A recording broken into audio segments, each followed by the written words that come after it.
The tale of the gentle, ethereal moon and the darkened male deities unfolds. Lin Ling, an alchemist hidden from the world. A nefarious explosion catapults her into the magical realm of Harry Potter, where she becomes a young witch at Hogwarts. Her gentle yet aloof demeanor yearns to rectify the untimely losses depicted in the original narrative, seeking to depart unobtrusively using her alchemical prowess. Yet, all around her are those eager to become the shackles that bind her. Voldemort. I stand at the pinnacle of the magical world. You shall exist eternally with me. Draco, what belongs to me shall be mine. The Weasley twins. Ling, did we not promise to stay together? Cedric. I shall become the epitome of perfection in your heart. Please gaze upon me. Harry. Are you the deity sent to rescue me? Blaise. You are the first to disregard my worth. Theodore. You shall only ever be my moon. Chapter 1. The journey begins with an explosion. The obsidian clouds loomed overhead, obscuring the luminous moon, rendering the night even more foreboding. Within the inky forest, the murmurs of insects mingled with unsettling sounds that a colossal spider, adorned with countless peculiar milky white compound eyes, inched closer to a girl curled at the roots of a tree. She was a strikingly slender Asian girl, her skin aglow against the night, her seaweed-like black hair cascading around her frail shoulders, her small face adorned with wide, almond-shaped eyes. Streaks of dirt marred her skin and visage, adding an air of fragility and weariness, reminiscent of a porcelain doll that might shatter with the slightest touch. The girl gazed in shock at the formidable creature before her. Yet, the massive beast merely twitched its enormous mandibles in the air before slowly retreating. In the next moment, a giant over 3 meters tall appeared behind her, his face adorned with a bushy beard and a pink umbrella in hand. Merlin's beard, the giant exclaimed, his dark eyes fixed on the girl. The children of Aragog told me there was a little one here. I thought my spider friend was jesting. What manner of student wanders into the forbidden forest before term begins? Yet here you are, a tiny sprite. The girl, with her clear pupils, regarded the giant. Sensing no malice from him, she slowly rose, supported by the tree trunk. My dear, this is no place for you. What is your name? She lifted her pale face. I am Ling Lin. May I inquire your name? The giant extended his hand, lifting her into his embrace. Lin. Ling. What a mouthful. I am Hagrid, the keeper of keys and grounds at Hogwarts. Hogwarts? The Forbidden Forest? Hagrid. Lin Ling silently processed the incredulity of her surroundings. She recognized these terms. She had encountered them in the Harry Potter series, of which she was an ardent fan. Could it be that she had not perished in the explosion but had instead traversed into the world of Harry Potter? She glanced down at her reflection in the water, her appearance unchanged from her former life, and closed her eyes to sense the alchemical array within her mind. Fortunately, her expertise remained intact. She was, in fact, an alchemist from the year 2023. Alchemy had long since waned in modern times, dismissed as mere fantasy. Yet it was a tangible reality, preserved by the last descendants of the Lin family. Each child born into the alchemist lineage would have their unique array manifest in their minds. Alchemists selected suitable ores, projecting their arrays onto the materials. When the arrays activated, shimmering with golden light, what had once been disregarded as waste would transform into treasures of immense worth. As the last living alchemist, Lin Ling lived incognito in Hogwarts, simultaneously providing financial support for her homeland. However, the wealth bestowed by alchemy often invited misfortune upon its bearer. While exploring the lands of Ingwa in search of mineral deposits, she had been kidnapped. The abductors placed her in an empty room, conducting bizarre rituals and chanting strange incantations, igniting a room full of explosives amidst the flames. In that moment of detonation, Lin Ling's alchemical array surged with brilliance. She lost consciousness in an instant. When she awoke, she found herself in the magical realm. Surveying her shadowy surroundings, she furrowed her brow, contemplating whether she had inadvertently activated her array during the explosion, thus escaping a grim fate. Who, after all, had sought to abduct her? The pressing matter at hand was to swiftly discover a way to return. Her original world and country still needed her, and she sought to unveil the identity of her would-be captor. Observing the pained expression on the face of the Chinese girl, Hagrid couldn't help but chuckle, gently lifting her with his large arm. Little one, what occupies your thoughts? How did you come to be here? Where do you reside? What of your family? His inquiries left Lin Ling speechless. Could she confess to him that she had crossed over from a world beyond the pages? In response to Hagrid's questions, she wove a small lie. Lin Ling looked up, her eyes brimming with tears. I have lost my parents. I escaped from an orphanage. Suddenly an idea struck her. Perhaps she could find a way back at Hogwarts, for within its halls lay the oldest tomes and the wisest wizards. Thus, Hagrid witnessed the beautiful girl tugging at his sleeve, her expression laced with desperation. Mr. Hagrid, I wish to attend Hogwarts. Hagrid's beard quivered as he wiped his eyes. Oh, poor child. Yet his brows furrowed. But little one, do you have a letter of acceptance from Professor Dumbledore? A letter of acceptance? She had arrived empty-handed. How could she possess such a document? The girl lowered her gaze, her mind racing. Suddenly, a bird's call echoed through the air. Hagrid looked up, his face lighting up with laughter. It seems, little one, that you may indeed be able to enroll. A reddish-brown owl landed on Hagrid's shoulder, clutching a letter adorned with a bright red seal. As it released its grip, the letter fell into Lin Ling's small palm. She opened the letter, revealing elegant cursive, "Dear Miss Ling Lin, welcome to Hogwarts School of Witchcraft and Wizardry. Due to your unexpected arrival, we shall arrange for Mr. Hagrid to assist you in acquiring your books and other supplies after the opening ceremony. Start date today. Headmaster Albus Dumbledore." She had truly received an acceptance letter. This was beyond belief. Wait a moment, the start date is today?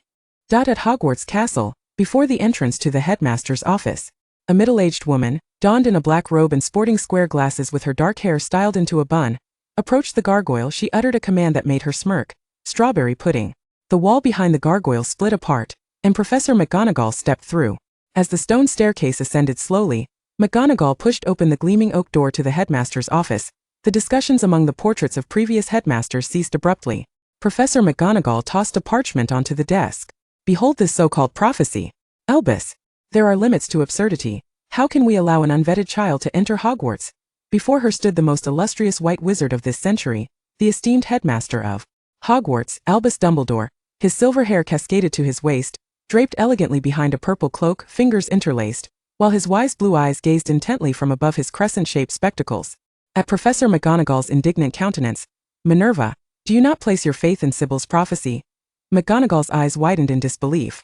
"Albus, I have long since grown weary of that eccentric woman. My patience has been tested enough by her role as the divination professor." She gestured in exasperation. "I fail to comprehend why she uttered such strange words in that hoarse voice. A girl with the power to save shall arrive in the forbidden forest of Hogwarts." Dumbledore raised one silver brow. "Hagrid's spider has indeed discovered a girl. Right within the forbidden forest this very night." McGonagall inhaled sharply. "Is this not a terrifying conspiracy? You are well aware that the boy who lived is also set to enroll today." "Indeed, but I have faith in Sybil. It is highly probable that this girl may be our beacon of hope. Minerva, I implore you to trust in my judgment." Dumbledore rose to his feet. "Come, the first years shall be arriving shortly. Let us welcome them." With a sigh, Professor McGonagall donned her pointed black witch's hat and followed Dumbledore out. Chapter 2. Draco's Provocation in the Forbidden Forest. Lin Ling held the acceptance letter that filled her with joy, exchanging glances with Hagrid. The letter was in hand. But how was she to report for enrollment? Hagrid playfully flicked her petite nose. "Don't worry, little one, the Thestrals are here to assist." He lifted Lin Ling onto the back of a Thestral, the skeletal winged horse visible only to those who have witnessed death. "Fear not, you may not see it, but it will carry you to the station, and we shall meet there." Hagrid snapped his fingers at the Thestral, and then murmured the spell for apparition, vanishing from sight. The Thestral soared through the dark thickets of the Forbidden Forest, heading towards the dock. In truth, Lin Ling could see the Thestral. She had witnessed the deaths of many in her previous world. The creature appeared even more emaciated than described in books, exuding an eerie essence of death, with the sound of its bony wings creaking ominously. Only someone like Hagrid, with an ardent affection for magical creatures, could refer to a Thestral as adorable. She clung tightly to its neck, passing through dense foliage until she spotted Hagrid at the dock, waving a torch to guide the new students. She gracefully dismounted the Thestral and blended into the crowd of first years. Yet, how could a striking Asian girl without a wizarding robe fail to attract the attention of her peers? As they queued towards the dock leading to Hogwarts Castle, Lin Ling had yet to marvel at the shimmering surface of the lake, when a platinum-haired boy standing ahead turned to regard her. His chin was sharply defined, his delicate features held an air of arrogance, and beneath a prominent nose, his full lips curled disdainfully. His gray-blue eyes glinted with an unfriendly light. Upon standing before Lin Ling, he paused momentarily, taken aback by her appearance, before finally speaking with a tone laced with contempt. "So it's you? The oddity who was accepted on the first day of school?" He wrinkled his nose, deriding her lack of a proper outfit. With his mocking words, two stout boys beside him erupted in laughter. The chubby followers, with their light blonde hair, seemed to be none other than Draco Malfoy, a haughty and arrogant figure, regrettably handsome as well. Lin Ling had never been one to tolerate insolence. She smirked, her voice smooth yet tinged with coolness.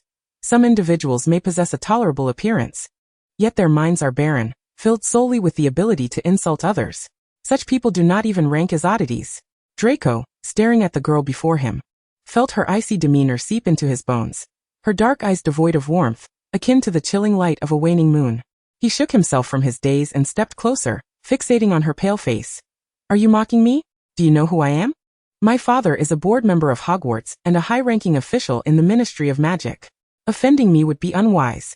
Lin Ling regarded him coolly. So what? Should I address you as young master? To Draco's surprise, Lin Ling stepped closer. You are you and he is he. No matter how you boast of his glory, you are merely known as your father's son, living off such illusory honor. How pitiable you are. Draco found himself momentarily speechless, taking a step back in confusion. Having been showered with praise all his life, he had never encountered such words before. Finally, he retorted angrily. I am of the noble pure-blood Malfoy lineage. The girl before him laughed, a sound reminiscent of melting snow. Indeed, noble Mr. Malfoy. But what do you possess? Noble character? Or noble abilities? All you have is your high-handed arrogance and self-importance. In truth, you possess nothing at all. Draco's face flushed crimson. He had not anticipated such sharp wit from this girl. He had merely sought to intimidate her. Or perhaps his pride had compelled him to showcase his prowess. Instead, he found himself in a predicament. The stout boy Goyle, witnessing his leader's humiliation, charged forward in a huff. Lin Ling deftly sidestepped, causing the clumsy boy to stumble, nearly toppling into the lake. I suggest you behave yourself, she said with a chilling smile, addressing the flustered Goyle. As I understand it, the merfolk within will remember every face that disturbs their rest. Goyle froze, paralyzed with fear, while the shorter, portly boy Crab glared at Lin Ling with menacing black eyes, brandishing his stubby arms threateningly. Lin Ling merely raised an eyebrow, unfazed. Did she truly fear a group of juvenile bullies? The boat carrying the first years bobbed through the ivy-clad waters, arriving at the subterranean entrance of Hogwarts Castle. Lin Ling and her fellow students ascended the stone steps in line with Hagrid, who held a torch aloft. Before a grand oak door, Hagrid raised his massive fist and knocked 3 times. The door swung open, and a dazzling golden light spilled forth from the gap. Lin Ling had glimpsed the opulence of the Great Hall in books, yet witnessing it firsthand was utterly breathtaking. It was simply magnificent. Countless glowing candles floated above the hall, and 4 long tables, seemingly endless, were filled with students of various ages clad in wizarding robes. Glittering goblets and golden plates adorned the tables, while the ceiling reflected a canopy of twinkling stars. As Lin Ling made her way to one side of the hall, she noticed a red-haired boy nearby, his fair face adorned with a scattering of freckles, exuding a playful charm. Upon noticing her disheveled appearance without a robe, he looked momentarily surprised, then smiled and winked at her, nudging the person beside him. That individual turned, revealing 2 remarkably similar faces. George Weasley and Fred Weasley, the mischievous twins of the Weasley family. Lin Ling returned their friendly smile. At that moment, the crisp sound of a goblet being tapped echoed from the distant teacher's table. Lin Ling spotted a tall, thin elder in purple robes, his white hair and beard lending him an air of wisdom and kindness. The elder raised his goblet and stood. Greetings, children. I am Albus Dumbledore, the headmaster of Hogwarts. Welcome, new students, and welcome back to our returning students. Before you indulge in the feast, I must share a few customary reminders. Our school prohibits any student from entering the Forbidden Forest, he continued, nodding towards the gloomy figure of Mr. Filch, the caretaker, who stood by the hall's edge, blending nearly into the drapery. His grim expression, half-bald head, and bulbous eyes made him appear exceedingly irritable and formidable, cradling a thin cat that he incessantly petted. I remind you once again that the corridor to your right is also off-limits. A middle-aged woman wearing a pointed witch's hat cleared her throat. Dumbledore paused, nodding towards Professor McGonagall. Now, let us proceed with the sorting ceremony. Chapter 3. The noisy sorting ceremony. She held a tattered, wrinkled hat, which suddenly opened its mouth and began to sing a peculiar song. The essence of the lyrics conveyed that each house possesses its unique characteristics, while proudly boasting of itself as a clever hat. Lin Ling caught a glimpse of Professor McGonagall, who impatiently inhaled deeply, holding a parchment scroll as she pronounced the first name. Hannah Abbott. A girl with rosy cheeks and 2 golden braids stepped forward, her small face displaying a hint of anxiety. Professor McGonagall placed the sorting hat upon her head, and after a brief moment of contemplation, it declared, Hufflepuff. Hannah joyfully sprinted towards the Hufflepuff table. Professor McGonagall continued to read names in alphabetical order. Hermione, with her long brown hair, approached the Gryffindor table. Draco Malfoy, who seemed less rebellious than before and carried a flicker of hesitation, was sorted into Slytherin before the hat even touched his head. Next came Harry Potter. Lin Ling gazed at the young boy with green eyes and a lightning-shaped scar, seated on the stool, whispering fervently, She knew he was pleading not to be placed in Slytherin. After considerable deliberation, the hat finally decided Harry's fate, Gryffindor. Following him were the anxious Ron Weasley and the quiet Susan. After a lengthy wait, Lin Ling's name was finally called, Lin Ling. She walked towards the Sorting Hat under the curious and puzzled gazes of her peers. Whispers filled the air. Why isn't she wearing a wizarding robe? She's so dirty. Some remarked, I heard she was only admitted today. It's simply unbelievable. They say she arrived riding a thestral, how cool. Professor McGonagall placed the Sorting Hat on her head. Lin Ling was taken aback by its weight, as it actively wiggled on her head. She heard the hat muttering to itself, let me see. Very clever. Indeed, and also quite brave, with a yearning to save others and a desire to prove one's worth. There's a surge of power within you. How strange. You seem not to belong to this world. The Sorting Hat murmured for a while, causing Professor McGonagall, who had been waiting patiently, to furrow her brow. Crab. A stout boy from Slytherin stood up and shouted, Did they make a mistake? She's just a muggle. Laughter erupted from Goyle in agreement. Even the Sorting Hat is at a loss. Malfoy cast a dark glance at the calm, black-haired girl in the center, who was being ridiculed yet remained composed, his brow furrowing. He yanked Crabbe back into his seat, glaring at him. Lin Ling sensed the Sorting Hat's indecision and felt puzzled herself. Could someone who does not belong to this world truly possess magic? The Sorting Hat opened its mouth but did not announce her house. Instead, it chastised Crabbe. Foolish child, the virtues she possesses are beyond your grasp. Crabbe's face turned ashen, and laughter resonated from the other tables. Amid the commotion, the black-haired girl sat quietly on the stool. Ravenclaw. The Sorting Hat finally proclaimed its decision. Lin Ling saw the students beneath the Blue Eagle banner waving at her, and smiled as she ran towards them. Dumbledore announced the commencement of dinner, and in an instant, platters of honey-glazed roast chicken, fragrant cheese pizza, perfectly charred Italian sausages, and sweet corn slathered in rich cheese appeared. Lin Ling's stomach rumbled. Just as she prepared to indulge, a hand gently tapped her shoulder from behind, but when she turned, no one was there. It was a playful trick. She quickly glanced to the other side and spotted George Weasley, who was winking at her with a grin. What a pity. I thought you would join Gryffindor. I'm George Weasley. Fred, on his other side, revealed his fluffy red hair. I'm Fred Weasley. See that short, red-headed fool beside me? That's our brother Ron Weasley. He told us about how you put Draco Malfoy in his place. Well done. Lin Ling nodded, fully aware of the infamous twins. I am Lin Ling. Now Lin, can you tell us apart? The two mischievous twins exchanged sly smiles and suddenly swapped places. Their antics were relentless, but unfortunately for Lin Ling, they had no effect on her. She pointed at the grinning redhead on her left. You are Fred, then glanced at George, who was embracing Fred. You are George. Fred's smile faltered momentarily, and he elongated his tone. Unfortunately, you guessed wrong. Lin Ling waved her hand dismissively. I did not guess incorrectly. If you think such tricks could deceive me, you underestimate me. George's carefree smile faded as he regarded Lin Ling with a more serious expression. Truly, you are deserving of being a clever Ravenclaw. Lin Ling popped a cherry into her mouth. It has nothing to do with cleverness. Everyone possesses their unique identifiers, their own badges. After all, as a meticulous alchemist, I can discern the subtle differences in each individual. Lin Ling was soon captivated by the delectable feast before her, turning her attention away from the twins. Thus, she did not notice the twins watching her with intrigue. Bound as a singular entity since birth, even Mrs. Weasley often confused them. Yet today, this enchanting Chinese girl, who had caught their attention at first glance, not only distinguished between them, but also redefined their identities. George stared at the girl in the candlelight.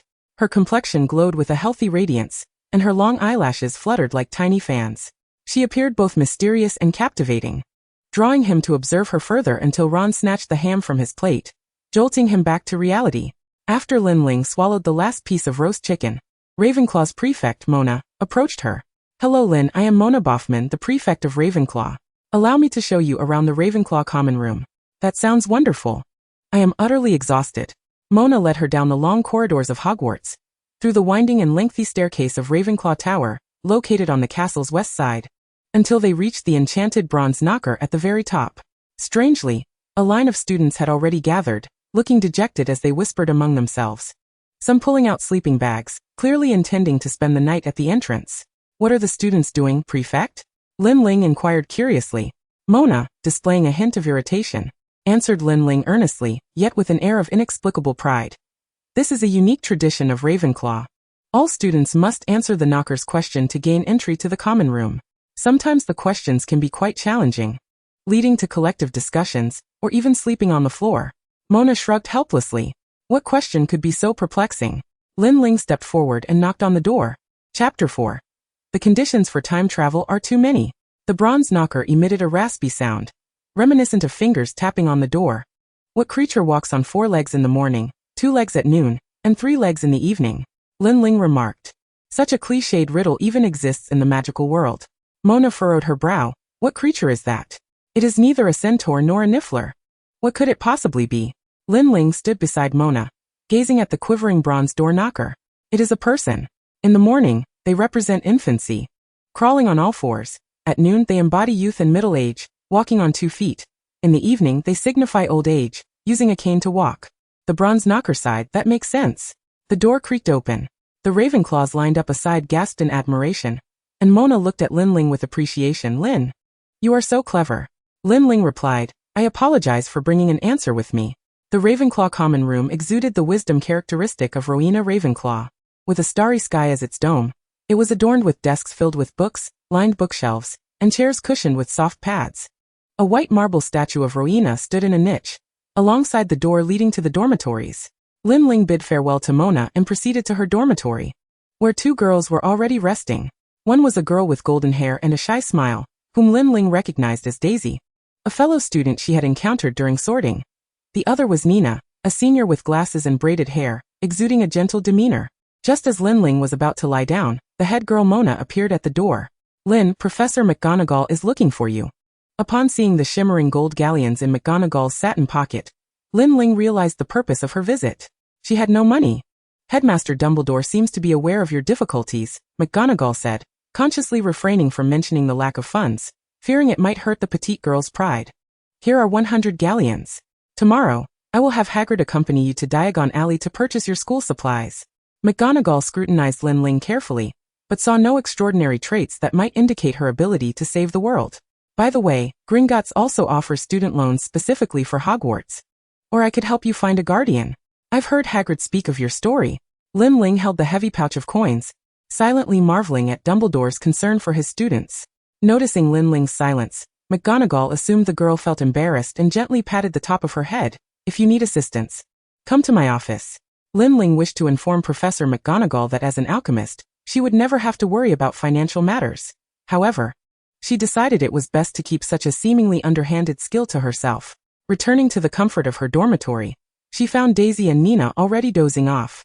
Lin Ling took out a small handful of minerals she had collected by the roadside, intending to experiment with whether the transmutation array would function smoothly in this different world. She closed her eyes and discovered that the transmutation array within her consciousness had indeed undergone a transformation, with tiny letters appearing beside it. As she reached out with her mind to touch them, the letters floated up and embedded themselves into her cognition. In the original world, alchemy could only transmute metals. However, in the magical realm, with the intervention of magic, alchemy could yield an even greater variety of items. Lin Ling simply needed to visualize the item she wished to transmute, and place it at the center of the array, which would then inform her of the necessary raw materials. Yet should the transmuted item fail to meet the array's requirements, it would emit a blood-red glow. If successful, it would shine with the radiant golden light typical of alchemy. Moreover, the array had its taboos. Firstly, it could not transmute living beings, nor could it alter them. Secondly, one must not reveal future secrets to individuals from the magical world. Despite these limitations, Lin Ling was filled with exuberance. This timely boon had opened a pathway for her return. Eagerly, she envisioned the concept of home and placed it upon the array. A rush of crimson light swept through, yet the array remained unresponsive. With a sigh of disappointment, she suddenly had a flash of inspiration. Since the term home was too vague, what if she transmuted the concept of returning from the Harry Potter magical world back to her original world? With reckless abandon, she placed the phrase upon the array, and to her astonishment, it shimmered with golden light, listing the required materials one by one before her eyes. In her joy, Lin Ling suddenly realized that the list of materials seemed excessively extensive. The Philosopher's Stone of Nicholas Flamel. Wasn't that the very one Harry obtained when defeating Voldemort in his first year? Surely, it wouldn't require her to devise a means to acquire it. Tom Riddle's diary. Did that mean she would have to steal Ginny's script? The Triwizard Tournament's Goblet of Fire from the maze. Lin Ling stared at these stipulations, feeling dizzy. Not only did it demand the goblet itself, but specifically the one from the maze. The Resurrection Stone. Regulus's locket, Ravenclaw's diadem, Nagini's head. Might as well let this savior role be hers to play. The subsequent requests grew even more peculiar. Harry Potter's scar, Ron's first love, Draco's apology, the Weasley brothers' shop becoming a marketing champion, winning the Quidditch Cup. And the most bizarre of all, Tom Riddle's tears. The tears of the Dark Lord himself sent chills down her spine. Lin Ling gazed speechlessly at the lengthy list of requirements, contemplating whether it might be wiser to simply languish as a sloth in the magical world instead. The girl melancholically observed the radiant moon outside her window, deciding it was best to first get a good night's sleep. The following morning, guided by Mona, Lin Ling arrived at Hagrid's hut, where Hagrid was intently focused on an old, tattered boot on the ground. As she approached, he greeted her with cheerful exuberance. "Good morning, Lin. Professor Dumbledore has entrusted me to take you to Diagon Alley. If we hurry, we might even make it to your first transfiguration class." Hagrid winked at her. Lin Ling glanced at the filthy boot, which seemed to be laden with years of grime. Hagrid explained, "It's a portkey, dear. Dumbledore specifically applied to the Ministry of Magic for it, so we can travel more swiftly."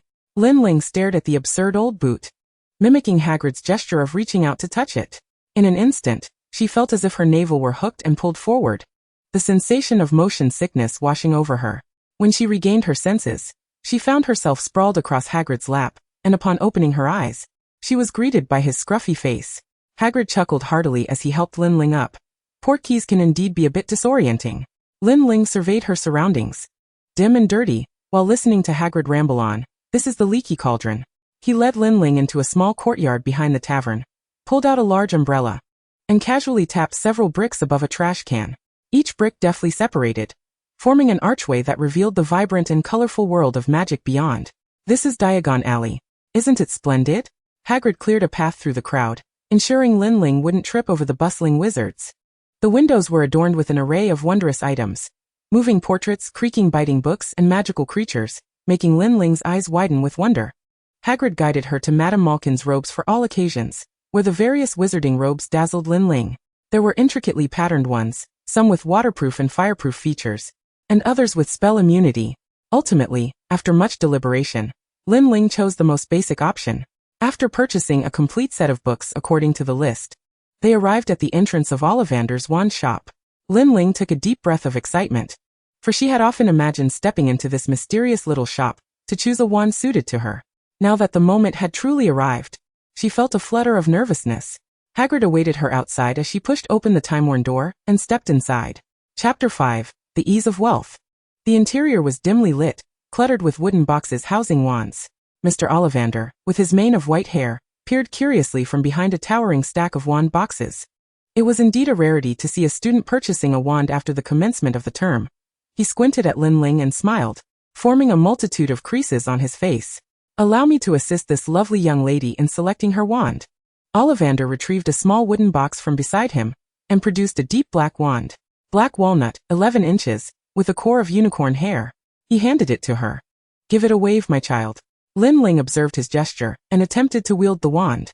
She felt an indescribable surge of power coursing through her, the alchemical array within her mind shimmering with golden light.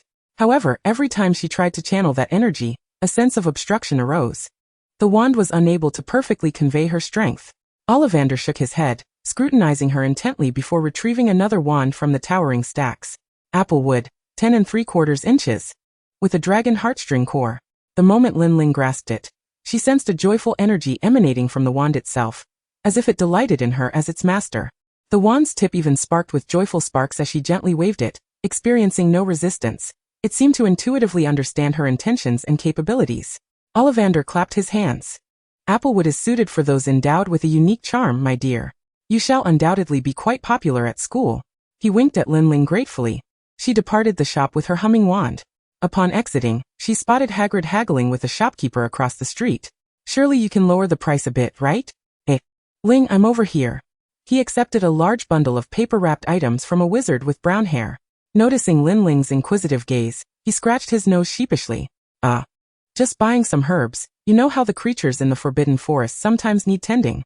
Lin Ling understood without further questioning. Though she had already glimpsed the large letters on the bag, dog food, she instantly thought of the three-headed dog Hagrid adored. They next ventured to the adjacent owl emporium. Selecting a medium-sized, light brown owl, Lin Ling diligently read its scientific name, the long-eared owl. as it blinked its large eyes from within the cage, appearing both endearing and robust. She named it Aaron. On their way back, Lin Ling caught sight of the majestic white edifice of Gringotts, the Wizarding Bank, at the intersection of two alleys. Weighing the few galleons Professor McGonagall had gifted her, she resolved to create a bit more startup capital for her ventures in the magical world. As she hesitated, pondering how to explain to Hagrid why an orphan with no assets would wish to visit Gringotts, Hagrid was suddenly called over, engaging in cheerful conversation with another individual. It was the perfect opportunity. Seizing Hagrid's distraction, Lin Ling filled her pocket with stones she had gathered from the roadside and swiftly dashed into the entrance of Gringotts. Breathless and perspiring, her modest appearance caused the welcoming goblin to recoil in disdain. She passed through the second door, where the bustling, tidy hall was filled with goblins at work. They sported long, pointed noses and donned smart uniforms, some weighing gemstones on scales while others handed ornate keys to the wizards conducting business. Lin Ling approached a goblin who was busily scribbling with a quill. The goblin, barely glancing up, lazily asked, "What service does this young lady require? Withdraw galleons, deposit money? Or are you lost due to parental negligence?" His drawn-out tone dripped with mockery, as if to suggest that a sweaty girl burdened with an unknown object could possess any wealth. Unfazed, Lin Ling smiled at him. "Firstly, I would like to open a vault, dear goblin, and I also wish to exchange gold with you." She slowly opened the pocket she had dragged along. And in that fleeting moment, the alchemical array in her mind commenced its operation. The stones had transformed into radiant gold under her transmutation. The brilliance momentarily stunned the goblin, who had not anticipated that this girl was not jesting. She truly bore a pocket full of gold. His tone shifted, becoming most humble. "Then, my lady, do you wish to exchange all of this gold?" Lin Ling handed him a small piece as a tip, smiling gently. Of course. When Lin Ling emerged from Gringotts, she was escorted out by two courteous goblins who bowed deeply. Her bag was now empty, yet in exchange, she had acquired the exquisite key to Vault 977, and an additional 100 galleons. Hagrid, scanning the area for her, rushed over upon spotting Lin Ling, startling a nearby wizard. "Merlin's beard, Ling, you were difficult to find." He then guided her and her bundles back to the grimy door of the key shop, and they set off for Hogwarts. By the time they reached the school, it was already afternoon. Hagrid helped Lin Ling deposit her belongings at the entrance of the Ravenclaw dormitory, before hurriedly returning to his hut in the Forbidden Forest to gather his things. Standing at the entrance of her dormitory, Lin Ling noticed a throng of students gathered, their eyes lighting up in unison as they spotted her savior. She sighed, wondering what peculiar question awaited her this time. Which creature is the best at camouflage? Me. Correct. The Ravenclaws outside gazed at her with starry eyes of admiration, as Lin Ling walked into the common room amidst their throngs. Her roommate, Daisy, was already seated in a cozy blue armchair, engrossed in her books, reviewing the morning's lessons. Upon seeing Lin Ling approach, she rose to assist her in stowing away the newly acquired items, while eagerly chattering about the morning's class. "Ling, you really missed out on transfiguration. Professor McGonagall demonstrated how to transform from a human into a cat. It was simply marvelous." She waved her handmade schedule nervously. "Ling, the next class is potions with Professor Snape. According to the Gryffindors who have already attended, Professor Snape is exceptionally strict." Lin Ling nodded, feeling a sense of anticipation. She was eager to finally see the first fan of Lily Evans up close. Chapter 6. A Potions Class Without Peril. The potions classroom was dimly lit, and the first-year students, having just enjoyed a delightful lunch, buzzed with excitement. Though their enthusiasm waned the moment Professor Severus Snape entered, the door swung open with a thud, and the potions master's robes billowed dramatically, stirring a small cloud of dust as he strode to the front of the classroom, his dark eyes fixated on each student. "This class does not require you to mindlessly wave those bothersome wands. I expect you to close your mouths and listen attentively."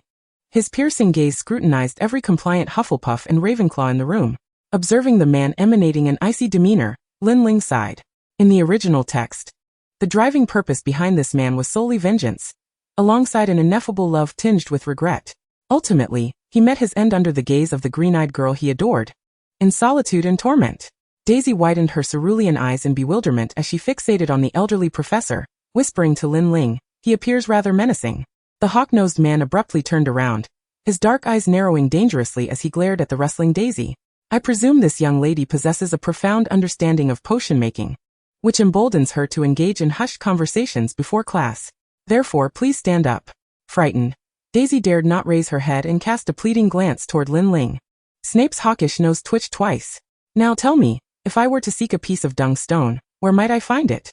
The girl appeared on the verge of tears. Lin Ling swiftly inscribed the answer on parchment with a quill. In a goat's stomach. Unfortunately, Daisy lacked the courage to turn her head. Snape coldly scrutinized the trembling girl before glancing at Lin Ling, who had provided the answer. What is the distinction between the boat-shaped plant and wolfsbane? Lin Ling wrote down that both were types of aconite. The old professor's forehead bulged with veins. Such a touching display of friendship. The dark-haired girl offered a faint smile, sweetly saying, "My apologies, Professor. I merely wish to record your inquiries thoroughly to enrich my potion knowledge." This slick yet appropriate flattery left Snape with no retort. Snape regarded Lin Ling for an extended moment before signaling for Daisy to sit down, and returning to the podium. Ravenclaw loses 5 points. Whispering is not permitted in class. Lin Ling exhaled. She had feared a deduction of 50 points.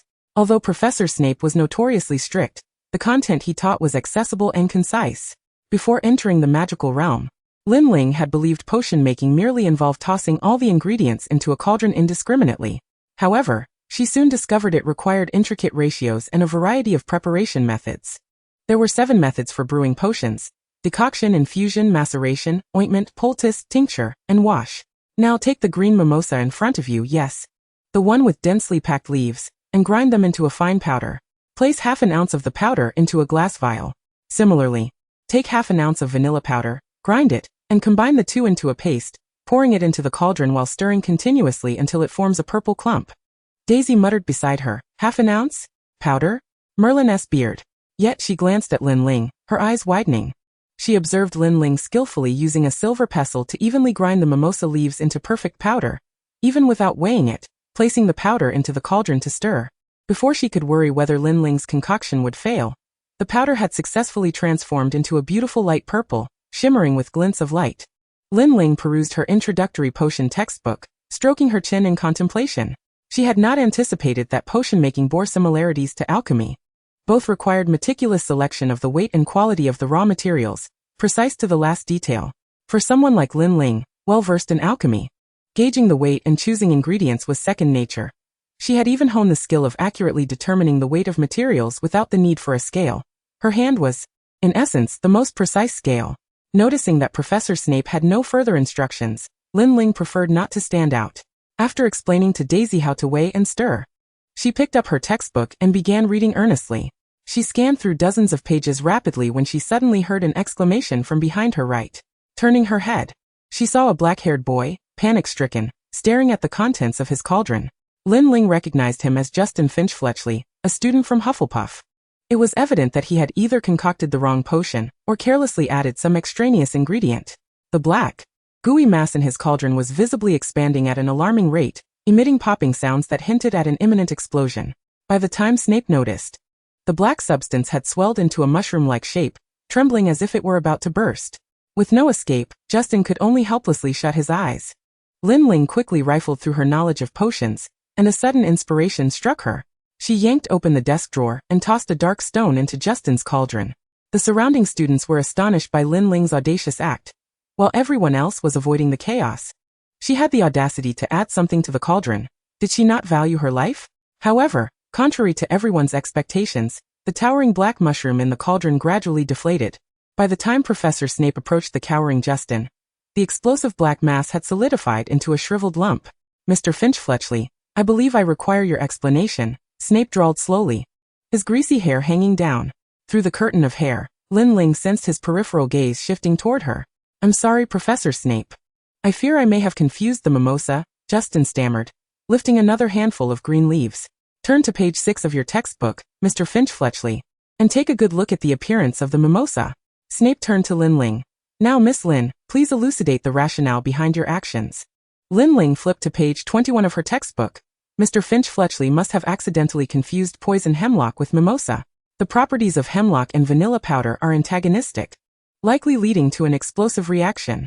Moreover, I surmise that since it involves poisoning, dung stone, as the most potent antidote, would certainly prove effective." Snape's black eyes swept over the trembling Justin. "Mr. Finch-Fletchley, I fear Hufflepuff will lose 5 points for your foolish behavior." He turned away from Justin and scrutinized Lin Ling once more. "And you, Miss Lin, as an ignorant first-year student who has merely skimmed a few pages of the textbook, I urge you to cease such presumptuous recklessness." I do not wish for you to repeat this. Chapter 7. The Upgrade of the Array. Lin Ling had gained an admirer in Justin, who followed her like a shadow, his eyes sparkling with gratitude. Even during dinner, he blushed as he nestled beside her, eagerly helping her with the breadsticks she disliked. Daisy rolled her eyes multiple times, attempting to signal him to keep his distance. Alas, oblivious to her hints. Justin continued to sit beside Lin Ling with a grin. It was not until nearly headless Nick, the ghost of Gryffindor, emerged from a roast chicken, demonstrating his signature skill of removing his head, that Justin paled and fled from Lin Ling's side. After dinner, Lin Ling returned to the dormitory. Out of boredom, she closed her eyes and revisited the lengthy list of events she would need to navigate in the future. She pursed her lips, setting aside the occurrences that lay far off in the distance, focusing instead on her objective concerning Nicholas Flamel's Philosopher's Stone. After all, she knew that the stone had already been relocated to Hogwarts and would be discovered by Harry at the end of this term. She simply needed to acquire it at that time. However, even though Lin Ling was aware that Harry would triumph over Voldemort, there remained the possibility of unforeseen circumstances prior to obtaining the stone.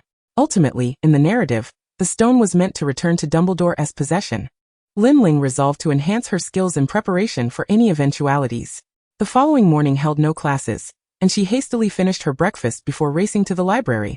Despite the presence of specially prepared soup dumplings for Chinese students at breakfast, the library exudes an exquisite vintage British charm, and as the morning sunlight filters through the window panes, a musty fragrance of ancient tomes fills the air. Lin Ling eagerly peruses the shelves layer by layer. Most of the books consist of spellbooks frequently consulted in daily life, such as the history of magic spells, wizards and witches, and extraordinary magic and how to achieve it. Her gaze lightly schemes over these titles until she finally extracts herbology and advanced potion making. Although the potion class is a nightmare for many students, she finds herself utterly captivated by potion crafting, and the index of her return journey includes requirements for assisting the Weasley brothers in establishing their shop. Perhaps potion making will provide her with substantial assistance. Her eyes continue to drift downward until they alight on spells restricted by the Ministry of Magic. Curiously, she flips through a few pages and discovers a spell she desperately needs but must not misuse: the undetectable extension charm. This enchantment expands the internal capacity of small containers, allowing for the storage of more items. For someone like Lin Ling, an alchemist, the undetectable extension charm is invaluable, especially given the extensive list of items she must gather. Storage has become a significant issue. However, the Ministry of Magic has expressly prohibited its private, unreported use. Disheartened, Lin Ling wanders around the shelves a few times, casually glancing at the children's literature section. A navy blue children's book titled The Tales of Beetle the Bard captures her attention, recounting the story of three brothers who encounter death while crossing a river, and how death grants the youngest a magical invisibility cloak. Lin Ling's eyes brighten instantly. Indeed, she needs an invisibility cloak. She recalls how Harry used this cloak to accomplish many things discreetly. If she possessed such a cloak, it would greatly facilitate her efforts, whether in secretly aiding the main trio or gathering materials. Yet Lin Ling furrows her brow, pondering whether this cloak can be crafted within the alchemical array. Tentatively, she inputs the synthesis term for the invisibility cloak into the array, which hesitates for a moment before emitting a golden glow and presenting her with a materials list. However, the requirements are particularly stringent, including the whiskers of a troll, the heart of a dragon, the hair of a unicorn, and the bones of a thestral. For a first-year student like her, venturing to the Hogwarts shop for a stroke of luck seems premature, and she has already missed the opportunity to visit Diagon Alley. With a sigh, Lin Ling realizes she is destined to become a frequent visitor to the Forbidden Forest. During lunch, Lin Ling morosely chews on a delicious cheese cream bread, her brow furrowed in contemplation of how to obtain the necessary materials. Daisy, concerned, glances at her repeatedly, seemingly believing she is troubled by academic matters. After their midday break, they embark on their afternoon spell class. Lin Ling is filled with anticipation, as she has yet to test her wand. The classroom for spellcasting is not as dark and damp as the potions classroom. Rather, it is warm and bright. Professor Flitwick stands at the podium, backed by a large floor-to-ceiling window, with the azure sky outside lifting the spirits of each student who had been dispirited by the previous lesson. "All right, children," Professor Flitwick, with his snow-white hair and short stature, stands atop a podium made of stacked books. "The first thing wizards must learn is to levitate objects. Now take out your wands, aim at the feather in your hand, remember to swish and flick, and recite the incantation, Wingardium Leviosa." The classroom fills with the cacophony of chanting. With many stumbling over the words or speaking too slowly, for it is indeed a rather convoluted Latin phrase. Lin Ling furrows her brow, recalling Professor Flitwick's movements as she chants the incantation. She feels her magical energy flowing like a stream from her heart, or perhaps from her very core, down her wand and onto the feather. In an instant, she comprehends the technique. The swish is intended to amplify the magical effect. With increased proficiency in her magical output, excessive gestures may soon become unnecessary. She looks down to observe the feather, now floating and spinning gracefully across the surface of the table, and nods in satisfaction as she hears Professor Flitwick's delighted praise. Miss Lin has mastered it. Splendid. At that moment, a golden light flickers within her mind's alchemical array, and Lin Ling frowns, closing her eyes. Her alchemical array responds to her magic. As she wields her wand, her magical energy surges through her body, causing the array to shimmer with gold, seemingly reminding her that she can perform rapid alchemy with her wand. Eager to experiment, she finds no other suitable materials at hand, and decides to attempt to transmute the feather. With a gentle flick of her wand, she feels the power of the alchemical array coursing from her body through the wand and into the feather. In an instant, the feather vanishes, replaced by a handful of clear water enveloped by an invisible force appearing before her. Indeed, with the enhancement of her wand, both the speed and quality of the transmutation have improved. Lin Ling is filled with joy and surprise. She quickly glances around, noting that everyone else is engrossed in trying to levitate their feathers, and breathes a sigh of relief. Hastily, she uses alchemy to revert the clear water back into the feather. Chapter 8. The Troll and George. After class, Lin Ling overhears Harry urging Ron to apologize to Hermione, as Ron had loudly called her a know-it-all in front of Hermione. It dawns on her what is about to transpire. A smile curves her lips. Indeed, her raw materials are about to arrive. The troll is about to make its entrance. During dinner, Daisy notices Lin Ling's absence and looks around in confusion, just as Professor Quirrell, his turban wrapped tightly, bursts in drenched in sweat. His face is ashen as he shouts, "A troll! A troll in the dungeon!" For the little wizards who have never encountered a beast, this news is akin to a thunderclap. Fear is etched on every face, and some timid souls have already begun to scream. Ultimately, it is Dumbledore who calls for silence, managing to restore order. He instructs the prefects to escort the students to their respective common rooms until the troll is subdued. Unbeknownst to everyone, Daisy stealthily slips away from the crowd, making her way to the dungeon classroom. Lin Ling stands in the corridor near the dungeon classroom, awaiting the troll's arrival. If her memory serves her correctly, the troll will traverse this corridor towards the girls' bathroom, where Hermione is still crying due to Ron's scathing words. Oddly, after waiting for what seems like an eternity, she hears no sound of the troll's footsteps. Just as she begins to wonder, she suddenly hears a faint scream. This sound does not emanate from Hermione, but from Daisy. Lin Ling's pupils constrict, and she swiftly races towards the source of the scream. Turning the corner of the corridor, she sees the blonde girl crouched behind a suit of armor, her face streaked with tears, her voice hoarse from crying. She and the armor are enveloped by the troll's shadow, which is truly grotesque. The troll is a mottled gray, caked with unwashed filth and festering sores of various sizes.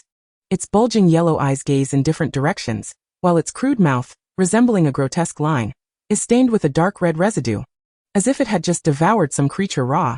The troll raises a long club above its head, aiming to strike Daisy, the club crashing against the wall nearby with a terrifying echo, leaving behind bull-sized indentations. Fortunately, Daisy was concealed in a rather cramped nook, and the ogre's eyesight and coordination were markedly poor. Despite its repeated attempts to strike, it failed miserably, letting out an irksome roar of frustration. In her hiding place, Daisy caught sight of Lin Ling, and she presumed the girl would implore her for assistance. Yet this seemingly frail girl merely shed tears, urging her to flee swiftly. "Silly girl," Lin Ling chuckled softly. With unwavering resolve, she grasped her wand and waved it without hesitation. In an instant, the alchemical array within her mind flared to life, channeling her magical energy through her wand towards the armor that shielded Daisy. The armor underwent a remarkable transformation, shifting from a muted bluish-black hue to a gleaming silver gray. Simultaneously, the ogre's club finally struck the armor with the force it desired. The dull thud of the impact resonated, accompanied by the ogre's triumphant growl and Daisy's desperate cries. However, in the next moment, the ogre bared its teeth and roared in anger, flinging its club aside as its hand went numb from the shock. Remarkably, the armor remained unscathed, suffering merely superficial damage. Daisy's eyes widened in astonishment as she tapped the surface of the armor, realizing its extraordinary hardness. Lin Ling nodded in satisfaction. She had utilized the alchemical array to transmute ordinary steel into the world's hardest metal, chromium. while also augmenting the armor's thickness to ensure Daisy would emerge unscathed. She gestured for Daisy to remain hidden, and picked up a stone dislodged by the ogre's assault, hurling it forcefully at the creature, already in pain from the shock. The ogre's fury intensified at Lin Ling's provocation. It opened its mouth, emitting a frenzied, slimy shriek as it lunged toward Lin Ling. Just then, a figure appeared, enveloping Lin Ling in an embrace and swiftly rolling them to the opposite side of the corridor. The boy exuded a faint scent of pine, securely cradling the girl in his arms. Lin Ling looked up, first noting his elegant collarbone and well-defined Adam's apple, followed by the anxious blue eyes of George Weasley. What was he doing here? As if sensing the confusion in Lin Ling's gaze, George playfully flicked her forehead. The moment I saw that little rascal Daisy dashing out, I knew you two were in trouble. And now, it appears my suspicion was entirely accurate. He quickly assessed Lin Ling for injuries, positioning her safely behind him. Lin, do not throw stones at the ogre. If it gets serious, even Professor McGonagall and Professor Dumbledore would struggle to control it. As he spoke, George produced his wand and swiftly cast spells at the ogre.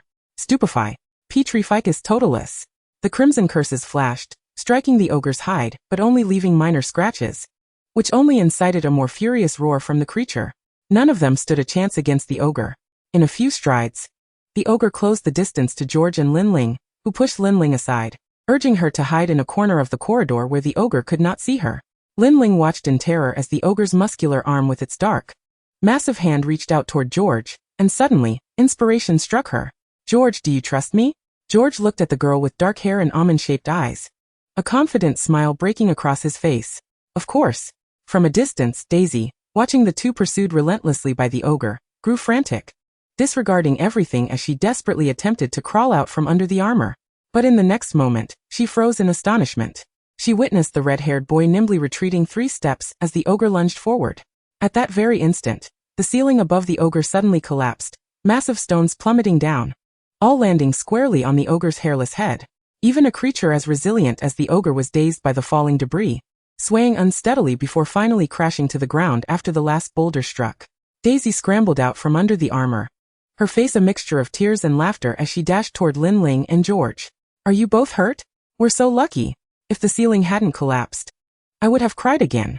Lin Ling gently wiped the tears from the little girl's cheeks. Indeed, it is fortunate. She then exchanged a knowing wink with George.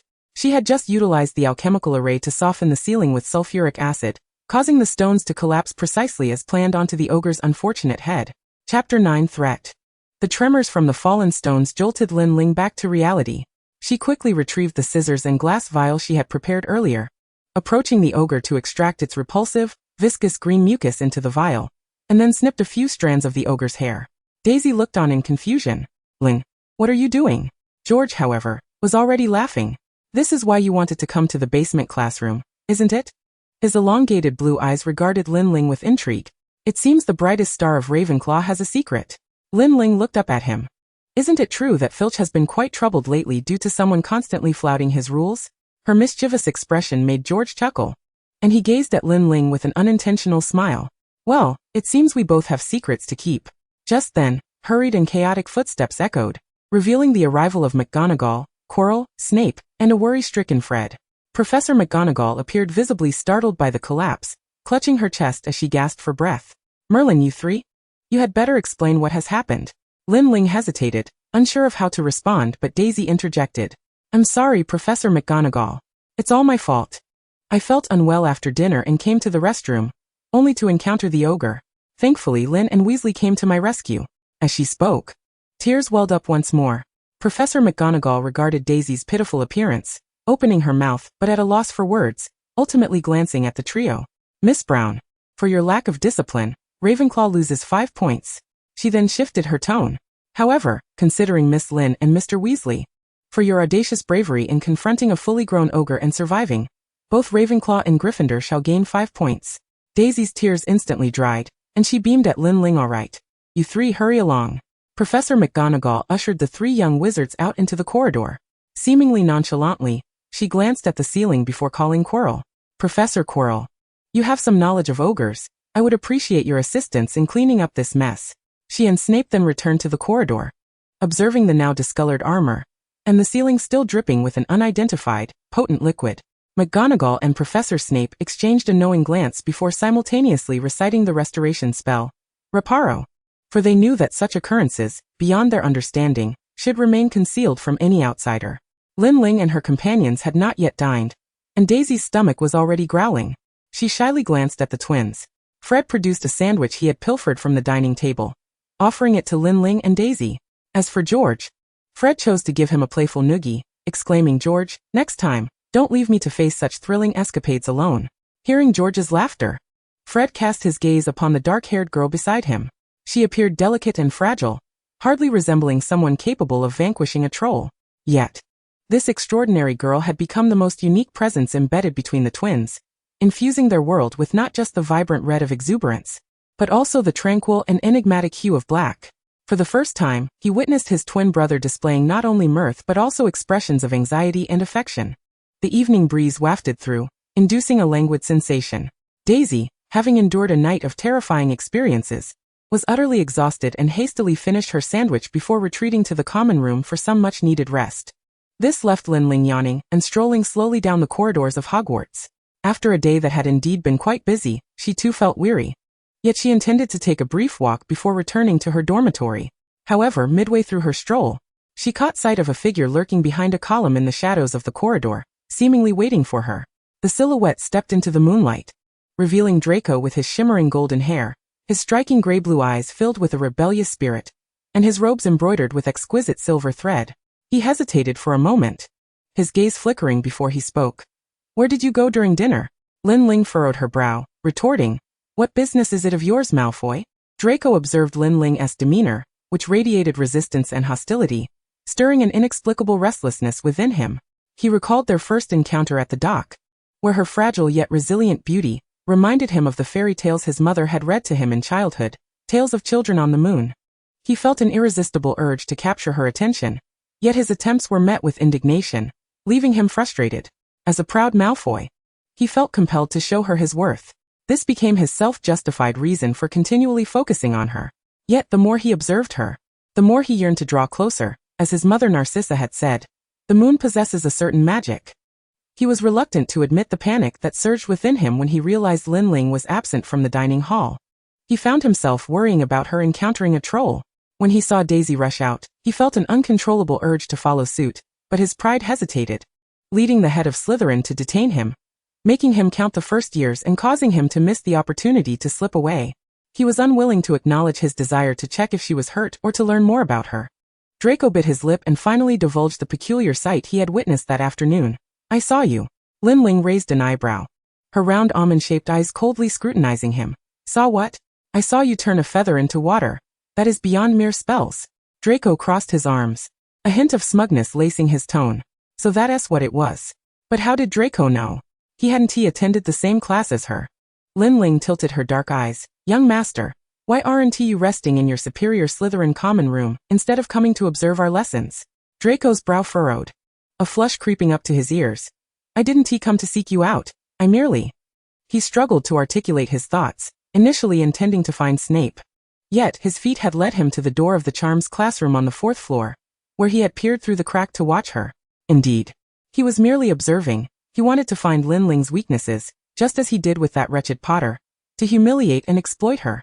Yet, her words always shattered his accumulated bravado. "What are you?" Lin Ling questioned, puzzled. "I spoke a few words to you before school began. You wouldn't still be holding a grudge about that, would you?" Draco pressed his lips into a thin line, his gaze wavering before he decided. "I have uncovered your secret. You must heed my commands from now on." Chapter 10, Draco's Bitterness. Draco finally uttered this haughty proclamation, yet he almost instantly regretted it. He glanced at the girl before him in a fluster. The moonlight bathed her face, enhancing the porcelain quality of her skin, while her dark, flowing hair danced gently in the wind, enveloping her like seaweed in the depths of the ocean, rendering her even more ethereal. Lin Ling lowered her head, seemingly contemplating his words, her long eyelashes casting shadows over her striking almond eyes, slightly obscuring the dark pupils beneath. "Listen to you? On what grounds?" Lin Ling lifted her head, bursting into laughter. She suddenly stepped closer to Draco, allowing him a glimpse of a tiny beauty mark beneath her almond-shaped eye. "Young master, this is not your home, and I am neither your maid nor your nanny. Just because you desire something does not mean it will be yours." Though Lin Ling spoke with a smile, Draco sensed her ire simmering beneath the surface. And as I stated, I did not perform that peculiar act. You must have misinterpreted it. If there's nothing further, please step aside. Lin Ling was in no mood to linger with Draco, yearning instead for a good night's sleep. Draco watched her soft pink lips move, then she passed by him without a second glance. He stood rooted to the spot, observing as Lin Ling faded from his sight down the corridor. For the first time he experienced the sensation of his heart being infused with lemon, a blend of sourness and bitterness that was utterly distressing. In a corner unseen by anyone, two figures loomed. They observed Draco's despondent demeanor, and the girl's retreating silhouette. One boy, entirely shrouded in darkness, chuckled softly, his voice melodious like a cello, yet his words dripped with light mockery.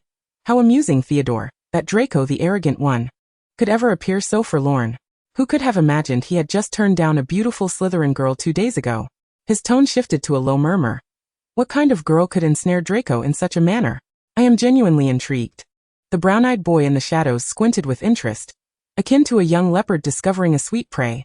Theodore not stood at the threshold between shadow and light, allowing the moonlight to cast a layer of aloof illumination across his handsome profile.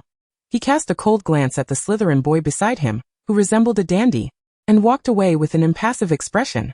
He remained disinterested in everything, yet the dark-haired girl from the sorting ceremony was undeniably unlike anyone he had ever known. There was no doubt that she was beautiful, capable of effortlessly captivating everyone's attention. She was not the fragile vine her appearance suggested. Rather, she resembled a resilient wild rose blooming in the sands, attracting travelers like moths drawn to a flame. They might end up wounded, yet they would remain unrepentant for being touched by the rose's intoxicating fragrance. Theodore furrowed his brow, eyeing the still-dazed blonde boy, before shrugging and hastily departing with his advanced potion-making book. Daisy sensed Lin Ling's poor mood upon her return, and tried to coax her with gentle words, ultimately singing a Scottish folk song that lifted the dark-haired girl's spirits just a little. Lin Ling gazed at Daisy's golden hair, recalling Draco's haughty little face, and couldn't he help but pout. An 11-year-old boy truly could be utterly unreasonable when provoked. Lin Ling finally discovered a subject she detested: the history of magic. This is a class uniquely taught by the ghostly Professor Binns. Undeniably, the novelty of encountering Professor Binns for the first time was intriguing. Yet as soon as he began to speak, his monotonous intonation and lackluster teaching style caused Lin Ling's mind to plummet. In stark contrast to Lin Ling, Daisy and Padma were utterly enamored with the subject. They not only energetically took notes, but also mischievously adorned the head of the sleeping dark-haired girl with whimsical embellishments. For instance, they braided her hair into tiny plaits and inserted white flowers streaked with purple, gathered that morning, at her hairline. When Lin Ling awoke from her slumber, she would feel the gentle cascade of floral rain pattering down from her head to her neck and shoulders, as if countless flower sprites had transformed into a drowsy girl. Yawning, she exited the classroom, only to discover that 2 strong arms had encircled her. Look what we've caught. A little flower sprite. So we must showcase our latest prank. Lin Ling watched as Fred ignited a red firecracker before her. The firecracker erupted with a loud bang, showering them in a flurry of white petals that fell like autumn snow. George exclaimed with delight, the new product is a resounding success. Beside them, Padma wore a peculiar, stiff expression, and quietly gestured behind Lin Ling and the twins. I think your experiment wasn't entirely successful.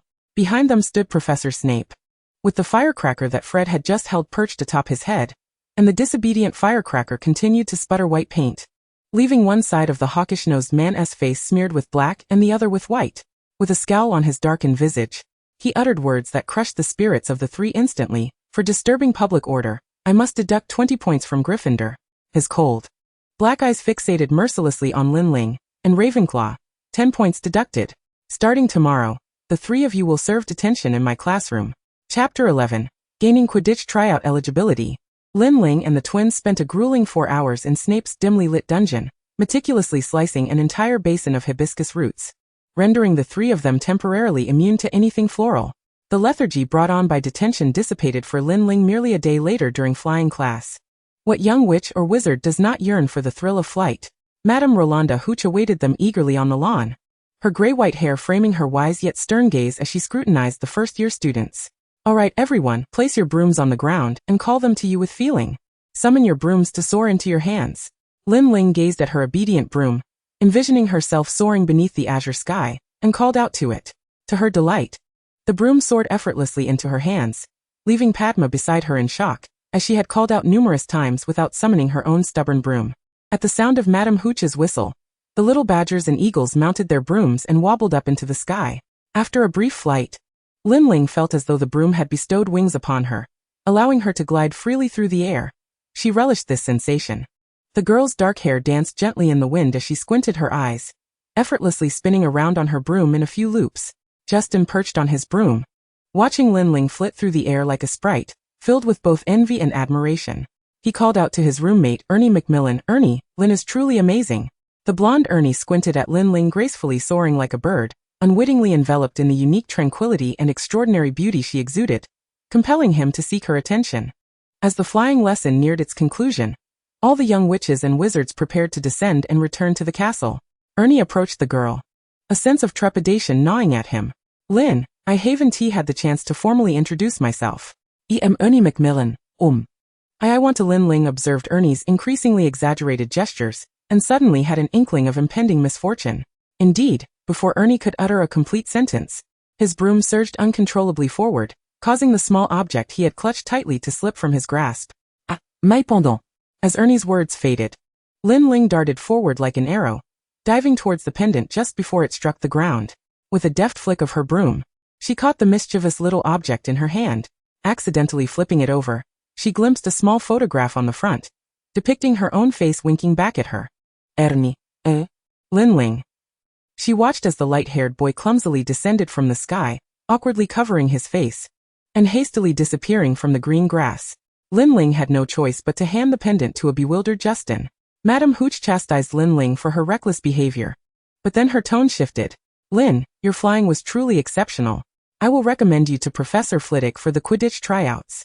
During dinner, Lin Ling encountered her prefect, Mona. Lin Ling blinked, realizing that her somewhat reckless actions during flying class had indeed stirred up trouble for Ravenclaw. She sighed, bracing herself for Mona's reprimand. However, Mona greeted her with a broad smile. "Lin, Professor Flitwick has given the nod for you to participate in our Ravenclaw Seeker tryouts." Lin Ling was taken aback. "Tryouts? I thought first years weren't eligible to participate in the school's Quidditch." Mona grinned and winked at her. "We witnessed your spectacular diving and catching maneuvers during class. It was absolutely impressive. No one wants to listen to Professor Flitwick's lecture. Everyone is curious about that lovely girl." Gazing at Mona's radiant smile, Lin Ling propped her chin on her hand, contemplating that since she had the chance to win the Quidditch match, Mona's invitation was perfectly timed. In the magical world, where sports hold paramount importance, each house values the victory in Quidditch matches greatly. Thus, Professor Flitwick specifically permitted Lin Ling to skip her Thursday afternoon charms class to attend Quidditch practice. Mona pointed at the red iron ball in the equipment box. "The red one is the quaffle, used for passing among players and trying to score through the opponent's hoops, earning 10 points each time." She then gestured to the wildly vibrating black ball. "This feisty fellow is the bludger. It flies around trying to knock us off our brooms, while our beaters protect their teammates from being hit, and aim to strike it towards opposing players." Mona clapped her hands. "Now this is the main event." She opened a small compartment atop the box and retrieved a tiny golden ball. Lin Ling's eyes lit up instantly. She finally laid eyes on the famed golden snitch. It was breathtakingly beautiful. Intricate patterns were etched upon its surface, and against the backdrop of the blue sky, it unfurled its delicate, transparent wings and soared swiftly into the heavens. Despite Lin Ling's proficiency in flying, she distinctly felt the difference between casual flight and the exhilarating atmosphere of the pitch. The first time she became overly fixated on locating the golden snitch, she was consequently struck unconscious by Mona's bludger, resulting in a sizable bump on her head. Gradually, she acclimated to navigating the erratic paths of both the bludger and the quaffle. As dusk approached, Lin Ling had honed her ability to pinpoint the location of the snitch with precision the moment Mona released it, deftly evading the distractions posed by the quaffle and bludger, and swiftly capturing the elusive snitch. On one occasion, she accomplished this feat in a mere 2 minutes. Mona could not help but applaud Lin Ling, expressing, "Ling, I truly hope you can succeed in the Quidditch tryouts. You are exceptional." Her prowess did not stem from innate talent, but rather from the instinctive skills acquired as an alchemist. In her previous world, she had diligently searched through countless heaps of stones to find the most precious materials, thus making her quite adept at locating items. Chapter 12. The Forbidden Forest and the Weasley Twins. During the morning potions class the following day, Justin once again caused a cauldron to explode. He quickly became the target of mockery from the hawk-nosed professor. Mr. Finnegan, may I inquire if you were a cauldron in your past life? As it appears your head is quite empty now. I believe I must deduct 5 points from Hufflepuff for the loss of equipment. The poor boy, with his face smeared in soot from the explosion, sought assistance from his partner, Ernie. A few minutes later, Ernie's cauldron also detonated, resulting in another 5 points deducted from Hufflepuff.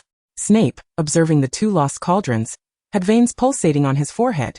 Everyone, turn to page 3, and use your brains rather than your knees to contemplate the matter. The students hastily bowed their heads, flipping through their books in a frenzy. Snape caught sight of a girl who had not complied. He approached her, extending his voice. It is page 3, Miss Lin. However, upon leaning closer, he noticed that Lin Ling's cauldron had already produced the required potion for the day's lesson. Unfazed by his presence, the girl smiled brightly at him. Professor, I have memorized the uses of the potion on page 3. The dark-faced man snorted disdainfully, tapping her on the head with the book. Lin Ling rubbed her head, feeling no pain, as if she had merely been gently caressed. That night, whispers of slumbering girls filled the Ravenclaw dormitory. Lin Ling quietly donned her wizarding robes, imbibed an invisibility potion, and stealthily exited the Ravenclaw common room. She had chosen to do this after potions class, as she could surreptitiously procure the last bit of a necessary ingredient from the lesson. However, she had to move swiftly, for the effect of the invisibility potion was fleeting. After evading Filch's patrol, Lin Ling made her way toward the Forbidden Forest. The moonlight pierced through the thick clouds, casting a serene glow upon the swaying grass. The surroundings were eerily silent. Lin Ling could seemingly hear only the sound of her own breath. She tiptoed past Hagrid's hut, noting that the fire inside had also been extinguished, indicating that he had retired for the night. The deeper she ventured into the woods, the denser the trees became, shrouding the area in an odd barrier that even the moonlight could not penetrate. Occasionally, she heard the rustling of insects and the peculiar sounds made by strange creatures traversing the branches and grass. Lin Ling gradually relaxed her body. She had begun to spot the herb she sought. At that moment, an eerie noise emanated from her left.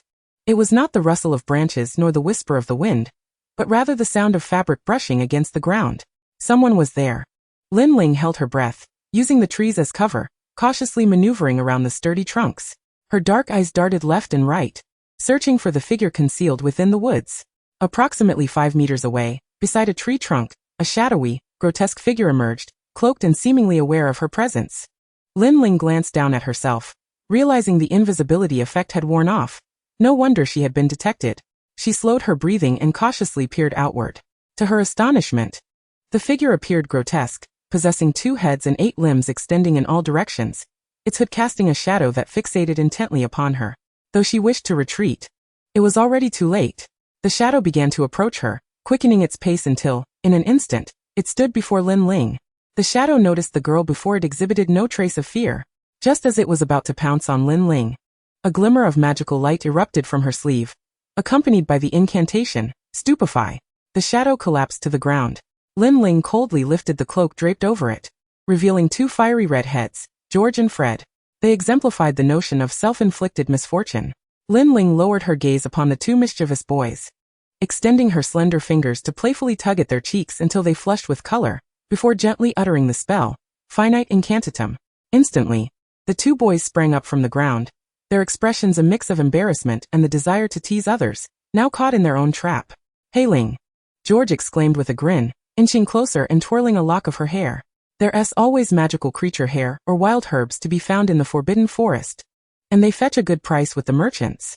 Fred adopted a look of innocence, circling around Lin Ling like a forlorn puppy abandoned by its owner.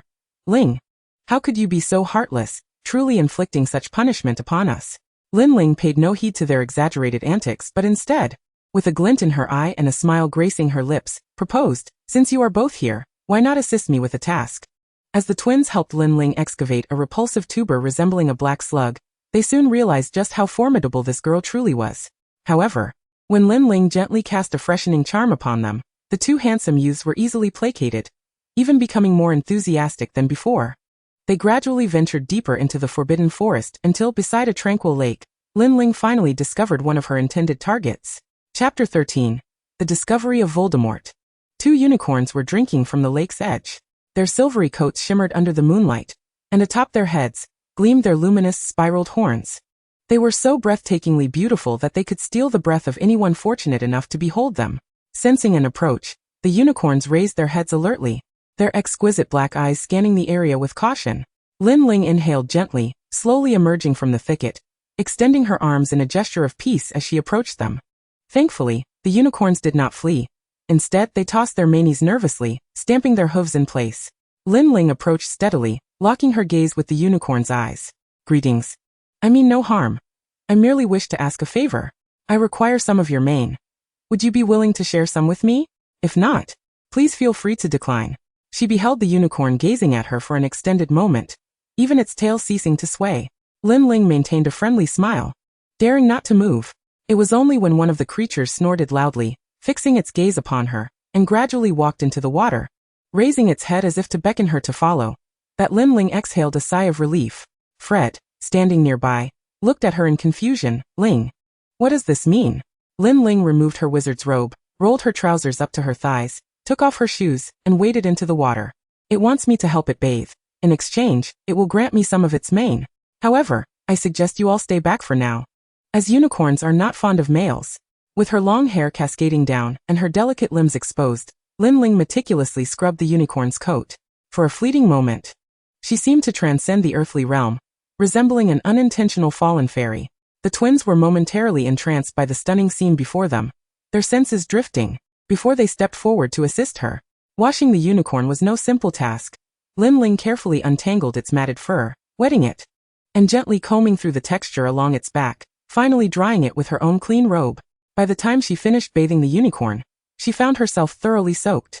George kindly approached and cast a drying charm on her. After thanking George, she felt the unicorn gently nudge her hand, signaling that she could take some mane. Lin Ling cautiously collected a few strands from various parts of the unicorn's mane, ensuring it did not alter the creature's natural appearance, while also trimming the split and withered strands.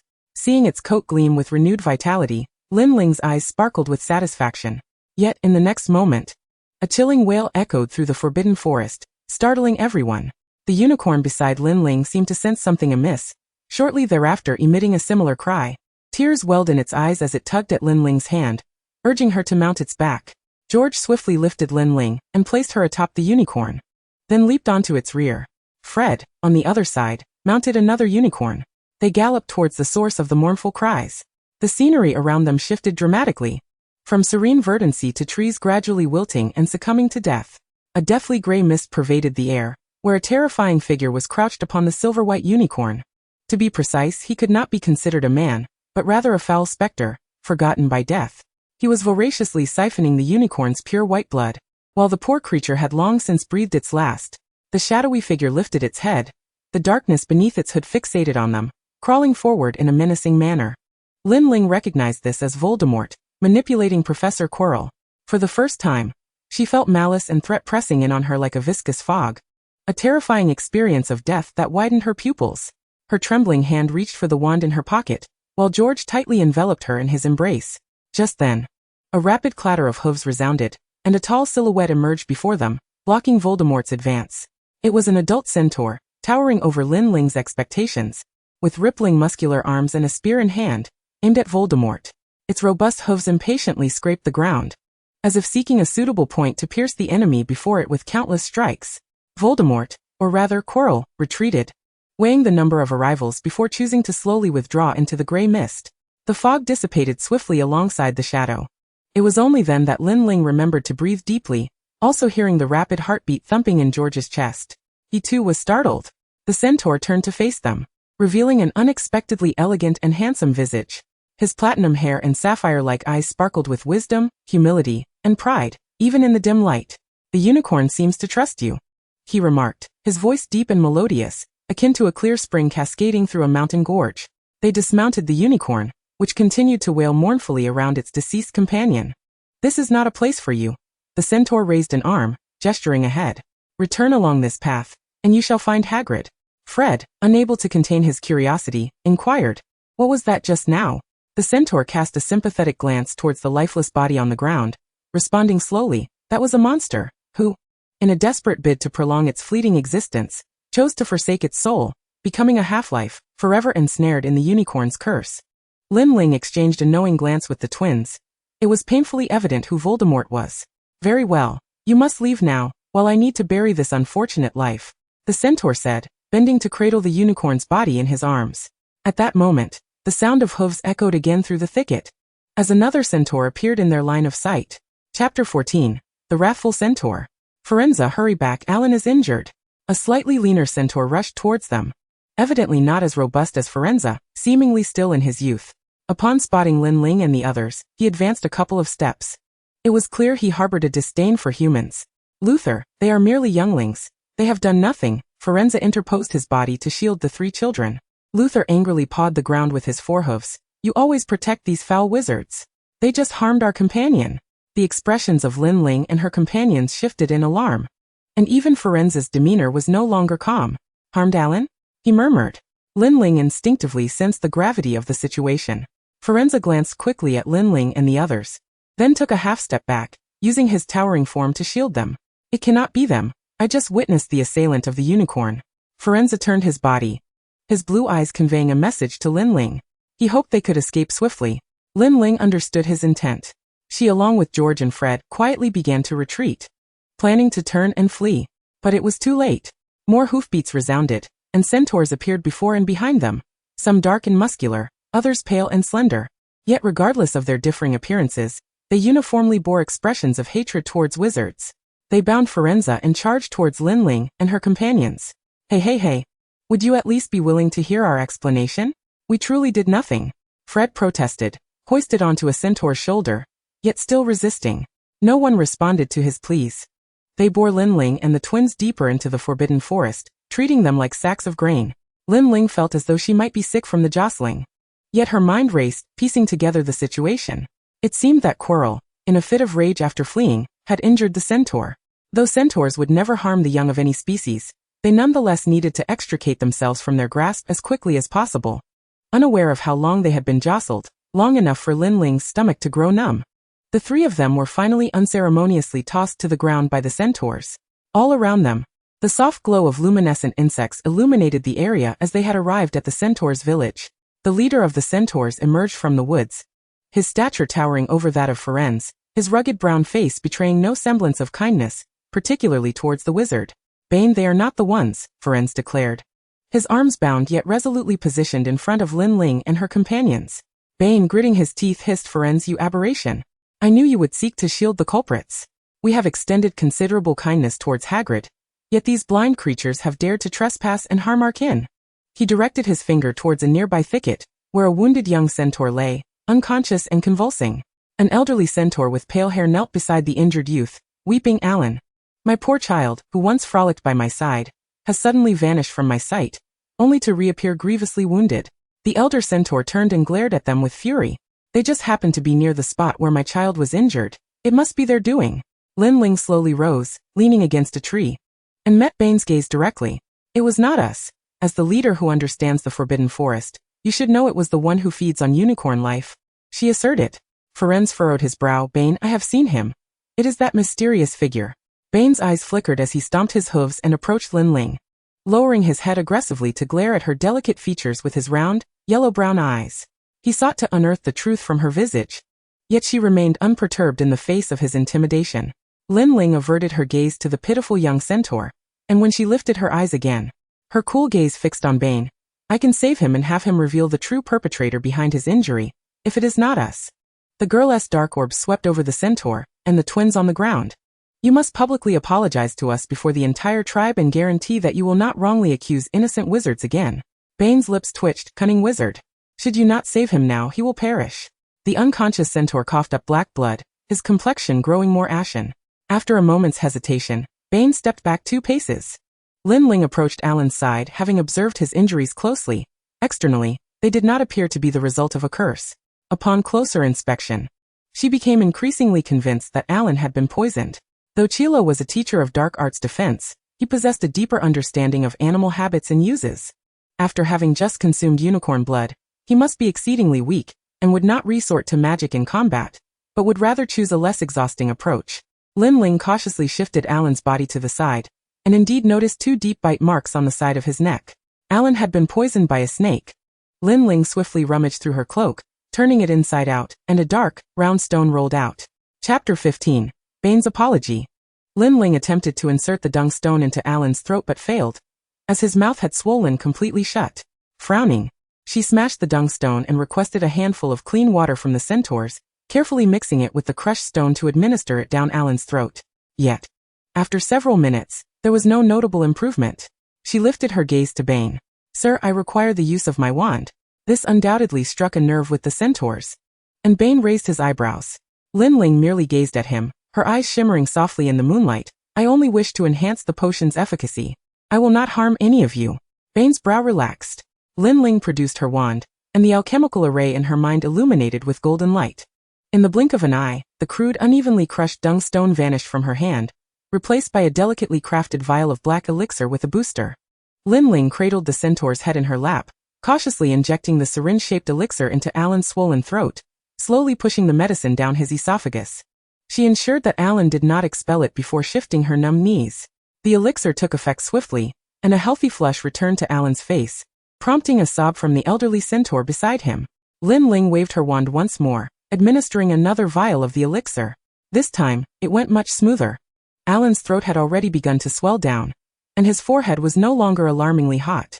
Minutes later, he groaned and opened his deep green eyes. The elderly centaur rushed forward, embracing Alan and weeping. Feren's previously tense features softened, and he breathed a sigh of relief for Lin Ling's successful intervention. A hint of a smile gracing his strikingly beautiful face. Lin Ling reached out to touch Alan's forehead. His fever had entirely subsided. She inquired, "Alan, do you remember seeing the one who harmed you?" Alan coughed several times, his deep green eyes regarding her curiously as he rasped. It was a middle-aged man in black robes, wearing a hood, with a stench of decay about him. He had a snake on his shoulder. "And it was that snake that attacked me." Then, blushing, he added, "I know it was you who saved me. Even while I was unconscious, I could smell your scent. And it was delightful." Nearby, Bane relaxed his previously furrowed brow, signaling to the centaurs beside him to set George and Fred down. George and Fred rushed to Lin Ling's side, flanking her protectively. George glanced sideways, noticing a smudge of dirt on the girl's pale face, instinctively moving his hand. He still lacked the strength to completely shield her beneath his wings. Yet he was equally captivated by her calm and formidable presence. She was like moonlight, not overly fierce but sufficient to illuminate and warm everyone. The tall, deep brown centaur approached Lin Ling, his rugged face etched with embarrassment. Nevertheless, he bowed to her. "Thank you, miss. May I inquire your name?" "I am Lin Ling Lin Ling. I profoundly regret my earlier actions before all my kin," he stated, nodding respectfully to Lin Ling and the twins behind her. He also apologized for the reckless behavior of the two gentlemen, hoping for their forgiveness. Fred crossed his arms and huffed through his nose. Lin Ling stowed her wand away, her cool gaze fixed on Bane's somewhat bashful and guilty expression. "I understand that centaurs are a proud race that reveres nature and scorns wizards. Yet, despite this, there are wizards who embody kindness and a love for peace. I hope that you, Mr. Bane, will not judge all wizards by the same measure. Such a view is prejudiced and does not reflect the fairness of your kind." For the first time, Bane regarded a wizard, particularly one who appeared so small and fragile. He burst out laughing. "I never imagined my capacity for tolerance would be outstripped by that of a human child." He bent his forelegs and lowered his body, meeting Lin Ling's gaze at eye level. "Ling, we shall remember this lesson. Should you require assistance in the future, the centaurs of the Forbidden Forest will extend their utmost help." He tilted his head towards Ling, a knowing glimmer flickering in his wise eyes. "I surmise your nocturnal visit to the Forbidden Forest was to procure something. Am I correct?" Ling replied candidly. "I have secured the unicorn's consent to obtain their mane. But I still require the bones of a thestral." "The bones of a thestral?" Bane pondered for a moment before suddenly raising his forelegs. He nodded to a nearby centaur, who swiftly galloped deeper into the Forbidden Forest. Understanding the task at hand, Bane explained to Ling, "Thestrals are creatures that symbolize death, and thus, when they perish, they do so in a manner that prevents any witness." However, he changed his tone. "Just a few days ago, we encountered a broken wing bone of a thestral deep within the Forbidden Forest. I shall have my kin retrieve it for you." Ling's eyes sparkled with unexpected delight. She had not anticipated such a fortuitous turn of events. She expressed her gratitude to Bane. At that moment, an elder centaur approached Ling, his eyes filled with remorse. "Ling, I apologize for my past recklessness and hostility." He held out a small gemstone, a soft moonlit hue, perfectly round and smooth. "This gem has been in our possession for quite some time. Previously, a reputed alchemist from the human world sought it from us, but we declined his request. Now, Ling, I present this gem to you. I believe that your kind heart will surely unlock its potential." A renowned alchemist? Could it be Nicholas Flamel, the most celebrated master of alchemy in the magical realm? Ling accepted the gemstone, which, contrary to its appearance, was not cold but rather imbued with a gentle warmth. She carefully tucked the gem into the pocket of her inner garment, close to her heart, and smiled gratefully at the elder centaur. A sound of hooves echoed as the centaur sent by Bane returned, holding a long, black object. Chapter 16. Ling's Revenge. It was the bone of a thestral. As Ling grasped it, an icy chill coursed through her, and for a fleeting moment she nearly dropped it. The bone exuded a palpable aura of death, adorned with numerous spines of varying sizes. Ling endured the discomfort, and tucked it into her sleeve. Bane glanced at the waning moon. It is getting late. I suspect your young ones will still need to attend lessons from adult wizards during the day. The distance to Hogwarts is considerable. Firenze and I will escort you back. Exhausted, Ling nodded in eager agreement upon hearing of the direct assistance. Then she and George were hoisted up, much like before, and thrown onto Bane's broad shoulders. Perhaps having overheard George's murmurs of discontent, Bane proudly raised his head. Centaurs shall never be subjugated by any human. We cannot be ridden like mere beasts of burden. As dawn approached, the moon still lingering, they returned to the edge of the forbidden forest. In the distance, Bane and Firenze maintained their noble postures, bidding them farewell with their gazes. Ling waved to them, and with Fred and George's support, they stealthily evaded the watchful eyes of Argus Filch, quietly returning to their respective common rooms. However, before their departure, despite their pale complexions, the twins regarded her with intriguing expressions. Ling, we hope that next time, you might share your secrets with us. After all, Ling had demonstrated her remarkable ability to transmute dung into potion before them, which undoubtedly piqued their curiosity. Ling sighed, tiptoeing back to her soft bed, where she instantly sank into sweet slumber. It seemed as though she had barely closed her eyes when Daisy shook her awake. Ling, don't sleep in. We have 2 major classes to attend today. Then she noticed the deep dark circles under Ling's eyes. Daisy pouted. Ling, did you stay up late without me? Ling could only ruffle her hair and lie, claiming it was merely insomnia. During breakfast, Ling felt drowsy, while the twins who had kept her company the previous night had skipped their meal. She overheard other students from their dorm discussing with Ron. Those 2 clearly ventured into the forbidden forest again last night. No one could rouse them this morning. Ling, still in a daze, listened to the chatter from the next table. Daisy, however, tugged at Ling's sleeve, snatching the plate from her hands. Ling, you should be taking the donut on top, not the plate underneath. This meal left Daisy feeling quite exasperated. She had to not only fill her own belly, but also ensure Ling didn't indulge in anything inappropriate. After breakfast, Daisy dragged Ling towards the classroom on the 2nd floor. As they walked, she chattered incessantly. This is my first time attending a defense against the dark arts class. I always dreamed of becoming an auror when I was younger, especially since they seem so dashing, though my parents teased me about it several times. Daisy appeared to recall the embarrassment of being teased, her nose wrinkling in frustration. In the next moment, however, she scrunched her nose for an entirely different reason. Professor Quirrell's classroom was filled with a peculiar odor, reminiscent of garlic, charred flesh, and the stench of decay. Not only was there a foul smell, but the classroom was also home to an array of bizarre creatures, contributing to the unpleasant aroma. There were enormous lizards that changed color with the weather, snakes coiling down the columns, shrieking red parrots, and various gray rats. Daisy, terrified of snakes, clung tightly to Ling's arm. Upon seeing Quirrell, clad in a large turban and appearing bashful and anxious at the front of the classroom, Ling's foggy mind finally cleared. This wretched individual had nearly turned them into scapegoats the previous night.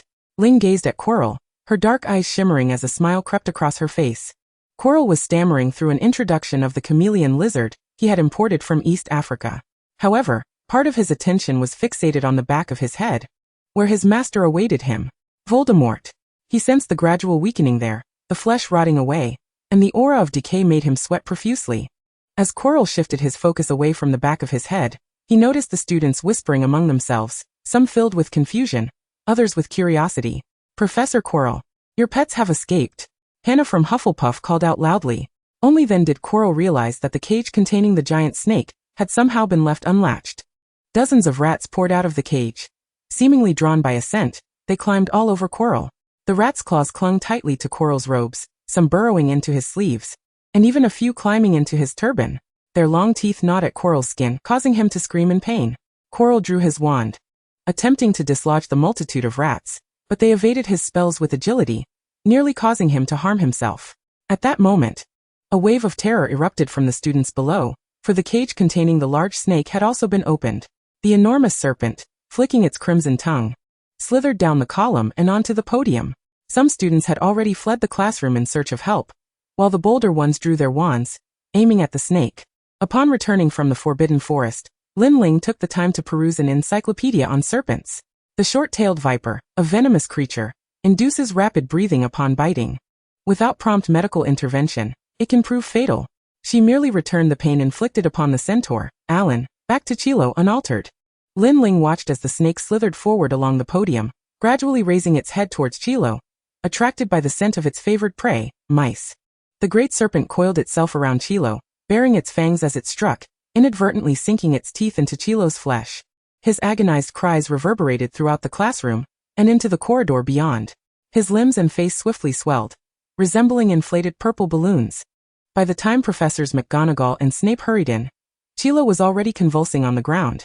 McGonagall employed a levitation charm to temporarily restrain the serpent in midair. Snape conducted a swift examination, before exchanging a glance with McGonagall.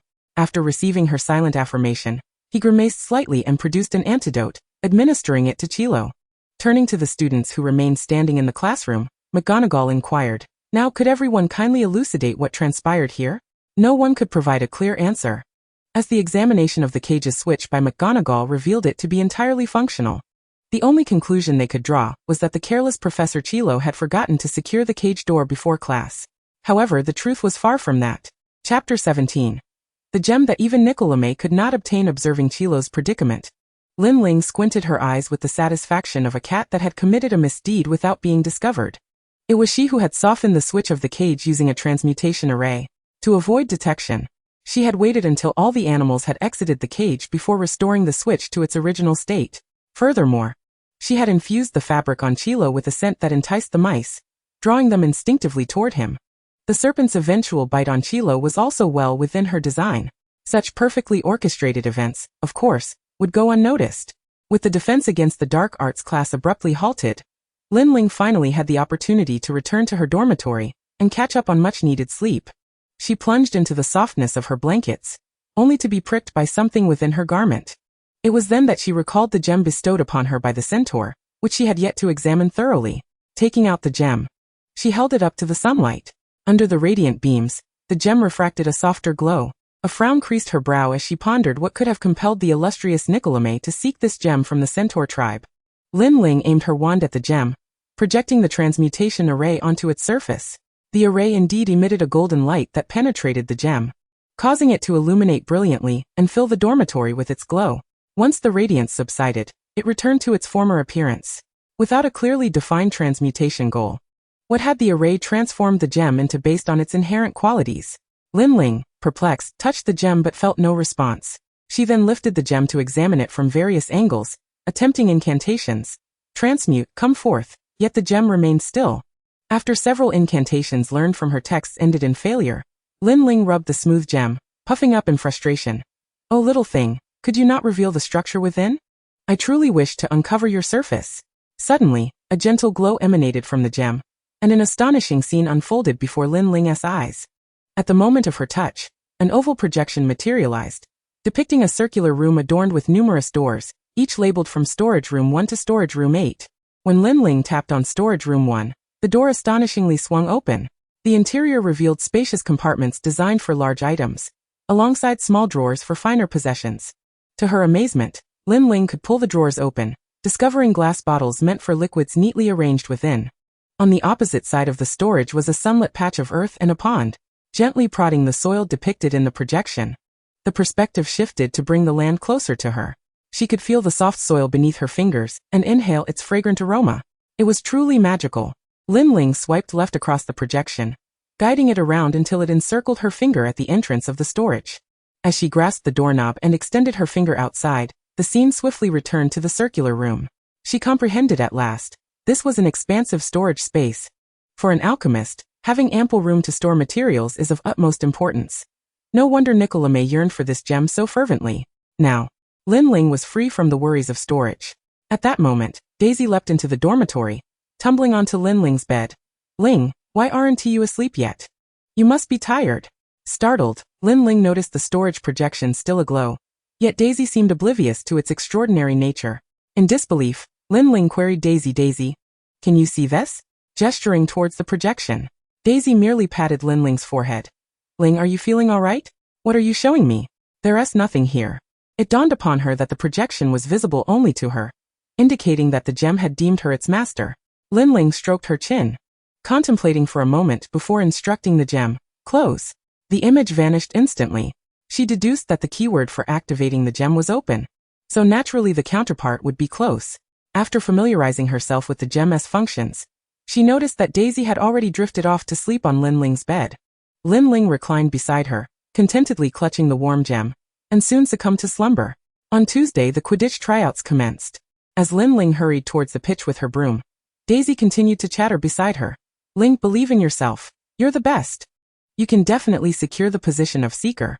Lin Ling chuckled as she pinched Daisy's chubby cheek. "All right, Daisy, are you the one competing or am I? Calm down. Don't be nervous, okay?" The stands were already filled with spectators, predominantly bright-eyed badgers, eagles, and lions. However, keen observers might catch a glimpse of a platinum figure accompanied by two stout companions.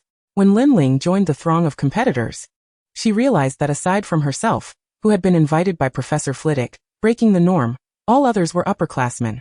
Among them, one East Asian face stood out distinctly. She possessed an elegant oval visage, cascading black hair neatly tied back. Zhang Qiu, with her bright black eyes, spotted Lin Ling and waved cheerfully. Once all participants had assembled, Professor McGonagall announced the format of the tryouts.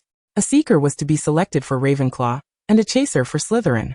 There were 7 contestants in total: Lin Ling, a first-year student from Ravenclaw; Zhang Qiu, a second-year; and Snooker, a fourth-year.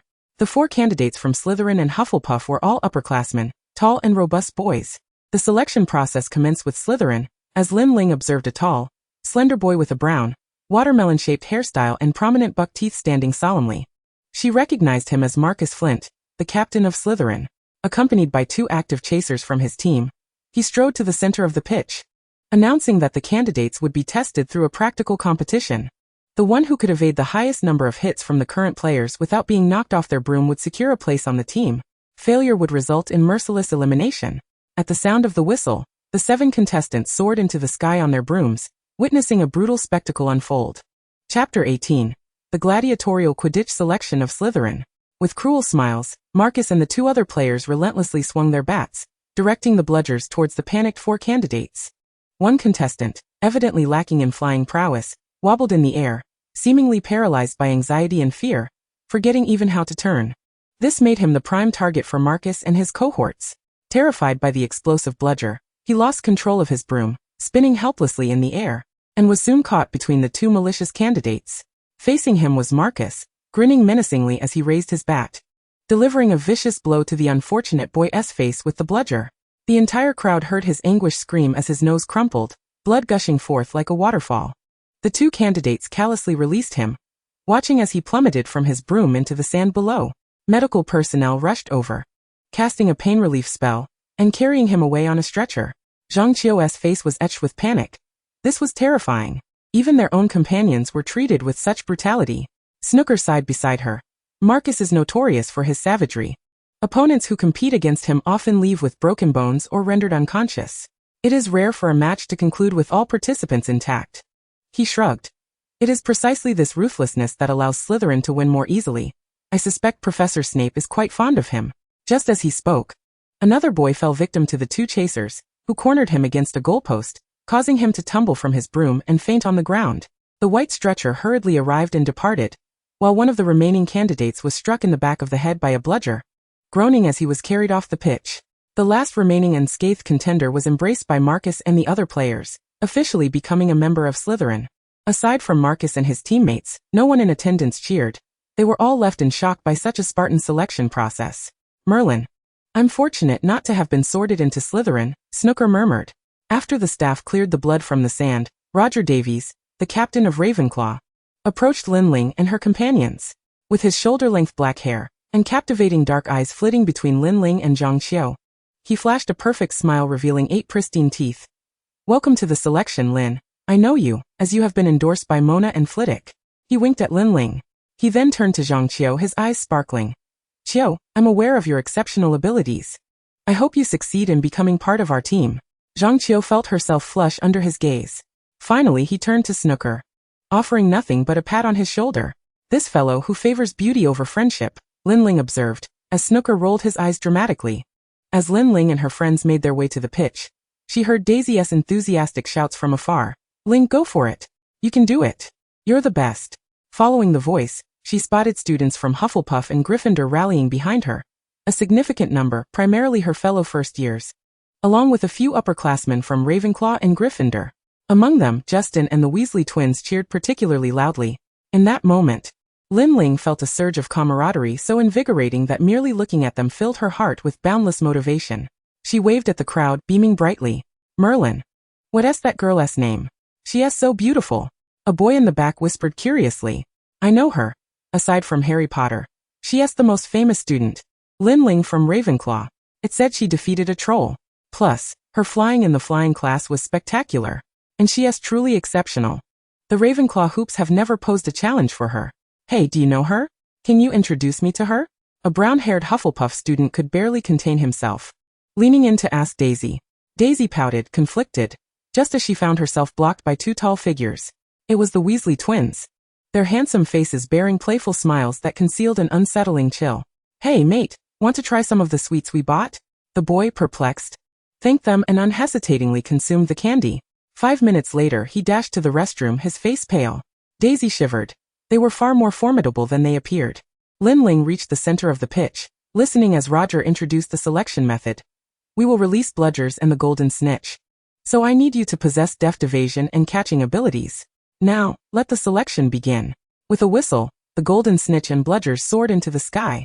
Lin Ling's gaze quickly locked onto the golden snitch as she dove after it, skillfully evading the bludger Roger sent her way. On the other hand, Snooker was less fortunate. Unable to spot the snitch, he was struck by the irate bludger and forced to exit the pitch within 2 minutes. Only Lin Ling and Zhang Qiu remained, pursuing the snitch. The snitch darted nimbly through the stands and around the goalposts. Lin Ling expertly maneuvered her broom, leaning forward to accelerate, while Zhang Qiu lagged far behind. As a bludger hurtled towards her, she swiftly altered her course, nimbly twisting on her broom to evade the attack. Yet in doing so she lost sight of the snitch, and while she searched for it, Zhang Qiu gradually closed the gap. Daisy watched anxiously as the two girls drew closer, neither willing to yield. At that moment Lin Ling, who had been chasing Zhang Qiu, abruptly changed direction, ascending towards another part of the pitch. What is she doing? The golden snitch isn't over there. Surely she's exhausted and her mind has given up, right? Daisy glared at Goyle, who had made a derisive comment. Your brain is the one that is faulty. Shut up. Goyle flushed, glaring back defiantly, only to be met with the disapproving stares of the first-year students from the other 3 houses nearby. Doubt crept in, and others began to murmur. Why is she flying off in another direction? Is she really giving up? The so-called exemplary student is not as remarkable as one might think. Suddenly, they witnessed Lin Ling momentarily suspended in the air, before she unexpectedly dove downwards with astonishing speed, leaving only a fleeting shadow in her wake. Simultaneously, the bludger hurtled towards her trajectory. With a resounding thud, the bludger struck its target, and a figure screamed as they plummeted from their broom. Daisy shut her eyes, unable to bear the sight any longer. In Chapter 19, The Quidditch Rising Hawk, the sounds that filled the air were not of lamentation, but rather the jubilant cheers of the Weasley twins. It was not Lin Ling who had fallen, but rather Zhang Qiu. It turned out that Lin Ling had deliberately veered in another direction, having predicted that all the balls would converge upon her position. Thus as she dove, she not only reached her maximum velocity, leaving Roger unable to fully track her whereabouts, but she also deftly maneuvered her body on the broom, suspending herself upside down. She masterfully orchestrated the timing and positioning, allowing the bludger, which was intended to knock her down, to strike Zhang Qiu instead. Zhang Qiu, engrossed in her pursuit of the golden snitch, could hardly anticipate Lin Ling's extraordinary precision, which deviated not a hair's breadth from its intended path. After a brief suspension in the air, Lin Ling executed a swift turn and performed a complex maneuver on her broom to capture the golden snitch, landing gracefully back upon her broom. At that moment, the whistle for the end of the match sounded. The crowd erupted into applause, for Lin Ling's performance was undeniably spectacular. Was this a showcase of Chinese martial arts? The agility, reflexes, and fluidity of her movements were simply astonishing. She was truly brilliant, adept at utilizing her opponent's attacks to triumph over them. Indeed, she was a paragon of Ravenclaw's excellence. Merlin, Lin Ling was exceptionally impressive. Justin beamed with pride, exclaiming, "Did you see that? She is my idol." Two red-haired boys whistled loudly at the distant figure of the girl, watching her descend from the sky like an ethereal sprite. Daisy rushed toward her amidst the cheering crowd, arms wide open to embrace her. Meanwhile, Roger extended his hand with a smile, welcoming her. "Welcome, dear Lin, to our Quidditch family." Lin Ling turned to him, a sly smile gracing her lips. "I accept your welcome, Captain Davis. I hope to receive a modicum of favoritism from you in the future, rather than an abundance of bludgers." Cold sweat broke out on Roger's brow as he quickly acquiesced, for he dared not offend this seemingly delicate girl, who was in reality a veritable man-eating flower. Indeed, he had hoped Zhang Qiu would join the team. Thus he had chosen to discreetly use his bludger to continuously disrupt Lin Ling, in an effort to prevent her from seizing the golden snitch. However, he had underestimated Lin Ling. Her adaptability and audacity left him utterly astounded. She was the true seeker suitable for the position. Roger offered a sincere smile. "Rest assured, Lin. My teammates and I will do our utmost to protect you. We will not allow any bludgers to target you." Lin Ling smiled politely, knowing she could trust her own capabilities more readily. The excitement from the Quidditch tryouts lingered well into lunchtime, with some individuals even approaching Lin Ling's table to engage in self-promotional introductions, seemingly attempting to demonstrate their worthiness of friendship with her. "Hello, Lin. I am Dean Thomas from Gryffindor. My friend is Harry Potter. Quite impressive, right? And I am also a skilled Quidditch player. I will be trying out for the team in my second year." Lin Ling was compelled to set down her stake and regard the young boy with dark skin who rambled on before her. She smiled politely. "Very well, Thomas. It's a pleasure to meet you. I hope we can become friends." Lin Ling pretended to glance back. "I noticed your friend seems eager for your return. Wouldn't he want to intrude on your lunch?" At this, Neville, who was behind her, quietly shrank back, trying to hide his plump figure.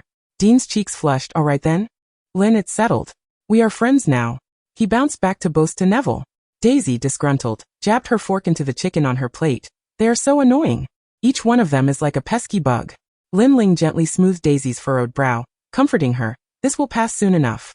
Just as her words left her lips, a heavy hand slapped down upon Lin Ling's shoulder. "You must be Lin Ling, right?" The sudden force startled Lin Ling, and she turned to see a tall girl, freckled and with a mane of reddish gold curls. The girl introduced herself with a haughty tone. "I am Marietta Edgecombe, a close friend of Zhang Qiu." She deliberately emphasized Zhang Qiu's name with disdain. Lin Ling was momentarily taken aback but nodded. "Hello, Edgecombe. I am Lin Ling." Marietta continued with her sarcastic tone. "How does it feel to be idolized?" "Quite exhilarating, I presume? Yet Zhang Qiu has suffered greatly because of you." Daisy slammed her cup down, glaring at Marietta. "Edgecombe, stop spewing nonsense. Lin has harmed no one. If you persist, we shall seek Professor Flitwick for justice." Marietta shrank slightly at Daisy's fierce stance but pressed on. "She took your place and was struck in the face by the bludger, injuring herself when she fell. Now half her face is immobile. Even Madame Pomfrey is struggling to manage the situation." "Take my place?" Marietta glared at Lin Ling. "Edgecombe, this is a competition. The strong prevail. Not a mere game among girls." However, Lin Ling contemplated for a moment before making her way to the hospital wing. Marietta loudly complained from behind. "Who asked for your false compassion? If you hadn't he insisted on trying out for Quidditch, Zhang wouldn't he have either." Lin Ling turned to interrupt her. "I regret Zhang's injury. However, I will not forfeit my place in the tryouts because of this. I do not condone your moral coercion." Having said that, Lin Ling ignored the impending outburst from Marietta and proceeded to the infirmary. Zhang Qiu's face was tightly bandaged by Madame Pomfrey, and upon seeing Lin Ling enter, she displayed no hint of displeasure. "Ling, congratulations on making the team." Lin Ling sat beside her. "Qiu, I am truly sorry." Zhang Qiu's uninjured side broke into a reassuring smile. "This is not your fault. It is merely a reflection of my own inadequacies." Madame Pomfrey entered, carrying a large tray upon which a deep purple potion rested. With her golden brown curls and pristine white medical robes, she always appeared immaculate. "Hey girls, let her speak less. I just treated her external injuries." "Madame Pomfrey, is this injury severe?" Lin Ling inquired with concern. "Compared to those with severed limbs or curse wounds, it is far less severe. However, recovery from fractures and nerve damage will require some time, especially in the facial region," Madame Pomfrey stated objectively. "How long will it take?" "Approximately 2 days for full recovery, though the regrowth of bone and nerve will be quite painful," Madame Pomfrey indicated to Zhang Qiu. Hearing that complete recovery was possible, Lin Ling felt her heart lighten. She exhaled deeply, offering Zhang Qiu an apologetic smile. Chapter 20. a novel discovery in potion making. The following day, during potions class, Lin Ling appeared quite distracted, her mind swirling with images of Qiu Zhang's face and Madame Pomfrey's potion, though she could not quite grasp the source of her turmoil. Furrowing her brow, she scribbled on the parchment, unaware of Severus Snape's approach. The polyjuice potion requires extensive preparation time, Lin. Snape elongated his tone, his dark eyes fixed on Lin Ling, who seemed lost in thought with her chin cradled in her hand. Pray tell, what materials are necessary? And how long does the process take? Daisy gulped nervously, watching Lin Ling rise as if in a trance. It takes 21 days to brew the lacewing flies. And the fluxweed must be harvested during the full moon. These ingredients require a full month of preparation. Although it appeared she was not paying attention, Snape had to concede that her answer was entirely correct. Reluctantly, he motioned for Lin Ling to sit down. Some individuals have indeed garnered much praise recently, but that is no excuse for daydreaming in my class. As Snape turned back to the lectern, Daisy stuck her tongue out at his retreating figure. How cruel. By the way, Lin, what were you pondering? She noticed Lin Ling's expression suddenly brighten, as if she had heard a pivotal thought.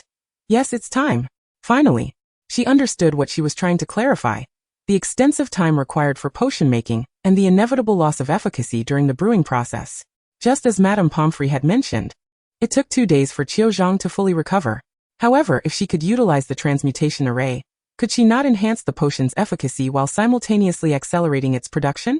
Just like the dung solution she had concocted in the Forbidden Forest, which proved far more effective than mere dung for those on the brink of death from poisoning. Furthermore, such foresight could mitigate harm to those around her. Lin Ling closed her eyes, envisioning the transmutation array as she attempted to use Madame Pomfrey's potion for Qiu Zhang as the transmuted object. Moment latte. The array provided her with a list. A small image of the finished product appeared, a bubbling purple potion, identical to Madame Pomfrey's. The official title bestowed by the array was Bone Healing Elixir.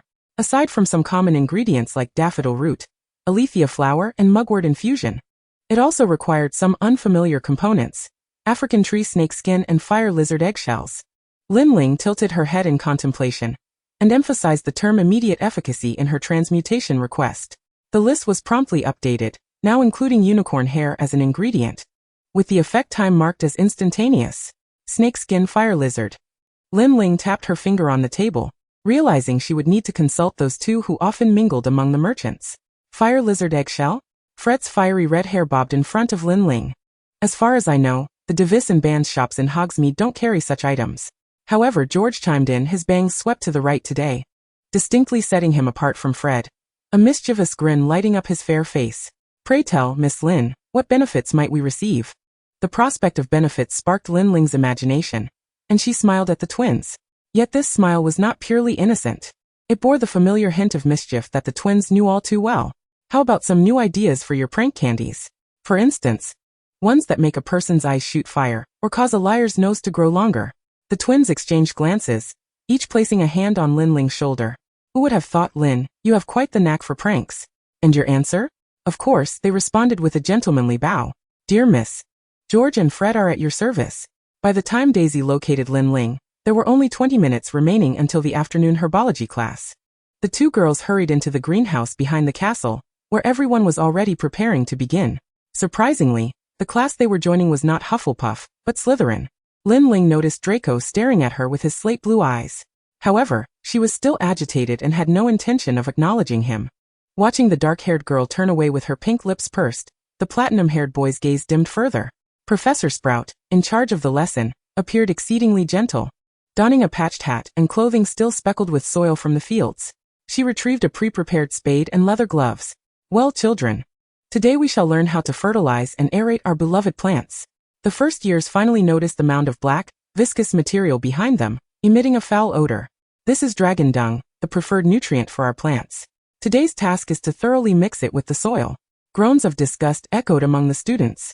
It seemed some were less than pleased with the prospect of digging through excrement. Professor Sprout turned around to support the unfortunate Padma Patil, a slender and beautiful Indian student from Ravenclaw, who was still retching. Poor child, I believe you could use a mask. Lin Ling regretted wearing her freshly washed robes. Daisy, donning a mask, had tears streaming from her blue eyes, stung by the pungent smell of dragon dung. The two girls, clad in drab gray overcoats, vigorously plunged their spades into the soil, loosening it before mixing in the foul-smelling dragon dung.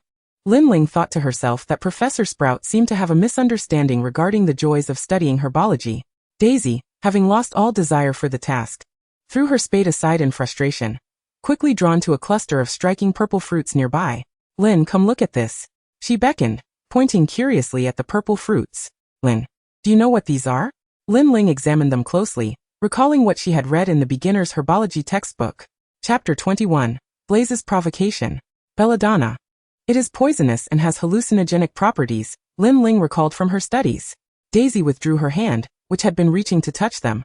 I thought they might be delicious. What are you two doing? An unfriendly voice interrupted from behind them. The two girls turned to see a group of familiar faces. Draco's eyes flickered sideways, avoiding direct contact, while the girl gripping his arm was none other than Pansy Parkinson. With her ear-length hair and sharp, fox-like eyes, she was undeniably distinctive, yet her demeanor radiated an air of hostility, filling her features with malice. Beside her stood Blaze Zabini, a tall boy with dark skin, deep-set eyes and a prominent nose, exuding an aura of handsome arrogance. He regarded Lin Ling and Daisy with an inscrutable expression. How pitiful and wretched. A mudblood reduced to thievery. Even of Professor Sprout's plants, Pansy taunted, her disdain for Lin Ling palpable. Whenever Lin Ling graced Draco's sight, the platinum-haired boy found his gaze irresistibly drawn to her. Even in close proximity. Upon hearing Pansy's words, Draco furrowed his brow. Although he typically reveled in causing trouble for Potter, it did not imply he would do so for everyone, especially not for this girl. Just as he was about to intervene and put an end to this tedious provocation, Lin Ling calmly retorted, Parkinson, I do not wish to hear the term mudblood from your lips again. Moreover, not everyone interprets others' actions with the same malicious intent as you do. Pansy, seemingly eager to unleash her ire, restrained herself in the presence of Blaze and Draco. She cast a pleading glance towards Blaze, who, understanding her plight, offered a slight smile. He approached the dark-haired girl, and before the onlookers, Blaze bestowed upon Lin Ling a friendly and gentlemanly smile. I apologize, Miss Lin. My friend appears to have misjudged you, and I would like to extend her apologies on her behalf. Lin Ling. Pansy. Observing the dark-haired girl with bewildered apricot eyes, Blaze's smile grew even more radiant. Pansy's dissatisfaction was of little concern to him. He had often heard her sulk and express her frustration towards Lin Ling, while Draco would unusually avoid discussing her name. All of this piqued his curiosity, until today, when he beheld her up close. The girl stood quietly with her companions, effortlessly capturing his attention. When she was not smiling, she exuded a cool and aloof aura, reminiscent of a spring in the mountains. Yet when she smiled, she resembled a flower, revealing delicate, soft, and gentle petals. He suddenly felt a yearning to imprint his own shadow within her eyes. The handsome boy with dark skin took a step towards Lin Ling, seemingly wishing to touch her. However, in the next moment, he was firmly grasped by a hand and pulled back. Blaze raised an eyebrow, observing Draco's stoic expression as he held onto his arm. He noted the fleeting glimmer of jealousy in Draco's eyes. Perhaps he himself was not even aware of it. Blaze smirked. This situation appeared to be far more entertaining than he had anticipated. Draco's gray-blue eyes narrowed slightly, and with a hint of suppressed anger, he directed his gaze towards Blaze and Pansy. Let us go, Blaze, Pansy. There's no need to waste time on them. Pansy's cheeks flushed crimson. She had expected Blaze to stand up for her and reprimand Lin Ling. Instead, he had unexpectedly betrayed her on the spot, behaving like a peacock displaying its feathers before that insufferable girl. And where had Draco's usual sharp tongue disappeared to? Blaze nodded at Lin Ling and deliberately called her name with feigned affection. Ling, I hope we can chat again soon. The platinum-haired young master abruptly halted, inhaled deeply, and strode purposefully to the front of the classroom. Pansy shot Lin Ling a fierce glare, as if to convey that she would not let her off easily. Daisy, with her azure eyes, watched them depart and then pouted. Ling, don't pay attention to that Blaze. He's a notorious flirt. Lin Ling nodded, shaking off the goosebumps provoked by Blaze's gallant demeanor. What a peculiar trio they made. She found the combination of Goyle, Crabbe, and Malfoy far more agreeable. As November arrived, Hogwarts was enveloped in a thin veil of winter rain's chill. The morning lesson was about to commence, and three little ones clad in red and yellow scarves furrowed their brows at the trouble before them. Harry, Ron, and Hermione. Just as Lin Ling ascended the staircase to the second floor, she spotted the blue poltergeist making faces at Hermione while wielding a wand. Since arriving in this world, she had yet to properly interact with the trio, as she rarely had classes with them. Moreover, she had no desire to involve herself in their storyline. Her intent was to remain a passive observer, fulfilling her crossing over conditions without disrupting the main plot of the world. However, witnessing Hermione's anxious expression and her empty hands made it difficult for her to simply turn away. It was evident that the poltergeist had stolen her wand. Ron, beside her, was angrily waving his wand, only to be splattered with ink from a bottle thrown by the mischievous spirit. Harry attempted to cast the levitation spell he had just learned on the poltergeist. But the spell not only missed its mark, but also incited the blue troublemaker to hurl what appeared to be dung balls stolen from Professor Sprout's greenhouse towards Harry and his friends. As the three of them shut their eyes in anticipation of the impending mess, the girl by the staircase gently raised her wand and aimed it at the foul projectile, transforming it into a colossal water balloon. The sheer size of the balloon caught the poltergeist off guard. Its tiny claws failed to grasp it, and it tumbled into the water. The poltergeist struggled to extricate itself from the puddle, only to discover that the water had morphed into an extremely viscous glue, pinning it in place. It howled in frustration, helplessly watching as Hermione reclaimed her wand. Hermione cast a puzzled glance at the bizarre predicament of the poltergeist, her intelligent eyes scanning the vicinity, but was promptly tugged by Harry's sleeve. "Hermione, class is about to start. We should hurry." She involuntarily dismissed the incident from her mind. For in comparison to the poltergeist, Professor Snape's deductions and his sardonic tone weighed more heavily on her. Lin Ling concealed herself in the shadows, waiting for the three little ones to descend the stairs and head towards the dungeons. A smile curled at her lips as she realized she had discovered something that would aid her in fulfilling her crossing over conditions. Chapter 22. Pansy's repeated setbacks. In the instant the poltergeist hurled dung at Hermione, Ron instinctively positioned himself in front of her. It became apparent that from the very moment they met, Ron's unconscious affection had begun to blossom. This significantly eased the challenge of completing the entry for Ron's first love. She could already glimpse the dawn of victory. The dark-haired girl nimbly ascended the staircase, landing softly like a cat, making her way to the Transfiguration classroom at Daisy's call. Meanwhile, the green-eyed boy headed towards the dungeons, still lost in thought about the scene he had inadvertently witnessed moments ago.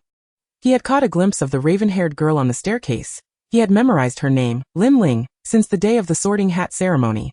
Her name was peculiar, rolling off the tongue with a lingering resonance, and upon closer reflection, it held a sweet essence. He thought he had seen her use her wand to point at the poltergeist, though he could not be certain, as she was, like him, merely a first-year student just beginning her magical journey. Yet, she was so radiant that he could even hear her name on the lips of some Gryffindor students. Just as Snape's merciless gaze fell upon Harry, this dazed boy contemplated that the next time he encountered Lin Ling, he would certainly greet her loudly, wishing to be her friend. The twins were swift. They returned the very next day with the items Lin Ling had previously requested. In the castle's corridor, Lin Ling gently caressed the gnarled serpent skin and the fragments of fiery red eggshell in her hands, gratefully nodding towards the twins. Observing the radiant smile that Lin Ling bestowed upon them, the red-haired boys found themselves unwittingly influenced, their lips curving upwards in response. George leaned closer to Lin Ling, whispering, "Ling, what happened to the prank candies you promised?" Before Lin Ling could respond, a haughty and taunting voice interrupted. "What are you doing?" Turning at the sound, Lin Ling spotted Pansy Parkinson standing at the corridor's entrance. Pansy wore an unmistakably malevolent expression, truly befitting of the rising star of Ravenclaw. "You must radiate your so-called charm wherever you go, huh?" She pinched her nose in mock disgust. "I can smell that foul perfume from here. It's utterly shameless." Fred, unable to contain his anger, was about to rush forward when Lin Ling held him back. Standing on the elevated platform of the corridor, she looked down at Pansy, asserting, "Pansy Parkinson, mind your own business." Pansy smirked, a glint of satisfaction in her eyes. "Lin Ling, how does it feel to be pursued by the most impoverished and disgraceful family, the Weasleys? Everyone knows how the professors look down on them. You truly deserve to stand with them." George's fists clenched tightly, the sound of cracking knuckles echoing in the air. Had Pansy not been a girl, he would have already thrown a punch. Lin Ling regarded Pansy with a frigid glare. "Parkinson, the one who ought to feel ashamed is you, spiteful and envious, devoid of compassion, using the most petty and malicious thoughts to judge others. I pity you." Pansy's slanted eyes flared with indignation, and she sought to unleash her most venomous words to elicit a sense of shame from Lin Ling. Just as she was about to retort, she noticed that her companions had discreetly distanced themselves the moment she began to speak. The throng that had gathered consisted predominantly of Ravenclaw and Hufflepuff students, while the other Slytherins merely observed with indifferent gazes. A group of students from both Eagle and Badger houses recognized Lin Ling, and approached her and Pansy. "Who are you? Why are you speaking to Lin like that?" "Pansy Parkinson from Slytherin. You've accused Lin of stealing from Professor Sprout before. And now you're here slandering her again. Are you out of your mind, clinging to others like this? As Pansy listened to the outraged expressions of the little eagles and badgers, her pale face flushed crimson. I am not lying. She noticed wands being pointed at her and retreated step by step. Lin. Just you wait. Lin Ling watched her retreating figure, murmuring, no. You should be the one waiting. It seemed that without a little lesson, she wouldn't learn her lesson. Turning back to the still agitated twins, she extended her hand and produced a small bag of colorful candies. Hey, my dear friends, don't be disheartened. These are truth-telling candies. She squinted her eyes playfully. As for the other kind, I'll give it to you later. At dinner, Pansy Parkinson from Slytherin suddenly erupted with a fiery torch-like glow in her eyes, shrieking as she fell to the ground, rolling helplessly, until Snape bound her with a spell and hurried her to the infirmary. It was said that Pansy didn't fully recover for a week. Chapter 23, Cedric's Woes. Lin Ling successfully concocted a new potion using the materials provided by the twins. And with the arrival of November, the Quidditch season officially commenced. Lin Ling became exceedingly busy, participating in training sessions organized by Captain Roger 1 to 2 evenings each week, in addition to her regular classes. The first week of November marked the match between Gryffindor and Slytherin. One morning, Lin Ling witnessed Harry's owl, Hedwig, stumbling as it flew in, clutching a massive parcel shaped like a broomstick. She knew it contained the Nimbus 2000, the most renowned broom in the wizarding world at that time. Gryffindor erupted in envious exclamations. Daisy devoured her meal at an astonishing pace, prompting Lin Ling to chuckle. Don't worry, I'll have Hermione reserve you a good spot, so you won't miss seeing Harry. Daisy's cheeks flushed. Who wants to watch him? Despite her bravado, Daisy was the first to dash away after the meal, and by the time Lin Ling located her, she had already claimed a prime position in the middle of the right side of the stands, waving the Gryffindor flag. The cheers in the arena, the clash between Gryffindor and Slytherin, truly stirred everyone's blood. Inevitably, Harry's broom was subjected to unexpected manipulation. Daisy was beside herself. Lin, did you see that? There's something wrong with his broom. Why can't they pause the match? Lin Ling's gaze shifted towards Hermione and Ron. Swift as a hawk, Hermione had already initiated her plan. Turning back to comfort Daisy, Lin Ling said, it's all right. His broom will return to normal soon. Quirrell's seat was not far from them. And as Snape's robes caught fire due to Hermione's intervention, Lin Ling drew her wand from her pocket, casting a flash of light that ignited Quirrell's turban. He let out a shriek, leaping up in panic, ignoring everyone's advice to remove the turban, and fled down the stairs in disarray. Lin Ling raised an eyebrow, wondering if Voldemort on the back of his head shared in his misfortune. If so, the scene must have been quite amusing. After all, she was a person who held grudges. The whistle blew, and Harry expelled the golden snitch he had accidentally swallowed. Aside from the size of the Slytherins, everyone else was chanting Harry Potter's name. The following day, after Charms class, Professor Flitwick mysteriously summoned Lin Ling to his office on the 8th floor, where he presented her with a broom, the Nimbus 2000. Lin Ling's eyes widened in astonishment as she ran her fingers over its smooth lacquered surface and sleek tail. Professor Flitwick. What is this? Ling, this is a gift from Ravenclaw. He winked at her. Gryffindor has a stellar first-year seeker. We Ravenclaws are not to be outdone. This broom is perfectly suited for you. Lin Ling gazed at the kindly, beaming elder before her, unable to resist the urge to embrace him.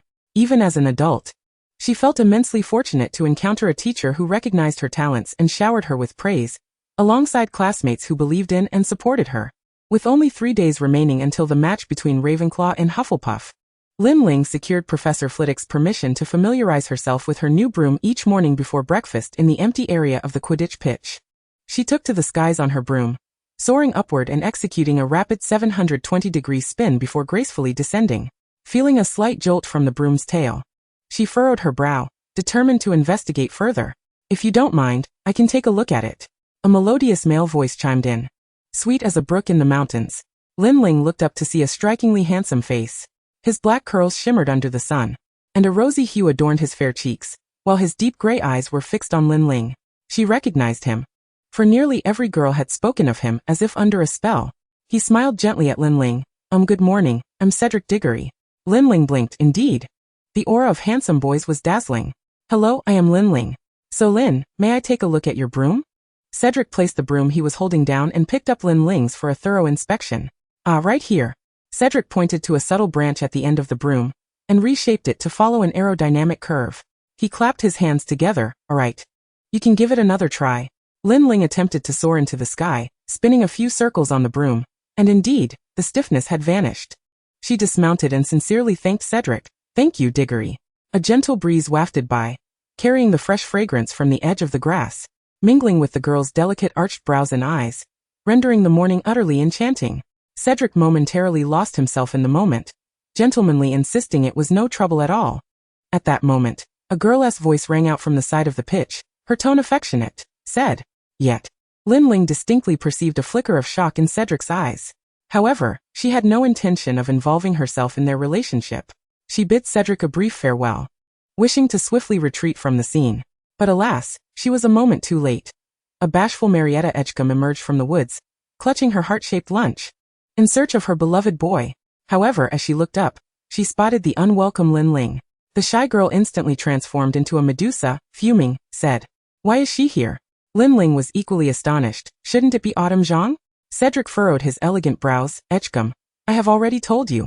So you rejected me because of her?" Marietta's eyes began to well with tears. Lin Ling thought, sitting in the pitch, trouble falls from the sky. Cedric, true to his Hufflepuff nature, patiently explained, "No, Ling is practicing with me for the Quidditch match in 3 days. Marietta interrupted him, distraught. "If it weren't for her, what is wrong with me? Why can't I be your girlfriend?" Lin Ling quietly listened as Marietta rambled for a full 5 minutes. Even Cedric's pale-faced attempts at explanation were drowned out. She resolved to intervene and bring a swift conclusion, for breakfast in the dining hall was about to commence. "Marietta." A calm and gentle voice emerged from beside her. Lin Ling fixed her gaze on Marietta's green eyes. "You are beautiful and intelligent, a girl worthy of pursuit and cherishment. However, everyone has their preferences, just as I enjoy beef while others may not. You can choose to distort your true self in pursuit of what you desire. But I hope you first learn to love yourself and to be yourself. When you mature and excel as your own person, you will find that what you once yearned for is far outstripped by the person you have become." Marietta stared at Lin Ling in stunned silence before abruptly turning to Cedric. She had to admit that her pursuit stemmed from her own fantasies of Cedric, and the desire to bask in the envious gazes of other girls. What she truly sought was vanity. Lin Ling's words forced her to confront her inner self for the first time. The girl with the red mane looked at the boy she once desired, only to realize that Cedric's expression was not the gentle one she had envisioned, but rather tinged with helplessness and a hint of annoyance. What she had thought and done had merely been her own delusion, making her a burden and a source of fear for others. In that moment, she seemed to grasp something profound. No amount of madness could win someone else's heart. She could only appear as a laughable jester. Marietta turned away, wiping the tears from her eyes and the distortion from her face, then lifted her head like a modest princess, nodding to Cedric. "I'm sorry, Cedric. Goodbye." She slowly retraced her steps back the way she had come. Chapter 24. The Contest with Hufflepuff. The morning sun had begun to grow increasingly warm, casting a shimmering golden glow upon the dark-haired girl before Cedric. He had long been acquainted with her, recognizing her as the resilient girl who stood tall despite the chaos during the sorting, recalling her gentle laughter when conversing with her companions, and admiring her confident and daring flight during the Quidditch tryouts. Perhaps some of Marietta's words contained truths he was reluctant to admit. Lin Ling waved at the dazed Cedric. "I think we should go eat. Thank you for fixing the broom." However, a mischievous glint flickered in her eyes. "If I help you resolve a minor predicament, then our debts will be settled." Cedric gazed at Lin Ling, whose almond-shaped eyes narrowed like a cat's, and smiled at her with tender shyness, his gray eyes seemingly always harboring a misunderstood affection. "Indeed. May I call you by your name, Ling?" "You may call me Cedric." The handsome boy with dark hair wore a smile imbued with warmth, and Lin Ling tilted her head to regard him. "Cedric, I advise you not to smile at me like that. You are too handsome, and it may lead to misunderstandings." Estimating the time, Lin Ling realized only a few minutes remained before breakfast concluded. She seized her broom and dashed toward the castle, not forgetting to bid Cedric farewell. "See you in a few days, but I won't go easy on you in the Quidditch match 3 days from now." Cedric watched her retreating figure, murmuring to himself, "Misunderstanding?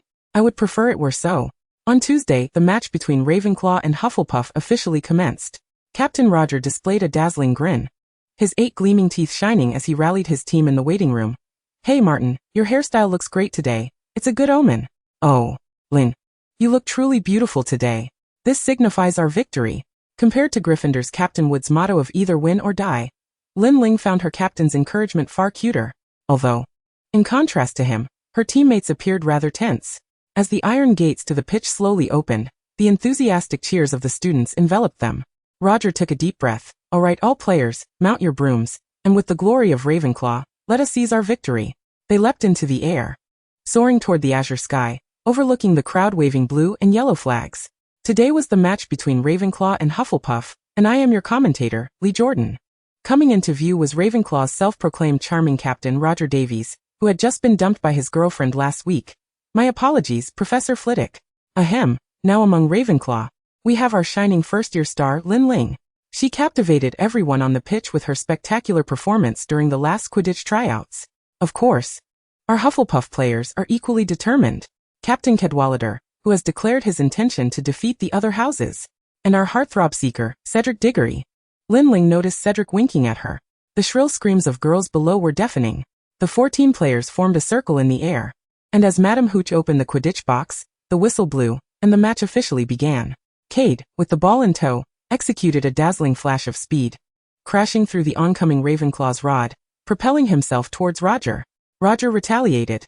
Merlin, what a miscalculated anticipation. Hufflepuff seizes the first 10 points. What a catastrophic start. In less than 2 minutes, Hufflepuff has already scored. Lin Ling understood that if the match did not conclude swiftly, the outcome could be far worse than she had imagined. She soared to the highest altitude, her gaze sweeping across all directions in search of the elusive golden snitch. However, within 3 minutes, calamity struck repeatedly. Hufflepuff's Jack sent the ball soaring, striking Ravenclaw's Miller. He was knocked unconscious. Oh. Thankfully, although injured, Miller managed to persist in the game. Let's rally for the resilient Miller. Miller, unsteadily clutching the ball, charged into Hufflepuff's defensive ranks, but in the next moment, the ball was seized in a counterattack. Fortunately, this time Roger successfully held the line. A confident smile graced Roger's face, only for the next instant to witness his defense breached as Hufflepuff scored once more. Roger appeared overly self-assured. However, it was merely a 20-point lead. Oh, it's already 30 points. Cade flashed a taunting smile at Roger, seemingly conveying their lack of chance for victory. Finally, Ravenclaw's Ling made her move. She had dived towards her target. Merlin, is this speed even real? I can scarcely see. Just as Hufflepuff made their throw, Lin Ling finally spotted that clever little creature, hiding beneath the remnants of the ball's trail. There was no time to waste. Lin Ling darted towards it. Following closely behind was another shadow, Cedric. His gray eyes were fixed intently on Lin Ling, who was darting about like the golden snitch, and he reached out, the hem of her robe brushing against his hand. His speed was remarkable, nearly catching up to her. Cedric too had spotted the snitch, now pursuing Lin Ling with astonishing velocity, their speeds gradually converging. Lin Ling sensed Cedric drawing nearer, her brow furrowing as she evaded a bludger hurtling towards her. The golden snitch, in a frenzy, darted beneath the intricate wooden railing of the pitch. Lin Ling swiftly altered her course, diving downwards, with Cedric hot on her heels. In that moment of pursuit, Ravenclaw finally broke their scoreless streak, yet simultaneously, Hufflepuff secured another 10 points. Below me, I could see Ling still in the lead. But Cedric was relentless. Both exhibited astonishing agility, soaring through the complex wooden structures with remarkable speed. Wait. It seemed Ling had encountered difficulties, gradually falling behind Cedric. Almost everyone could no longer contain their excitement, rising to peer down, witnessing Lin Ling lifting her broom, appearing to concede the chase. Disapproving shouts erupted. What was she doing? Was she giving up? Did she realize she couldn't best Cedric? Indeed, she was still a novice, her skill still lacking. Ravenclaw was truly the worst team. Even their seeker was about to give up. Wait, what just happened? Jordan, microphone in hand, exclaimed in disbelief. Chapter 25, Draco's Troubles. Lin Ling had not given up. She had merely calculated the golden snitch's trajectory. That little creature was evading alongside the bludger. She heard Cedric's voice behind her, drawing closer to the snitch. Ling, weren't you supposed to play fair? Lin Ling flicked her long braided hair into the air, her broom lifting her body as she ascended at a diagonal angle to the upper right, turning her head to glance back at the boy with gray eyes, a determined smile gracing her lips. Cedric, I have never given up. Cedric watched as Lin Ling suddenly leapt into the air before him. At the moment her broom ascended, the spinning bludger screeched as it veered towards them. It was a mere second away from colliding with the top of Lin Ling's broom. But her sudden upward maneuver averted the crisis entirely. It was all anticipation. Lin's genius foresight. Indeed, the bludger rushed past them. Lin's clever angle allowed her to evade a crushing blow. But Cedric's momentary distraction came at a painful cost. The bludger hurtled towards him, and he instinctively dodged. Though not completely. Oh, Merlin. Cedric was struck in the abdomen by the bludger. He nearly toppled from his broom but heroically continued the chase. Cedric struggled to steady himself yet lost sight of the snitch, and Lin Ling had already deftly soared high alongside the snitch. Another bludger barreled towards her, which she nimbly evaded. Now her focus was solely on that cunning little creature flapping its wings, her ears attuned only to her calm breaths.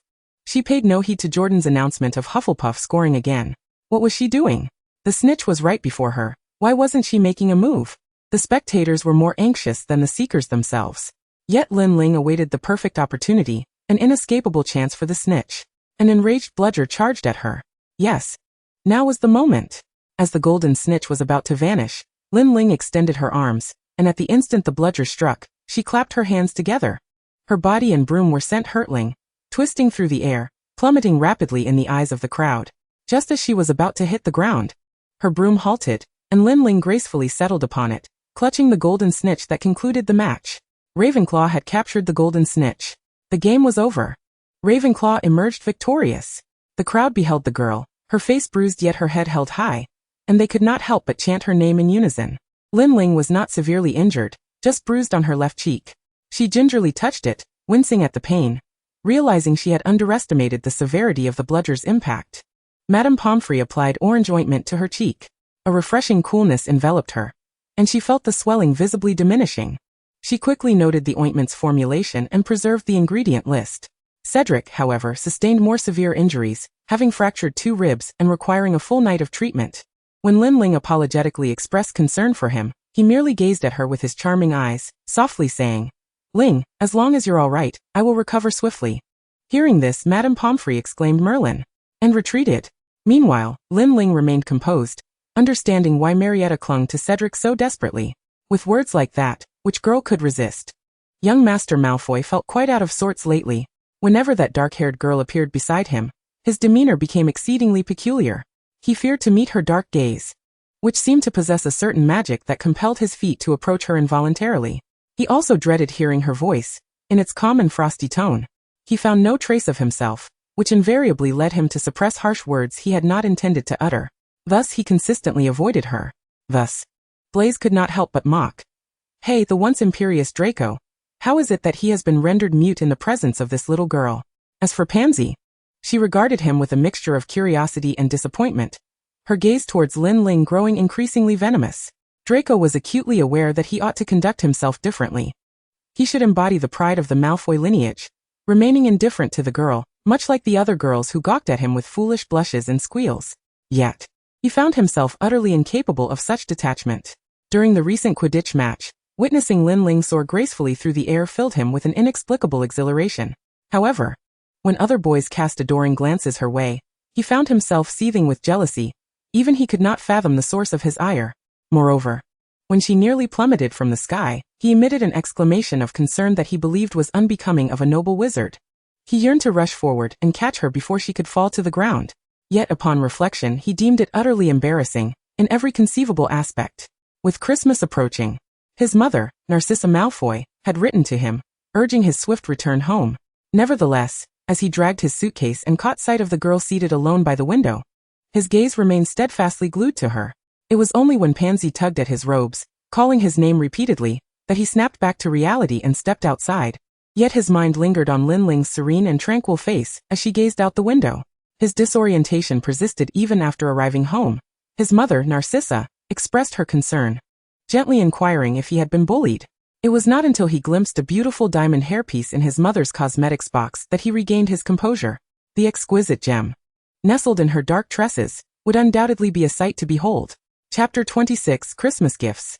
Lin Ling was experiencing her very first Christmas in the magical world. And at Hogwarts no less. The sensation was simply enchanting. The festive spirit at Hogwarts was palpable, with Hagrid having brought in a colossal Christmas tree, while Professor Flitwick cheerfully adorned it with enormous golden glass baubles, repeatedly wishing everyone a Merry Christmas. Lin Ling sat before the tall glass windows, observing the students returning home, her gaze drifting past the long table where Harry and Ron were engrossed in a game of chess, finding it all exceedingly entertaining. On Christmas morning, Daisy joyfully roused the still sleepy Lin Ling from her slumber. "Hey, Merry Christmas, Ling." Lin Ling could not help but smile as she playfully rubbed Daisy's soft little cheeks. "Merry Christmas, Daisy." Clad in the brand new princess dress that Lin Ling had gifted her, Daisy flashed a mysterious smile. "Come on, let's unwrap our Christmas presents." "Ours?" Lin Ling paused for a moment, taken aback. I have gifts too? Of course. Daisy half-pulled, half-dragged Lin Ling to the Christmas tree in the common room.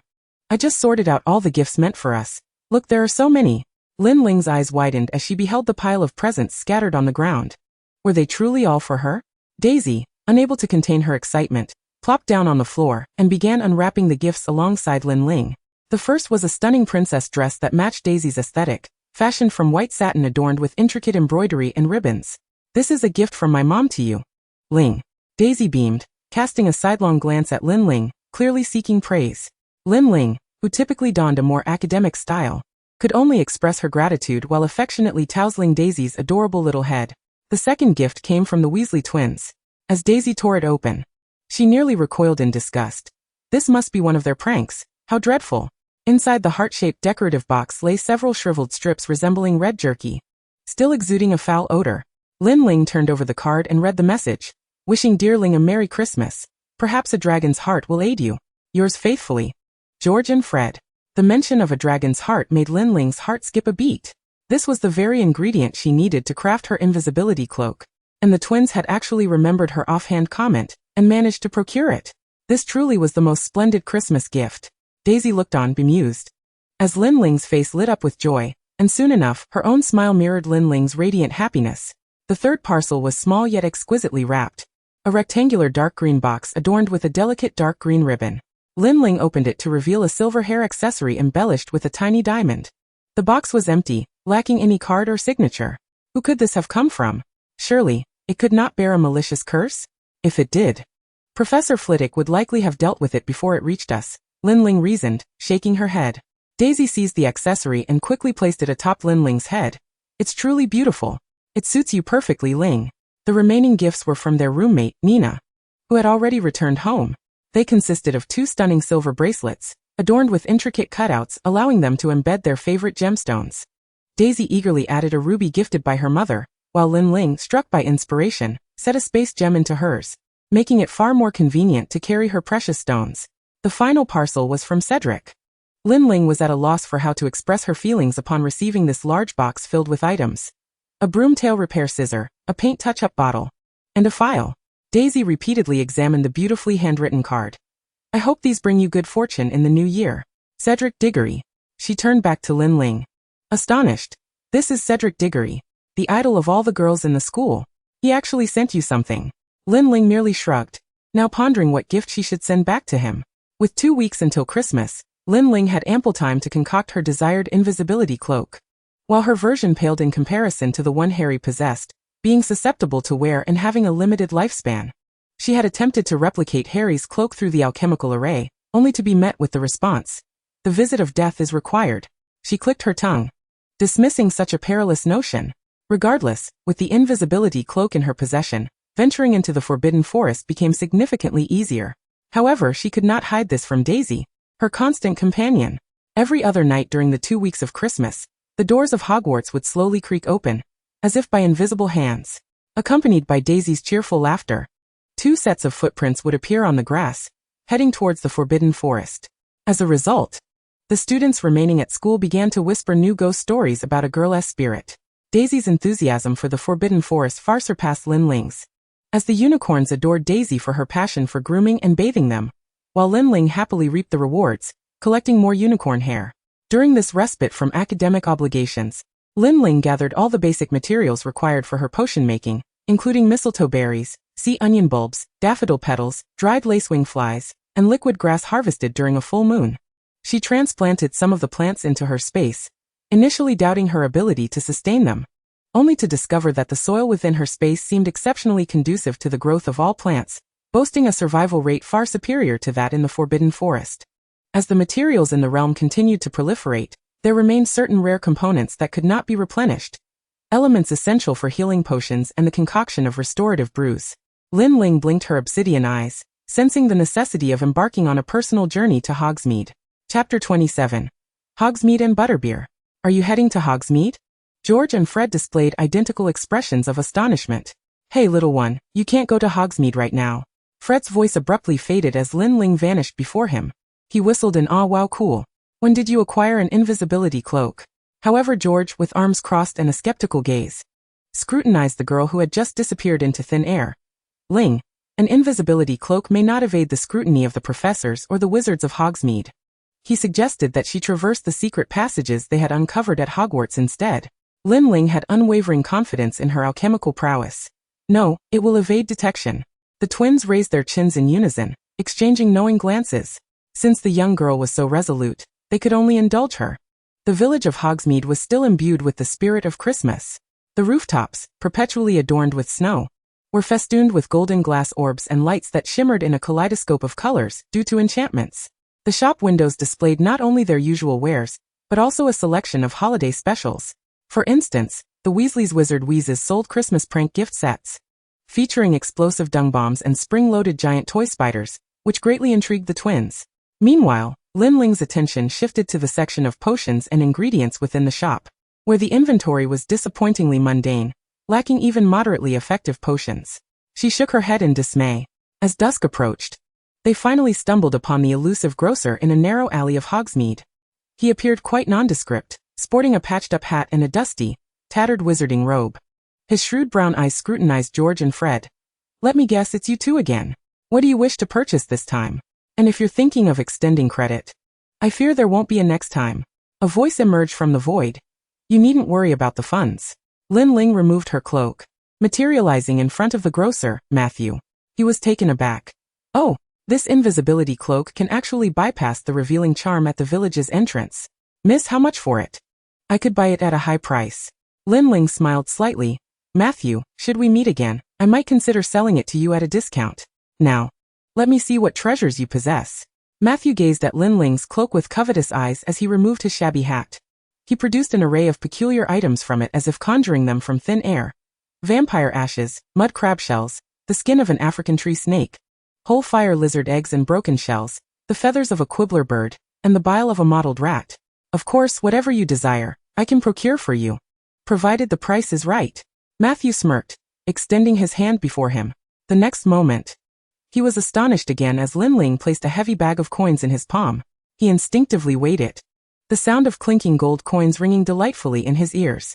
Upon opening the bag, he was dazzled by the sight of dozens of galleons. "Oh, Merlin's socks, this is." "Well, Matthew, this includes a reservation for the next time. After all, I believe we need to establish a long-term partnership. And this bag of gold signifies my sincerity." Matthew, overjoyed, emptied all the goods from his hat, which had been enhanced with a non-detection charm. Lin Ling brushed her fingers over these items, opening a spatial gem and swiftly depositing the goods inside. George and Fred stood nearby, their mouths agape in shock. Who could have predicted that their usually unassuming little companion was, in fact, an impressively affluent young lady? As Matthew observed the items vanish at Lin Ling's command, he realized the girl was of considerable significance. He humbly removed his hat and performed a gentlemanly bow before vanishing before them with a disapparition charm. The twins, already pressed against Lin Ling's shoulder, exclaimed, "Who would have thought we had a little heiress among us?" Lin Ling playfully nudged the two fiery red heads that were nuzzling against her, feeling elated as she placed another bag of coins in their hands. "You've all helped me so much. Today let me treat you." She listened to George and Fred's jubilant calls, gazing at the increasingly abundant repository of materials in her space, a satisfied smile gracing her lips. As night fell, the lights of Hogsmeade shone ever brighter. They decided to dine here before returning to school. They found themselves at the Three Broomsticks Inn. A sign displaying 3 brooms arranged in a triangle hung outside, and upon entering, they were enveloped in a warm atmosphere filled with the aroma of ale and the haze of smoke. A beautiful woman with black curls expertly mixed drinks behind the bar, surrounded by envious wizards, while she gracefully navigated among them, coaxing them to purchase a slightly more expensive blackcurrant rum. This was Madame Rosmerta, the proprietor of the Three Broomsticks. George discreetly relayed to Lin Ling as they squeezed into a spot at the bar. Fred ordered 2 butterbeers and a cherry syrup soda. However, Lin Ling firmly tugged at his sleeve, whispering in his ear, "I want butterbeer too." When at the Three Broomsticks, one must indulge in their most renowned brew. Who would opt for soda? George initially intended to disregard Lin Ling's request, but her persistent nudging at his ribs compelled him to relent. "All right then, Madame Rosmerta. Please give me 3 butterbeers." Chapter 28. A Clash. Taking advantage of the distraction, Lin Ling stealthily gulped down a generous mouthful beneath her cloak. The flavor was a delightful concoction, a rich buttery essence atop a subtly sweet ale. She licked her lips like a rabbit, indulging in another hearty sip. This is a bit intoxicating. George observed the glass rapidly deplete, chuckling as he advised her to pace herself. Sweetheart, drinking too quickly could lead to inebriation, even if it isn't particularly strong. Lin Ling felt inclined to roll her eyes. She had sampled all manner of alcoholic beverages in her previous world, and he greatly underestimated her. Yet, merely a few minutes later, she felt a pleasant dizziness wash over her. It might have been that her current body could not withstand the alcohol's potency, or perhaps the magical realm's drinks were simply beyond her limits. The only clear thought in Lin Ling's mind was, she was tipsy. This was unfortunate. She sensed the air within the becoming stifling and excessively warm. Staggering outside, she inadvertently stepped on the foot of a wizard entering the establishment. When George noticed Lin Ling's absence, he saw the empty glass left behind on the worn floor, rolling solitary in the dim light. The two boys exchanged alarmed glances, quickly tossing down their coins and rushing out. Lin Ling's vision swayed, and the irritating cloak obscured her sight further. She mumbled a few words, and while still possessing some semblance of reason, she made her way to a secluded alley. Shedding her invisibility cloak, she gradually curled up in the corner, her rosy little face resting against the cold wall, drifting into a drowsy slumber. Faintly, the sound of footsteps approached, growing closer with each passing moment. Draco Malfoy had been dragged to Hogsmeade by his father, Lucius Malfoy, to meet several of his father's acquaintances. Though labeled as friends, they were, in truth, Death Eaters lurking in the shadows, awaiting the resurrection of the Dark Lord. Some among them were not faring well, reduced to hiding from Aurors and living in anonymity across the globe. One of them resided in the village of Hogsmeade, occasionally receiving assistance from the Malfoy family. Draco observed the ragged man clutching Lucius's galleons, unable to suppress a grimace as he covered his mouth and nose, disgusted by the filthy servant. It seemed even his father had to exploit such wretches. Indeed, the ranks of the Death Eaters were in decline. Mr. Malfoy, there have been significant developments at Hogwarts. The man glanced at Draco, hesitating to continue. Lucius swiftly dismissed Draco, tossing a few galleons to his son. Draco, go take a look around the vicinity and return shortly. Draco accepted the coins, raising an eyebrow in sardonic amusement as he departed. For him, unraveling the affairs of Hogwarts was as effortless as breathing. He traversed the deserted alleyways, making his way toward Hogsmeade's commercial street. At that moment, he noticed two individuals lurking around the corner of the alley, seemingly intent on robbing a sleeping drunkard of his belongings. He could have pretended not to notice, but as he hastily passed by, he inadvertently caught a glimpse that caused his pupils to constrict in shock. The figure slumped against the wall was none other than Lin Ling. He drew his wand. You had best step away, or I shall summon the constable. The two thieves cursed under their breath and retreated. He cautiously approached her. Draco prodded Lin Ling's shoulder with his wand. Hey, wake up. Yet she remained motionless, lost in her slumber. Taking a deep breath and glancing around to ensure no one was watching, he bent down and returned his wand to his pocket. His clammy fingers brushed against the fabric of his wizarding robe as he squatted to her level, intently studying her face. It seemed that since their quarrel, he had not had another opportunity to gaze upon the countenance of the girl before him. Her eyes were closed, her fan-like lashes sweeping downwards, the corners of her eyes tinged with a delicate blush and moisture. Her usually pallid cheeks bore the rosy hue of intoxication, and her soft, petal-like lips parted slightly, exuding the faint aroma of malt liquor. What if she were to awaken? Draco mused. Her clear, expressive eyes would likely regard him with the same disdain as before, and she would promptly walk away. He found himself inexplicably drawn to her, the gentle fragrance enveloping him like a spell. Unbeknownst to him, he inched closer, his pale lips nearly brushing against the small beauty mark beneath her enchanting almond-shaped eyes. At that instant, Lin Ling opened her eyes. Draco jolted back to reality, instinctively adopting an air of arrogance, ready to deliver a scathing remark. Look at her, violating school regulations, sneaking into Hogsmeade.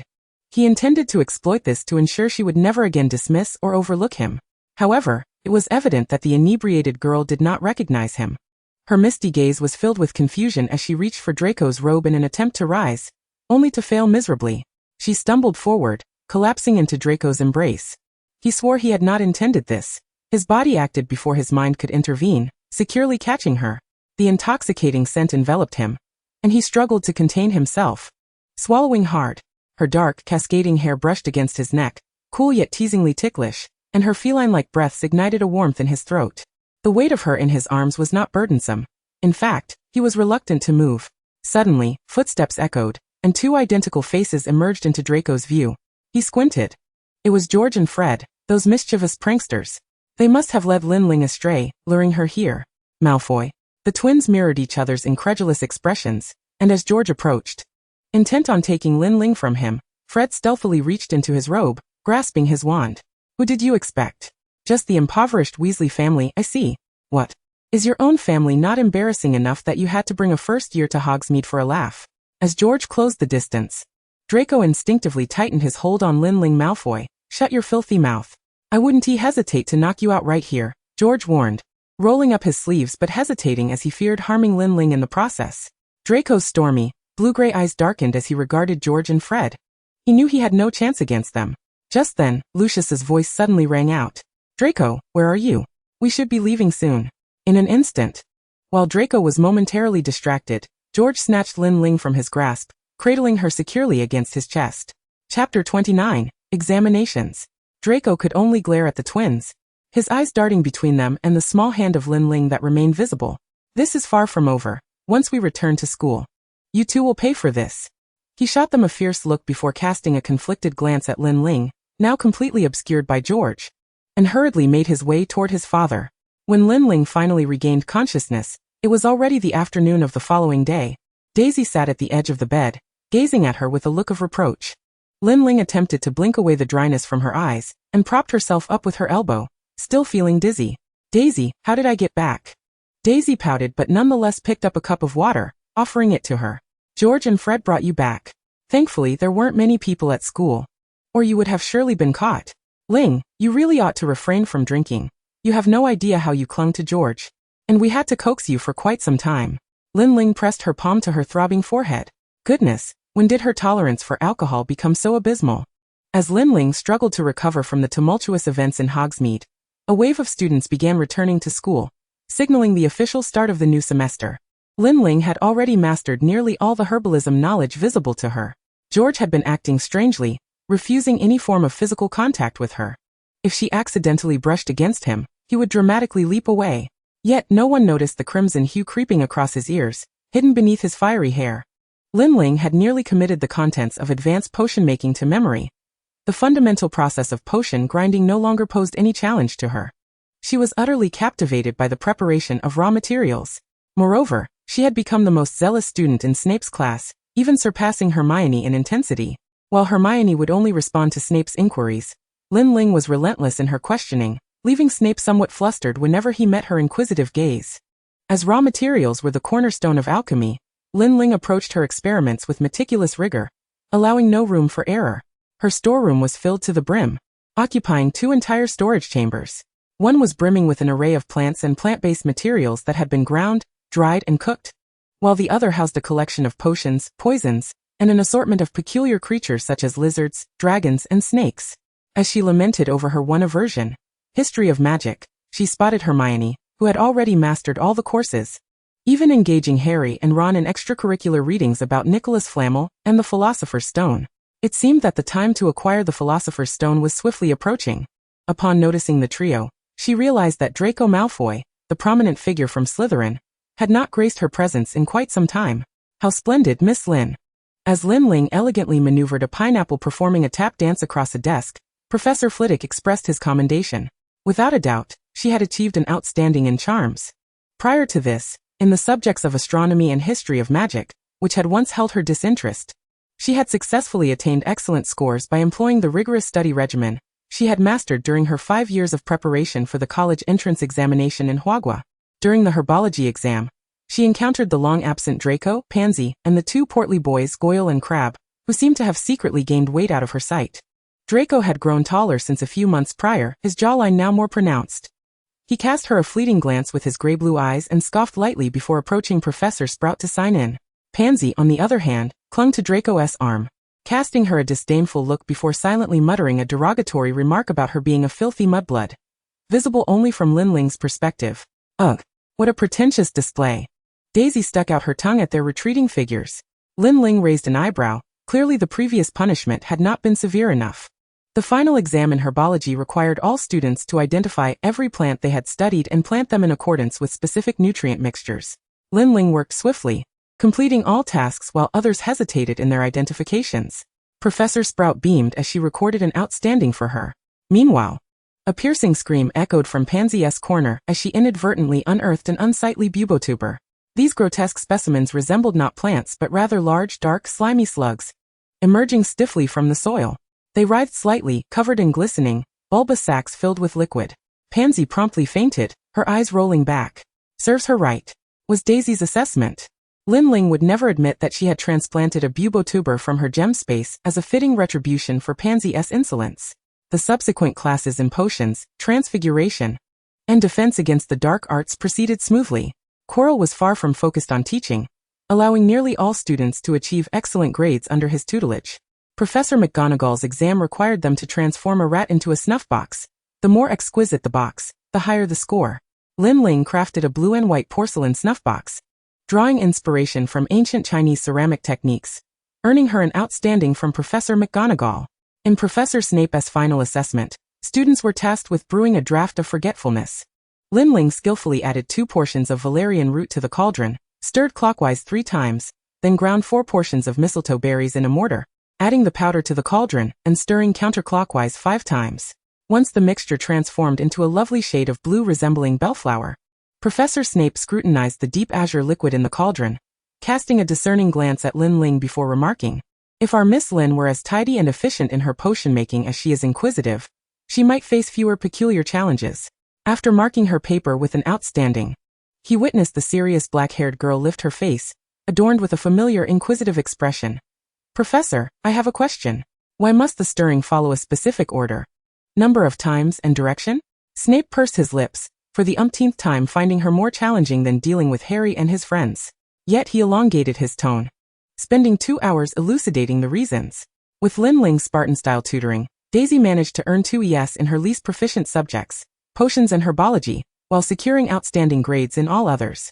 Elated, she enveloped Lin Ling in a warm embrace, rolling around playfully and seeking praise. Lin Ling bestowed a fond smile upon her, ruffling Daisy's hair. Little did Daisy know, she had nearly lost her friend that very night. Chapter 30. The Lost and Found Philosopher's Stone. When Lin Ling learned that the trio had caused quite a commotion in Professor McGonagall's office, she knew the Philosopher's Stone would finally make its appearance that night. For this stone, she had made preparations beyond the imagination of an ordinary person. However, she would not partake in the trio's rescue mission. She was merely an outsider in the magical world. The savior would be Harry Potter. Even without her, Voldemort would ultimately be vanquished, and the world would return to peace. What she could do was rescue every soul obliterated by Voldemort and his Death Eaters, within her capacity. As night fell, a faint whisper of Alohomora echoed from the iron door at the deepest recess of the forbidden area on the right staircase of the 4th floor. Clad in an invisibility cloak, Lin Ling slipped through the gap in the door. Before her lay the slumbering 3-headed dog, and the harp still playing. Exhaling softly, she prudently retrieved a pipa, the sole instrument she could play, from her gem space. In the event of an unforeseen circumstance, she hoped these adorable canines would appreciate the classic Eastern art. She successfully located the trapdoor, which fortunately had not been obstructed by the dog's body or paws. Lin Ling lifted the door and leapt down. The instant she was caught and entwined by the devil's snare below, she relaxed her body and swiftly descended to the next level. The passage to the 3rd level was secured by a tightly shut door, above which fluttered numerous keys with shimmering wings. This clearly indicated to any intruder that they must find the key to unlock it. However, Lin Ling was permitted to cheat. With a flash of golden light from her alchemy, a key materialized in her hand. Inserting it into the lock, she heard the creaking of ancient hinges as the door swung open. Beyond lay another vast chamber, filled with life-sized chess pieces. Lin Ling calmly surveyed the scene, finding a spot beneath the chessboard to sit quietly and await the arrival of the trio. Half an hour later, Harry, Ron, and Hermione entered the chess room, bearing varying degrees of injuries. Lin Ling patted her sore behind before following them onto the board. Ron was explaining the magical chessboard to Harry and Hermione, indicating that their positions represented the chess pieces, and they needed to defeat the opposing side to proceed to their ultimate destination. Lin Ling stealthily approached Ron, who had climbed onto a knight, recalling that this piece had the potential to survive until the end. Ron confidently commanded the board, while the animated chess pieces were mercilessly taken down by the enemy's swords. With only 2 moves left, Ron directed the knight beneath him toward the opposing queen. The queen struck down with her sword without hesitation. Ron let out a cry and fell to the ground, rendered unconscious. With a calm demeanor, Harry approached the queen piece and declared checkmate. The game concluded, resulting in victory for Harry and his companions. In that fleeting moment as Harry and Hermione rushed towards Ron, Lin Ling administered a healing potion into Ron's mouth. Observing the rapid return of color to his cheeks and the healing of his leg wounds, Lin Ling nodded in satisfaction. Next, she could patiently await Harry's defeat of Quirrell, so she could then retrieve the Philosopher's Stone. Hermione stayed behind to tend to Ron, while Harry proceeded towards their ultimate destination. Lin Ling crouched at the entrance of the underground passage, anticipating the frantic escape of Voldemort's soul after his defeat. However, after 25 minutes, silence prevailed. Suddenly, she faintly heard Quirrell's hoarse growl. Lin Ling furrowed her brow. Events seemed to be veering away from her expectations. 5 minutes later, the dark-haired girl donned the invisibility cloak and made her way to the final chamber. The encroaching darkness of the underground corridor intensified her feeling that all the futures she should control were slipping towards an uncontrollable fate. Following the staircase to the lowest level, she heard a chilling, guttural voice that seemed to emerge from the depths of hell. Only those who desire the Philosopher's Stone without the wish for immortality can possess it. Harry, you are the most suitable candidate. Now tell me, where is it? Voldemort's piercing shriek nearly shattered the eardrums. Lin Ling looked down. Below was a circular chamber, surrounded by descending stairs, at the center of which stood the mirror of Eriste. The inscription above the mirror clearly stated that anyone standing before it would see their innermost desires reflected. Currently, standing before the mirror was Quirrell, having removed his hood. And closer to the mirror was Harry. She saw the hideous, grotesque face with mad red eyes on the back of Quirrell's head. Meanwhile, the bespectacled boy before the mirror trembled and gasped, unable to utter a single word as he faced the mirror that could reveal his deepest desires. Yet, the pocket of his trousers, which should have held the Philosopher's Stone, was completely empty.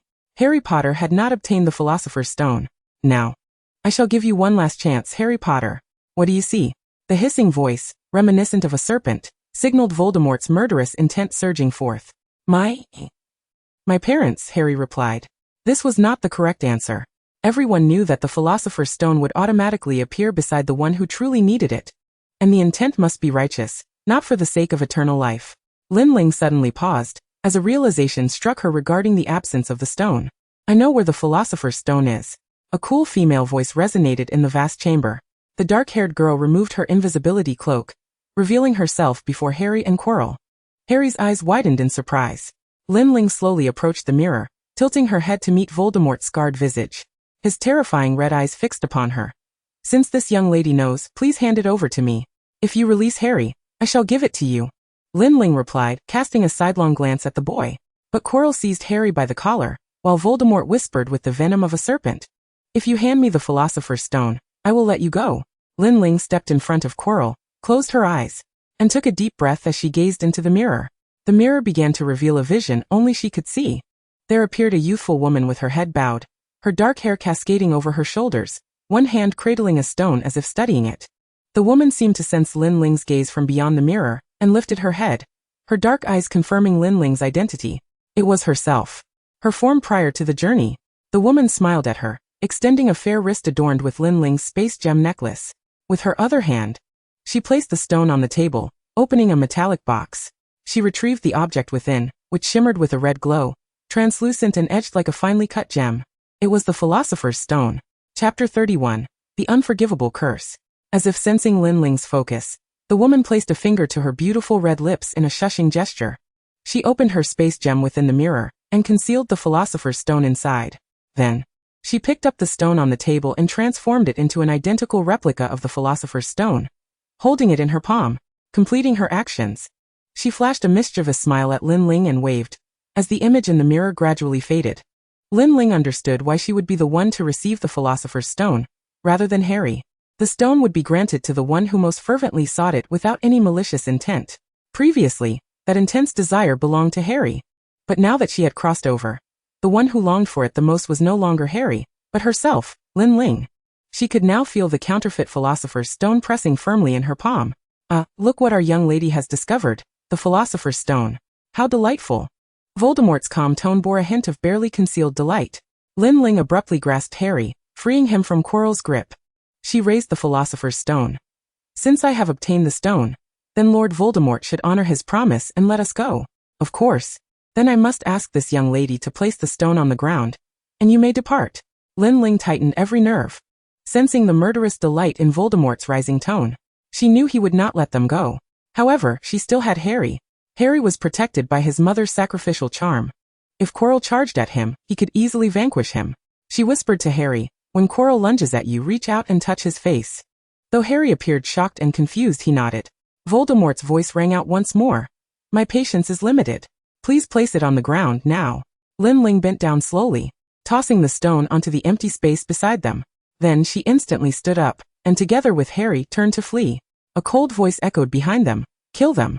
Without the sound of Quirrell's rushing wind, Lin Ling glanced back and saw him drawing his wand. Realization struck her. This was bad. Avada. Fiendfire. In a split second, Lin Ling tackled Harry and uttered the incantation she had always feared to use. As the curse flames roared from Lin Ling's wand, the merciless green light tore through the barrier of fire, lunging towards the figures within. Harry was knocked to the ground by Lin Ling, watching as Quirrell let out a horrific scream amidst the blazing inferno. He was instantly engulfed by the flames, disintegrating into charred remnants amid the flickering light. Harry glanced at the unquenchable flames and gently nudged Lin Ling, signaling that they needed to escape quickly. Yet he found Lin Ling completely still. He abruptly turned to sit up, calling out loudly as he shook Lin Ling, who did not respond. The girl with ebony hair appeared ghostly pale, her eyes tightly shut, as if she were lifeless. Behind them, a swirling mass of black mist drew ominously closer. At the very moment Lin Ling unleashed the fiendfire curse, the mist abandoned Quirrell's body and began to ascend, narrowly escaping the fire's searing embrace. It coalesced into a grotesque visage, emitting a chilling wail that pierced through Harry's form. Lin Ling understood that the instant she released the fiendfire, the deadly Avada Kedavra curse seemed to sweep towards them. She shielded Harry. Yet she was not entirely spared from its wrath. The pain of the curse struck her, surging from her back to her chest and limbs, until she succumbed to unconsciousness. However, she remained unaware of whether she had truly perished, for at the moment the spell struck, a brilliant golden light filled her consciousness. Now, she found herself adrift in an endless sea of darkness, swaying with the ebb and flow of the waves, uncertain of her destination. Overcome by an overwhelming fatigue, she closed her eyes.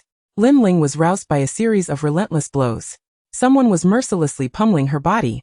With great effort, she pried her eyes open, only to find a multitude of feet kicking towards her. She attempted to roll over and rise, but could not stand, as if her legs were non-existent. All she could do was awkwardly roll and evade. In the end, a surge of nameless fury ignited within her heart. Instinctively she curled her body, arching her back, and let out a fierce hiss. Lin Ling was taken aback. Was that inhuman sound truly her own? She tried to look down at herself, only to see a coiled form adorned with brown and black patterns, covered in a dense layer of scales. Was this her? A serpent? Had she traversed into another realm? With little time to ponder, as stones of various sizes were hurled towards her once more, she lifted her serpentine head and beheld the instigators of her torment. A group of children, no older than 10, wielding rocks and sticks, stood before her. They were clad in faded shirts and tattered overalls, their hair a tangled mess, as if they had not bathed in ages. Beside Lin Ling, a boy leaned against a tree. He was strikingly beautiful, with an exquisitely flawless doll-like face, dark hair cascading across his forehead, and his pitch-black eyes devoid of any light. A wound on his forehead still oozed blood, likely inflicted by the very children before Lin Ling. The largest among the children brandished a shovel menacingly, aimed directly at her. Lin Ling deftly dodged to the side, widening her mouth and propping herself up with her tail, attempting to intimidate the boy with a hiss. Hiss? The boys recoiled 2 steps, startled by her fierce demeanor. Only the boy under the tree seemed to find amusement in the situation, chuckling softly. The others regarded him warily, refraining from further aggression. Riddle. You freak. Don't think we're unaware of all the strange happenings around here, including your little conversation with that snake just now. We all saw it. Riddle? Lin Ling's peripheral vision scanned her surroundings, taking in the tall, pointed buildings made of red bricks. On the opposite side of the structure, a few large words emerged faintly. Wool's Orphanage.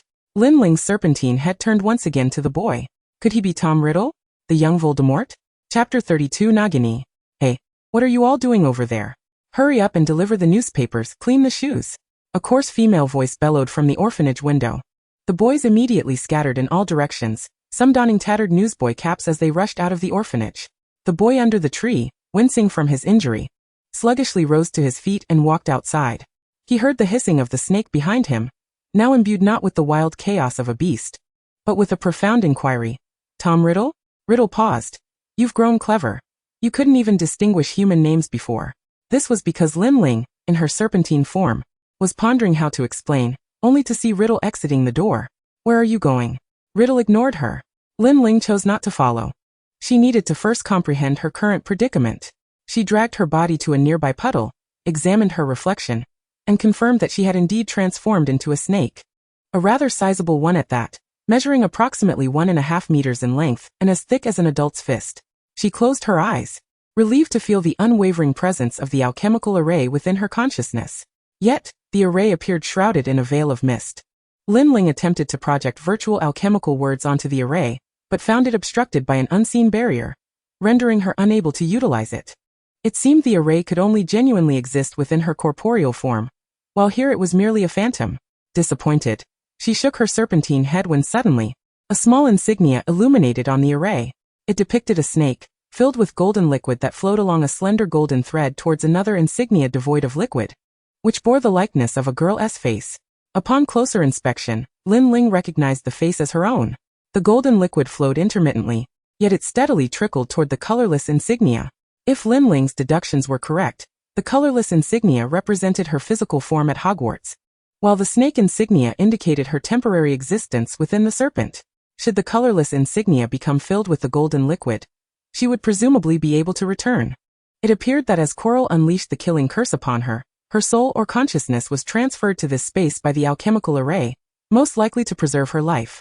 Every action of the array adhered to a logical framework. A sudden realization struck her as she recalled the condition for returning to her original world. Voldemort's tears. The array had placed her in this world for a reason, and she would not let this opportunity slip away. Lin Ling coiled atop the orphanage roof, awaiting Riddle's return. The boys were driven back by a robust woman named Sansa. Through the grimy, pockmarked glass window, Lin Ling observed them consuming black, watery porridge and gnawing on small, hard pieces of bread. Riddle's forehead wound was half-heartedly bandaged with a filthy cloth. Riddle lowered his long dark lashes. During shoe cleaning earlier, an adult had leered at him with an unsettling gaze. Had it not been for a few pennies, he might have choked him with that invisible force. After dinner, the plump caretaker Sansa wiped her greasy mouth and rummaged through each child's labor earnings, dismissing those with excess and meting out punishment to those with less. Lin Ling, concealed in the shadows, watched Riddle hand over a few pennies, aware that he would likely suffer a beating. Yet, she saw the previously sullen boy lift his face, gazing at the plump caretaker with an angelic countenance and soulful black eyes, his flower-shaped red lips gently pursed. As he pitifully extended his small hand towards her, the gentle and kind Lady Sansa, I sincerely apologize for my inability to advocate for the orphanage's interests today. It is entirely due to my injury, which has left my mind in a haze. If you truly find it in your heart to be displeased, I implore you to punish me as severely as you see fit. This statement cleverly conveys my affliction, as I cannot endure punishment, and coupled with Riddle's pitiable countenance that could evoke sympathy from anyone, even Sansa could not bring herself to be harsh. She merely delivered a few token slaps to Riddle, and decreed that he would be denied meals the following day, allowing him to evade further consequences. Lin Ling observed Riddle turning away, a chilling smile playing on his lips. Upon returning to his chamber, he found his roommate Loud absent, likely enduring a painful beating elsewhere. A large serpent slowly descended from the rooftop, its dark red tongue flicking from its mouth. Riddle, you are nothing but a deceiver. You have never engaged in self-reflection, nor do you possess a conscience or morals. You merely cloak yourself in a guise of gentleness and kindness to deceive everyone. Lin Ling pondered for a long time how to elicit his tears. Yet, witnessing his complete lack of moral grounding, intimidation seemed to possess a modicum of efficacy against a child such as Voldemort. The serpent opened its maw wide, rearing up, and lunged at Riddle. Children like you deserve to be devoured by us. Lin Ling endeavored to terrify this seemingly 7- or 8-year-old boy with her most fearsome visage. However, even with her sharp fangs nearly pressed against Riddle's face, she felt no tremor of fear or hesitation from him. She could not help but voice her curiosity. Why do you not weep?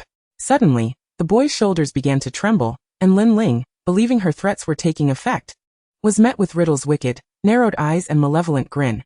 Devoured by whom? By you? A serpent? Lin Ling blinked, feeling belittled by a mere child. Just as she resolved to impart a lesson using her temporarily non-venomous fangs, she was abruptly seized by excruciating pain. The boy merely waved his hand, lifting her entire body into the air, an invisible force stretching the serpent's form apart. Even as a serpent, Lin Ling felt the piercing agony threatening to rend her asunder. She realized that she might genuinely perish at the hands of a child. Recognizing the necessity of prudence, Lin Ling opted for a diplomatic approach. Lord Riddle. It is all my fault. I underestimated you. I vow to heed your commands henceforth. It was unclear which of her words struck a chord with him. Or perhaps it was merely a child's competitive spirit that sought validation. With a flick of his wrist, Riddle cast Lin Ling harshly to the ground. You will heed my every command? The serpent nodded. Very well, go to the kitchen and fetch me something to eat. The serpent swiftly slithered away. Wait a moment. Lin Ling froze, hoping he would not reconsider. What is your name? Lin Ling's serpent eyes blinked, and a name came to her. Nagini Lord Riddle. Chapter 33. Riddle's definition of love. Lin Ling embarked on her thieving career. Sansa soon discovered that items were vanishing from the kitchen. It began with the outermost white bread and canned goods, but escalated to her cherished smoked meats and fruits. In a fit of rage, she combed through each room, ultimately uncovering crumbs of bread on Riddle's roommate's bed. Consequently, that unfortunate roommate was dragged out by Sansa and never returned. Riddle found himself living alone, while Lin Ling understood that those who did not return had surely met a grim fate somewhere. In the aftermath of the war, the British economy languished. More men perished on the battlefield, and countless women were left widowed. The orphanage's income from legitimate adoptions dwindled to nearly nothing. Thus, more individuals began to harbor ulterior motives regarding the children. One day, a well-dressed visitor arrived at the orphanage, sporting a round face with a seemingly gentle brown-bearded visage. As he kissed Sansa's plump hand, "Good afternoon, madam. I wish to adopt a child." The children were presented in succession in the hall. Some stood tall, striving to capture the gentleman's favor. However, Riddle appeared as if he had just rolled in the mud, his body and face smeared with filth, emanating an indescribable stench. As the guest passed by him, initially drawn in by Riddle's striking eyes, he was quickly repulsed by the odor and recoiled in disgust. Ultimately, he chose a tall boy who had once assaulted Lin Ling. The boy beamed with delight, rolling his eyes at Riddle and making a face as he was led away. Lady Sansa was pleased to receive £5, yet her anger compelled her to chastise Riddle. If it weren't for you, that worthless wretch, making the old man gag, it would have been you being taken away. You are worth £7. Useless trash. That night, the battered boy gasped softly as he staggered onto his bed, commanding Lin Ling, "Nagini, bring me water and bandages." The matronly serpent Lin Ling sighed, laboriously offering the pilfered items with her mouth and body. Noticing the serpent casting him a glance laced with sympathy, Riddle's volatile pride ignited. "I do not require pity from something that is not even human." The boy gritted his teeth, declaring, "Once I grow stronger and can stabilize this power, I shall kill everyone here. I will sever their heads and show them who the true master of the world is." As Riddle spoke, he shivered, still feverish, as he burrowed into his damp bedding. Lin Ling sighed, observing the boy, whose very essence was rotten, as he nestled beneath his covers. When the large serpent entered, Riddle initially startled at the thought of kicking her away, yet his touch felt warm. Lin Ling had intentionally warmed herself by Sansa's fireplace to appease this heartless future Dark Lord. The trembling boy could no longer withstand the cold, and embraced the warm serpent. He heard a low whisper from her. "But my lord, if you become the strongest in the world, standing atop the mountain, will you not feel lonely? When all the people of the world despise and revile you, when no one wishes to love you, will you not feel a twinge of sorrow?"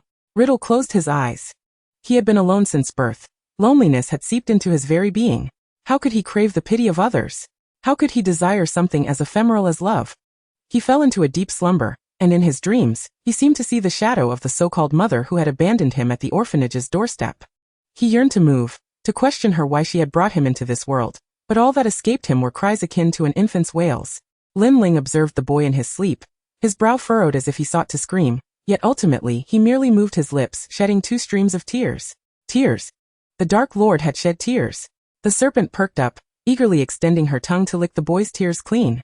In his dream, Riddle felt a moist caress, as if a gentle maiden were tenderly stroking his cheek, an experience of softness and warmth he had never known. He suddenly opened his eyes, locking gazes with the satiated serpent. Lin Ling awkwardly opened her mouth. "My lord Riddle, Nagini saw you crying and felt utterly heartbroken, wiping your tears away. Your tears are truly sweet." Bang! The unfortunate serpent was ruthlessly kicked off the bed by Riddle. 3 days later, Lin Ling spotted the tall boy, now impeccably dressed, being led away by a guest on the streets of London. He was no longer the same as when he was taken away. He was confined within a cage of a touring circus, his limbs cruelly severed, replaced by the grotesque appendages of what appeared to be a hound, stitched together with coarse iron wire. His tongue had been cut out, and with each lash of the whip, he emitted mournful whimpers, all to earn a few pennies from those who came to gawk at oddities. It was then that Lin Ling grasped Riddle's desperate need to avoid adoption. Even at the cost of a feverish beating, she slowly shifted her form, making her way toward the orphanage. The girl-shaped emblem on the alchemical array within her mind was now filled 2/3 with golden liquid. If she could just persevere a little longer, she would meet the conditions to return to her original body. Moreover, she had successfully obtained Voldemort's tears, yet currently, she was unable to verify their quality through the veiled alchemical array. Her caution stemmed from the fact that the young Tom Riddle was not yet Voldemort, and she could not guarantee that the stringent alchemical array would deem the tears satisfactory. As she painstakingly crawled up to Sansa's window while checking the progress of the emblem within the array, she heard Sansa's ingratiating voice. "Indeed, my Lord Riddle. That boy is named Tom Marvolo Riddle." Lin Ling halted her advance, pausing on the beam. Inside the room, a 50-year-old man was with Sansa. The man, with a lewd and brazen gaze, watched with satisfaction as Riddle polished shoes for others outside. He reached into his pocket, producing £5, which he handed to the bowing Sansa, saying, "This is a deposit." Then, donning a gentleman's hat and grasping a cane, he departed. He failed to notice a large serpent trailing slowly behind him. Chapter 34. The Dread of Death. Lin Ling killed a man for the first time, utilizing the fangs of a serpent. She followed the man who had made the deposit to his estate. He was a wealthy individual, referred to as a viscount. The interior of his residence lacked the opulence seen from the outside. In his basement, several once vibrant boys lay dead, their teeth knocked out, limbs severed, preserved as grotesque specimens. Upon witnessing the horrors of the basement, Lin Ling leapt upon the man's neck in a fleeting moment, delivering lethal venom. She ensnared him within that forgotten basement, and discovered ample gold coins in another chamber. Lin Ling's serpent eyes shifted slightly, a thought surfacing. Sansa had collected the deposit but had not received any further news from that gentleman, fuming and cursing Riddle's ill fortune. Yet she dared not act against him, uncertain if that gentleman would return. Riddle, observing Lin Ling's delayed return, narrowed his eyes, suspecting that the serpent was concealing something from him. It wasn't until half a month later that a letter and £50 appeared in the orphanage's mailbox, the handwriting crooked and unrefined, seemingly not human. Nevertheless, the contents of the letter caused Sansa to beam at Riddle for a long while, for it stated that someone would come to adopt him on his 11th birthday, with an additional £200 offered as a reward. This was a staggering sum. It prompted Sansa, for the first time, to place a whole chicken leg into Riddle's battered bowl, causing all the other children to salivate with envy. Yet Riddle cast a gloomy gaze into the dim corners of the hall, where a large serpent was poised, its tail nearly raised to the heavens. He understood the serpent's sense of triumph. On the day of the serpent's late return, it informed Riddle that no one would entertain thoughts of adopting him until he turned 11. But what of it? His life was an expanse of inanimate black. Only by stepping upon the heads of others could he feel a semblance of joy. Thus, he coldly grasped her serpentine head, demanding, "What will happen after I turn 11? Riddle watched as the serpent turned its head, its eyes suddenly shifting colors, no longer the slitted yellow but a pair of round, dark eyes imbued with melancholy, coolness, and a hint of gentleness. "My Lord Riddle, after you turn 11, you will enter a brand new world. Regardless of your thoughts, Nagini hopes you can bring a touch of love and hope to the people of this world." Riddle, astonished, rubbed his eyes, and upon reopening them, the dark eyes had vanished, as if everything had been a mere figment of his imagination. He coldly reprimanded Lin Ling for her unrealistic fantasies, and cast her to the ground. Observing the emblem of the girl, now nearly filled with golden liquid, Lin Ling knew that her time to return was drawing near. She just did not know how the array would transport her back. As usual, she quietly pilfered Riddle's favored cheese from the kitchen when suddenly, flames erupted. Sansa's plump visage appeared in Lin Ling's line of sight, brandishing a torch, flanked by 2 boys. The boys pointed at Lin Ling. "Mrs. Sansa, we've worked 2 nights and are certain it was her who stole." Behind the boys loomed a crowd of men wielding pitchforks. Finally caught you, you thieving beast." Sansa brandished the torch toward her, and Lin Ling swiftly coiled her body, opening her mouth wide, preparing to strike. At that moment, the golden liquid in the alchemical array had been entirely drained, and Lin Ling felt herself gradually losing control over her serpentine form. Her body weakened, rendering her unable to escape from the sharp instruments thrusting toward her. A blinding glint flashed, and in the next instant, a pitchfork pierced the serpent's body, blood gushing forth, while the brutality continued unabated. Pipes, knives, and axes struck the serpent, which let out a hissing wail, using its last ounce of strength to leap and sink its fangs into Sansa's neck, injecting venom into her bloodstream. Sansa foamed at the mouth, retching violently, before collapsing, never to rise again. Lin Ling fell to the ground, weakly closing her eyes, knowing it was time for her to depart. Just before closing her eyes, she thought she saw Riddle's pale face. Riddle was roused by the furious shouts of men and the wails of women. Habitually he called out for Nagini, but received no familiar hissing in response. He rose and opened the door, attempting to peer outside. The children, awakened by the commotion, rushed downstairs to investigate the source of the noise, having realized no one was there to scold or curse them. As he reached the kitchen door, the sight before him caused his pupils to constrict. Nagini lay dead, riddled with tubes, sharp spears and pitchforks, lifeless on the kitchen floor. Beside it lay a piece of cheese. All the children who had gathered in curiosity fled in terror. And he saw two boys standing at the back of the kitchen, dazed, rushing out from beside Mrs. Sansa's corpse, shouting, "It's not our fault." He gazed upon the two frantic figures, and in an instant, the reason became clear to him. The men sheathed their murderous blades and brusquely shoved aside Riddle, who obstructed their path. They dragged the lifeless serpent's body and callously discarded it into the filthy river not far from the orphanage. At that moment, Riddle tasted for the first time a hint of bitterness welling up within his heart, akin to the acrid weeds he had swallowed in his childhood days of hunger.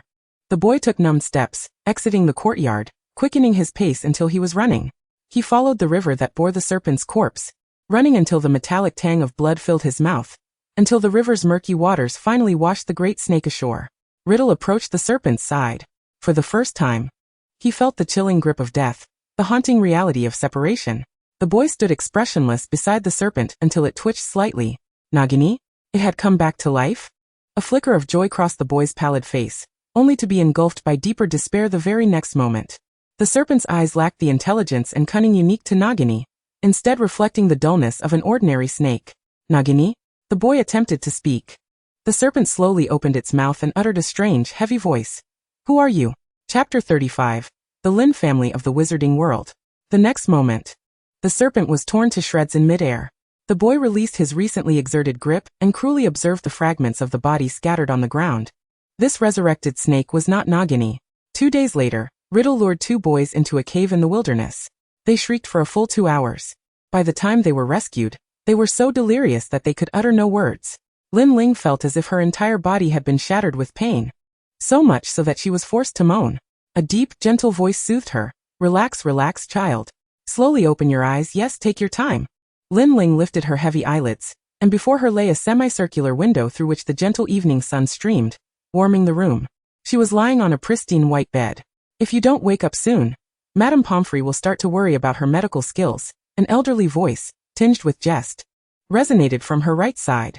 Lin Ling turned her head towards the sound, and beheld Professor Dumbledore's wise blue eyes. Professor Dumbledore. It is a pleasure to have a face-to-face conversation with you, Ling. I believe we have much to discuss. His blue eyes seemed to penetrate through Lin Ling's very essence, prompting her to avert her gaze in avoidance. Professor, how long have I been asleep? As far as I know, approximately 2 days. When you were brought in, the curse's power had spread throughout your body, but Dumbledore's probing gaze peered over his half-moon spectacles. To our surprise, the golden light emanating from your body seems to possess healing properties, significantly alleviating Madame Pomfrey's workload. At this, Dumbledore winked at her, and Lin Ling smiled awkwardly. Indeed, nothing could be concealed from him. In truth, Lin Ling was contemplating how to articulate the events that had transpired. Dumbledore extended his slender hand, deftly interrupting Lin Ling's evident hesitation. He picked up a peculiar-tasting bean left on the bedside and popped it into his mouth, grimacing. Ah, dreadful, tastes like snot.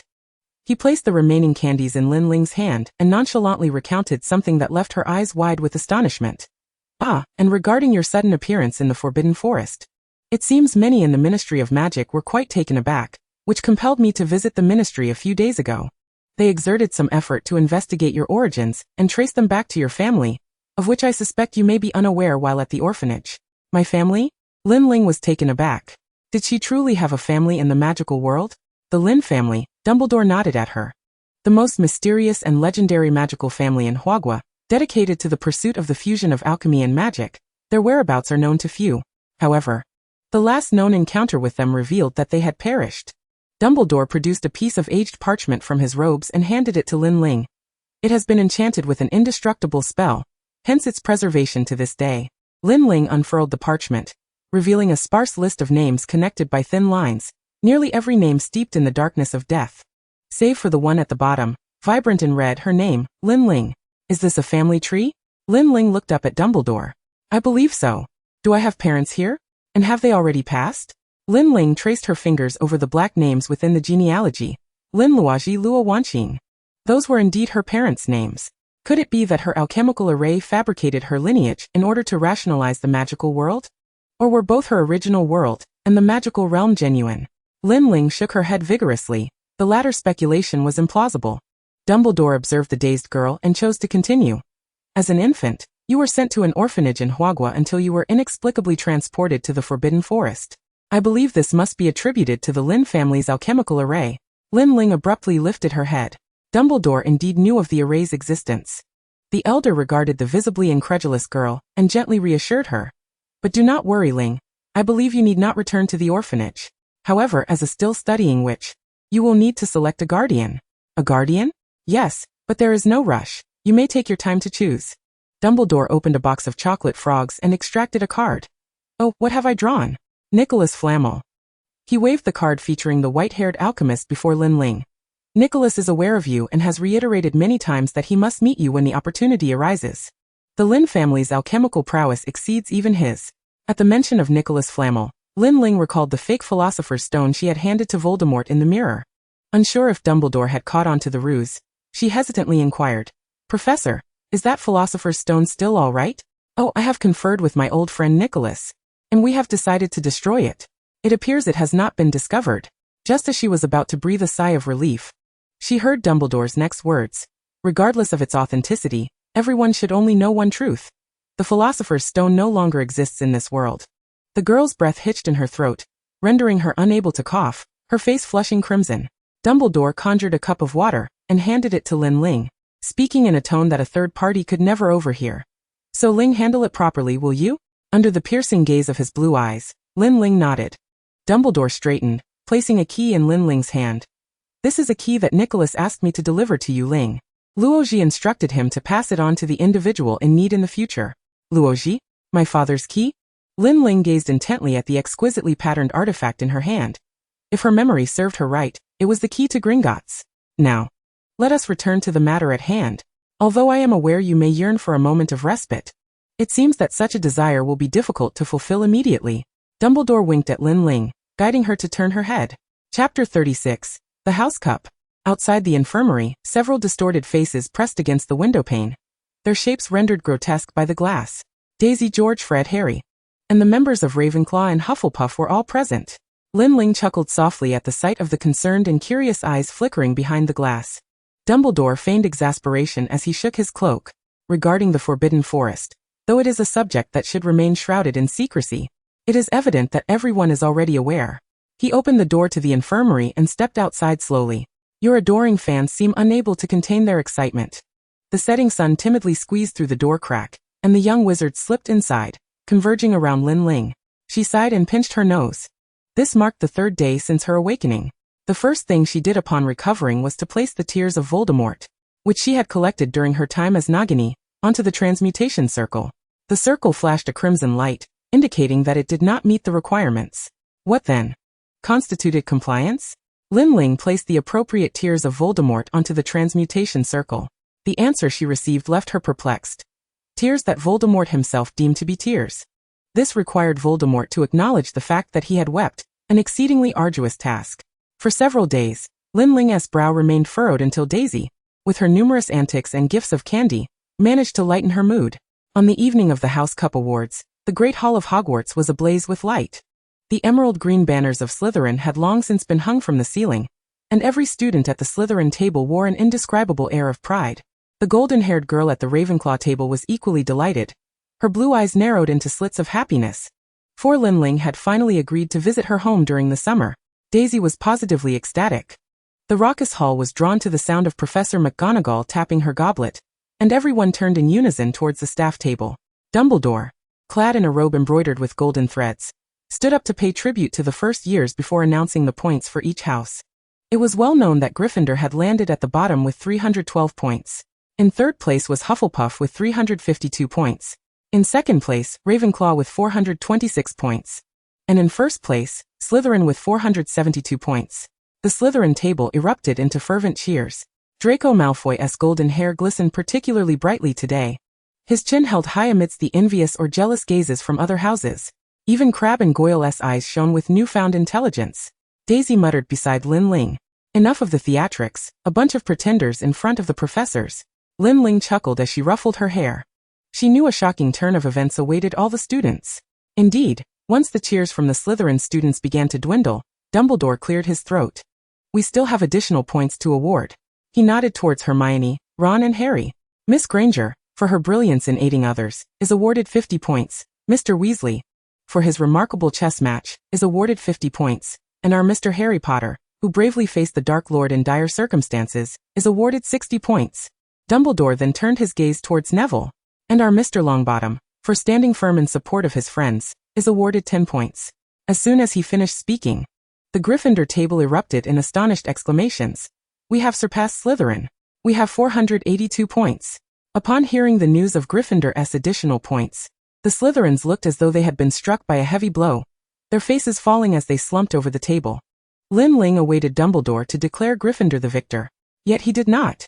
The elder's gentle blue eyes turned to Lin Ling. Next, I wish to reward Miss Lin Ling, who chose to stand up in her friend's hour of need, confronting all adversities with her wisdom and courage, even at the risk of her own sacrifice. For this precious quality, I award Miss Lin Ling 60 points. 60 points? Wait a moment. Let me calculate. Daisy beside her seemed to have reached her cognitive limit, dazedly scribbling with a spoon on the table. Padma rushed over from across the table, excitedly embracing Lin Ling. 486 points. We have 486 points. 4 points higher than Gryffindor. She planted a kiss on Lin Ling's cheek, causing Daisy to pull Lin Ling behind her, pouting as she mischievously mimicked Padma by nibbling Lin Ling's face. All the Ravenclaw students widened their eyes in astonishment, holding their breath as they listened to Dumbledore continue.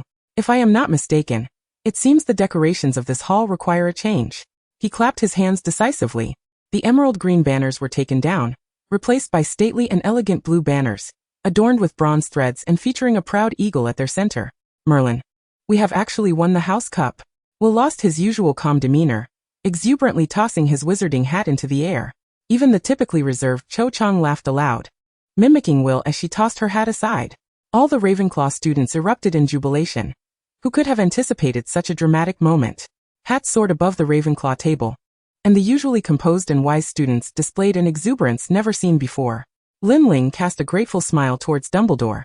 The silver-haired elder shifted his gaze from Harry and the others back to Lin Ling, raising an eyebrow. Professor Flitwick, brimming with joy, stood atop a stack of books on a high stool, clapping his hands enthusiastically for his students.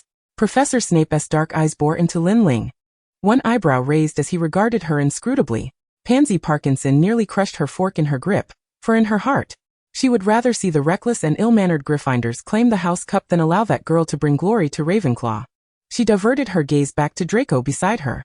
Draco, however, paid no heed to Pansy. All his thoughts were ensnared by that smiling, dark-haired girl. Upon learning that Ravenclaw had secured the House Cup, he felt not jealousy or resentment, but rather an appreciation for the girl. The students at the Gryffindor table exhibited neither bitterness nor anger, instead joining in applause to celebrate the clever Ravenclaws. Harry saw Lin Ling turn to look at him, smiling as he stood to wave at her, but was instantly obstructed by two towering figures. George and Fred, heedless of others' gazes, blew 2 kisses towards Lin Ling. Meanwhile, at the most serene Hufflepuff table, Lin Ling's admirer, Justin, gazed at her with shining eyes and flushed cheeks, while Cedric Diggory smiled at the radiant girl beside him. Chapter 37, Bloodlines and Guardians. Mr. Brown has recently experienced a blend of happiness and vexation.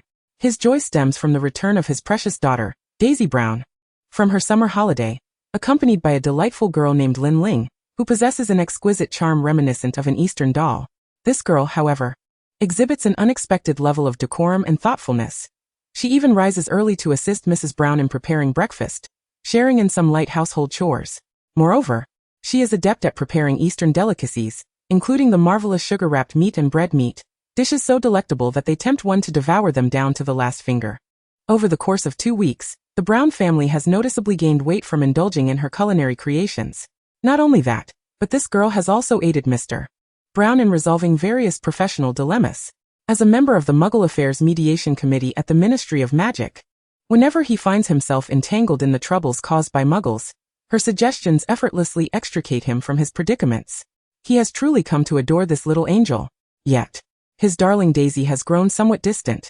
Previously, she would trail behind her parents like a shadow. Now it is Lin Ling who incessantly calls for him. Adding to his concerns are the visits from certain prominent individuals. At 10:25 a.m., a man who starkly contrasts the warmth of the Brown household sits upon a sofa adorned with cartoon patterns from the tales of Beetle the Bard. Clad in a pristine dark gray suit devoid of a single wrinkle, his flaxen hair is meticulously styled with gel, forming a standard part. Tall and imposing, his deep brown eyes scrutinize the Brown family beneath the shadow of his pronounced nose, maintaining a stoic expression. Mr. Brown wipes the sweat from his brow, instructing his wife, Alice, to serve tea to their guest. After all, no one wishes to offend Claude Greasley, a member of the sacred 28 pureblood family, and the deputy director of the International Magical Cooperation Department at the Ministry of Magic. It is only when Claude reveals the purpose of his visit that Mr. Brown's expression morphs into a complex blend of astonishment and bewilderment. He ascends to the upstairs bedroom, calling out Lin Ling's name. Ling, it seems Minister Greasley has something to discuss with you. Mr. Brown hesitates for a moment before elucidating the significance of this man's status to Lin Ling. Although she may not have heard of him, she is certainly aware of the prominence of the sacred pureblood families and the Ministry of Magic. A pureblood lineage signifies the status of a wizard, while the deputy director of the Ministry of Magic denotes power.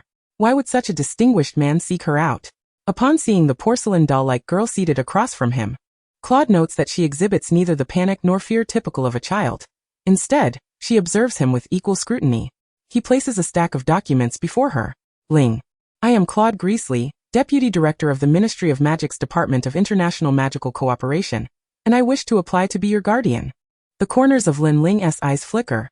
The fact that this prominent figure would approach her signifies that the Lin family holds considerable value, warranting his attention.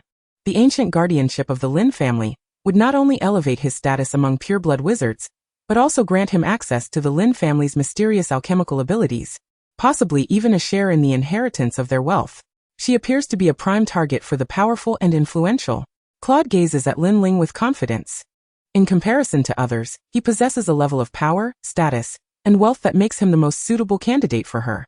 However, the porcelain doll before him merely regards him with her inanimate black eyes, then offers a hint of a playful smile. I'm sorry, Mr. Greasley, you are indeed impressive, but I have already chosen someone I deem more suitable. This declaration strikes Claude like a thunderbolt. As a natural leader, he has always been the one to choose, never the one to be rejected. He straightens in his seat, furrowing his brow. There can be no one more suitable than I, Miss Lin. I believe you ought to reconsider. The girl stands resolutely, her cold demeanor and actions clearly conveying her refusal to Claude.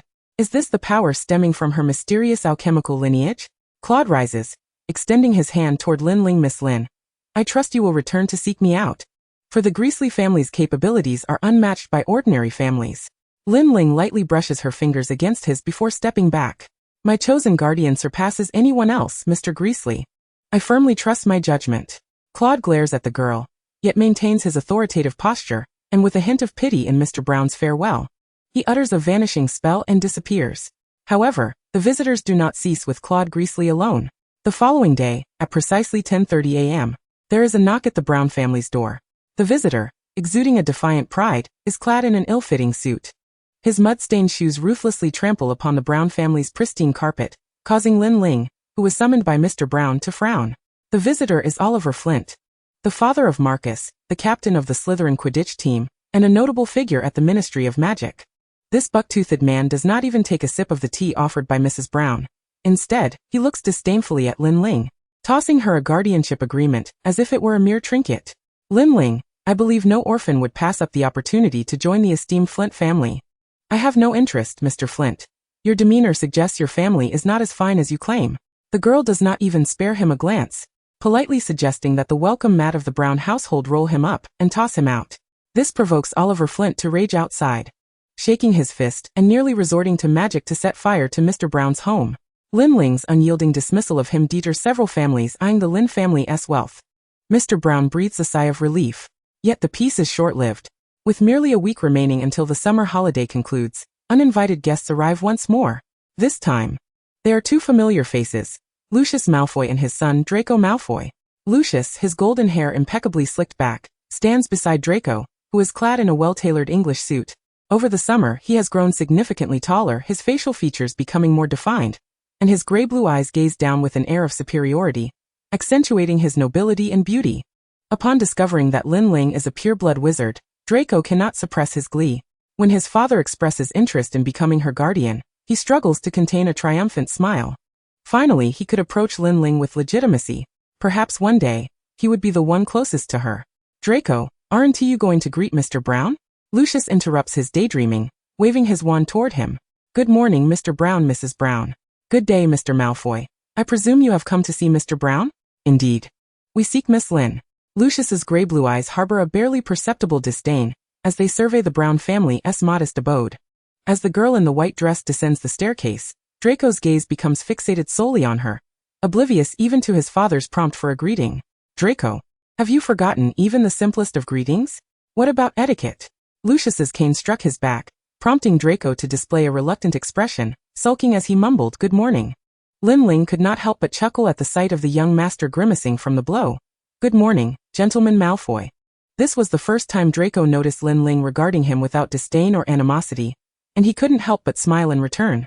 Observing the young master's amiable demeanor and reflecting on the hardships endured while serving the young Voldemort, Lin Ling found Draco's presence increasingly agreeable.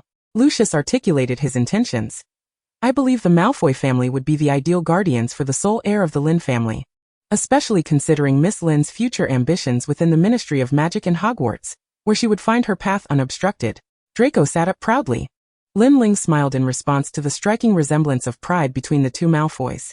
I assume you both have heard that I wish to select a guardian? I had thought Miss Lin would choose me, or perhaps, Miss Lin, you might consider replacing that candidate with me. The Malfoy family would be your strongest ally. Lin Ling shook her head. Mr. Malfoy, I may not have been clear before. The guardian I wish to select is your friend, Severus Snape. She observed the sudden pallor of the two proud faces before her. Why Severus? He is quite. Though Lucius publicly regarded Snape as a friend, he required Snape's assistance in caring for his son because of his role as head of Slytherin. Otherwise, he would scarcely acknowledge Snape. Despite once serving Voldemort, self-interest always triumphed over so-called alliances. What, Lin Ling wondered, could possibly attract the heir of the Lin family to that brooding old bat?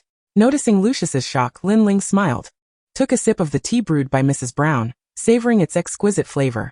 Indeed, Mr. Malfoy, I have learned a great deal in Professor Snape's potions class. He is a gentle and responsible individual, perfectly suited to be my guardian.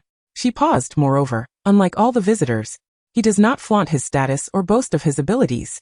It is precisely such a humble yet capable person that I require. Lucius's countenance darkened. Draco, however, stood up. The Malfoy family is far superior to Professor Snape. Draco realized his expectations had been dashed and that his proud father, who typically mocked others, was now being criticized with such unflinching demeanor. Leaning toward Lin Ling, he gazed at her delicate, porcelain-like face. Lin Ling, I advise you to reconsider. The Malfoy family is more exceptional than any other. Abandoning us would be the most foolish decision you could make. Draco scrutinized Lin Ling closely, but her doll-like features revealed no signs of regret or fear, nor did they hold any biting sarcasm. She simply regarded him calmly.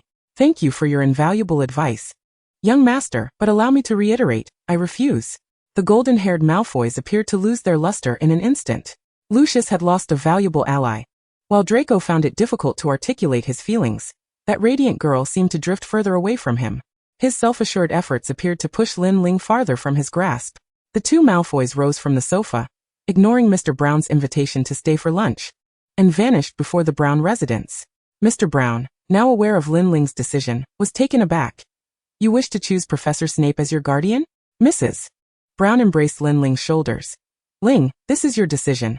We have no authority to interfere, but Professor Snape is indeed notorious for his strictness, and he has a reputation for a peculiar temperament, and even worse rumors. Mrs. Brown exchanged a glance with Mr. Brown. Lin Ling understood that Snape's reputation remained tarnished, having once been loyal to Voldemort. Yet as she lowered her eyelashes, she considered him a gentle and introverted soul, deserving of her choice. A grim childhood, unrequited love, a lifelong burden of guilt, and despair under the fangs of a serpent. This man warranted her decision. The catalyst for her choice stemmed from the conditions of the transmutation array. When Lin Ling returned from the serpent's body, a new requirement appeared on her list for returning to her original world. This was the price the transmutation array demanded for helping her evade the killing curse. The condition was to save Snape. This stipulation was too vague for Lin Ling to comprehend. She initially thought that ensuring his survival during the battle sufficed as saving him, but the transmutation array delivered a negative response. It demanded not merely his life, but also the restoration of his capacity for emotion. The identity of Guardian came at an opportune moment. Lin Ling rubbed her forehead, however, persuading Snape, a notoriously tough nut to crack, to accept her invitation would be a formidable challenge. In a dilapidated house on Spinner's End, a gaunt man with sallow skin stood before a steaming cauldron, clutching several letters in his hand. A delivery owl perched by his window. One letter had been opened and crumpled into a ball. Guardian? Me? Absurd.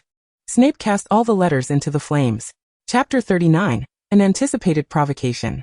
In Nocturne Alley, a cloaked girl rounded a corner and spotted the only larger establishment, marked with the name Borgin and Burke's.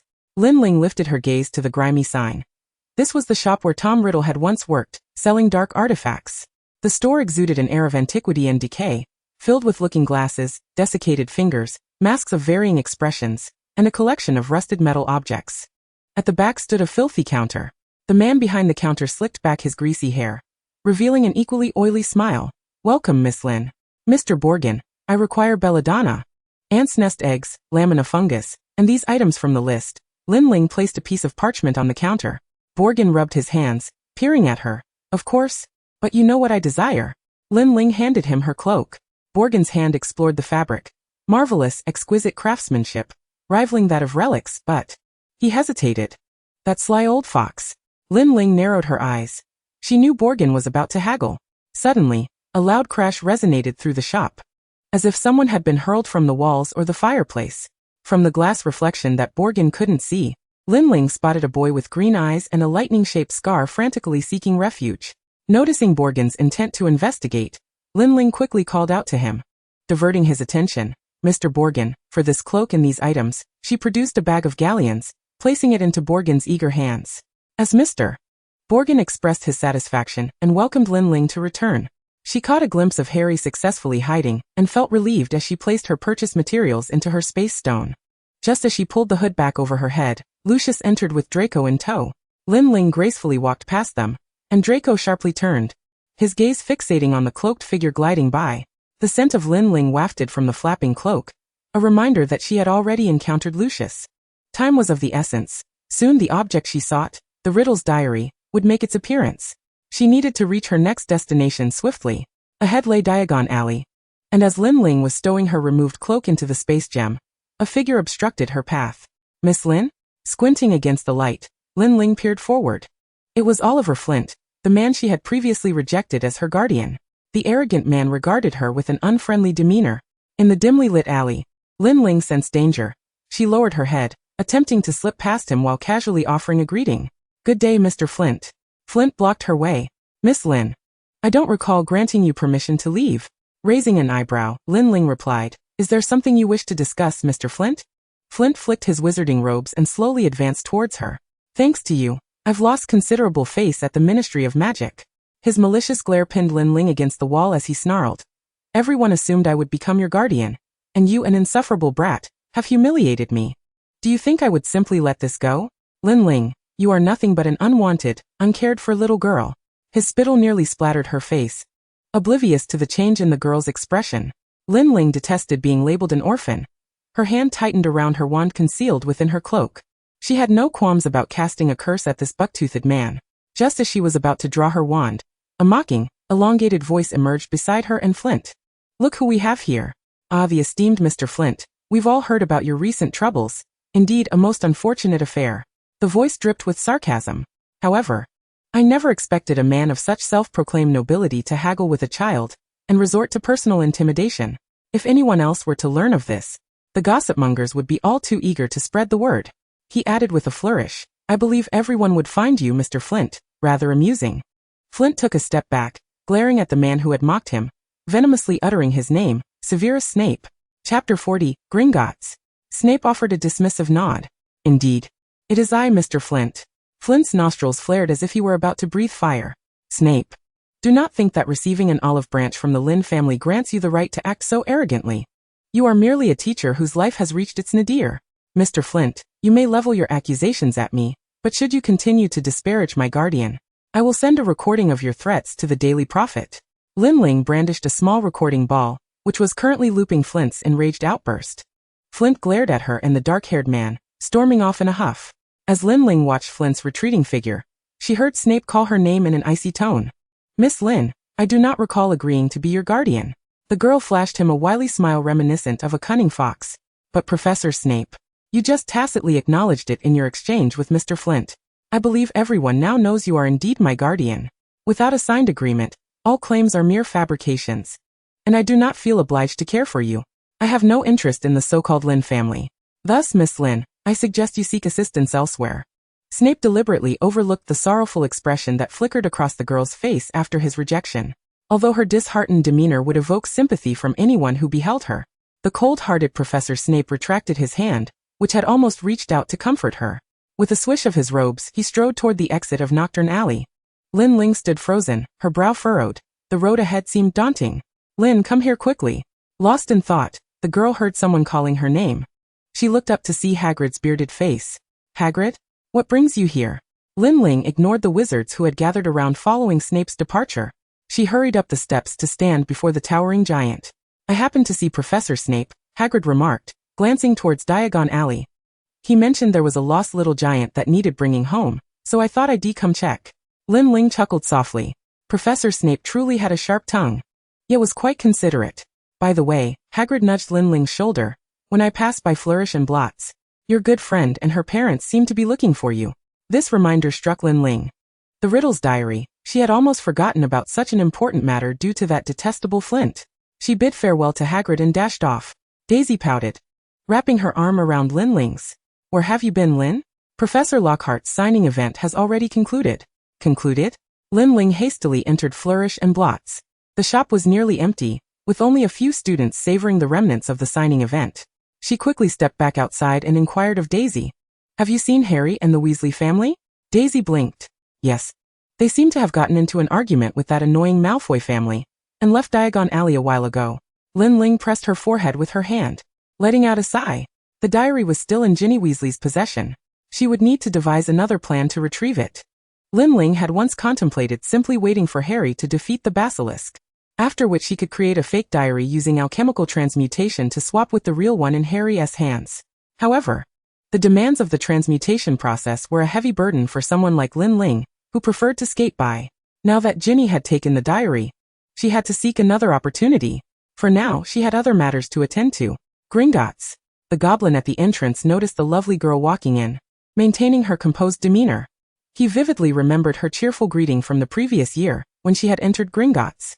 "Miss Lin, if I recall correctly, what business do you wish to conduct today?" Lin Ling produced the key Nick had given her. "Mr. Goblin, I wish to access the Lin family vault." The goblin took the key, its intricate design far older than the current types of keys, signifying a higher level of confidentiality. This key did not merely unlock the vault's door. It symbolized the legacy of a mysterious lineage. It appears she is indeed the sole descendant of the illustrious Lin family, as the legends suggest. With a demeanor imbued with both respect and caution, he rose to his feet and bowed, urging Lin Ling to proceed towards the vault's entrance. As Lin Ling traversed the lengthy tracks aboard a small train alongside the ferries, the significance of the key became abundantly clear. They passed the Thief's Fall waterfall and arrived at the base where the vault was guarded, whereupon she beheld a fire dragon stationed at the entrance. Its age was evident, for its sight had dimmed. As unfamiliar sounds approached, it arched its body and prepared to strike. A fairy produced a metallic instrument resembling a musical device, which, upon being shaken, emitted a chime. The dragon let out a faint, retreating roar. That sound, the fairy elucidated, has been trained to instill fear. A lesson learned through countless torments. Lin Ling frowned. Though she had heard whispers of such cruelty, the dragon's battered form stirred feelings of sympathy within her. Gradually it withdrew, revealing a grand archway adorned with intricate embroidery, each arch boasting unique patterns that glimmered in the darkness. The fairy approached one of the arches and unlocked it with a fingerprint. The gears within whirred as the door creaked open, yet no light spilled forth from within. The fairy respectfully stepped back, allowing Lin Ling to enter. Contrary to her expectations of a treasure-laden chamber, the interior was starkly empty. In the center stood a wooden chest inscribed with the character for Lin. She delicately caressed the unadorned box, which slowly creaked open. Inside lay a silk pouch embroidered with dark green patterns. When she probed it with her fingers, it seemed devoid of contents. However, as she lifted the pouch for a closer inspection, She was taken aback. This was a pocket imbued with a concealment charm, divided into numerous compartments, all brimming with the precious materials required by an alchemist. A smile curled upon her lips. It appeared she would not need to fret over material collection for the time being. She stowed the pouch within her spatial gem. Chapter 41. The beginning of term. On the day of the new term, the entire student body aboard the Hogwarts Express was abuzz with the news that the renowned Harry Potter and Ron Weasley had failed to enter platform 9 3/4. The Slytherin carriage reveled in schadenfreude, while the Gryffindor carriage was a flurry of chaos. Hufflepuff was eagerly brainstorming ways to assist, while Ravenclaw had already deduced the whereabouts of the two boys. Lin Ling, enjoying a toffee treat provided by Daisy, gazed at the vintage car soaring above the train. "Hey, how was your summer?" George and Fred leapt into their compartment. They seemed to have grown taller over the break, their features more chiseled, yet their mischievous grins remained unchanged.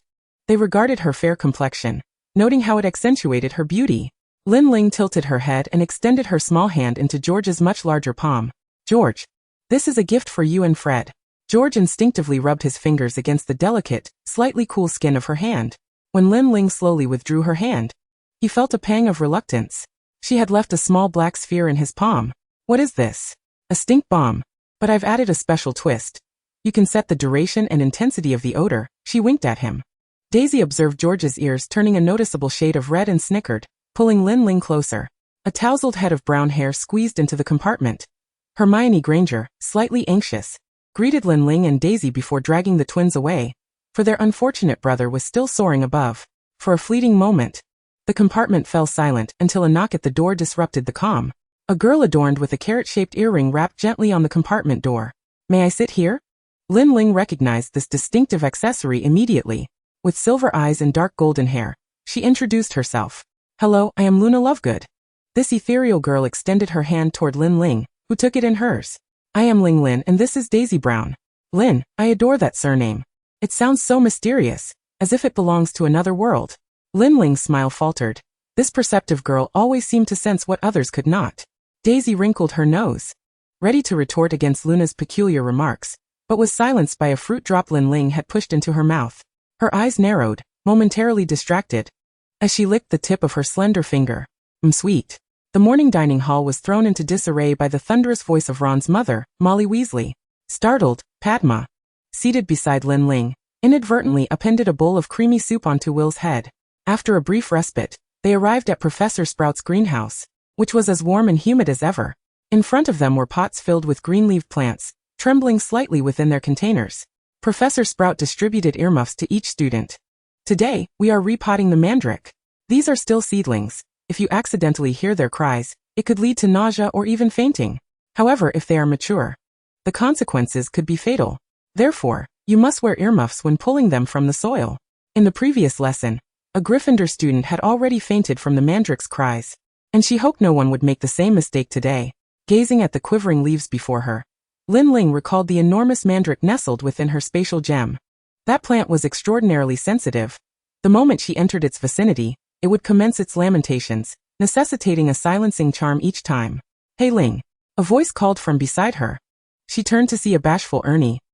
How was your summer? I hope you don't dislike me for what happened before. I hope we can be, good friends." In her peripheral vision, she noticed Justin poking Ernie's back, seemingly intent on fostering their friendship. Lin Ling had never harbored any ill will toward Ernie. He was a kind-hearted and honorable Hufflepuff. She offered him a friendly smile, causing his previously anxious face to flush a deep crimson. "Macmillan, we have always been friends." The boy with sandy hair sighed in relief. "Yes, right, we've always been good friends." He clutched the earmuffs with delight, entirely oblivious to Professor Sprout's instructions. As Sprout directed everyone to don their earmuffs and extract the mandrakes, Macmillan beside Lin Ling suddenly collapsed onto the ground. "Merlin, did he not hear me tell him to wear earmuffs?" Sprout lamented, covering her face in exasperation. Justin shrugged. The afternoon class was a drowsy potions lesson, especially following a delightful feast of succulent pizzas. Snape, with a scowl etched upon his face, roused the fifth Hufflepuff from slumber. "If anyone else sleeps in my class, I shall not only detain them, but also compel them to brew 50 doses of shrinking solution in this classroom." He swept past Lin Ling, who had her eyes wide open.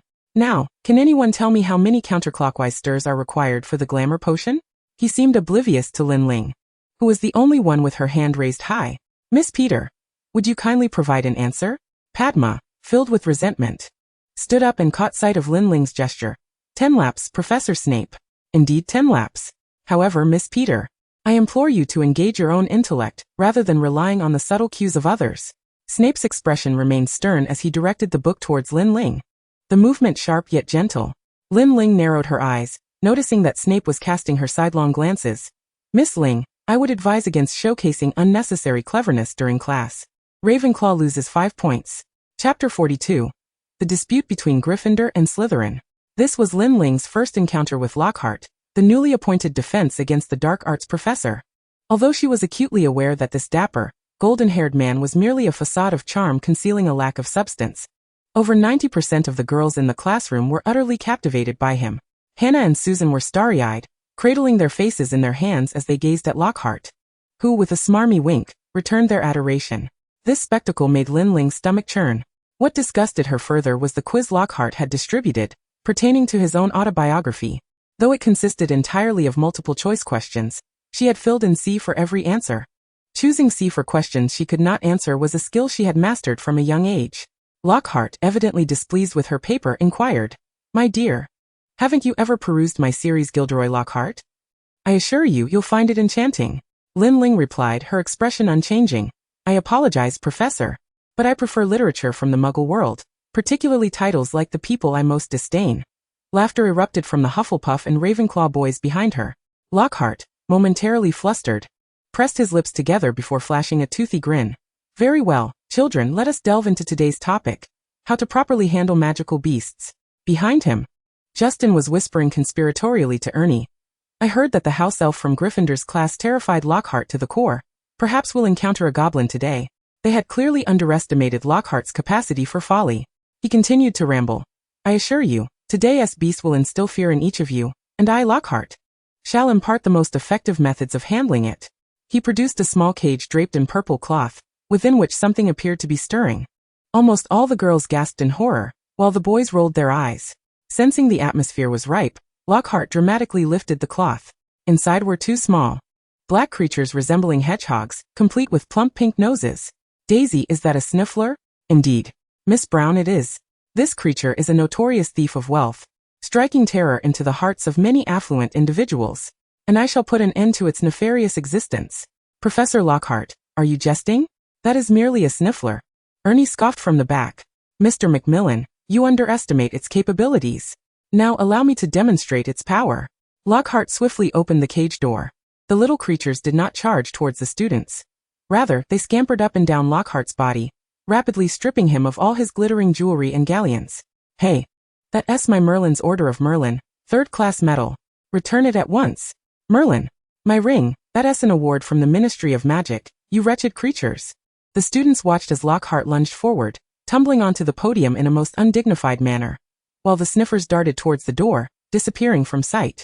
Lin Ling sighed. Drawing her wand, Wingardium Leviosa, the spell accurately ensnared the 2 creatures, lifting them gracefully into the air. Lockhart lunged forward, grasping the sniffers firmly, smoothing his disheveled hair before turning to the students with a smile. "Indeed, this is the method I had arranged with Miss Ling for effectively capturing a sniffer. Do you all understand?" Lin Ling approached Lockhart, gently taking the sniffers from his grasp. She scratched their bellies. "Little ones, if you return the items to this gentleman, I shall reward you with 100 galleons." The sniffers blinked at each other, then flipped over, producing 2 medals and several sickles from their soft bellies, disdainfully tossing them onto the floor. Lockhart, sprawled on the ground, scuttled to retrieve the medals that had rolled into a corner, completely forgetting to use the summoning charm. He rose, attempting to present himself with charm to the girls in the classroom, yet even Hannah and Susan began rolling their eyes at him. Lin Ling pondered for a moment before shaking her head at Lockhart. "Professor Lockhart, I believe I have never agreed to such a thing with you. Moreover," she turned to observe the Ravenclaws beside her, who wore expressions of disdain, then glanced back at the disheveled Lockhart, "for the sake of your reputation and medals, I believe it is time for class to conclude." This marked the earliest end to a defense against the dark arts class at Hogwarts in years, and the facade of Lockhart's gentlemanly and erudite persona was thoroughly stripped away. He even contemplated casting a memory charm on all the Hufflepuffs and Ravenclaws. As Lin Ling stowed the sniffers into her gem space, allowing them to frolic amidst her galleons, she feigned ignorance to Lockhart's wary gaze. The Gryffindor Quidditch team was embroiled in a skirmish with Slytherin. Passing by, Lin Ling noticed Ron attempting to cast a jinx on Draco to make him spew slugs. However, his broken wand backfired, causing him to turn pale as he collapsed, retching slugs. She had initially intended to remain uninvolved in their dispute, but the aggressive taunts from Draco and the other Slytherins regarding Ron's blood status ultimately compelled her to frown and approach the crowd. Hermione was biting her lip, stubbornly glaring at Draco, tears brimming in her eyes. The red-haired Weasley was on the ground, trembling, expelling yet another slug. George and Fred were gripping Draco by the collar, while Slytherin's captain, Marcus, was swinging his fist at Fred. Harry was preparing to raise his wand at Marcus. All petrified, a calm female voice rang out. The two Quidditch teams were immobilized, forced to halt their impending violence. The dark-haired girl gracefully appeared before them. Ignoring the slugs crawling all around, she gently lifted Ron's head and poured a counter-curse potion into his retching mouth. Then, to the astonishment of onlookers, she nonchalantly positioned the Gryffindor and Slytherin boys, who were on the verge of violence, into comical surrendering poses. Hermione, previously teary-eyed, blinked in surprise. She turned to Lin Ling, slightly frowning.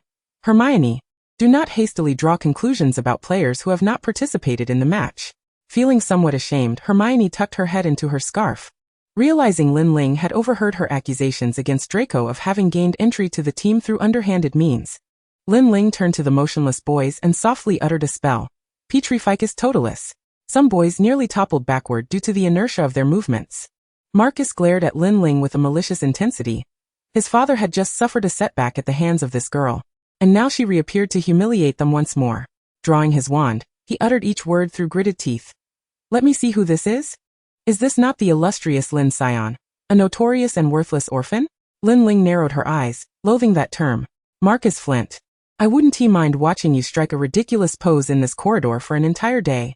Marcus bared his buck teeth, roaring as he raised his wand. Suspended reversal. All eyes widened in astonishment. Chapter 43. The Chamber and Rumors. A figure stepped in front of Lin Ling, shielding her completely. It was neither Fred nor George, who were about to rush over, nor Harry, who was brandishing his wand in preparation to retaliate, nor Ron, who was struggling to stand. It was Draco Malfoy. He stood protectively before Lin Ling. It was then that Lin Ling realized how much this young gentleman had grown over the past year. Though his shoulders still bore the soft lines of youth, he stood tall, rendering all her gaze fixated on his deep green Quidditch uniform. Malfoy. Has she cast a spell on you? Marcus spat, his saliva nearly hitting Draco's face. The platinum-haired boy remained unperturbed, folding his arms. Calm down, Marcus. Think of your father. And remember that she has no guardian yet. What do I care? The Lin family is dead aside from her. What use is she? Marcus roared, attempting to shove past Draco, only to be firmly restrained by several hands behind him. Flint, if you do not wish to be rendered unconscious here, I suggest you silence yourself.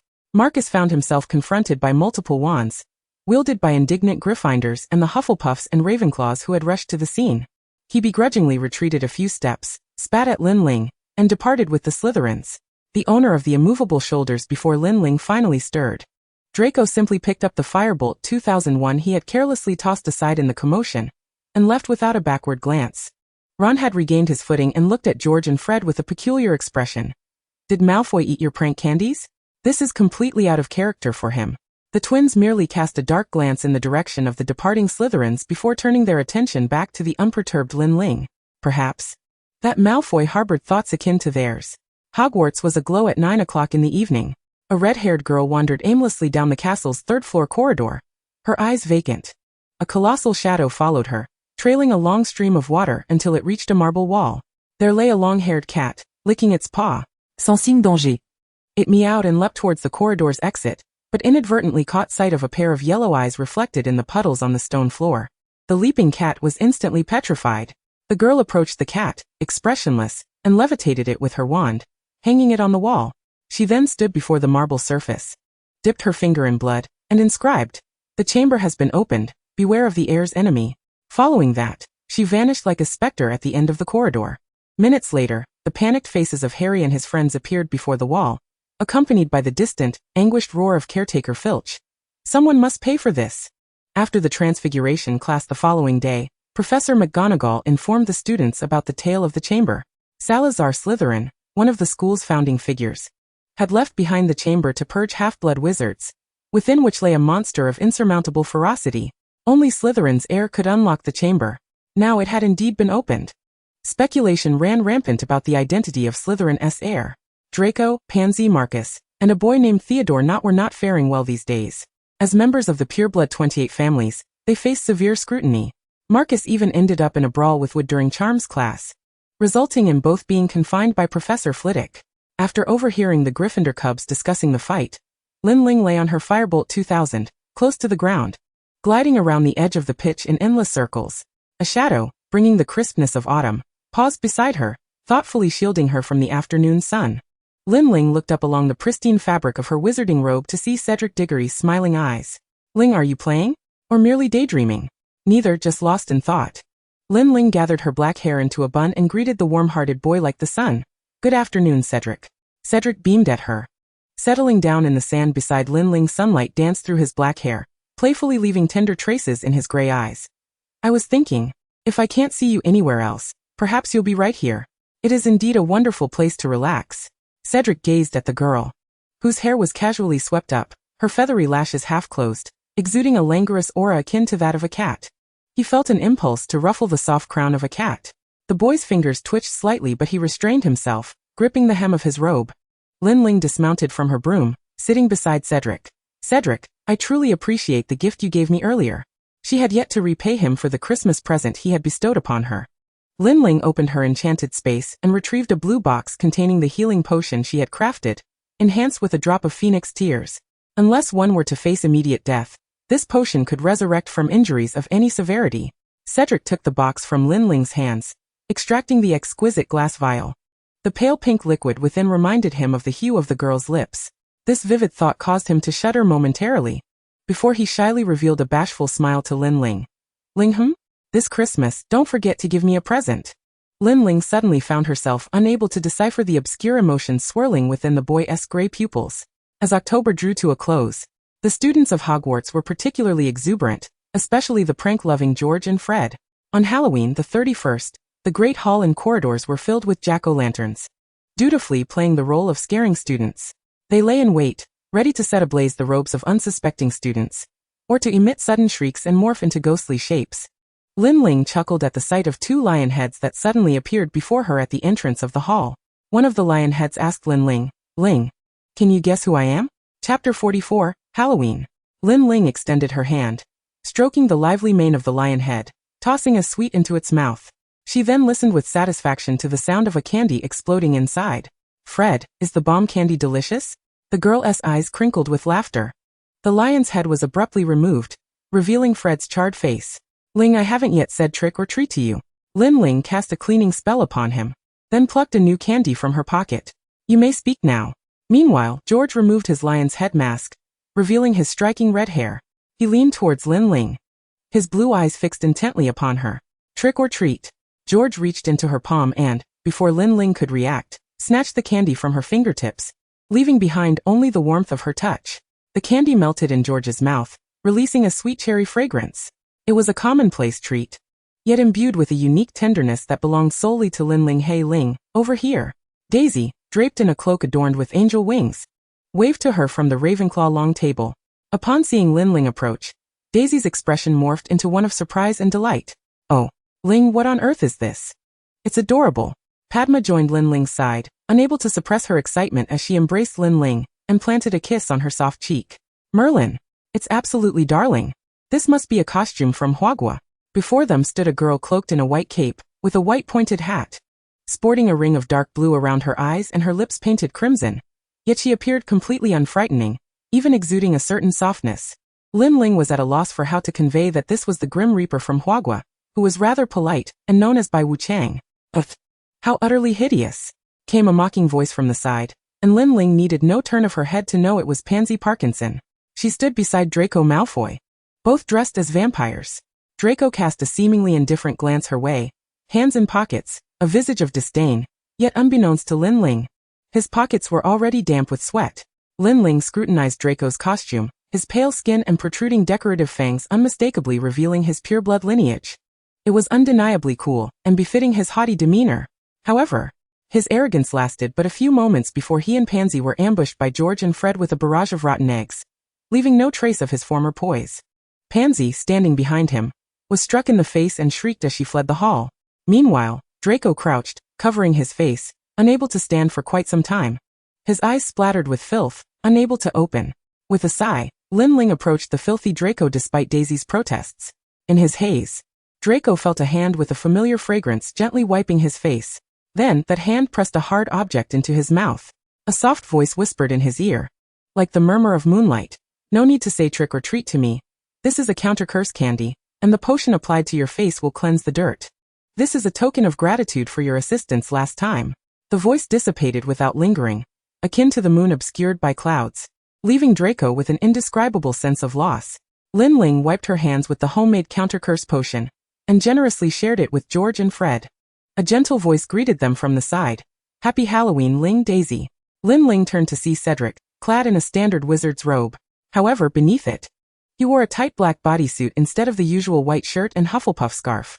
It accentuated his toned yet understated muscles, the contours of his chest flowing seamlessly beneath the tied robe, rendering it more appealing than if he were to expose it directly. One might even overlook the black bat insignia adorning his chest. Batman? How cool. Lin Ling instinctively tore her gaze from his chest back to Cedric's face. She noticed the dark-haired youth blushing slightly at her costume.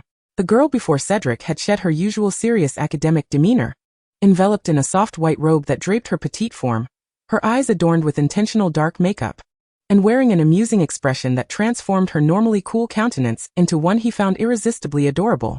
He realized she was watching him, feeling a mix of embarrassment and the affirmation that his roommate's choice of attire was indeed the right one. At least he had captured the girl's focused gaze, even if he ultimately donned the wizard's robe with a degree of conservatism. Lin Ling stroked her chin, feeling the alluring power of male charm. However, Cedric did not linger in their presence for long. Moments later, a gaggle of unabashed girls discovered his costume's little secret, and screamed as they rushed towards him. The handsome dark-haired youth had no choice but to regretfully flee from Lin Ling's side. It was you who did this, wasn't it? Lin Ling. The following afternoon, after class, Daisy forgot to retrieve her books from the classroom, leaving Lin Ling to wait alone in the woods outside the castle. She soon spotted Marcus Flint storming towards her, a piece of parchment in hand, followed by a smirking Pansy. Lin Ling scanned her surroundings, finding no one else present. She took a step back, moving towards the corridor, only to find Marcus's wand pointed at her. She stepped back again, paralyzed with fear. Marcus hurled the parchment at Lin Ling. You little brat. Was it you who did this? Lin Ling glanced at the freshly inked paper in her hand, which essentially read, The Flint family has long coveted the Lin family. Marcus is secretly infatuated with Lin Ling. She raised an eyebrow at Marcus, who was ranting like a lunatic. This was pure nonsense. Marcus's face flushed with rage. Almost no one knows my father visited you over the holiday, other than that little beast from the Brown family and you. Lin Ling narrowed her eyes. Who was he to insult Daisy? Just then, she decided to test out a recently concocted prank item. She reached into her pocket, but caught a glimpse of a cloak shadow at the corner of the wooded corridor. A smile flickered across Lin Ling's face. Marcus aimed his wand at Lin Ling's face. How dare you laugh at me? Suddenly, he witnessed the previously nonchalant girl transform into a picture of pitifulness. Marcus, I haven't done anything to wrong you. Why treat me this way? The delicate girl shivered, retreating in apparent vulnerability, eliciting wide-eyed astonishment from Pansy, who subconsciously sensed something was amiss. Chapter 45. Snape's Fury. Seeing Lin Ling's display of weakness, Marcus felt a surge of triumph, his insults growing even harsher. What are you? I once thought you were a mudblood. Now you're just a lowly orphan with no one to care for you. Just a worthless little halo.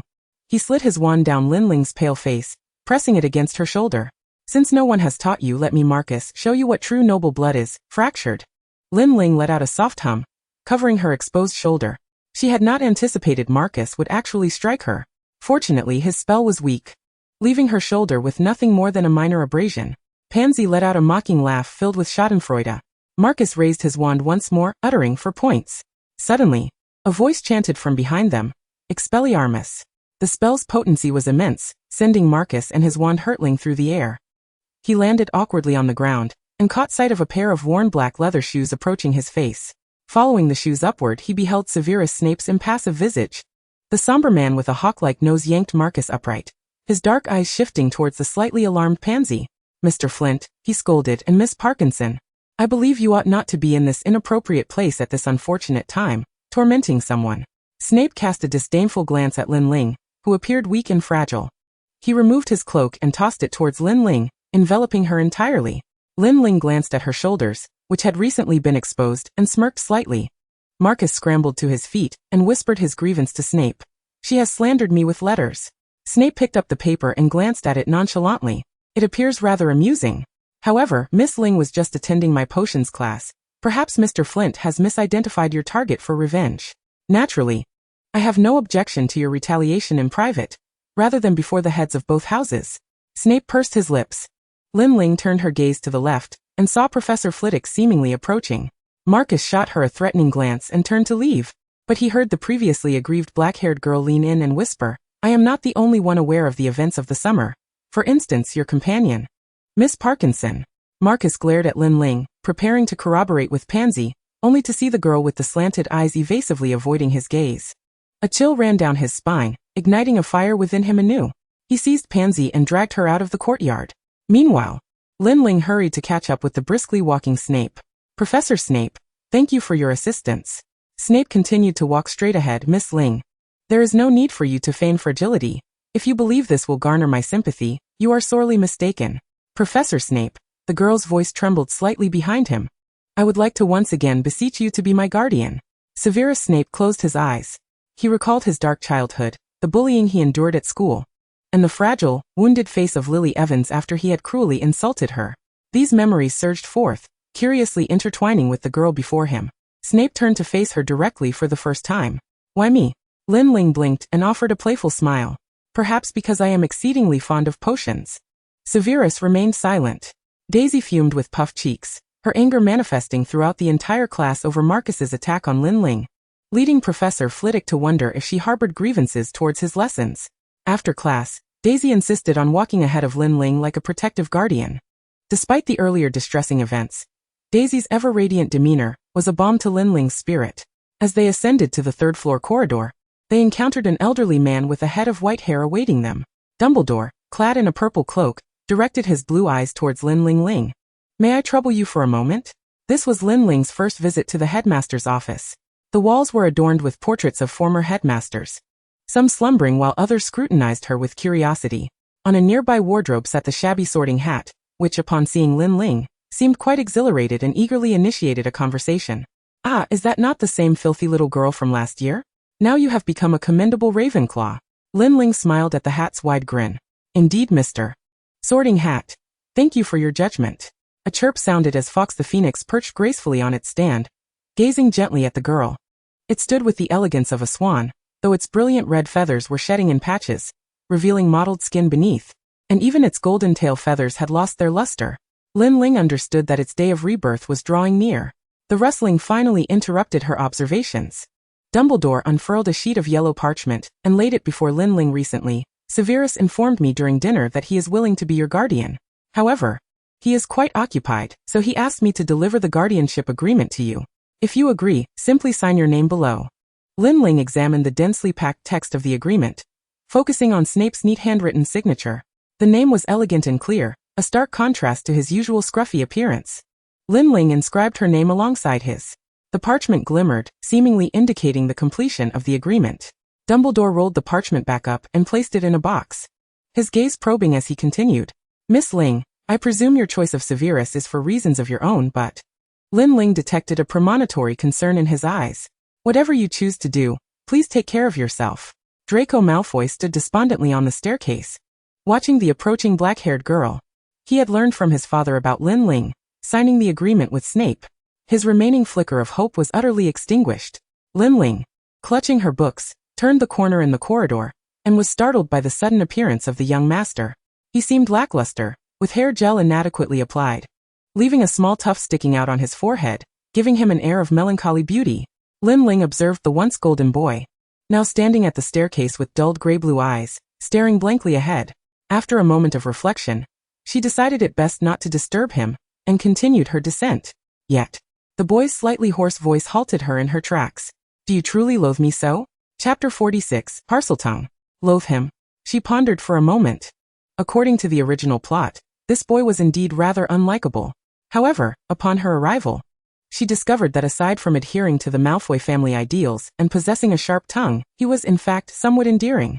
Just like now. The golden-haired youth stood pitifully in the corner, resembling a forsaken puppy. Lin Ling turned back and walked up the stairs once more. In Draco's line of sight, a pair of black-brown round-toed boots appeared, delicate and petite, much like their owner. The girl gazed up earnestly at the boy, the setting sun casting a warm hue in her eyes, as if they were adorned with a galaxy of stars. She said, "I do not dislike you." The platinum-haired boy was simply healed by those words. During the first week of November, in the Quidditch match between Gryffindor and Slytherin, Harry suffered a broken arm from a rampaging bludger, and subsequently lost the bones in his arm, due to Gilderoy Lockhart's ineptitude in healing spells. As Lin Ling accompanied Hermione and Ron to the hospital wing, Madame Pomfrey was handing a transparent potion to Harry, stating, "Drink this, and you'll feel better by morning, though it will be quite painful."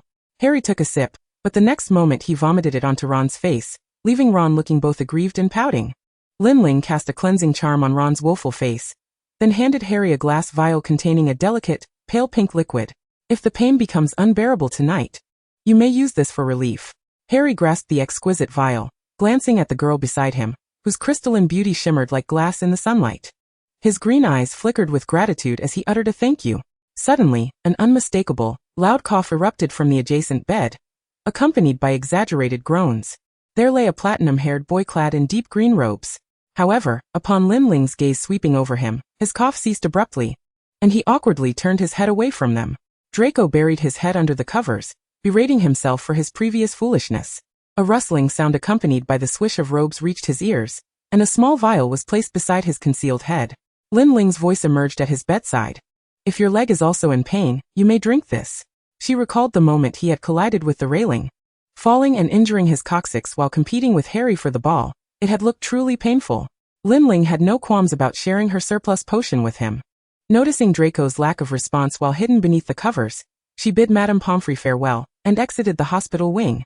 The blonde boy peeked from under the covers, clutching the vial tightly in his hand, revealing an unintentional silly grin. Gilderoy Lockhart, evidently oblivious to his own ineptitude in magic, assembled the second-year students from all 4 houses to initiate a dueling club, misleadingly claiming it would provide practical experience in defense against the dark arts.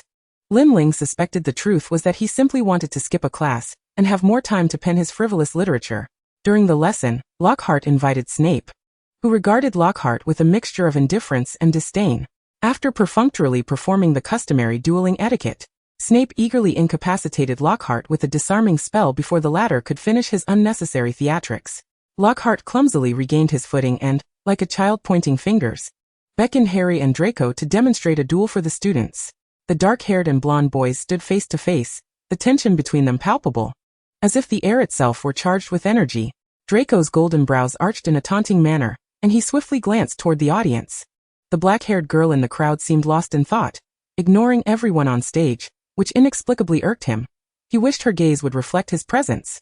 As Lockhart counted down to prepare for the attack, Draco stifled the childish urge to cheat and cast an early spell to embarrass Harry. At the moment Lin Ling's attention shifted back to the dueling platform, both she and Harry simultaneously uttered Expelliarmus. Their spells collided, erupting invisible sparks. Lin Ling tilted her head in surprise at Draco's adherence to fair play, contrasting with the chaotic tendencies depicted in the book. Sensing her gaze upon him, Draco straightened his back, feeling an unexpected surge of confidence. They had exchanged basic defensive spells 3 times without determining a victor. Then in the next round, the blonde boy shouted a new incantation, Serpensortia.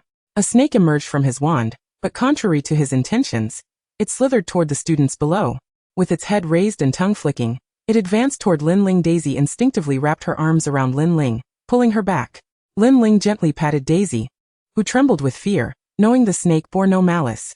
The little serpent's black eyes revealed no intent to attack. It even leaned toward Lin Ling, its tail swaying gently. In the next moment, Harry approached the snake, speaking in a hoarse hiss. The sound was jarring, akin to chalk scraping against a blackboard, laden with an eerie quality. All students watched Harry with trepidation. Yet Harry's sole focus was on ensuring the girl before him remained unharmed. The little snake swayed in response to Harry's serpentine speech, suddenly rearing up and lunging toward Lin Ling. Lin Ling brushed Daisy aside. Meanwhile, Snape forcefully shoved Lockhart aside, directing his wand at the snake. Serpensortia. The snake instantly transformed into a cloud of black ash. Snape retracted his wand, pretending to casually survey Lin Ling, revealing a sardonic expression.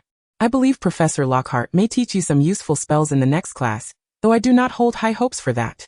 Also, Miss Lin, I hope next time you encounter danger, you choose to step back rather than stand there like a fool. Lin Ling regarded Snape with disdain, yet smiled at him. Had she not witnessed Snape hurriedly pushing Lockhart aside to cast his spell, she might have been duped by the proud man's acerbic tongue. Draco turned away, knowing he had once again failed in front of this girl. As for Harry, he saw fear and suspicion reflected in the eyes of his classmates, including Justin, who had greeted him warmly earlier in class. But when his helpless gaze met Lin Ling's, the girl merely regarded him with indifference, as though nothing had transpired. Lockhart's voice broke the tension, having noticed the strange atmosphere in the classroom. He frivolously pointed at the students below. So, who else wishes to accept the challenge? Miss Lin, would you care to give it a try? Chapter 47. The beginning of the entanglement. Lin Ling observed Lockhart's toothy grin as he beckoned her onto the stage. Meanwhile, every student from Hufflepuff, Ravenclaw, and Gryffindor shook their heads in refusal to Lockhart's call. Particularly the Hufflepuffs and Ravenclaws, they understood how swiftly Lin Ling could cast spells, and the odds of defeating her were slim. Harry gazed at Lin Ling in the dim light. She appeared slightly smaller than the other European students. Compared to last semester, when she bore the softness of youth, she had now shed some of her innocence, embodying a slender elegance. Harry lowered his green eyes, recalling vividly the moment she had been struck by a spell in the dungeon.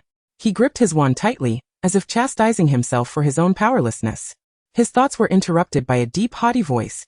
Professor Lockhart, I wish to be her opponent. Lin Ling turned toward the voice. Tall, elegant, and exuding a hint of arrogance was Blaise Zabini. Draco clenched his jaw in frustration below, questioning why he would challenge Lin Ling. Was he attempting to gain her attention in such a manner? All right, prepare. The two wands faced each other, and Blaise's narrowed eyes gleamed as he winked at the girl before him. It is truly an honor to duel alongside Miss Lin.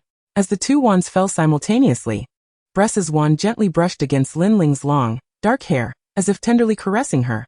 A certain platinum-haired individual in the audience nearly ground his teeth in frustration. Lockhart observed the subtle ambience on stage. The dark-skinned boy, adorned with an enchanting smile, unleashed his hormones towards the aloof girl. Yet Lin Ling remained unperturbed, her thick eyelashes cast downward, entirely indifferent to his advances. Lockhart cleared his throat. All right, only disarming spells are permitted. I will count to 3 before we begin. 3, 2, 1. The moment Lockhart uttered the last word, the dark-haired girl turned her head, lightly flicking the tip of her wand, and intoned solemnly, disarm you, Bress. On the other side responded in a low tone, Protego.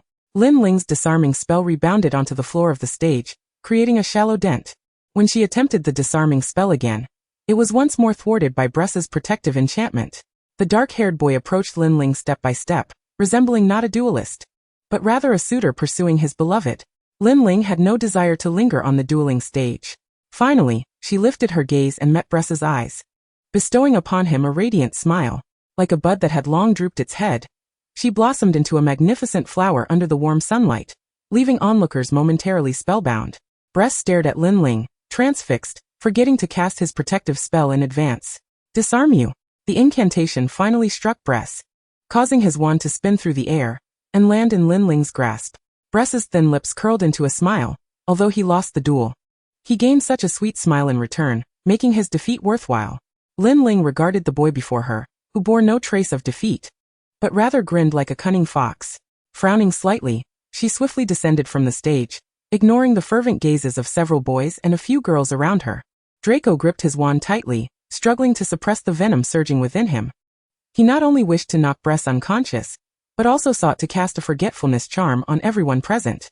Lin Ling's combat prowess did not allay the apprehension others felt towards Harry's use of Parseltongue.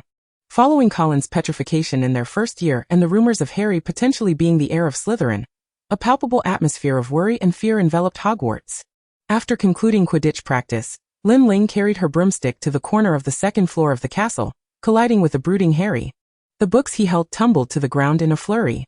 Harry's forlorn expression brightened upon seeing Lin Ling, and he crouched down to help her gather the scattered books and parchment. Lin Ling's slender fingers paused on one piece of parchment, where she spotted an anonymous malicious message. Get out. She looked up, meeting Harry's panicked and sorrowful green eyes. Frowning slightly, she used her wand to tear the parchment to shreds.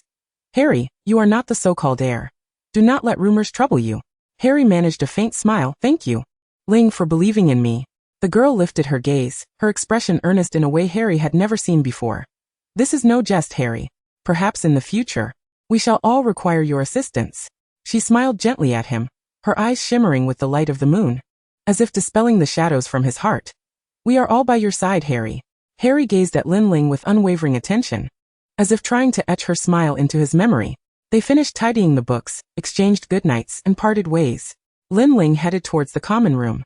Meanwhile, Harry's expression hardened as he once again heard that menacing hissing sound echoing through the corridor.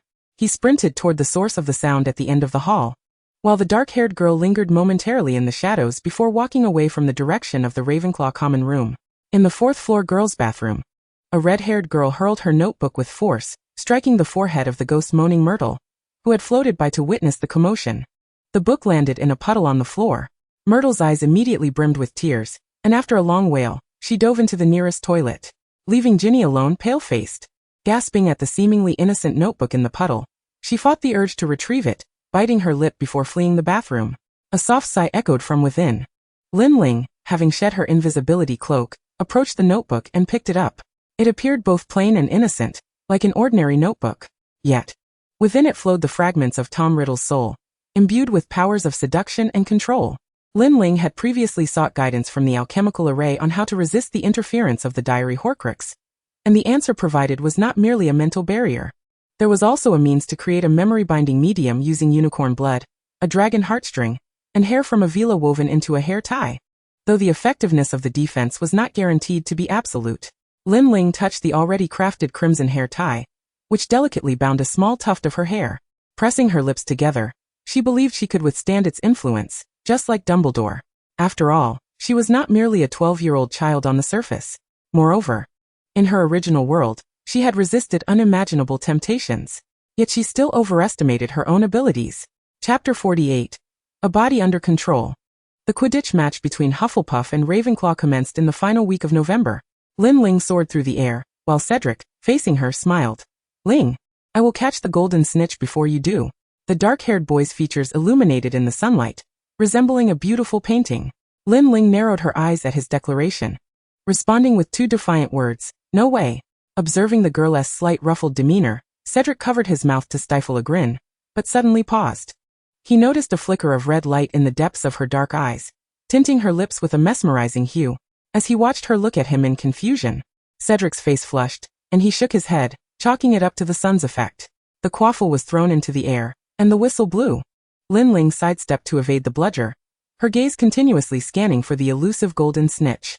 She made a concerted effort to ignore Hufflepuff's incessant scoring, dodging the path of the bludger as it hurtled forward. In front of Hufflepuff's goalpost, she finally spotted the cunning little creature.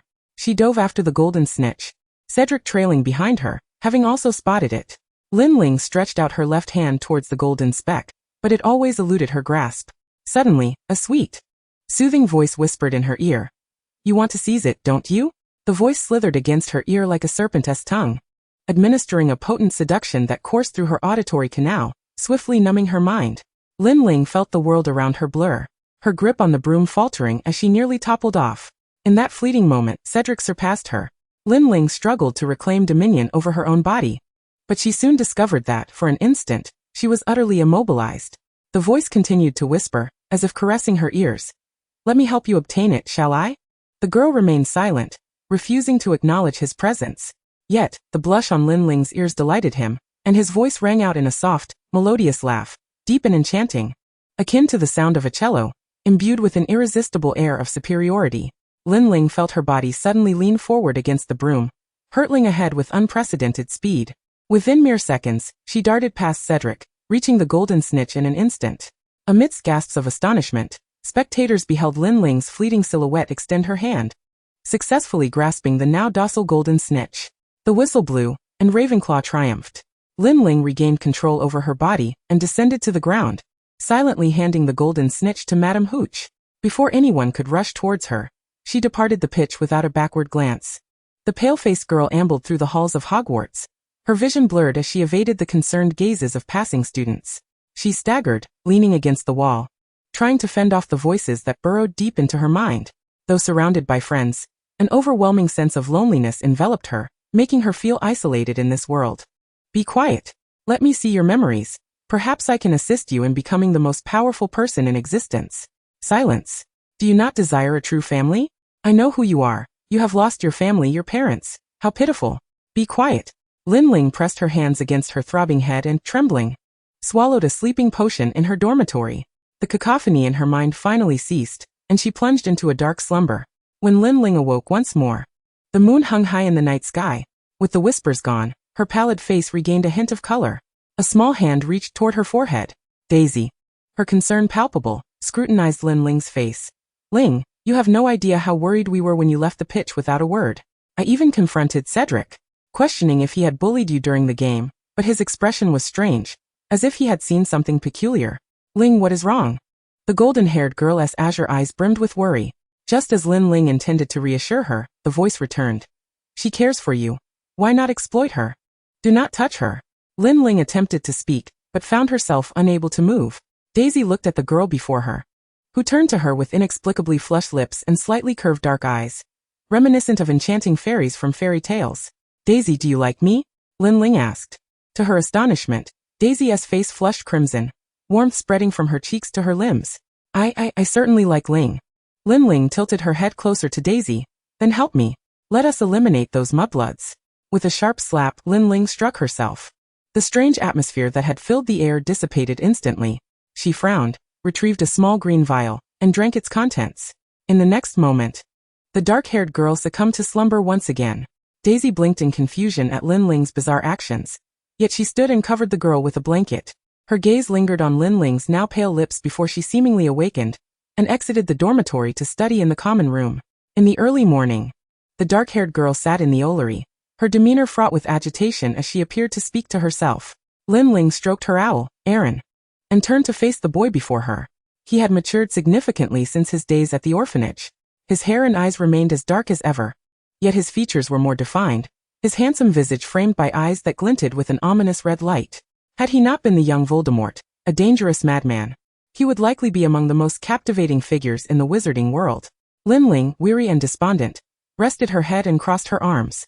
The toll of the Horcrux was greater than she had anticipated, and Riddle's ability to control her body without the need for the diary's influence was beyond her expectations. This posed a considerable threat to her. The pale-faced girl furrowed her brow.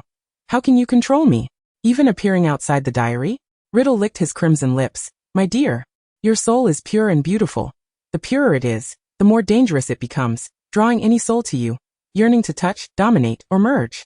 Not only that, but the girl's soul was peculiar, unstable, as if ready to detach from her body at any moment. This made it easier for him to touch her, absorb her essence and vitality, thus enhancing his own power. The girl raised her gaze to the transparent boy. Nevertheless, you can only control me for mere seconds. And you are incapable of manipulating me or even probing into my memories. Am I correct, Tom Riddle? Or should I say Voldemort? Riddle narrowed his eyes dangerously. You know who I am. How did you come to know? Chapter 49. Anger and Bloodlust. Secrets. With me, you shall have no secrets. The boy's demeanor shifted from casual to lethal. You know, I could easily kill you, perhaps by using your own hands to snap your neck.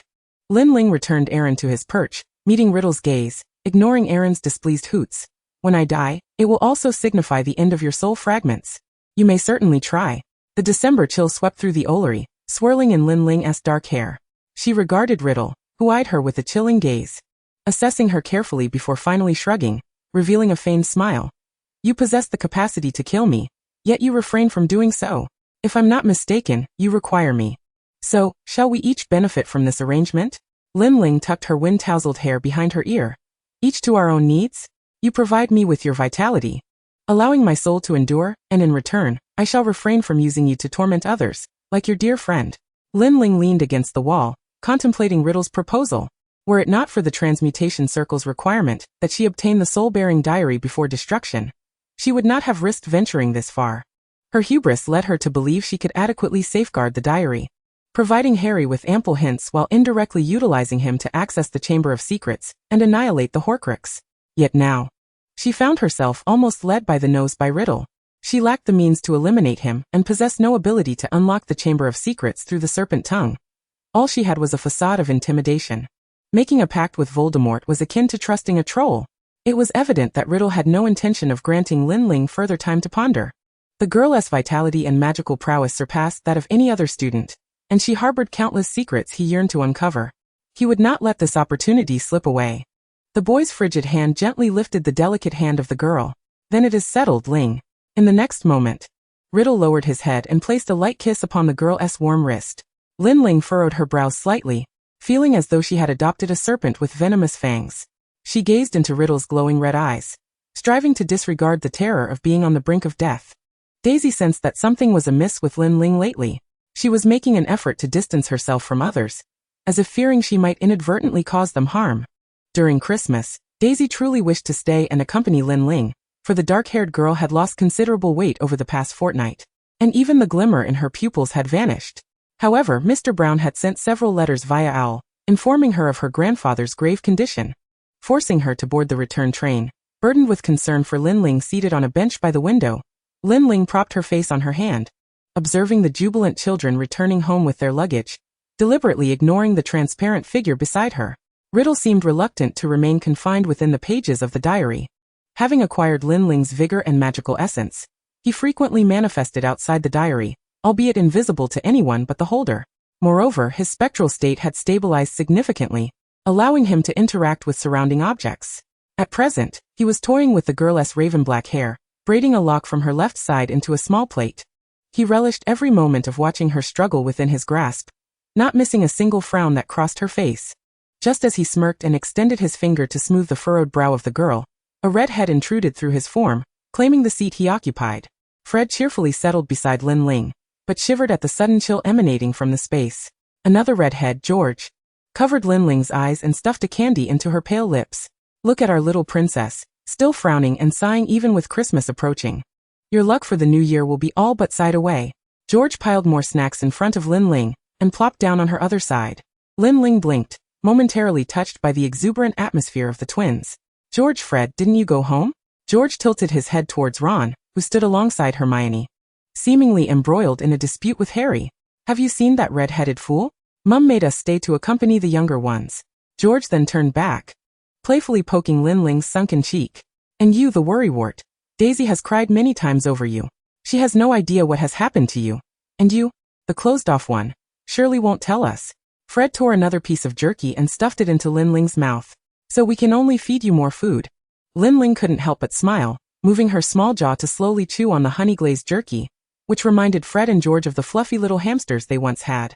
Just as George reached out to pat Lin Ling's cheeks, the table before them suddenly shook, and the snacks were swept to the floor by an invisible force.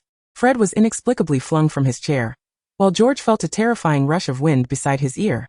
He nimbly stood up from his chair, narrowly avoiding a fierce wind blade that smashed a hole where he had just been seated.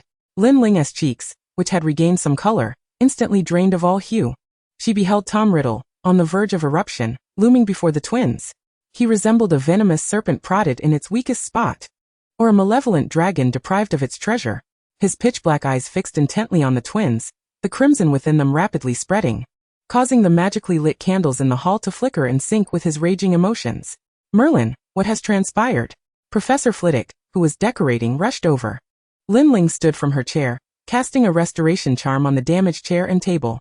She dared not meet George and Fred's gaze, ignoring George's calls. As she fled the hall in a panic, the pale moonlight streamed through the Ravenclaw window, illuminating the girl by the window. With a weary, exhausted demeanor, she questioned the transparent boy. Riddle, what are you doing?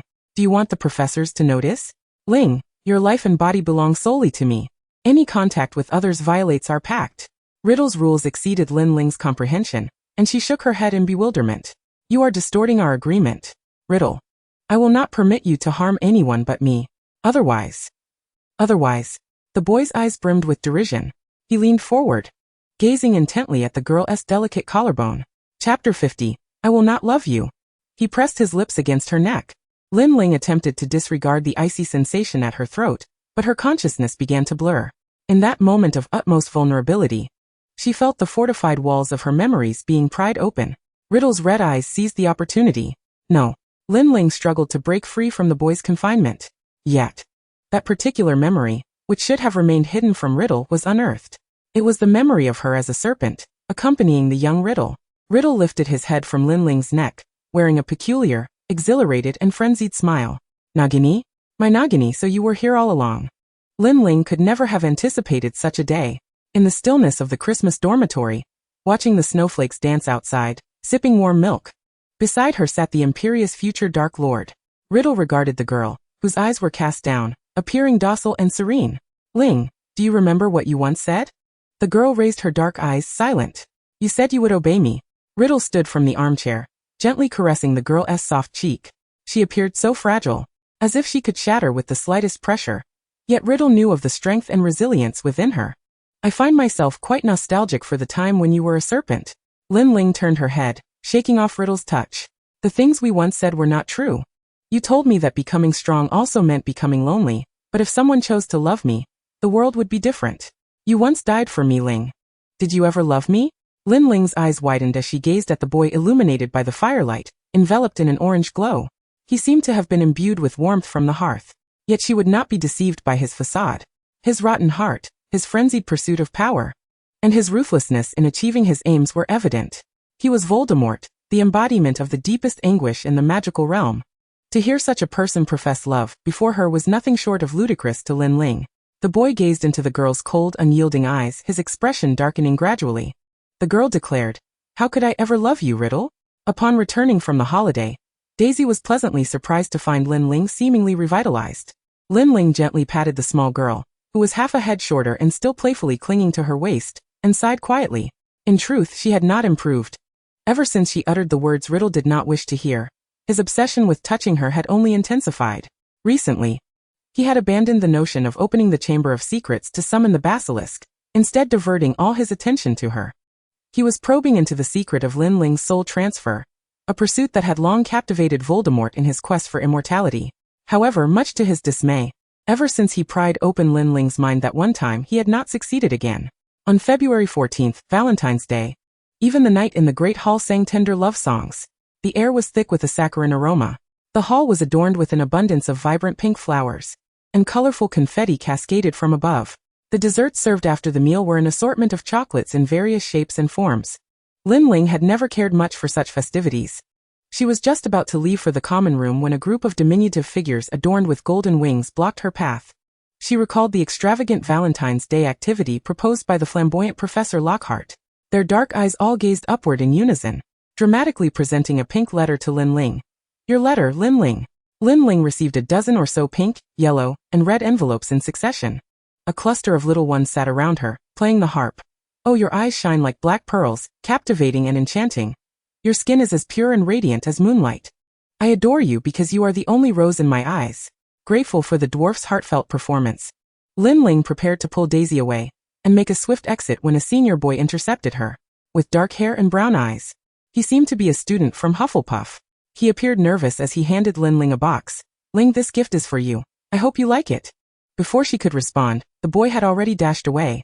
Lin Ling shrugged and tossed the box atop the pile of envelopes. Daisy, upon returning, angrily tore open the Hufflepuff boy's chocolate, devouring a large piece as if venting her frustration, then began to open more envelopes.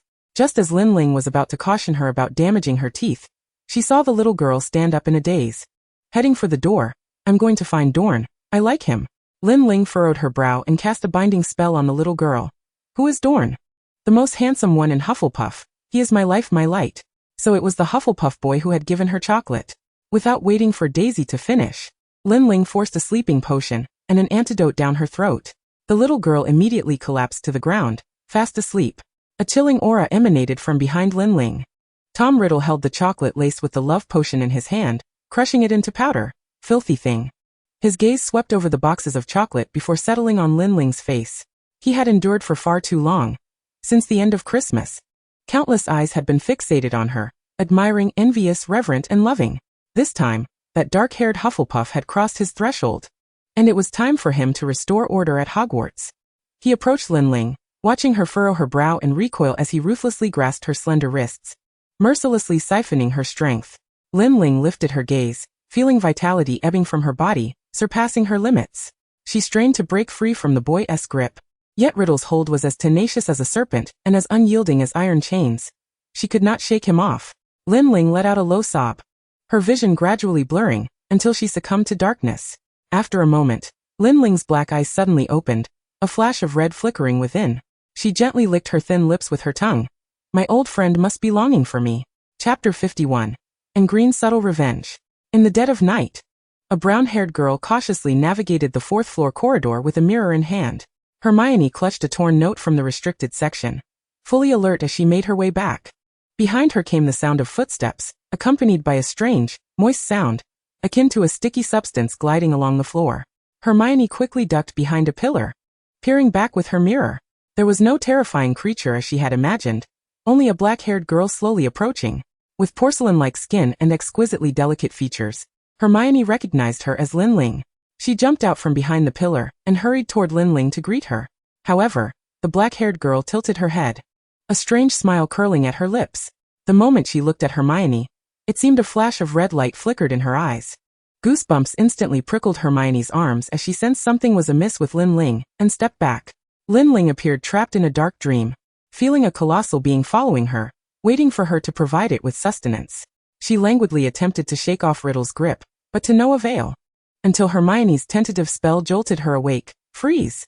The grip Riddle had over her seemed to weaken upon the incantation's touch. Lin Ling paused, regaining control of her body. She attempted to flee, but her limbs were weakened, and she stumbled forward. Hermione, noticing Lin Ling's distress, hesitated for a moment before rushing toward her. Ling. As Hermione drew closer, she saw the girl's face, pale and utterly drained, with dark circles under her eyes.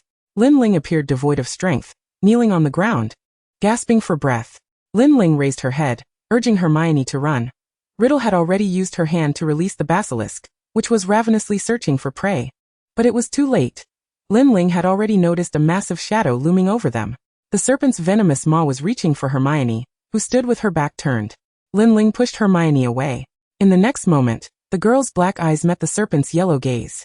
Lin Ling felt an excruciating pain coursing through her body, as if her very soul was attempting to detach itself and flee. As she plunged into darkness, she seemed to hear Riddle's hoarse scream from within her. No. Look at her, tear-streaked and hideous. How dare a mudblood like you pursue Tom? Would you like to try my newly practiced Cruciatus curse? Lin Ling opened her sore eyes to find herself suspended upside down. Before her were students clad in robes, adorned with the serpent house's emblem and green ties. Blood rushed from her limbs to the crown of her head, and she gradually began to feel dizzy. A boy approached Lin Ling with a smug grin, pointing at her nose as if he intended to unleash a new spell.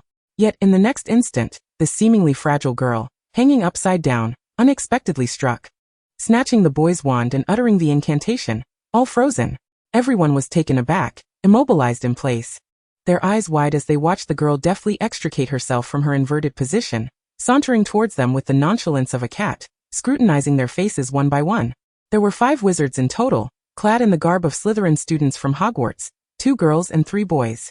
Among them, the most striking was a boy with slightly curled black hair, a pale and profound visage, his jet black eyes revealing a hint of astonishment. This familiar face was none other than Tom Riddle from his days at Hogwarts. Lin Ling truly wished never to see his face again. After all, the sight of him triggered a peculiar pain in her neck and wrists. She closed her eyes, feeling the alchemical array beneath the mist, along with the familiar golden liquid emblem that signified her original self was slowly re-entering her. Indeed, her soul had been transported once more by the alchemical array just before death, back to the youth of Tom Riddle. Drawing near to Riddle, Lin Ling's icy gaze bore a resentment that he could not comprehend, her thin lips articulating the first words she uttered upon entering this world. Tom Riddle, you wretched scoundrel. In the next moment, the girl's wand swung, hoisting the Slytherins up to the ceiling. This was the second time Riddle had heard someone address him in such an odd tone. The first time was from a clever serpent. The second, from a typically timid mudblood who had suddenly defied expectations. He squinted, a sensation that felt strikingly familiar. Through the washroom mirror, Lin Ling beheld her current appearance, and green. Small and pale, with a cascade of thick brown hair and deep green round eyes, she appeared to be a prime target for bullying, especially as a Slytherin. She briefly reviewed the girl's memories. Nothing remarkable, having grown up in an ordinary Muggle family before receiving her acceptance letter to Hogwarts. Yet, she had never anticipated that the Sorting Hat would place her in Slytherin, perhaps due to her overwhelming desire to prove herself. She had once worried that her return in the form of death would affect the original owner, but she had found reassurance that the alchemical array would not impose any adverse effects. Lin Ling understood the intention behind her recent transportation by the array, yet she now sought to pursue different endeavors. The dueling club. At that time, Hogwarts' defense against the dark arts instructor was the former Auror, Abner Johnson.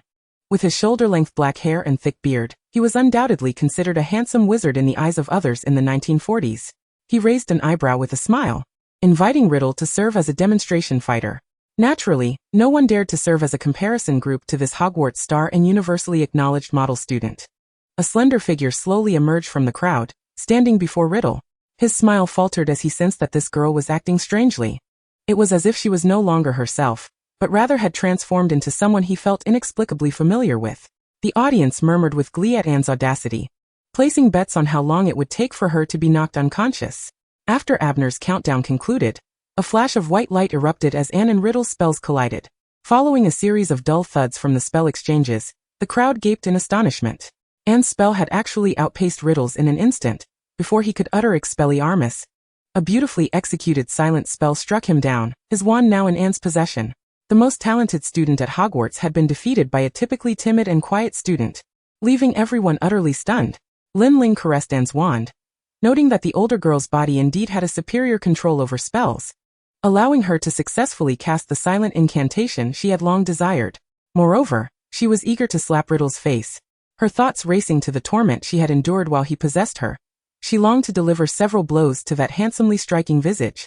Riddle gracefully rose, a gentlemanly smile on his face as he acknowledged his defeat to Anne and Abner.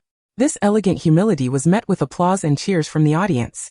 Yet Lin Ling knew that this future Lord Voldemort would not remain so meek and submissive beneath the surface. The following day in the Hogwarts Hall, several malicious prank spells were directed at Anne. However, the spells seemed to ricochet upon contact with the girl, some even rebounding back to the spellcasters. The Gryffindor lions laughed derisively at the sight of Slytherin's Smith freely fidgeting in his seat. Lin Ling merely raised an eyebrow at Riddle, who returned her gaze with a smile laced with hidden malice. In every subsequent class, Riddle sensed that this girl was intent on thwarting him. Whether in Horace Slughorn's potions class or even in the divination course, she strived to outshine him. If her goal was to capture his attention, she had undoubtedly succeeded. And it was perilous. Riddle despised the sensation of another's power overshadowing his own. Just as he contemplated the notion of eliminating this girl, he was interrupted by none other than Ravenclaw's Abner Jones. It was March 1943, during the spring semester's potions class, when Abner uttered the audacious words to the Slytherins. Your so-called great and handsome head boy is merely a Muggle descendant. He recounted a recent trip with his family, during which he had learned of Riddle's surname while in Little Hangleton, revealing that they were merely Muggles. The room fell silent for a moment. A fierce glint flashed in Riddle's eyes as one hand reached for his wand while the other reached towards the belladonna flower in the cauldron. A somewhat indifferent voice shattered the tense atmosphere as Anne, expressionless, addressed Abner. Jones, there is no doubt that Riddle is a descendant of Salazar Slytherin. And being a Muggle is not a disparagement of a person. One's character and depth of knowledge should be the true measures of a person. As a Ravenclaw, you should understand this better. Abner found himself at a loss for words, muttering that perhaps he had misjudged, sulkily turning back to his cauldron. Riddle turned his head to regard this girl who continually caught him off guard. Had she not spoken, it was likely that Abner would not have left that classroom unscathed. Originally, he had intended to use this girl for a minor experiment, but now he found himself reconsidering other subjects. That night, a figure appeared in the restricted section. The boy brushing past the books he had perused countless times, his gaze landing on forbidden spells of the Ministry of Magic. What was he searching for? A more powerful method or perhaps the secret to immortality? Suddenly, a girl's voice echoed from the void. Tom Riddle raised his wand, and there stood in green, materializing before him, invisibility spell or potion. Annie did not respond to his question. Instead, she tilted her head and posed a query to Riddle that he could never have anticipated. How can one acquire your tears? Lin Ling pondered for a long time on how to obtain the tears acknowledged by Voldemort. This man possessed neither love nor remorse, nor a moral compass. Seeking his recognized tears was akin to directly asking him for his definition of his own tears. She assumed Riddle would tell her that he never wept. Yet she received an unexpectedly profound answer. The boy glanced out at the resplendent moon, and suddenly recalled the night many years ago when the great serpent had tenderly wiped away his tears. He turned to look at the girl, a hint of mockery in his tone as he replied, "Perhaps if someone loved me, I might shed tears."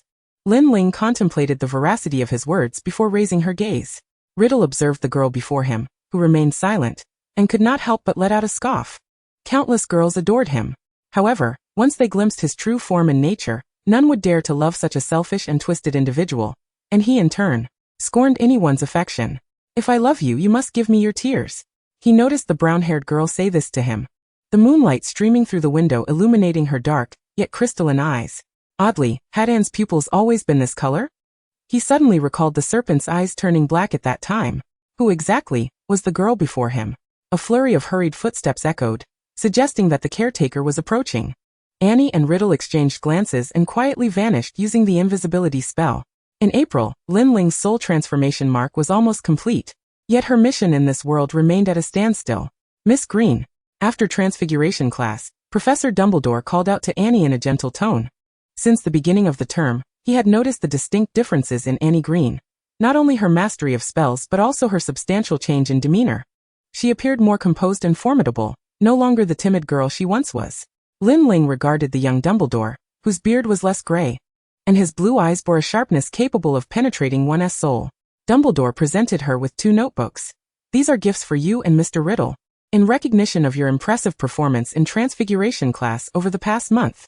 Lin Ling accepted a red and a black notebook, involuntarily recalling Voldemort's first Horcrux.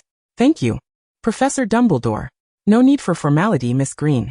Dumbledore examined the brown-haired girl through his half-moon spectacles. Miss Green, should Riddle encounter any difficulties, you will assist him, correct? Lin Ling looked up at Dumbledore. He seemed to know everything, yet lacked the power to intervene. Neither did she possess such power. Nevertheless, she nodded in response to Dumbledore.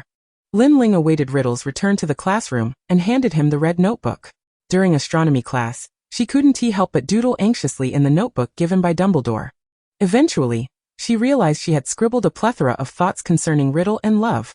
With a groan, she closed the notebook. During the break, a black-haired boy approached Annie's desk. Noticing the girl's vexation as she doodled in the notebook, he felt an unexpected curiosity stir within him. Riddle opened the notebook and saw the 2 words repeated incessantly on the first page. Narrowing his eyes, he glanced around before slipping the black notebook into his pocket. Lin Ling stared blankly at her now empty desk. Did Hogwarts have thieves as well? Chapter 53. There is more than one dead girl. Annie Green had become a frequent topic of conversation among the boys at school. They discussed her increasingly striking appearance and figure, her remarkable mastery of spells, and her profound wealth of knowledge, along with her lack of the haughty aloofness characteristic of Slytherin. She resembled the resplendent moon. Pure and beautiful. Lin Ling observed the changes in the symbols of the transmutation array, while also worrying about the original owner's physical condition. She placed all available healing potions for external injuries in Annie's collection box, hoping her unintended arrival would not bring harm. Lin Ling had attempted to love Riddle several times, yet he was surrounded by many girls and loyal followers, and she had only encountered Riddle a few times in the restricted section at night. Compared to the unpredictable and difficult-to-control old Voldemort, this youth was far more emotionally stable. Riddle was always eager to uncover every method of achieving immortality. The girl tucked a strand of brown hair behind her ear, frowning slightly. The blood of a unicorn can prolong human life, but it curses one to eternal life. She glanced at the boy perusing ancient texts. Is a limited life not preferable? Wouldn't it be heartbreaking to witness those around you perish before your eyes? Riddle looked at Lin Ling, whose eyes appeared darkened beneath the moonlight. Then I can grant her eternal life as well, and all will be well. The only response he received was a dry laugh. Who would wish to live forever alongside Voldemort? The very thought was enough to evoke a desire for immediate death. Ordinary wizard examination level assessment. It wasn't until June that Lin Ling remembered Myrtle, the girl who played a crucial role in the Chamber of Secrets. She was the sensitive Ravenclaw who elicited sighs and head shakes whenever her name was mentioned. Lin Ling had tried to speak with her on 2 occasions. Either her voice was too loud, causing Myrtle to weep, or she reminded her not to carelessly open the stalls in the girls' bathroom in June, prompting Myrtle to flee in tears. Lin Ling had no choice but to keep an eye on Myrtle during the examination days in June. However, things rarely went as planned. After the last Ancient Runes elective exam, it was already 8 o'clock in the evening. Lin Ling had a very ominous premonition. She bid farewell to the others and hurried toward the girls' bathroom on the 2nd floor. The scene inside caused her pupils to constrict. The poor girl with pigtails lay stiffly in a stall, her black eyes wide open, her glasses shattered into several pieces. Beside her was a pallid Tom Riddle. Upon seeing Lin Ling enter, Riddle's first instinct was not to draw his wand to cast a spell, but to urge her to leave. Green, go away. I have no intention of killing her. A sticky, monstrous sound echoed from the bathroom pipes. The basilisk, grotesque and enormous, with a head adorned with animal debris, loomed above the pipes. Lin Ling averted her gaze from the basilisk's deadly stare and looked toward the mirror. Riddle's expression darkened upon seeing her. She knew the basilisk's secret. The hissing voice of the basilisk reverberated in the empty space. Heir of Slytherin?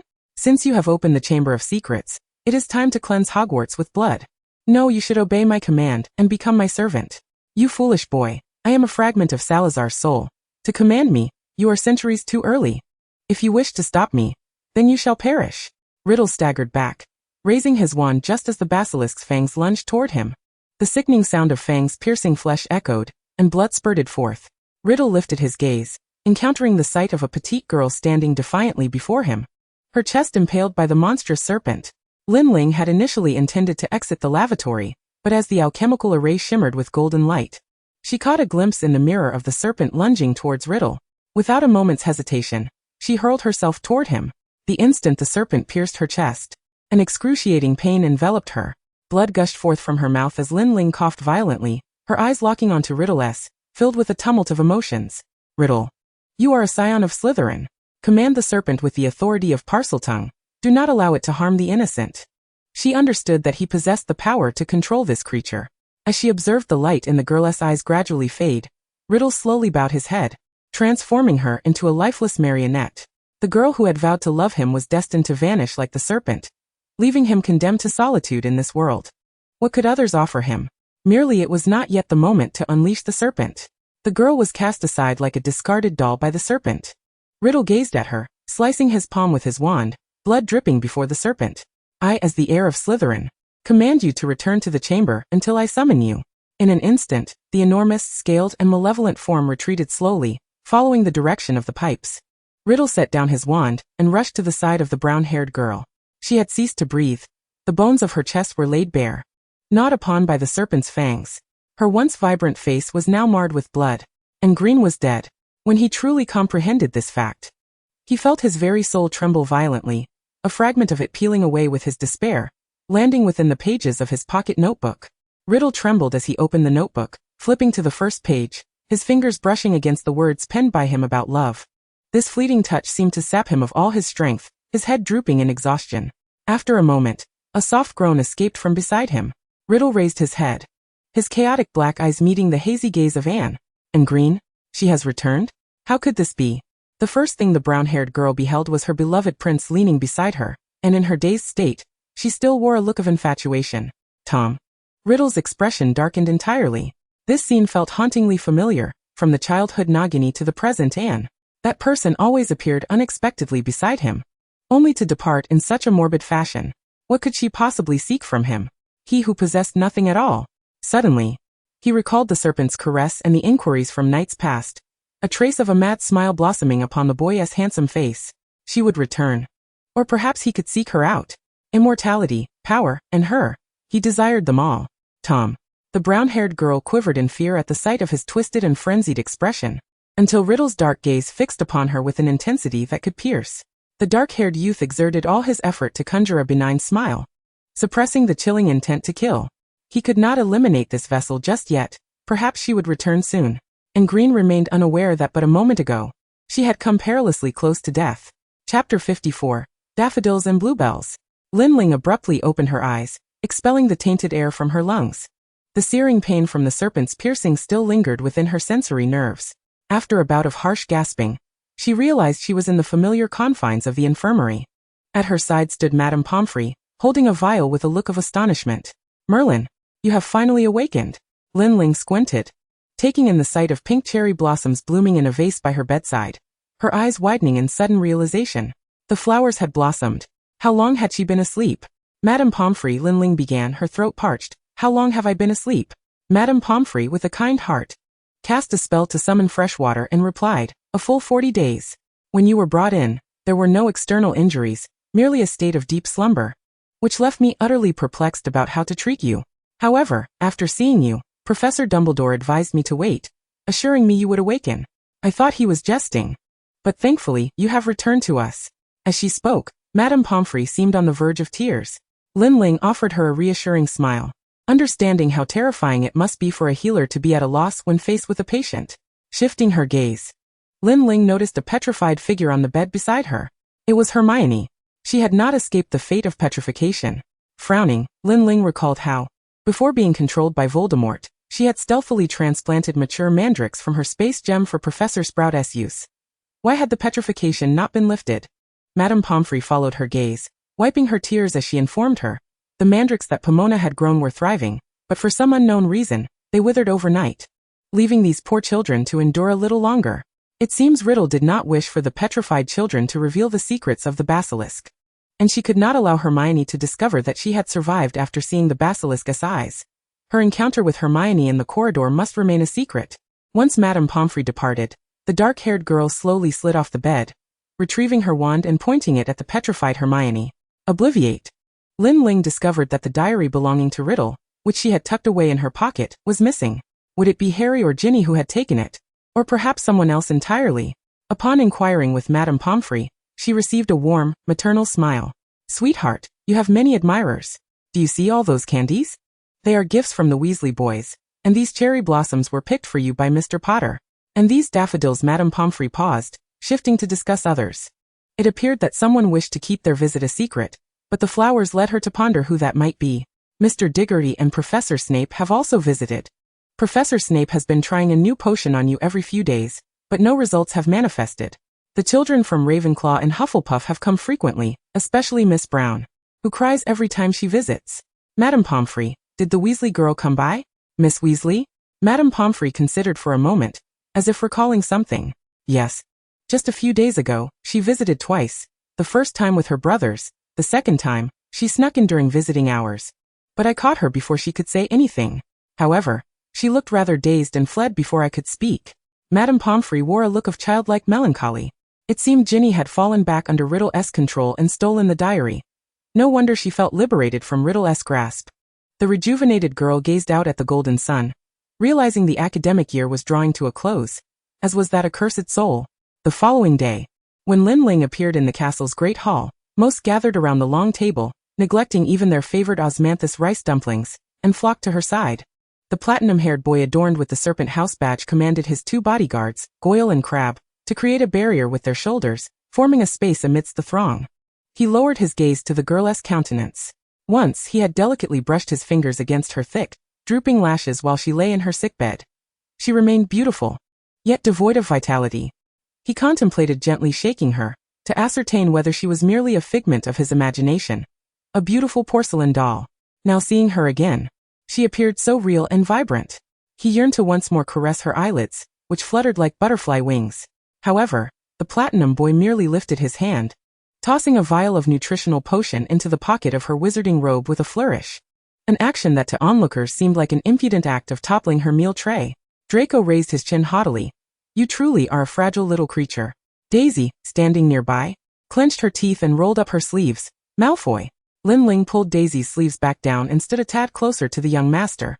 In that fleeting moment of whispered conversation, she beheld her own reflection in Draco's trembling eyes, as well as the dilation of his dark pupils. The girl spoke softly and sweetly. Malfoy, thank you for the daffodils. Her breath stirred a few strands of his hair, effectively scattering his carefully crafted composure to the winds. The young master hastily covered one ear, escaping through the gap created by Goyle and Crabbe, leaving behind a group of admiring Ravenclaw students who marveled at how easily the Slytherin bully had let her go. Truly, Lin Ling was remarkable.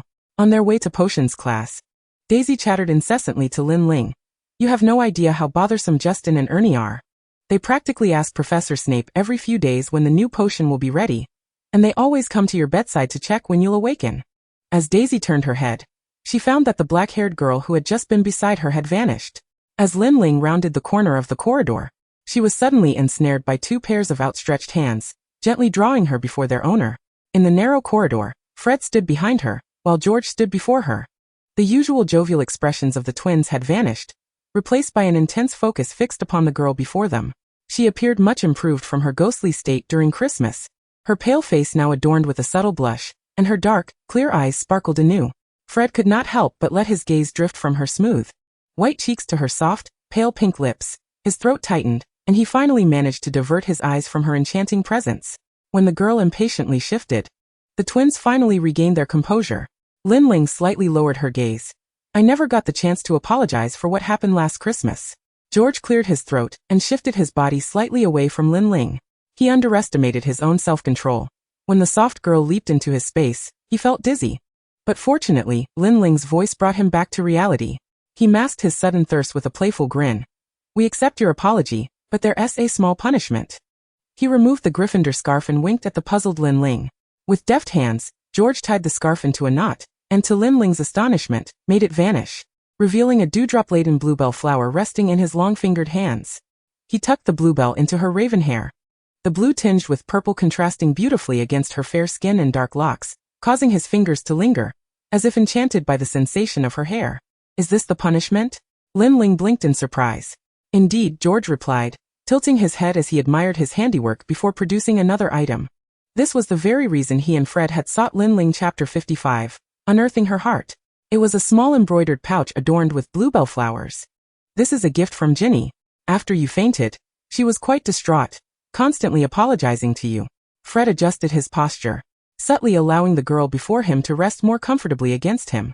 Lin Ling remained oblivious to Fred's subtle intentions as she accepted the beautifully crafted pouch, letting out a soft sigh. That kind child Ginny, none of this was her fault. She placed the exquisite pouch into her pocket. At that moment, Lin Ling finally noticed just how close the twins were to her. A faint blush graced the tips of her ears as she shyly extricated herself from Fred's embrace, hurriedly thanking the twins before departing. As they watched her retreating figure fade from view, the twins exchanged a glance, confirming the unspoken understanding that lingered in their eyes. During potions class that day, Professor Snape seemed particularly irritable, relentlessly questioning Justin and Ernie. When the two boys, flustered and unable to answer, faltered, he displayed a cruel expression of mock regret. "What a pity, Mr. Macmillan and Mr. Finnegan. If only you had dedicated even a fraction of your effort to your studies, you might not have completely forgotten how to brew the mandrake potion you just learned."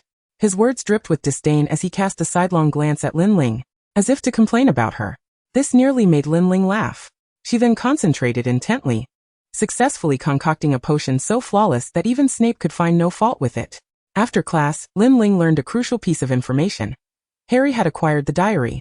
The chubby Longbottom rushed towards Harry and Ron after class, informing them of the chaos that had befallen their dormitory. It seemed that even though Riddle's plans had been thwarted by her, his intent to kill Harry remained unchanged. That night, in the girls' lavatory on the second floor, moaning Myrtle floated before the glass window, pouting as she gazed at the black-haired girl before her. "I thought you were here to play with me. Yet you're just talking to yourself." Myrtle could not see the translucent black figure standing before Lin Ling. This figure had grown darker, gloomier, and colder than it had 2 months prior, as if the puddle beneath it had absorbed a viscous, malevolent essence. Tom Riddle. This persistent specter. Lin Ling narrowed her eyes at the boy who stared intently at her. Riddle's presence here indicated that Ginny and the diary were not far away. She glanced towards the lavatory pipes. It appeared that Ginny was already below. Yet Riddle's near-manic expression struck her as somewhat peculiar, as if she had committed some grave error. Riddle's shadow appeared dimmer and weaker than when it had clung to Lin Ling, for Ginny could not provide the same surge of magic and vitality. His serpent-like gaze lingered on her for a moment before he finally spoke. "Nagini? Or is it Annie? Lin, how many secrets do you possess that I am unaware of?" In response to Riddle's inquiry, Lin Ling's expression remained unyielding, devoid of any cracks. "I don't understand what you are saying." She was aware that Voldemort's keen intellect would surely discern her disguise as Annie, yet she had not anticipated how swiftly her cover would be blown. Riddle leaned closer to Lin Ling, examining her delicate, translucent face. There was no trace of ripples in her calm gaze at the sight of him, calm and unperturbed, as though she had never truly cared for him at all. Yet how long did he wait after she perished within Annie's shell? Was she aware that his soul had begun to unravel due to her death, giving rise to the first Horcrux? If she knew, would she reveal regret and the love he desired yet dared not acknowledge? Riddle placed her name upon his tongue, savoring it repeatedly, as if intent on crushing Lin Ling into oblivion, and extracting her heart for a closer inspection. "Ling, I shall slay Harry Potter and that girl. If you wish to thwart me, come find me." His current form permitted him only a fleeting existence in the open. Riddle cast a lingering glance at Lin Ling, a twisted and obsessive smile curling at the corners of his mouth, before he vanished into the ether. When Lin Ling regained her senses, she noticed Myrtle had already been performing several sets of military exercises directed at her. "I am talking to you. Why are you ignoring me? Is it because I am a pitiful, annoying Myrtle?" Just as Lin Ling was about to respond with a bewildered explanation, a cacophony of hurried footsteps interrupted her. She and Myrtle turned to see Gilderoy Lockhart timidly entering, his expression one of apprehension upon spotting Lin Ling, which swiftly morphed into an innocent facade. "Merlin, Miss Lin. It is splendid to find you here. It seems there has been a misunderstanding with Mr. Potter and Mr. Weasley, and I would greatly appreciate your assistance." He flashed a greasy, toothy grin. Lin Ling wrinkled her nose, unreservedly displaying her disdain. "Apologies, Professor Lockhart, but I place greater trust in my friends."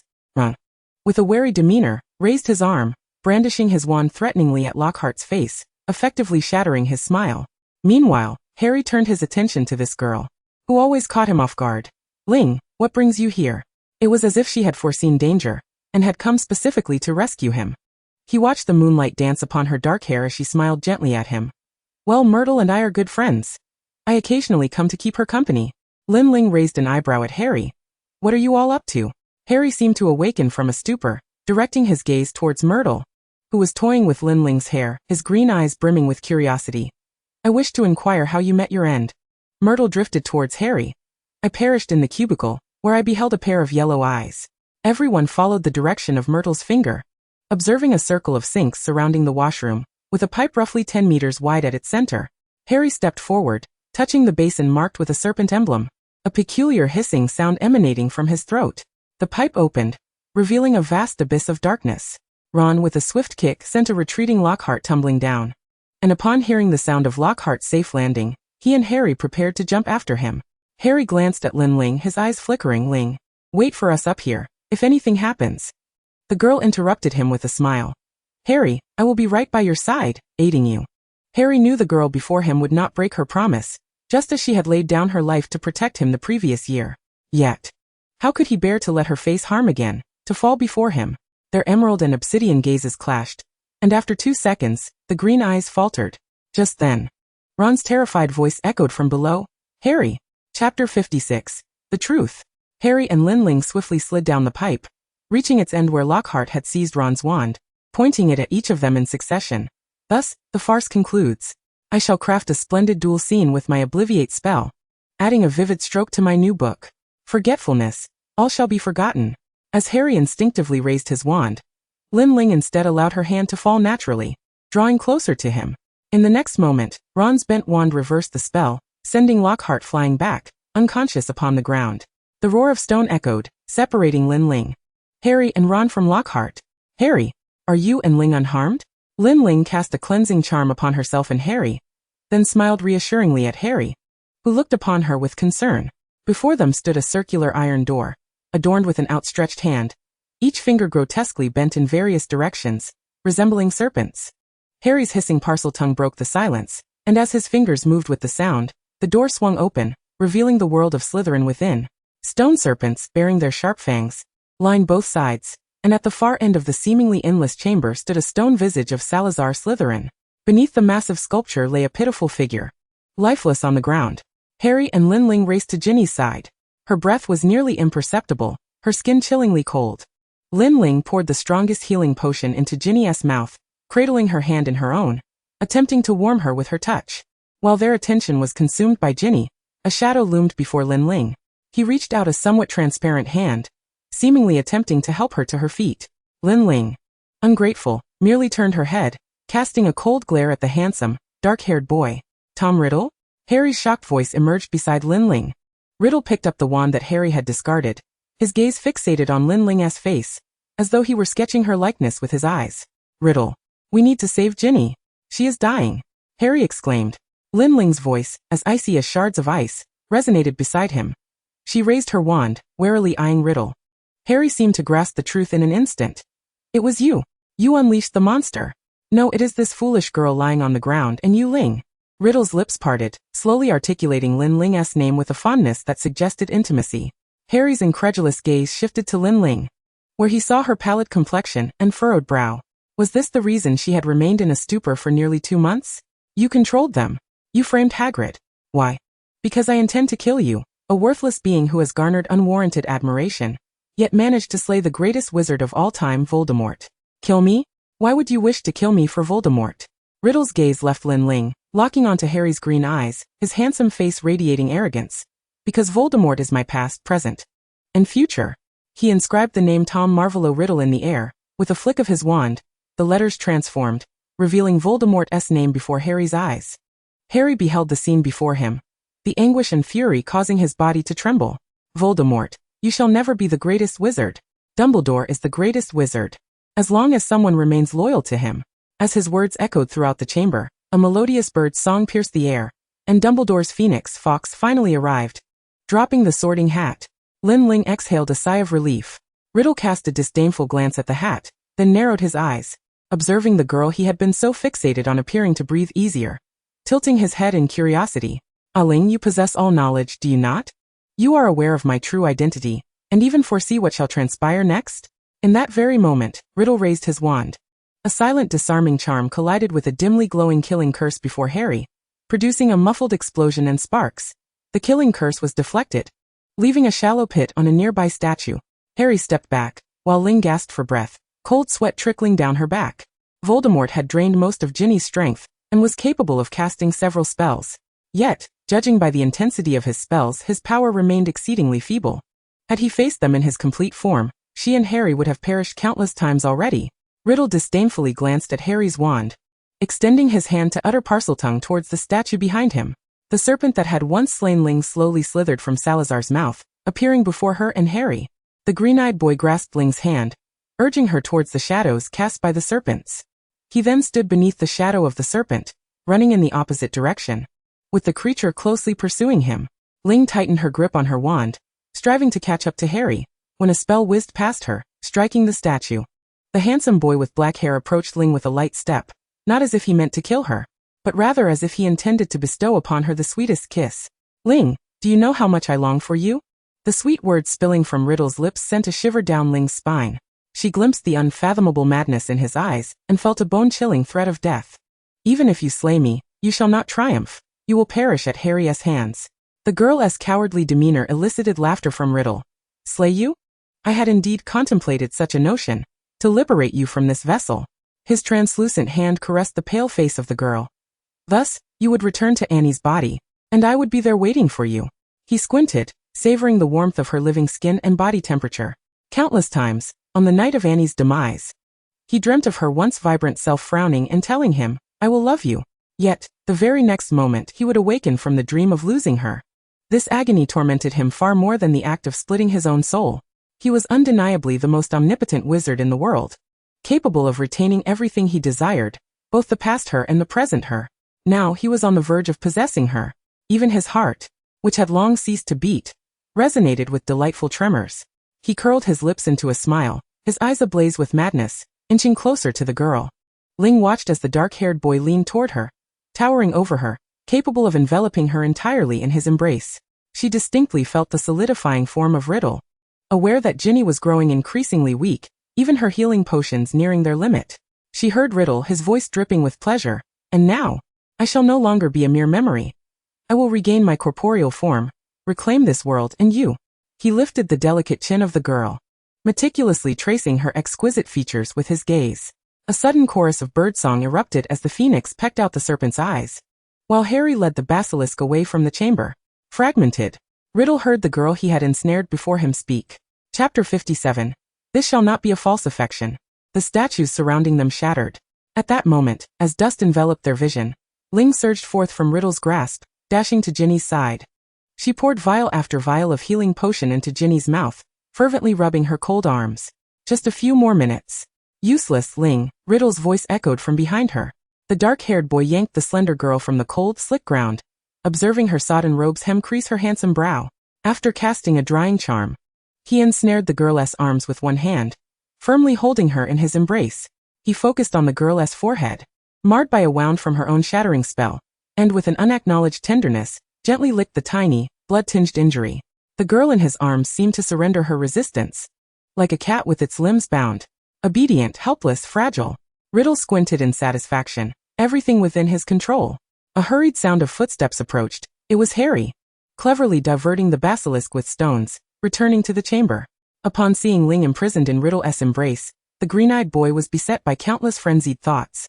Yet, without even his wand for self-defense, how could he protect the two girls? Riddle regarded the disheveled Harry with delight, raising his wand. Though his power was insufficient, repeated attempts at spells would surely extinguish him. but the girl in his arms stirred, her pale fingers gripping the fabric of his chest. The handsome boy with black hair relished the sensation, curling his lips into a smirk as he gazed at the girl's long, lowered lashes. He merely needed to keep a watchful eye on Ling. Killing Harry would require no effort on his part. The serpent seemed to hear Riddle's thoughts. Suddenly bursting forth from the pool beneath Salazar's statue, chilly water splashed over Harry, prompting him to evade and nearly trip over the sorting hat lying on the ground. Inside, a silvery light flickered, revealing a gleaming sword. Harry drew it, aiming at the basilisk, while simultaneously observing Riddle's movements and swiftly scaling the statue's head. The basilisk's scales were impervious. He could only strike at its head. As the serpent lunged at him, Harry boldly swung the sword. A chilling sound pierced as the blade sank into flesh, followed by the basilisk's dying wail. Harry withdrew the sword, breathless, pulling it from the basilisk's jaws that had fiercely bitten his arm, watching as the creature writhed in its final throes before collapsing into the pool. Riddle's eyes glowed a blood-red hue. The basilisk had fulfilled its purpose, and the boy who had escaped death would finally perish at his hands. But the moment his gaze was drawn to Harry atop Salazar's statue, the girl in his arms broke free from his control, her soft black hair slipping from his grasp as she fluttered away like a butterfly, calling out Harry's name. In an instant, Harry comprehended Ling's intent. He hurled the sword toward her with all his might, and she deftly caught it. Ling turned, facing Riddle, who opened his arms to her. Riddle had long recognized that the girl had been deceiving him. Whether in her concern for Nagini or the whimsical tenderness belonging to Annie, all was a mere mirage. He had never truly possessed her heart. Yet he was Voldemort, the greatest wizard of all time. Whatever he desired, the world would yield to him. However, as he beheld the girl advancing steadfastly towards him with the sword in hand, he felt an inexplicable sorrow. Indeed sorrow. He was Voldemort. And yet he bore this burdensome emotion. So Ling, do you wish to slay me? Did you not once declare that you would love me? The dark-haired boy whispered softly to her, as if addressing a lover, even though the girl before him clutched a deadly blade.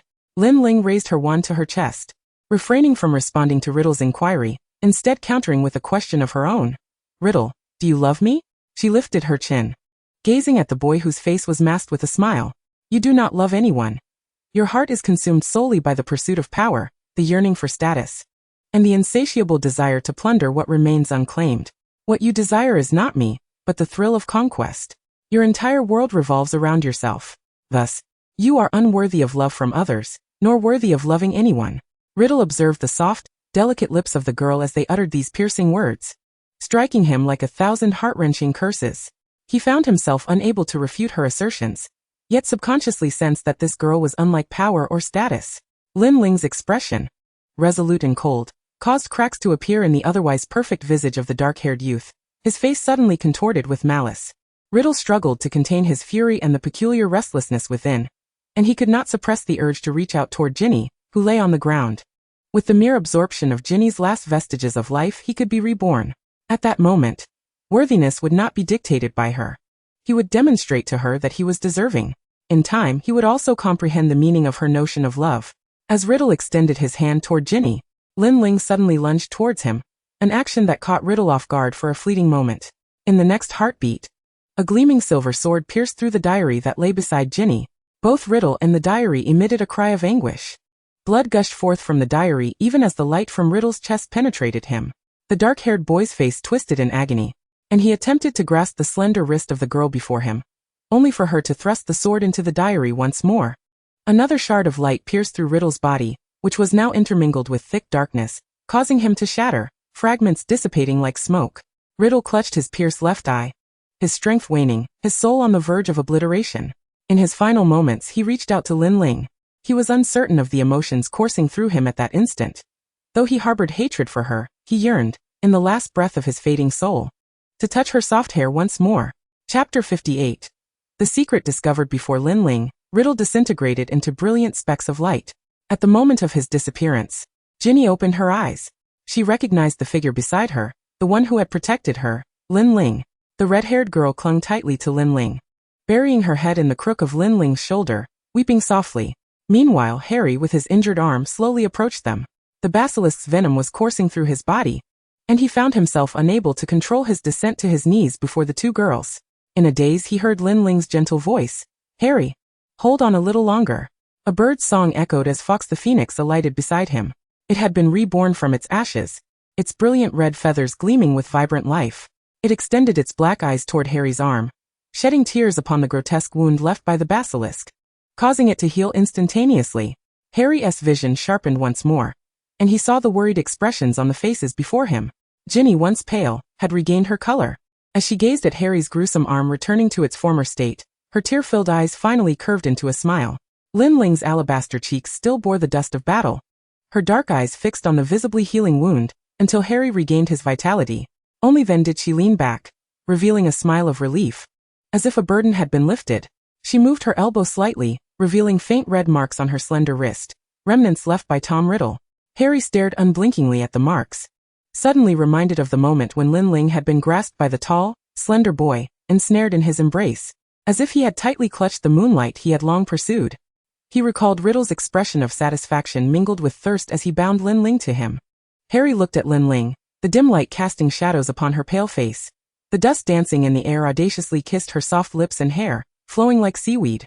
A small scar adorned her forehead, surrounded by a subtle red hue and dampness. All these details cast a fleeting shadow of uncertainty across Harry's green eyes. He seemed to sense the secret that lay between Riddle and this girl. Yet he hoped fervently that it was merely his imagination. This girl belonged in the sunlight, not enshrouded in that darkness. Fawkes gently pecked at Harry's hair with its sturdy beak, signaling them to grasp its talons.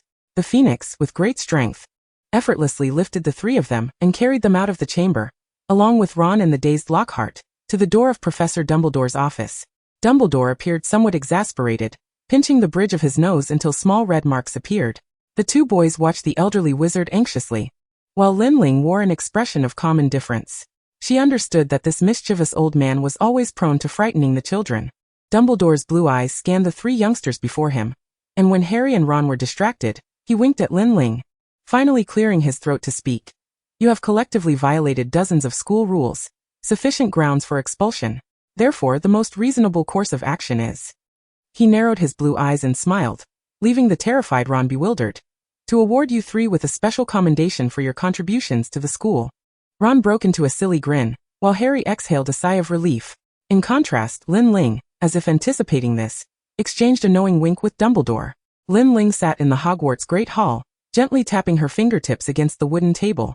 Though she had been under Riddle's control for merely half a school year, she felt as if she were in a different world when she saw the young witches and wizards greeting her with enthusiasm. She abandoned her usual understated greetings, offering a radiant smile to each student who approached her. This caused a sixth-year Gryffindor to stare in astonishment, nearly tripping over the adjacent bench.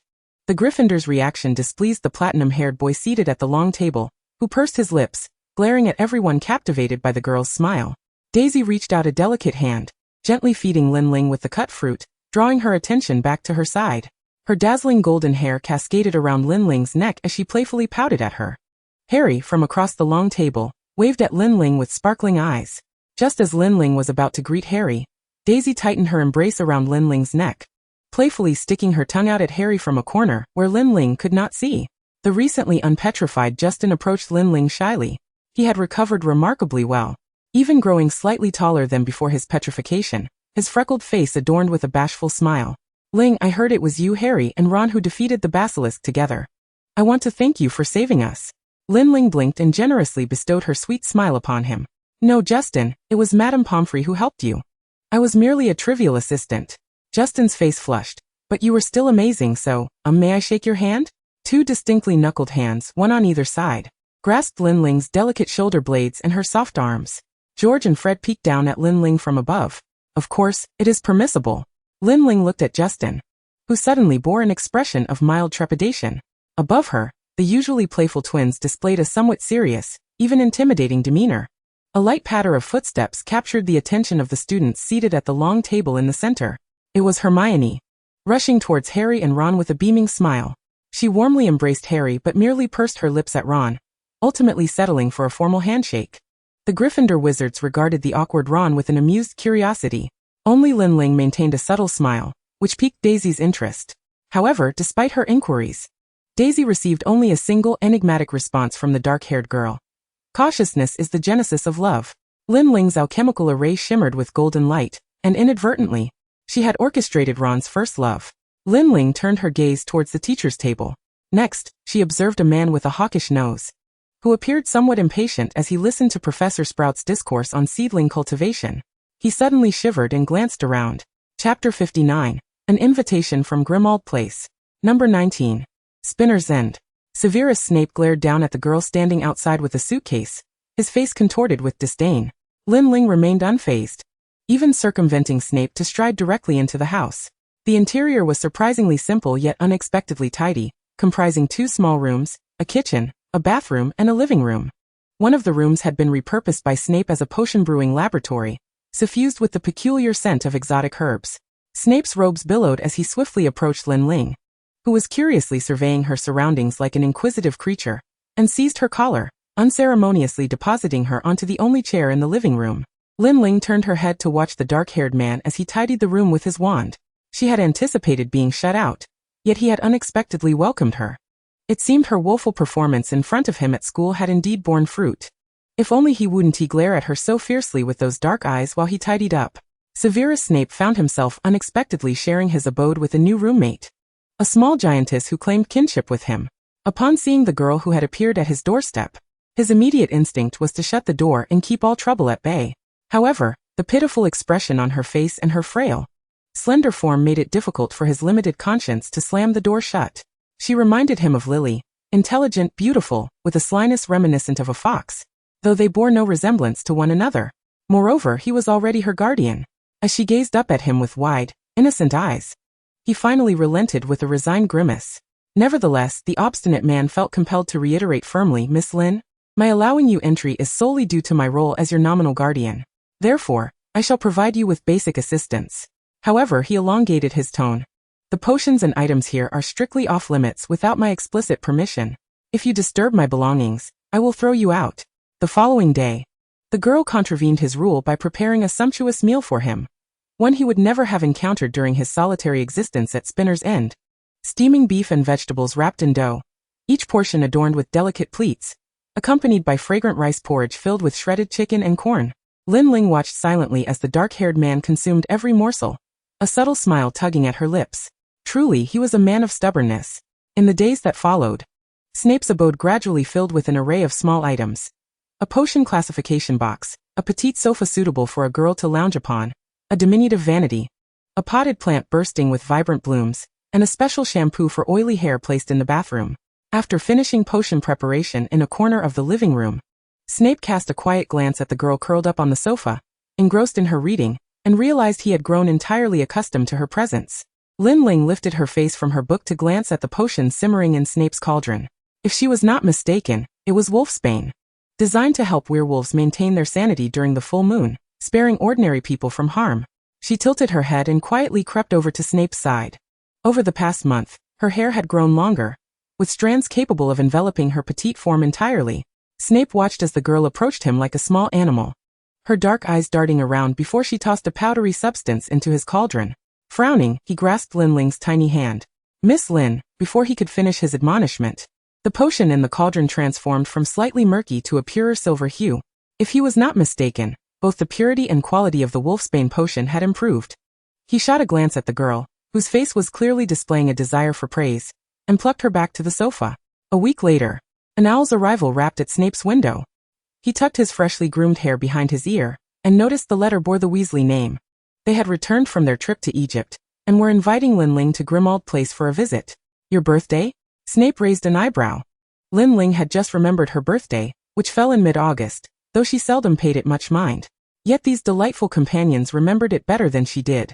Snape penned a brief reply to Mr. Weasley, and then opened the long-unused fireplace. He had access to the Floo network, but for him, the disapparition spell was more convenient. However, he was hesitant about the quality of the Floo network for such a small girl, one who barely reached his chest. He fixed his dark eyes on Lin Ling, watching as she stood in the fireplace with a small bundle, before handing her a handful of Floo powder.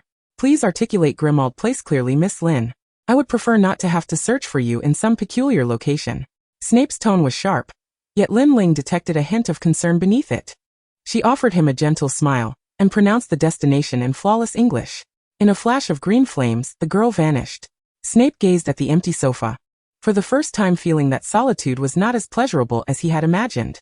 For Lin Ling, her inaugural experience with the Floo network was akin to sliding down a slide, as she swiftly glided down a green line. During her descent, she passed numerous wizarding fireplaces, some adorned with beautiful decorations, others inscribed with family names. At last, she landed in the fireplace of Grimmauld Place. A pair of hands gently assisted her from the hearth, brushing the soot from her clothing. Lin Ling beheld Molly Weasley's soft face, which bore a blend of maternal sternness and affectionate kindness as she regarded her.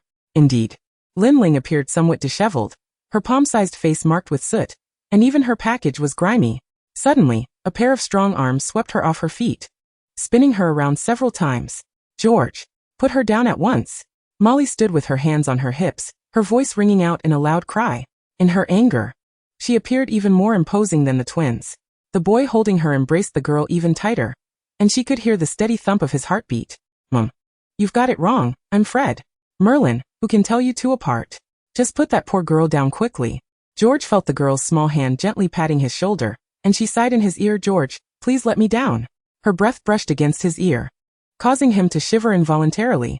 He bent down, carefully allowing the girl's feet to touch the ground, and then he scrutinized the face of the girl he hadn't seen in over a month. Chapter 60, The Mischief Biscuit. She had grown a little in ways he couldn't see. Her apricot-colored eyes had a slight upward tilt at the corners, and her thick eyelashes fanned out like a delicate curtain. It seemed she had been spending a lot of time indoors lately, her skin glowing with a luminous pallor. The warm light from the burrow illuminated Lin Ling's face, casting soft reflections in her dark eyes. In her pitch-black pupils, George caught a glimpse of his own slightly flushed face, and he turned away, discreetly cooling his cheeks with his arm. "Hey, you two rascals." Molly glared at Fred, who had followed closely behind, attempting to mirror Lin Ling's stance, and she swung her spatula mercilessly toward their heads. After being jostled around by the twins for a while, Lin Ling finally had the chance to take in the cozy atmosphere of the burrow and the Weasley family. It was a home filled with warmth. Despite its simplicity, every corner exuded the deep affection of the Weasley clan. The sound of footsteps on the stairs heralded the arrival of Ron, his freckled face and Ginny's lovely features appearing in Lin Ling's line of sight. Ron greeted Lin Ling with surprise, while Ginny had already pushed past her two brothers to leap into Lin Ling's embrace. Percy also descended the staircase, exuding the pride of a top student, and he glanced down at Lin Ling, observing her friendly smile. He cleared his throat and earnestly wished her a good day.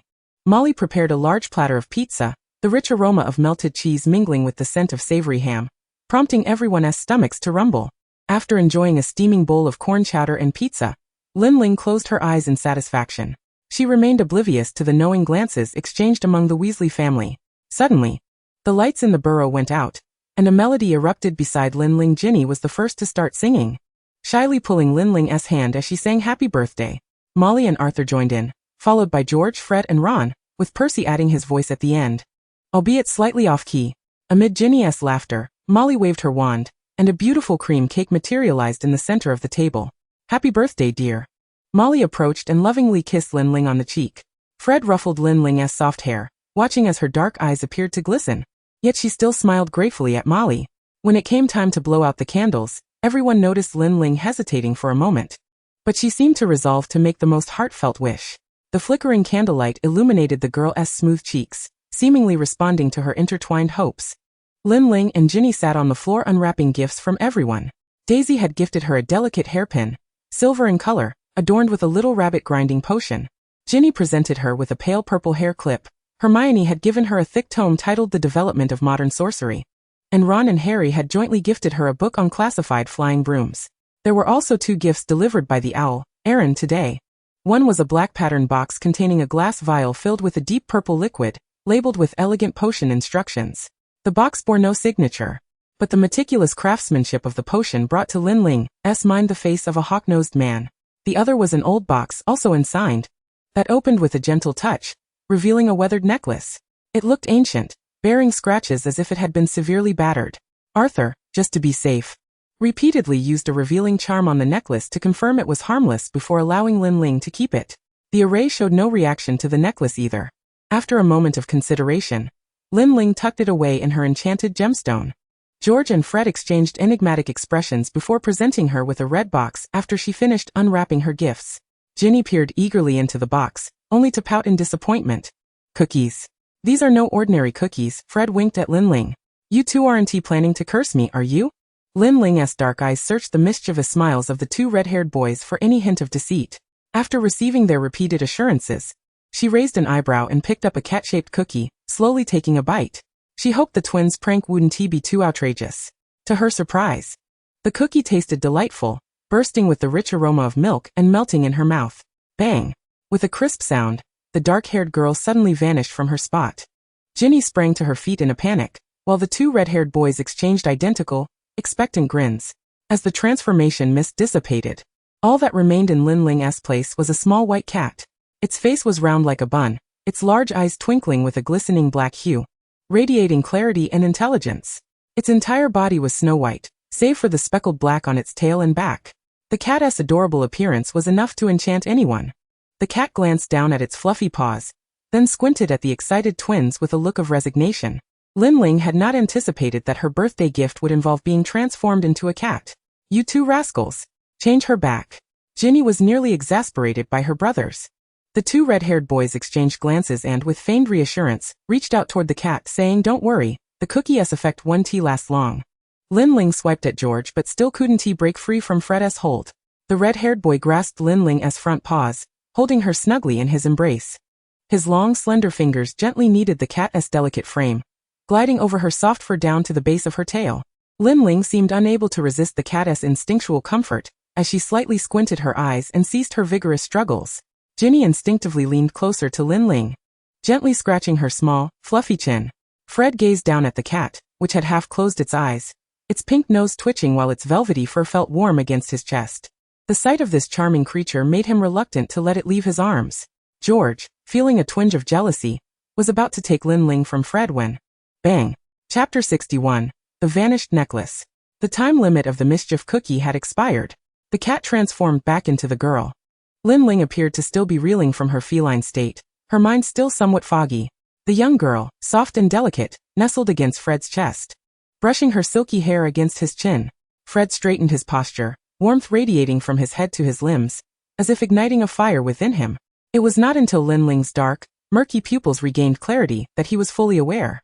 Her porcelain ears flushed a delicate pink as she playfully tugged at the cheek of the mischievous boy, swiftly leaping off him and exiting the room.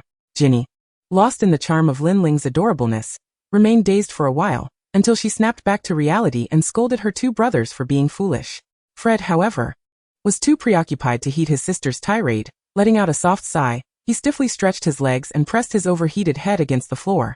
George observed Fred, torn between feelings of envy and pity. The twins exchanged a glance, solemnly vowing to Merlin that they would no longer play pranks on Lin Ling.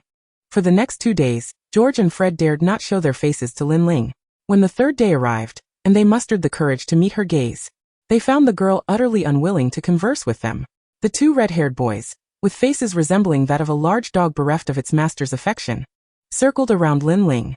It was not until a week later that they were fed 2 hamster-shaped cookies by the dark-haired girl. Beneath her icy demeanor, the 2 red hamsters spun on their wheel for quite some time, performing a little tap dance with their tiny paws, which finally coaxed a faint smile from her. Like the melting of snow, her soft, gentle smile illuminated the small black eyes of the hamsters with a twinkle of stars. For a fleeting moment, Fred pondered that perhaps remaining a hamster by the girl's side wasn't such a bad existence. Before the start of the school year, the Weasley family and Lin Ling respectively received their acceptance letters to Hogwarts, with a multitude of books and supplies still to procure. Hermione was also picked up by Arthur, and the girls gathered to chat about their holiday experiences. Arthur activated the Floo network in the fireplace. Amidst the flickering green flames, Lin Ling arrived at Diagon Alley, which remained as bustling as ever. Daisy had already been waiting by the fireplace in Diagon Alley, and upon seeing the dark-haired girl, she rushed over to envelop Lin Ling in a hearty embrace before she could even regain her footing. Daisy held a grudge over Lin Ling not being able to celebrate her birthday at her home, but after Lin Ling planted several kisses on her cheek, Daisy's spirits lifted once more. She had grown significantly taller than Lin Ling, necessitating a visit back to Madame Malkin's to have a new robe tailored. As Lin Ling passed by Madame Pimpernel's beauty potion shop, something in the display caught her attention, a necklace dazzling with brilliance, starkly contrasting with the gift she had received. It appeared exquisite, elegant, flawless, and devoid of any signs of wear. Lin Ling paused before the window, retrieving a necklace that bore the same design yet was entirely different. Daisy caught a brief glimpse of the necklace in Lin Ling's hand. It resembled the one in the window, yet it felt like a mere imitation, vanishing like dust before the true gem. Lin Ling pressed her lips together, realizing why the transmutation circle had yielded no results. It was merely a projection of an object, not a reality. What could this signify? Was someone attempting to warn her? She stood in silence before the window for a considerable time, until Daisy called out her name with concern. Lin Ling managed to suppress the shadow of doubt clouding her brow. Madame Malkin was a stout, plump witch, diligently measuring the girl's waist and shoulders with her magical tape measure. "Sweetheart, you're too thin. You must eat more," she remarked. The robes hung loosely on Lin Ling, making her appear as though she had borrowed an adult's attire. Daisy sat on the sofa, watching the reflection of the girl in the mirror, slender, beautiful, with long, thick eyelashes that fluttered like the dolls she had collected as a child. Behind Daisy, a tall and striking figure leaned against the wall. A handsome boy with deep brown skin squinting his eyes as he admired Lin Ling's reflection in the mirror. Ever since Blaise learned that the dark-haired girl was pure blood, his interest in her had only intensified. "Miss Lin, Miss Brown, long time no see. Did you enjoy your summer?" His soft, deep voice interrupted Lin Ling's fiddling with the robes. The tall boy wore a polite smile as he extended his hand toward Lin Ling, expecting a handshake. Lin Ling offered her small hand, only to have it grasped by Blaise. He lowered his head, performing a gentlemanly kiss on her hand, then lifted his gaze, casting his most tender, affectionate look upon her. Yet, he found Lin Ling's dark eyes devoid of any reaction, even stepping back slightly.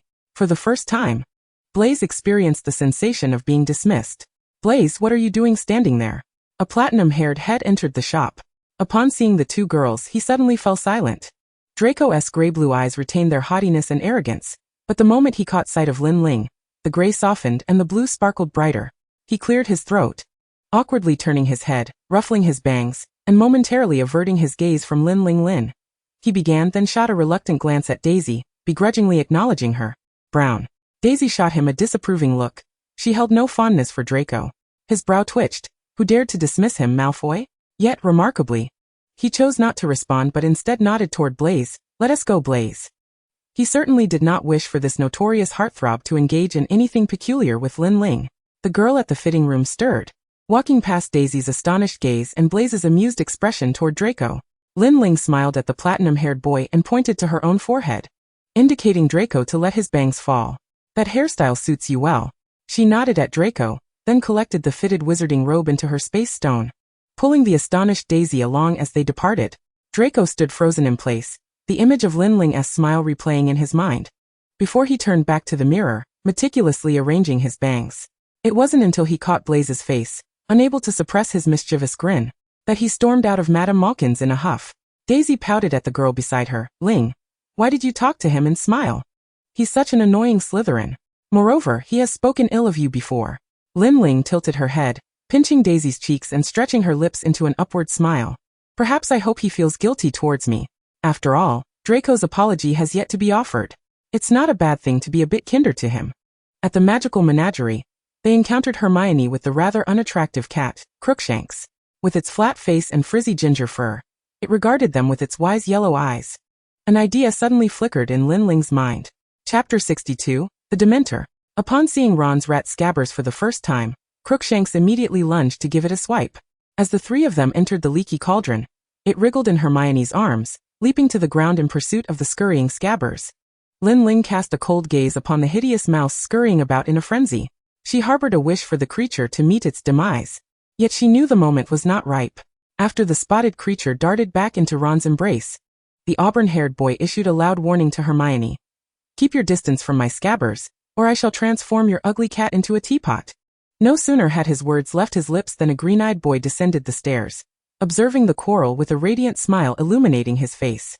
The meals at the leaky cauldron paled in comparison to the culinary delights crafted by Molly. Lin Ling furrowed her brow as she took a bite of cheese, nearly recoiling from its sourness. She sipped some water to wash away the unpleasant taste, only to be met with Daisy's insistence to try a spoonful of cheesy corn. "Lin, you mustn't be picky, you're already too thin." With her eyes tightly shut, she reluctantly consumed a mouthful, only to be offered a small piece of smoked meat. George, the owner of the meat on her fork, scrutinized the girl's petite face. "Indeed, you ought to eat more. I dare say your weight is comparable to that of Hermione's cat." Lin Ling knitted her brows, tentatively probing the taste with her tongue, then turned her small face aside, unwilling to eat further. George, meanwhile, paused for a moment, watching as the delicate pink tip of her tongue glided over the smoked meat, evoking memories of the day Lin Ling transformed from cat to human. The red-haired boy observed the morsel on his fork, and without hesitation, swallowed it whole. In the corner of Lin Ling's vision, she spotted Arthur pulling Harry aside, engaging him in a serious conversation, with the manic visage of Sirius Black glaring from the newspaper nearby. Daisy followed Lin Ling's gaze. Sirius? My father is quite troubled by this matter.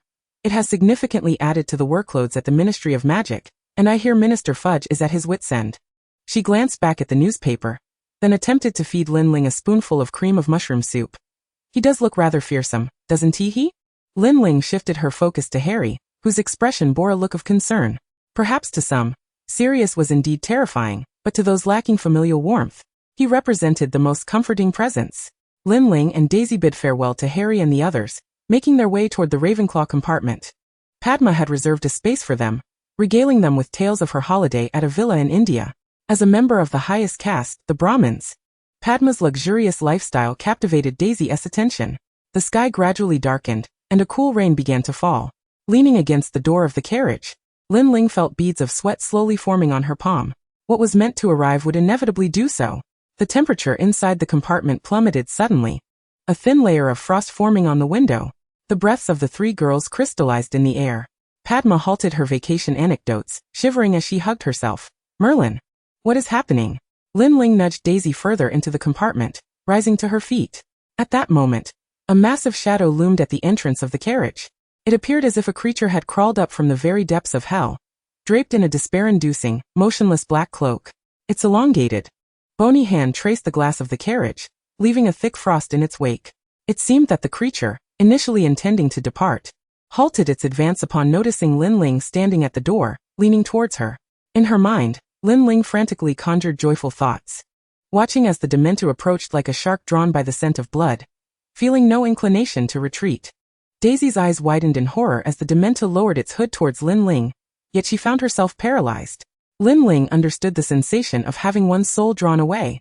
An overwhelming sadness and despair enveloped her, akin to being submerged in a pool of water where breathing was impossible, or being eternally trapped in endless darkness. Her senses threatened to abandon her, and in her daze, she glimpsed the writhing, grotesque maw beneath the Dementor's hood. At last, a burst of light erupted. Simultaneously, a silver wolf-shaped Patronus surged forth from one end of the compartment, causing the shadow of the Dementor to retreat swiftly until it vanished entirely. Lin Ling felt her senses return to her body as she fell back into Daisy's embrace. When she awoke, the room was brightly lit, a peculiar sweetness lingering in her mouth, and a dark-haired boy sat beside her. He rarely furrowed his brow so tightly, his gaze fixed intently upon Lin Ling's face. Upon noticing her hazy awakening, Cedric's familiar warm smile returned, putting everyone at ease. Daisy peered down at Lin Ling from above, poking her face with irritation. Who told you to be so stubborn? That terrifying creature appeared, and you didn't even flinch. She scrutinized Lin Ling as gradually regaining color in her cheeks, and although still annoyed, she repeatedly rubbed warmth into Lin Ling's cold palms. Lin Ling blinked. The warmth from Daisy and the overwhelming sweetness of chocolate flooding her mouth revived her spirit. Padma, sitting beside Cedric, shyly informed Lin Ling. Cedric was in the next compartment. Upon hearing you fainted, he rushed over to check on you. The boy turned his gaze towards Lin Ling, offering her a gentle smile. He had tanned slightly over the summer, yet remained strikingly handsome, his gray eyes seemingly filled with boundless affection. Fortunately, he had brought chocolate, reputed to be effective in warding off the cold and invigorating the spirit. Cedric's soothing voice caused Padma to blush anew. He recalled the moment he had gently grasped her small, pointed chin, observing her delicate brows furrow slightly. His fingers brushed against her soft lips, the subtle sensation sending tingles down his spine, resonating with his heartbeat. In response to Lin Ling's gaze, Cedric slowly withdrew his hand into his robe, continually rubbing the spot where the girl had touched him until his heart rate returned to normal. Lin Ling, nagged incessantly by a worried Daisy as they disembarked the train, beheld the diligent Thestrals pulling the carriage.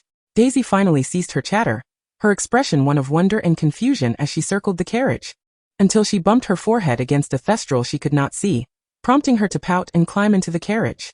Lin Ling turned her gaze out the window. The deep forest and the swirling dark waters of the lake seemed to forewarn her of the arduous journey that lay ahead. Chapter 63, The Vanished Crown. The night of Hogwarts opening always bore a sense of inexplicable surprise and dread.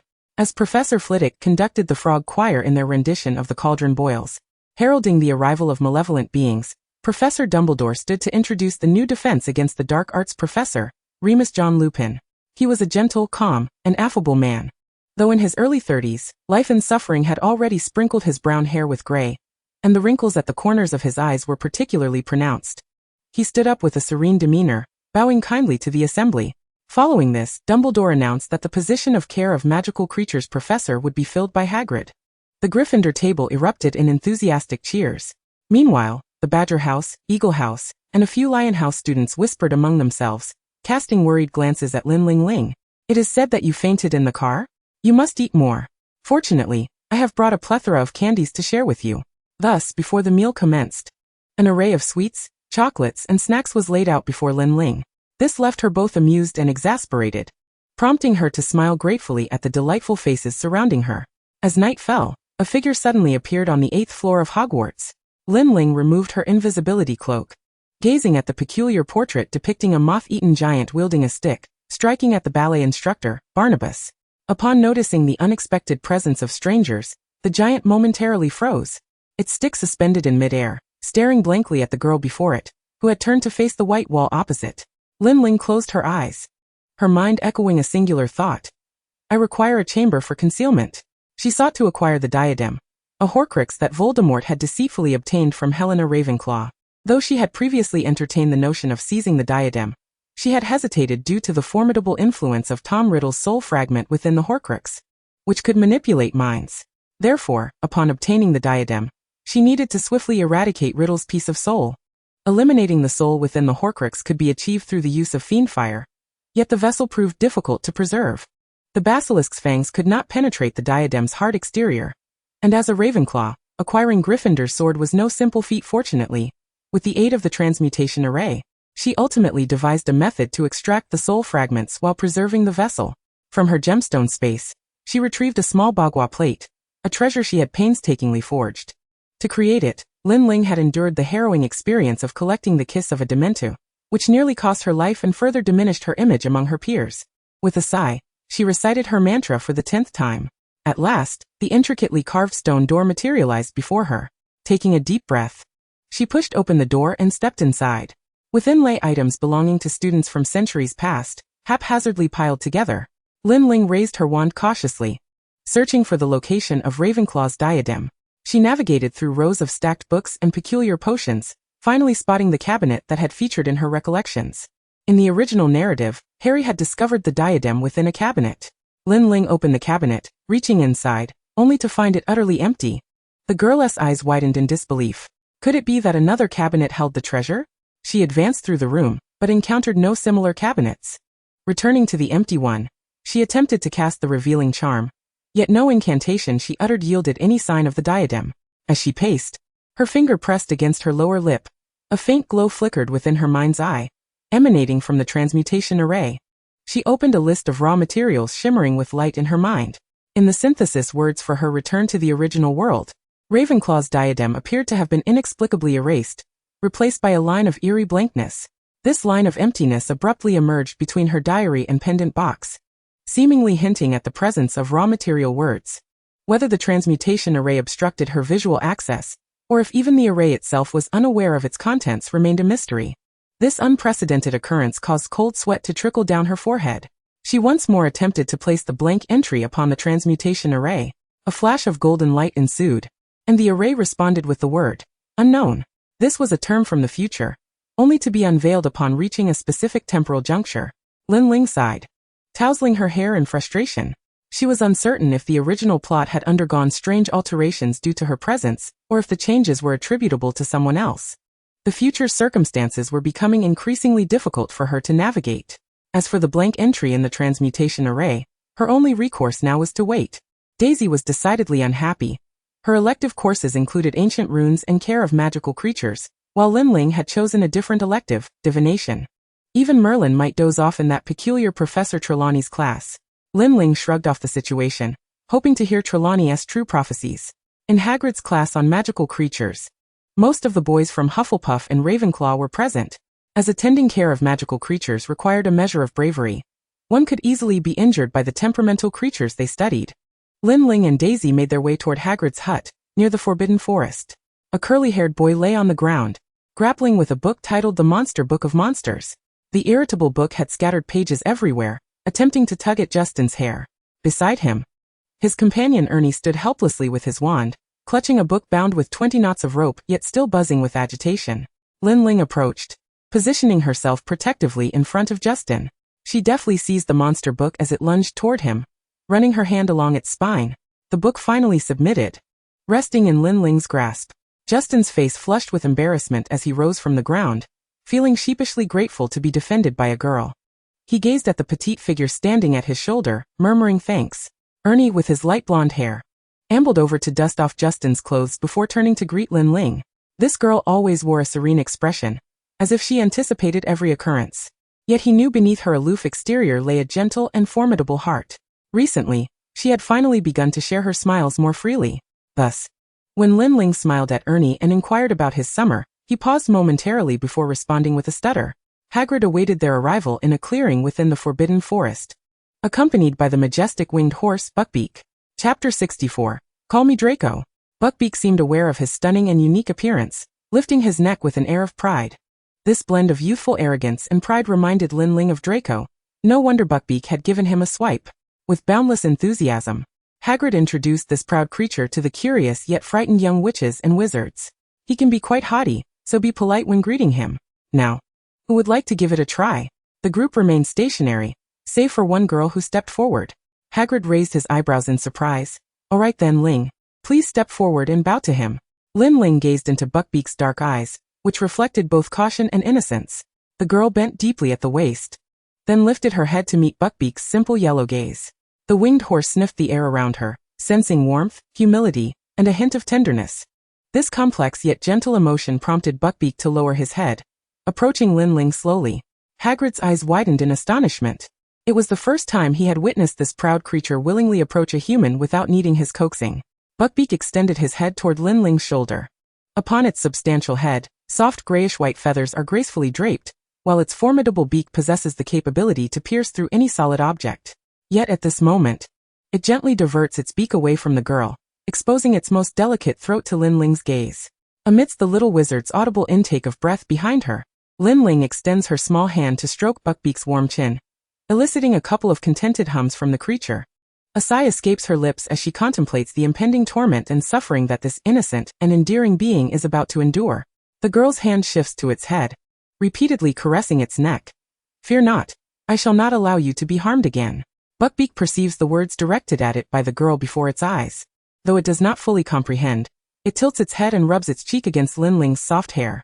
Meanwhile, Draco Malfoy, alongside Goyle and Crabbe, mimics Harry's demeanor in divination class, provoking a bout of dull laughter from his two companions. Did you see how terrified Potter looked? Quite amusing indeed. Draco casually walks forward, his hands clasped behind his head, his tall figure and increasingly striking appearance capturing the attention of several girls, although his haughty disposition causes them to shy away. Suddenly, Goyle and Crabbe come to an abrupt halt around the corner of the corridor, nearly causing Draco to collide with them from behind. What are you two dawdling for? The platinum-haired youth furrows his brow, pushing the two hulking figures aside. Before him stands a slender silhouette. The weather is not particularly cold, and the girl has removed her wizarding robe, revealing a delicate black cashmere dress, cinched at the waist with a ribbon that accentuates her slender figure. The girl with ebony hair and dark eyes gazes at Draco's somewhat startled face, then breaks into a radiant smile. May I speak with you? Behind a pillar in the castle, a boy and a girl stand together. Draco forces himself to keep his hands behind his back, resisting the urge to look at Lin Ling's face. However, the gentle sway of her dress in the wind, and the strands of her hair tied with a dark green ribbon draw his attention. When he finally regains his focus, he finds himself staring at the girl's face. She appears to have just rushed over, with a hint of lingering crimson on her cheeks, enhancing the delicate beauty of the light-colored beauty spot beneath her almond-shaped eyes.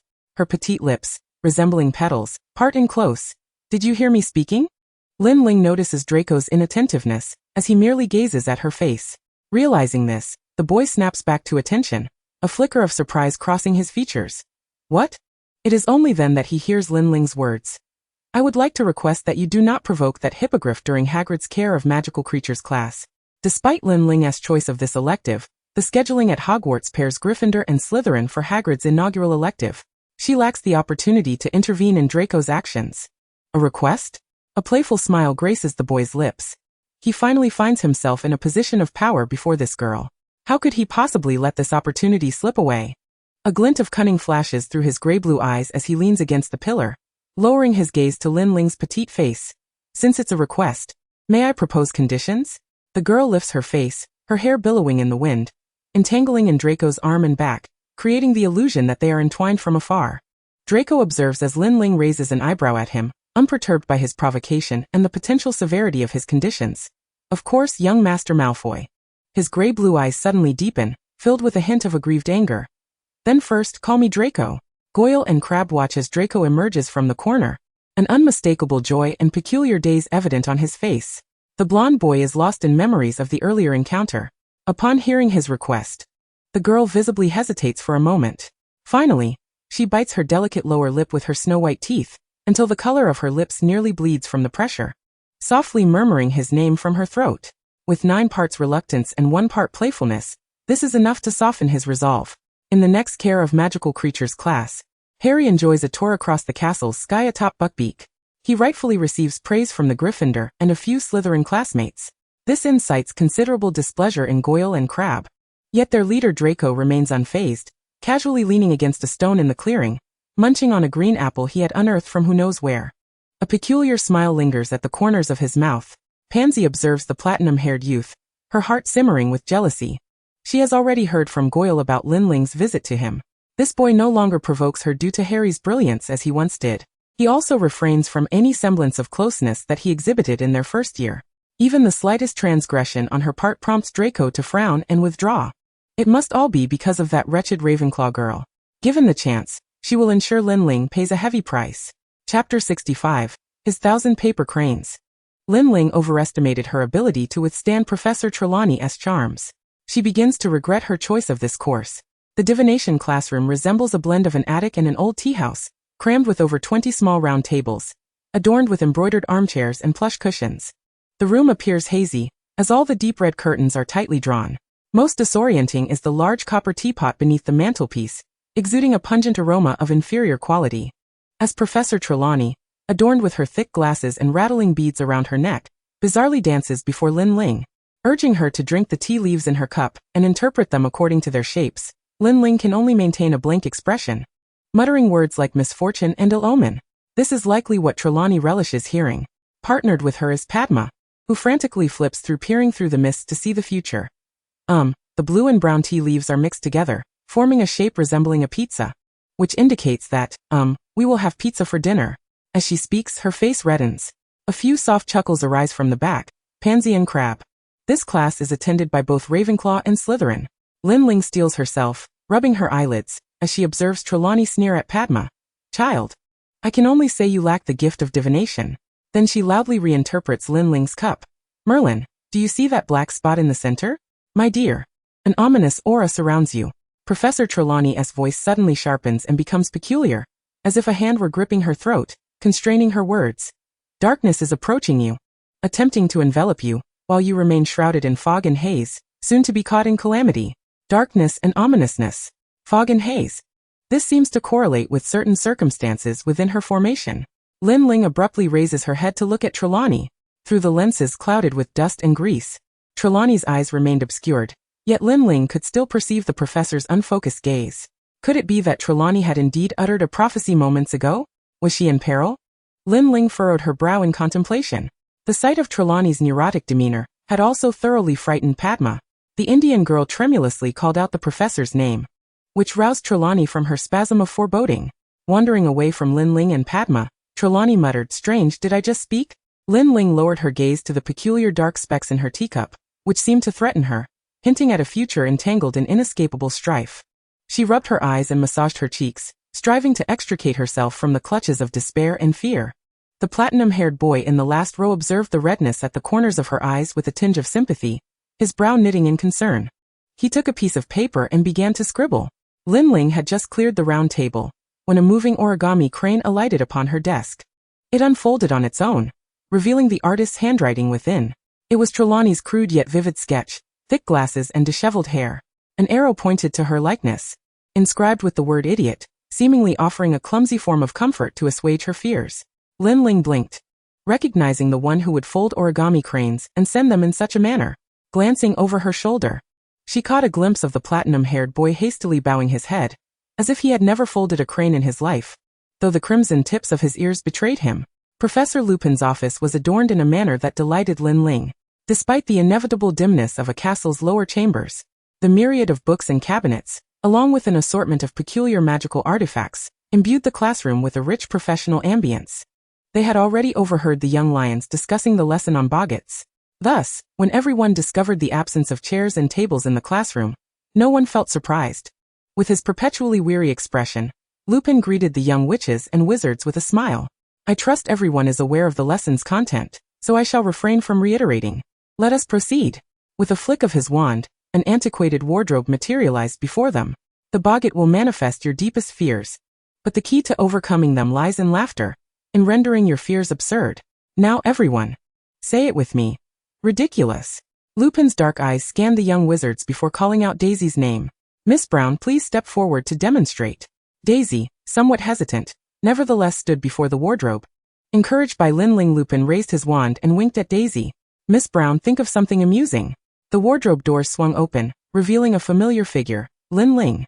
However, this Lin Ling exuded an aura of coldness and aloofness, lifting her chin with disdain as she gazed down at Daisy, her icy stare threatening to pierce the trembling blonde girl. Tears welled in Daisy's eyes. As she braced herself for the dreaded words she hoped to avoid, she closed her eyes in despair. Lupin gently urged from behind, Daisy, think of something happy. Daisy opened her eyes and pointed her wand at Lin Ling. Ridiculous. The girl before her transformed. The once crystalline, glimmering eyes now radiated warmth, and a charming smile adorned her fair face. Lin Ling's delicate arms opened wide, seemingly ready to embrace the enthralled blonde girl before her. Clearing his throat, Professor Lupin moved Daisy aside and pushed Padma in front of the boggett. Instantly, the boggett morphed into a colossal snake. With Padma's incantation of ridiculous, the snake morphed into a clown. Professor Lupin erupted into laughter, praising Padma before calling on Lin Ling. Miss Lin, would you like to give it a try? Lin Ling raised her wand, acutely aware of the multitude of fears that plagued her. Yet she wondered what the boggett would reveal. The clown created by Padma lay obediently on the ground. It was only after Lin Ling stood before it for a few moments that it finally transformed. Before her stood a stunning girl, with long black hair cascading to her waist, flawless porcelain skin, and hauntingly beautiful almond-shaped eyes adorned with a pale tear mole, complemented by a pair of mesmerizingly crimson lips. A few gasps escaped the small wizards around her. This was a Lin Ling entirely distinct from the true. Icy Lin Ling. Chapter 66. Cat Whisperer. The apparition of Lin Ling approached softly, whispering into her ear, you will accomplish nothing. You cannot save everyone. She watched with satisfaction as Lin Ling's face turned ashen, a pained expression emerging as she thrust a sword into her own heart. In the moment Lin Ling collapsed, the scene shifted once more. As the boggett reappeared, a heightened gasp of terror resonated throughout the classroom. The boggett now transformed into a scene strewn with corpses. Dumbledore, Snape, Lupin, Fred, all with wide-open eyes, lifeless. Miss Lin. Lupin's urgent voice finally penetrated Lin Ling's daze. With trembling hands, she pointed her wand at the grim tableau. Ridiculous. The bodies vanished, transforming into stars that soared toward the ceiling. It was anything but ridiculous. Lin Ling blinked, suddenly aware of the icy wetness on her cheeks, tears having fallen unbeknownst to her. Lupin was compelled to pause the lesson, for the young wizards had already gathered around the dark-haired girl. In mid-October, Hogwarts braced itself for a storm. As a brilliant flash of lightning illuminated the sky, Lin Ling swiftly consumed the blood-red potion from a transparent vial within the room of requirement. She aimed her wand at her heart and recited the incantation. Amato, Animo, and Amato. Animagus. Intense pain and a double heartbeat echoed in Lin Ling's blurred consciousness. She gasped lightly, striving to concentrate her awareness, as a white cat materialized in her mind, just like the cat she had transformed into at the Weasley residence. Lin Ling bit her lip, feeling her body contract rapidly, her senses and vision undergoing a metamorphosis. With another crack of thunder, the girl vanished, leaving only a curled-up kitten in her place. The thought of becoming an animagus had crossed her mind when she transformed into a cat at the Weasley home. It was not only more convenient than using an invisibility cloak, but also more manageable for future endeavors. Thankfully, she had become a cat. Lin Ling had previously worried she might transform into a larger animal, such as an elephant or a tiger. The small, snow-white kitten gently grasped the wand, tucking it within a circle of invisible silver around her paw. As she transformed, the bracelet and clothing seamlessly melded into her fur. The gentle chime of the door to the all-needs house echoed softly, causing the giant in the painting across the way to cease its rhythmic pounding on Barnabas. Leaning against the canvas to observe the white cat swaying as it exited the 8th floor, the moon had ascended into the sky. And aside from those preparing for the ordinary wizarding level exams, nearly all other students had vacated the common room. The dark-haired boy set down his quill, stretched languidly, and brushed back the stray strands of hair falling across his forehead. Yawning, he stepped out of the classroom and relished the cool breeze in the corridor. A snowy figure emerged from the opposite end of the hallway, catching the lazy youth's attention. It was a pure white cat, though it appeared to be limping as if it had sustained an injury. As a compassionate Hufflepuff, the boy felt compelled to assist.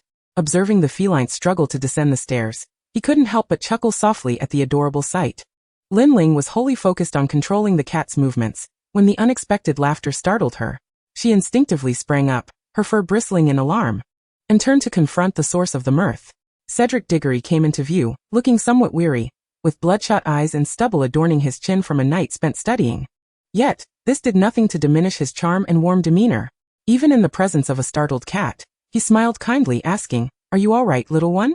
Lin Ling tilted her head, contemplating whether she should simply turn and flee. In that moment of indecision, Cedric extended his slender hand toward her. His smile and graceful gesture seemed to cast a spell, prompting her to nuzzle against his palm. Cedric's hand glided over her head, kneading gently along her spine. His fingers were strong and well-defined, with the telltale calluses of a wand wielder, and the balanced pressure sent delightful shivers through Lin Ling truly. He was a master at petting cats, as evidenced by the way the feline instinctively closed its eyes in contentment.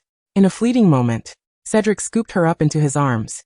The rich scent of ebony enveloped Lin Ling, causing her to forget her initial resistance and succumb to the soothing cat-like massage. It was only when his hand ventured toward her belly that she jolted awake, playfully biting his fingertip in protest.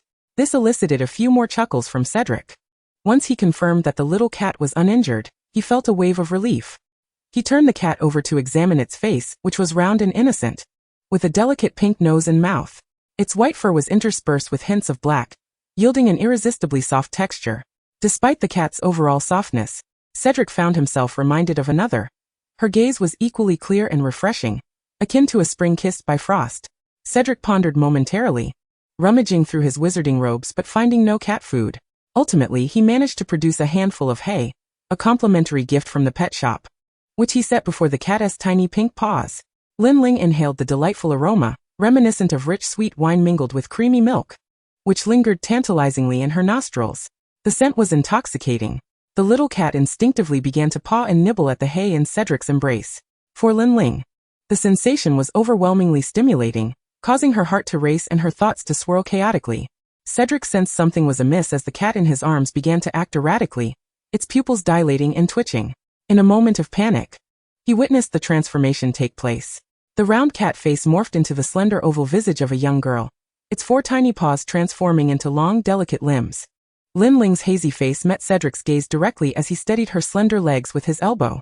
As her nose nearly brushed against Cedric's soft lips, realization struck her. She had reverted from her animagus form back to her human shape. Embarrassed, she cast her eyes downward, only to hear a teasing voice from above. "It seems my little kitty has many secrets."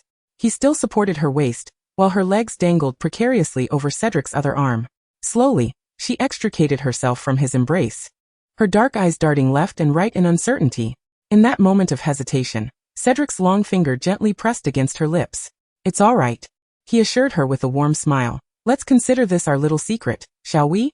While the boy's gentle demeanor was comforting, he secretly grappled with the urge to hold her close once more, his other hand clenched tightly around the fabric of his robe, suppressing the desire to embrace her again. He understood how much he longed to relive the warmth of having her in his arms. Yet, he recognized that his little feline companion was not yet ready to fully trust him. Patience and opportunity would be his allies. Cats always possess a certain wariness, do they not? Lin Ling gazed gratefully at Cedric's understanding smile, politely declining his offer to escort her back to the Ravenclaw common room. As she gradually distanced herself from him, Cedric placed the hand that had brushed her lips to his own mouth, his originally warm gray eyes now swirling with an elusive darkness. Every year, the Halloween feast held a unique charm, and this year's grand finale featured the ghosts of Hogwarts emerging from walls and tables to perform a special formation. Nearly headless Nick reenacted the moment of his beheading, causing Neville to faint momentarily. As the young witches and wizards animatedly discussed dinner and the show upon returning to the common room, The fat lady of Gryffindor was conspicuously absent. Peeves, with his mischievous cackle, revealed that she was hiding in the bushes of the fifth-floor landscape painting, sobbing loudly. Professor. She refused to let him in, so he got angry. That Sirius Black has quite the temper, Peeves chortled, delighting in the terror etched on the faces of those who heard the name. Lately, Hermione had been in a dismal state, not only due to her frequent arguments with Ron over Crookshanks and Scabbers, but also because she had overextended herself with her time-turner, attending too many classes. Lin Ling empathized with the relentless desire to learn more, yet she firmly opposed the idea of doing so at the expense of one's health. As the Gryffindor students observed Hermione and Ron eating in silence with furrowed brows, their own meals lost their appeal. Harry, already troubled by Sirius, felt an intensifying headache as he watched the two of them. Hermione, glancing at Ron's tightly pressed lips, wished for a different outcome. But the combination of sleepless nights and chaotic scheduling had left her with a persistent headache. A gentle hand lightly tapped her shoulder, and she turned around with a hint of irritation, meeting Lin Ling's piercing gaze. Hermione, I believe you could use this, she said, placing a small glass vial filled with a cerulean potion beside Hermione's plate. Observing Hermione's continued frown, Lin Ling's expression bore a trace of helplessness. Do not fret. There are no side effects. The dark-haired girl poured a small amount from the vial into a glass and drank it in one swift motion. Hermione finally let out a soft laugh. She was not doubting Lin Ling, but merely found the girl's demeanor amusing. Lin Ling, with her gentle nature, always masked herself with an air of aloofness, yet her warm essence continually touched the hearts of those around her. Who could resist the allure of the bright and radiant moonlight? Harry let out a sigh of relief. Thanks to Lin Ling, the previously tense atmosphere between them had eased a bit. He watched as the girl lifted her gaze and glanced in his direction. Instantly, he felt a blush rise to his cheeks and averted his eyes, even contemplating whether he should check a mirror to see if any corn kernels had stuck to his face. He noticed Lin Ling extending the vial of pale red liquid towards him. Harry, I wish you success in the Quidditch match. I hope you won't need this. As the girl returned to the Ravenclaw table, the twins glanced at Harry's glass vial, their eyes filled with envy. Why hadn't she thought to prepare 2 vials for them? Gryffindor had lost the match, and Ravenclaw's team was enveloped in a dismal atmosphere, for they were about to face the formidable Slytherin. When Marcus on the pitch shot a challenging glance at Lin Ling, she sensed impending trouble for the match. This year, the weather in England had been dreadful. Whether it was the match between Hufflepuff and Gryffindor, or that between Ravenclaw and Slytherin, fierce winds and torrential rain prevailed. Lin Ling had to don wind goggles, shivering as she lifted her broom into the air. The howling winds battered against her slight frame, forcing her to hunch down and grip her broom tightly to avoid being swept away by the downpour. The cacophony of the storm drowned out Lee Jordan's commentary, rendering his voice intermittent. The dark-haired girl squinted, attempting to locate the elusive golden snitch. Behind her, a Slytherin beater clad in green aimed directly at her head. A sharp whistle of the bludger sounded, and Lin Ling swirled on her broom, narrowly evading the vicious projectile, only to see the green-clad bull smirking at her. She crouched low, escaping the beater's grasp, soaring upwards, but soon found herself directly in the path of a furious bludger propelled towards her by Slytherin's beater. Simultaneously, the bludger, under Bull's forceful swing, hurtled mercilessly towards Lin Ling. With agility, she dodged the enraged bludger, but amidst the thunder, she overlooked the incoming threat. Bull's triumphant expression faltered in an instant. A platinum-haired boy in green intervened, shielding Lin Ling. The bludger missed her and struck Draco's elbow instead. The sharp crack of bone resonated clearly in Lin Ling's ears, causing her pupils to constrict. Yet she noticed the blonde boy merely bracing himself on his broom, checking that she was unharmed before rejoining the fray. A whistle pierced the air. With Draco's injury, Lin Ling effortlessly seized the golden snitch. However, Ravenclaw's capabilities in both beating and keeping were significantly inferior to Slytherin's. Even though Lin Ling had captured the snitch, Slytherin narrowly emerged victorious by a margin of 20 points. Marcus cast a gloomy glance at Draco, but mindful of the Malfoy family's influence, he merely led the other players away, leaving the injured blonde boy behind. Daisy darted from the stands, rushing ahead of everyone to carefully check that the dark-haired girl had suffered no harm, gently placing her hand over Lin Ling's frostbitten ears. Lin Ling observed the little eagles from the stands casting drying charms on their teammates, then glanced at the forsaken blonde boy, her brow furrowing tightly. Pansy, the Pudgy twins, and Blaze were in the hospital wing, watching Madame Pomfrey tend to Draco's injuries. The blonde boy lay on the bed, grimacing in pain, his elbow throbbing more fiercely than fire itself. Blaze leaned against the doorway, catching sight of a small silhouette reflected in the glass outside, and a playful smile crept across his face as he looked at the moaning Draco. Draco, Guess who has arrived? Chapter 68. The kiss. As Lin Ling approached the infirmary door, Blaze and Pansy were just exiting. Pansy bumped her shoulder roughly against Lin Ling, shooting her a glare before striding away without looking back. Blaze, with his darker complexion, stood before the girl, playfully twirling her damp hair ends before leaning down to place a gentle kiss upon them, winking at her. Miss Lin, if I were the one injured, would you come to visit me? The girl merely gazed quietly into his affectionate brown eyes. You will not be injured, Zabini, for you are both clever and cunning. She politely nodded to Blaze once more before pushing the door open and stepping inside, leaving him standing there alone. He turned his head, reflecting on the girl's distant expression and her piercing commentary, letting out a low chuckle. Perhaps she understood his true nature better than those so-called friends surrounding him. How utterly fascinating. On the hospital bed lay a solitary blonde boy, his face pale and cold sweat trickling down his forehead, seeping into his collar. An empty glass sat on the cabinet. It appeared Draco had already consumed Madame Pomfrey's steaming bone-strengthening potion. Lin Ling approached him, surprised that he was not emitting the whiny groans typical of such pain, but instead bore a look of both indignation and resilience with his eyes closed.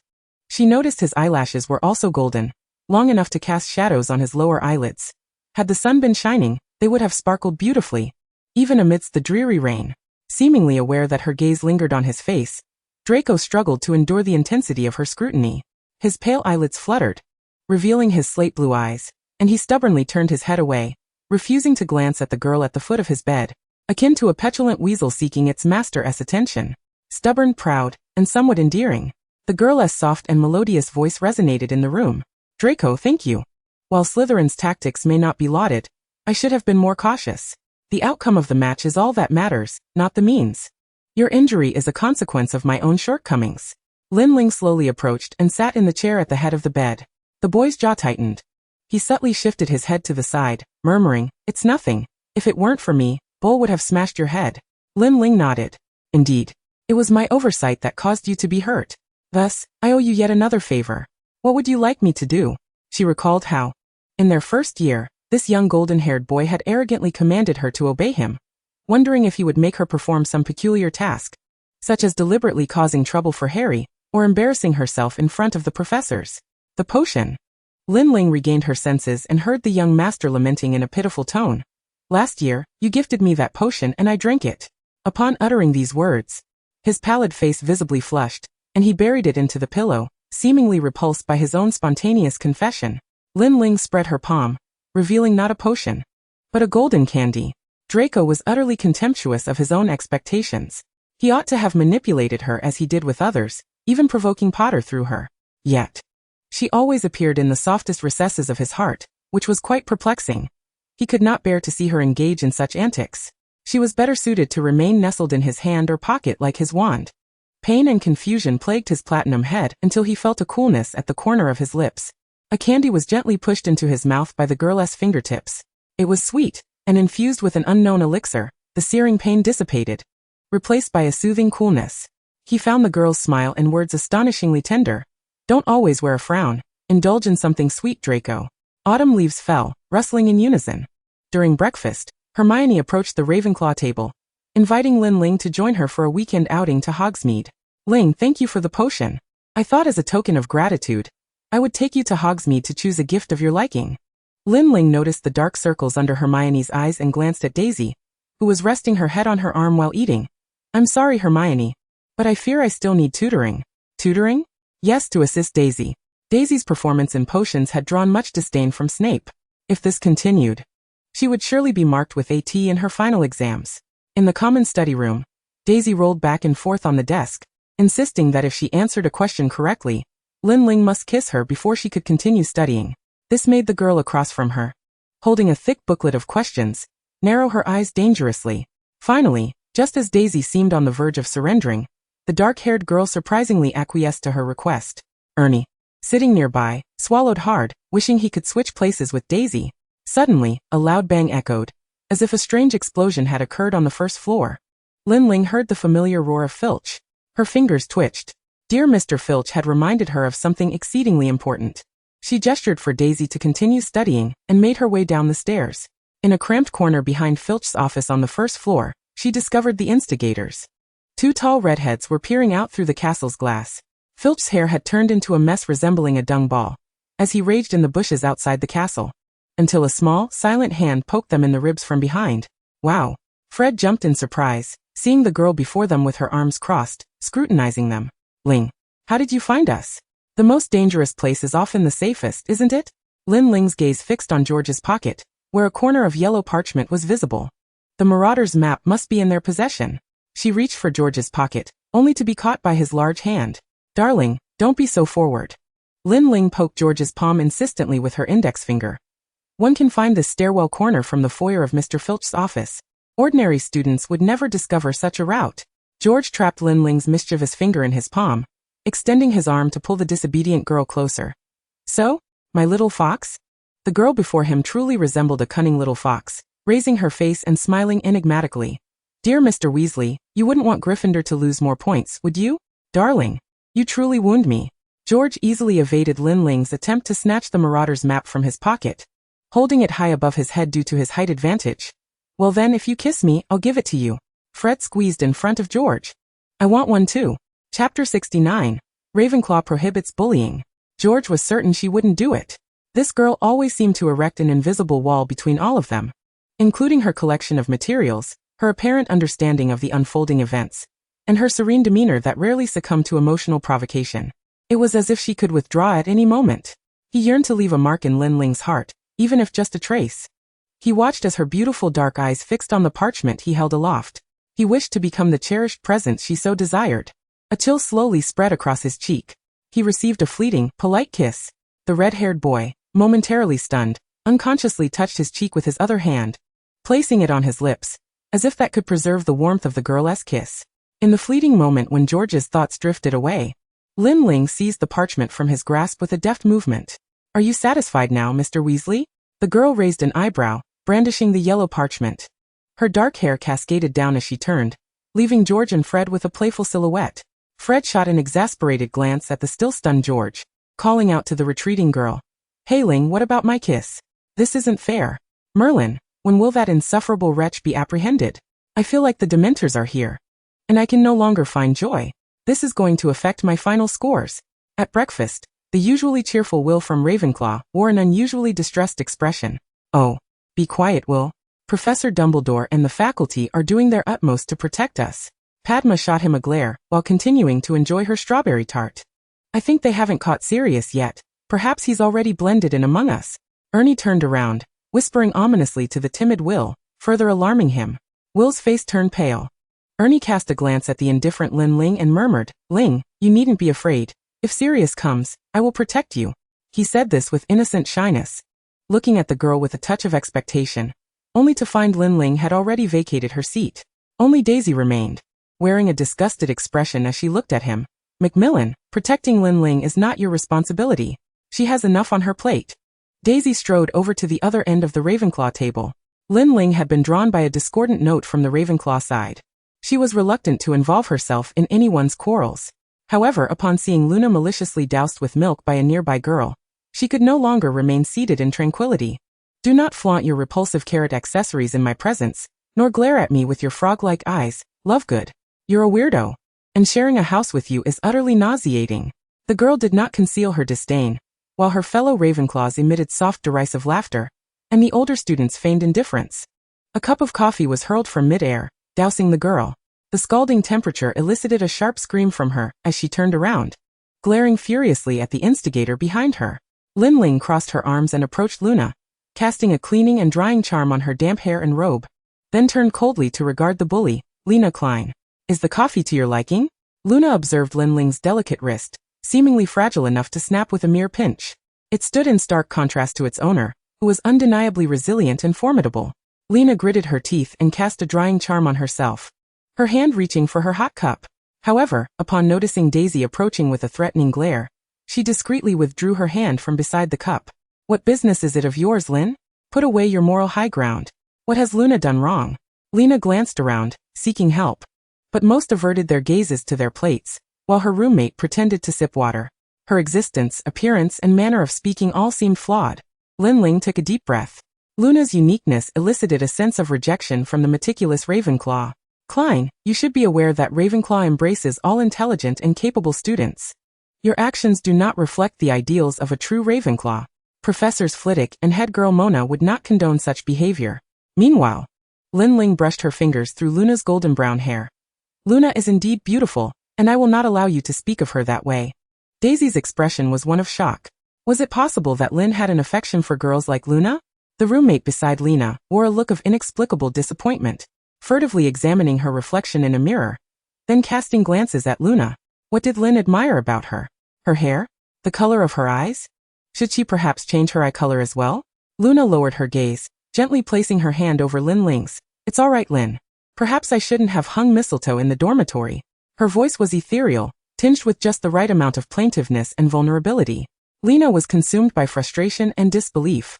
She was disheartened that not a soul spoke in her defense, and incredulous that Luna was actually being affectionate towards Lin Ling. Daisy observed the hand Luna had placed on Lin's, grinding her teeth in quiet frustration. It seemed she had encountered a formidable rival. I solemnly swear I have no ill intentions. Lin Ling tapped her wand lightly against the parchment. The parchment appeared to absorb the ink, revealing a playful introduction. Moon face, worm tail, big foot, and pointy fork present you with the Marauder's map. Lin Ling unfurled the parchment, revealing a comprehensive view of Hogwarts. She briefly scanned the multitude of names inscribed upon it, failing to find Sirius Black. In the corridors of the castle, she spotted a name that circled back and forth, Harry Potter. She rotated her dark eyes in realization. Was today truly the weekend? Harry, draped in an invisibility cloak, paced anxiously through the snow, uncertain if he could sneak off to Hogsmeade without being discovered. Suddenly, light footsteps and a girl's melodic voice broke through. Harry, are you going to Hogsmeade? The Harry beneath the invisibility cloak turned to see Lin Ling's small face, slightly flushed from the cold, peering back at him. Chapter 70. Reason and Emotion. She was clad in a deep brown wool coat, adorned with a Ravenclaw blue and silver scarf, and her feet were encased in black boots topped with white wool pom-poms.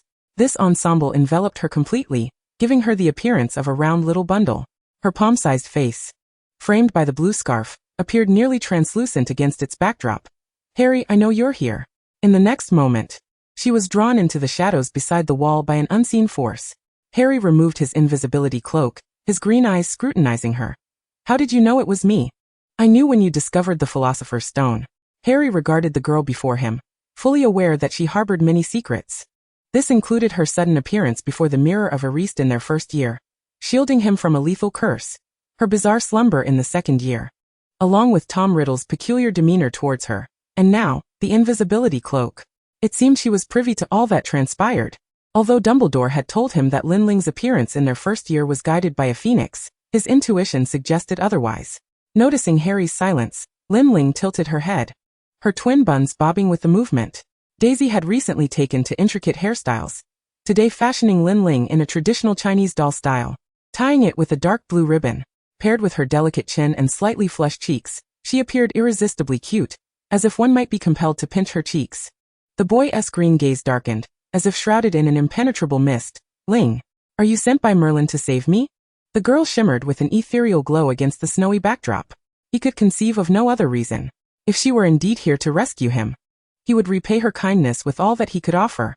Yet if she were not, and were to one day reveal her true self like a fairy unmasked, he mused he might even find it palatable. Lin Ling remained oblivious to the whirlwind of thoughts swirling in the green-eyed boy's mind, simply shivering as she stamped her small, cold feet in the snow. I just wanted to tell you that there are many routes to Hogsmeade. The dark-haired girl blinked her large eyes at him. So, would you like to join me on an adventure? A rustling sound emanated from the third floor. Before a stone statue of a one-eyed witch, a wand floated into view. A girl's voice gently chimed. Left and right separate. The statue's hunchback cracked open, revealing a stone door tall enough for a person. After a few soft sounds, the one-eyed witch slowly returned to her original position, and the stone door vanished as if it had never existed. Beneath the invisibility cloak, the only thing Harry could do was silently hold it aloft for Lin Ling, watching as she navigated the path ahead with ease. At times, he felt she possessed a foresight surpassing that of Professor Trelawney. Otherwise, how could she always appear precisely when he needed help the most? The little buns atop her head brushed against his arm, causing his hand to tingle. In the quiet, deep passageway, only their gentle breaths could be heard, filling Harry with a clandestine joy. It wasn't until Lin Ling poked his arm that he shook off this peculiar sensation. They had arrived at the end of the tunnel. Above them lay a stone slab that appeared to have been shifted many times. On Lin Ling's suggestion, Harry lifted it, discovering they were in the cellar of Honeydukes. For Harry, ascending might have been effortless, yet for the petite girl, it proved to be somewhat arduous. Lin Ling raised her small hand but still could not reach the stone slab above. She cast an awkward glance at Harry, who was behind her. Finally, the boy with emerald eyes sprang into action. After seeking the girl's consent, he gentlemanly placed his hand gently beneath Lin Ling's coat, lifting her towards the stone slab. Even with the thick coat, the weight in his hand remained surprisingly light. Were it not for the girl, who resembled a little hamster as she peered around while lifting the slab, he might have truly believed he was hoisting a life-sized figurine. Lin Ling ensured there was no one above, deftly and nimbly using her small boots to grip the side of the slab, successfully climbing into the cellar. Harry followed closely behind.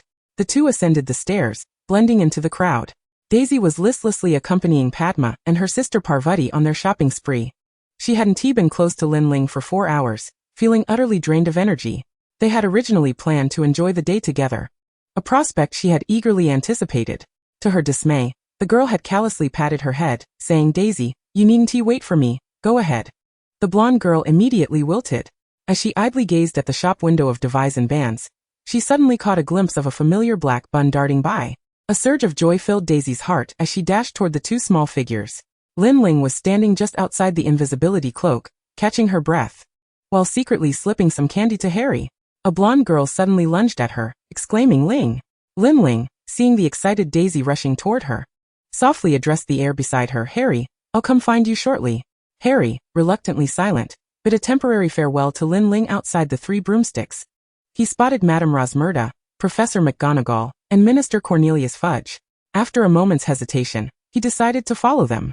Lin Ling spent a considerable time with Daisy, indulging in a cloyingly sweet cherry soda. Upon exiting, she noticed Fudge bidding farewell to Rosmerta in front of the Three Broomsticks. Meanwhile, a group of unsuspecting witches in the distance were suddenly knocked over by an invisible force. She instructed Daisy to wait for her at Honeydukes and hurriedly made her way toward the edge of the town. On a snow-covered stone bench, the sound of a boy sobbing echoed, accompanied by heavy black footprints in the snow. Lin Ling walked slowly towards the source of the sound and sat beside the invisible Harry. She knew he had overheard the conversation between Rosmerta and Professor McGonagall, learning that Sirius was the one who had killed his parents, and that he was also his godfather.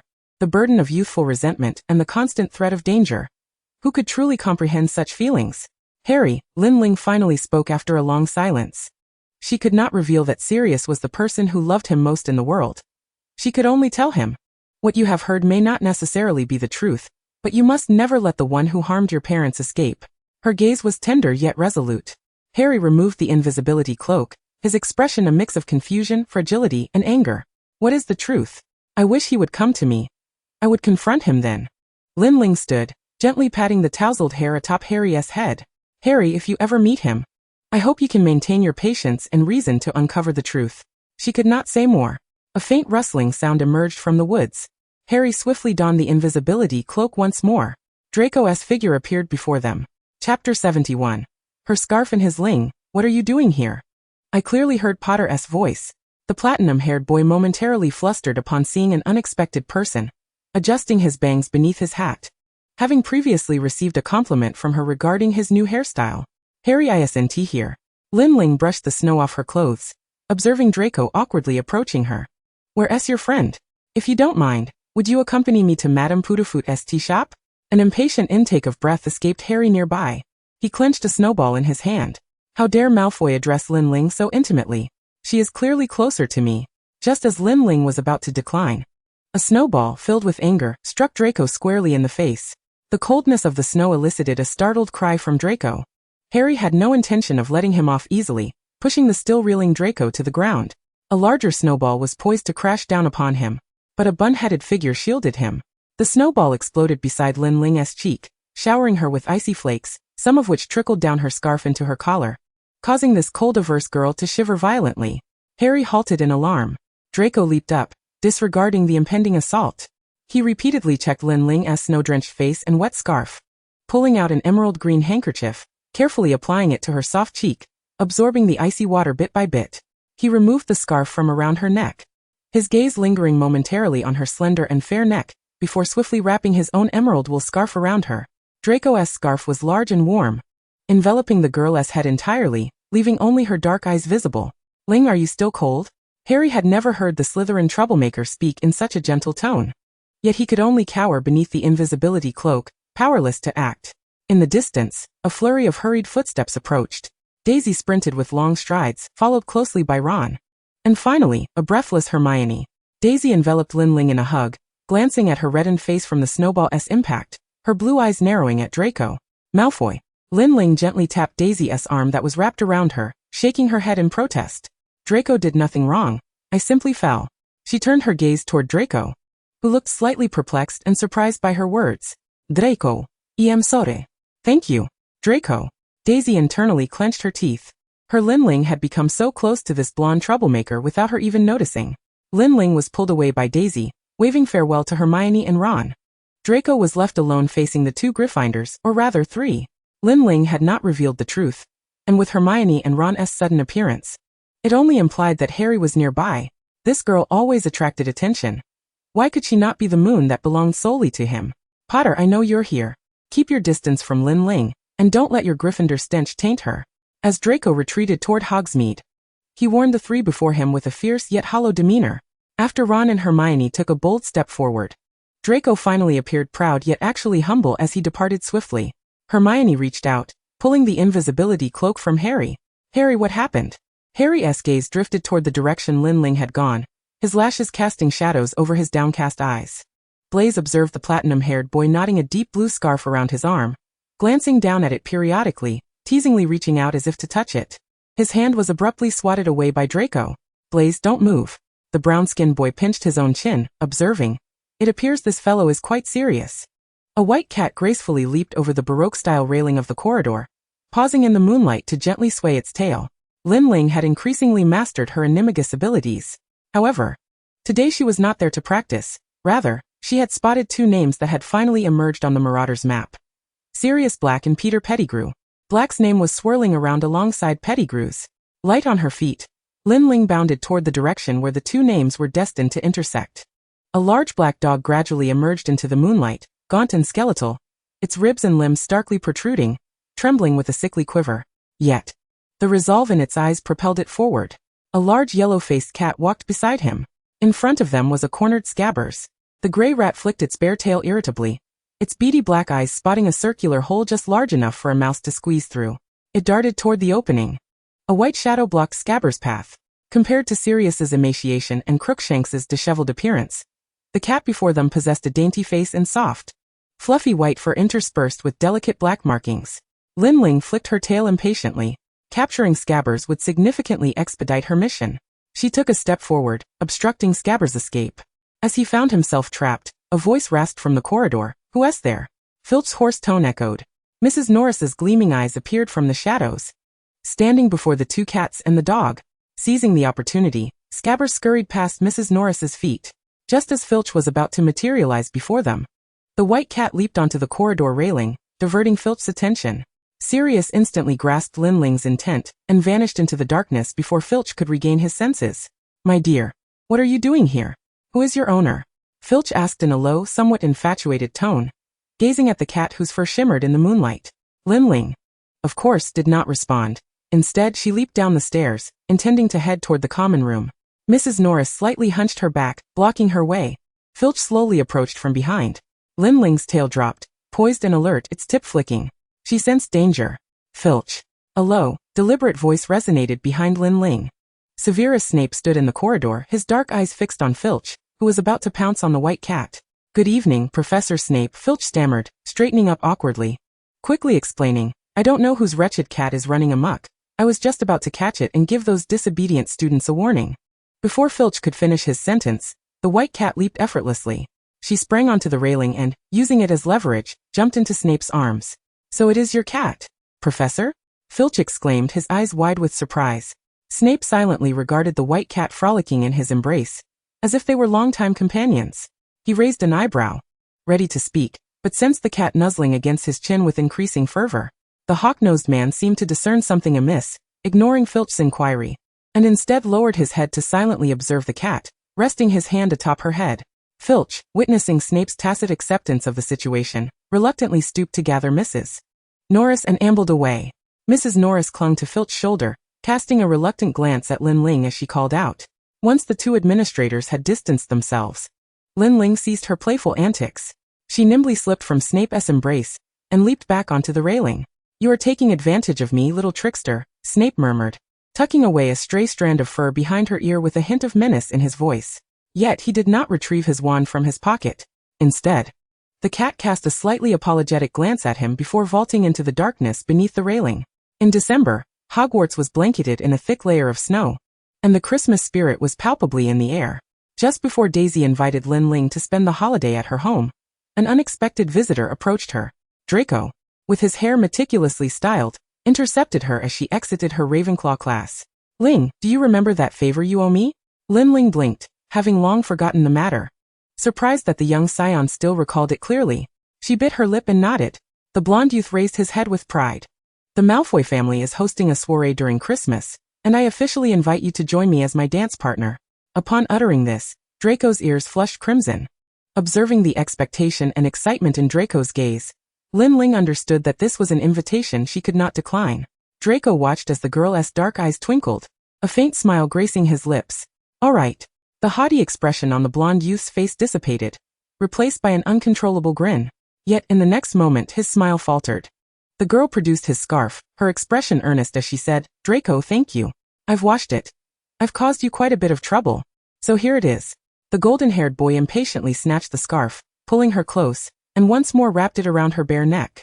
Lin Ling. "Well then. Draco, where is my scarf? I threw it away." He gritted through clenched teeth, wrapping his scarf around her multiple times before finally tying it in a tight knot, as if to vent his frustration. This was Lin Ling's first experience of celebrating a holiday, and everything felt astonishingly novel to her. Like a curious fawn, she gazed wide-eyed from the window ledge, admiring the splendid Christmas decorations adorning the Hogwarts train compartment.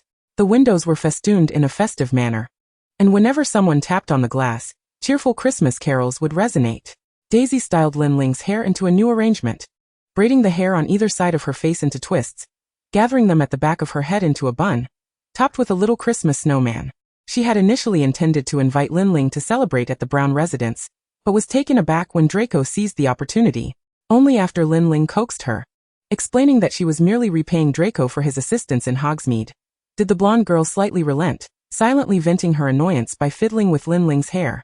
Draco, unable to contain his eagerness, arrived at the Ravenclaw students' compartment, arms crossed as he peered through the window, spotting the dark-haired girl gazing dreamily outside, her rare innocence and joy illuminating her features with a gentle blush.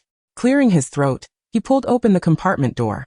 The young man, clad in a dark green wool coat adorned with subtle patterns, accentuated his already elongated figure. Daisy turned, her expression devoid of emotion as she regarded Draco, resembling a peacock in full display, a vexatious obstacle. The two blondes exchanged a silent yet scathing exchange of glances, a communication of insults that left Lin Ling bewildered. The train gradually came to a halt at the station. With a victorious smile, Draco gestured invitingly toward Lin Ling. Daisy shot him a resentful glance, only to witness Lin Ling suddenly turn back and bestow a kiss upon her cheek. "Daisy, remember to unwrap my Christmas gift." The golden-haired girl beamed with joy, while the golden-haired boy glowered with jealousy. He huffed disdainfully and pulled Lin Ling closer. Awaiting them was a sleek, black Rolls-Royce. The ebony vehicle seemed to float, swiftly vanishing into the London skyline.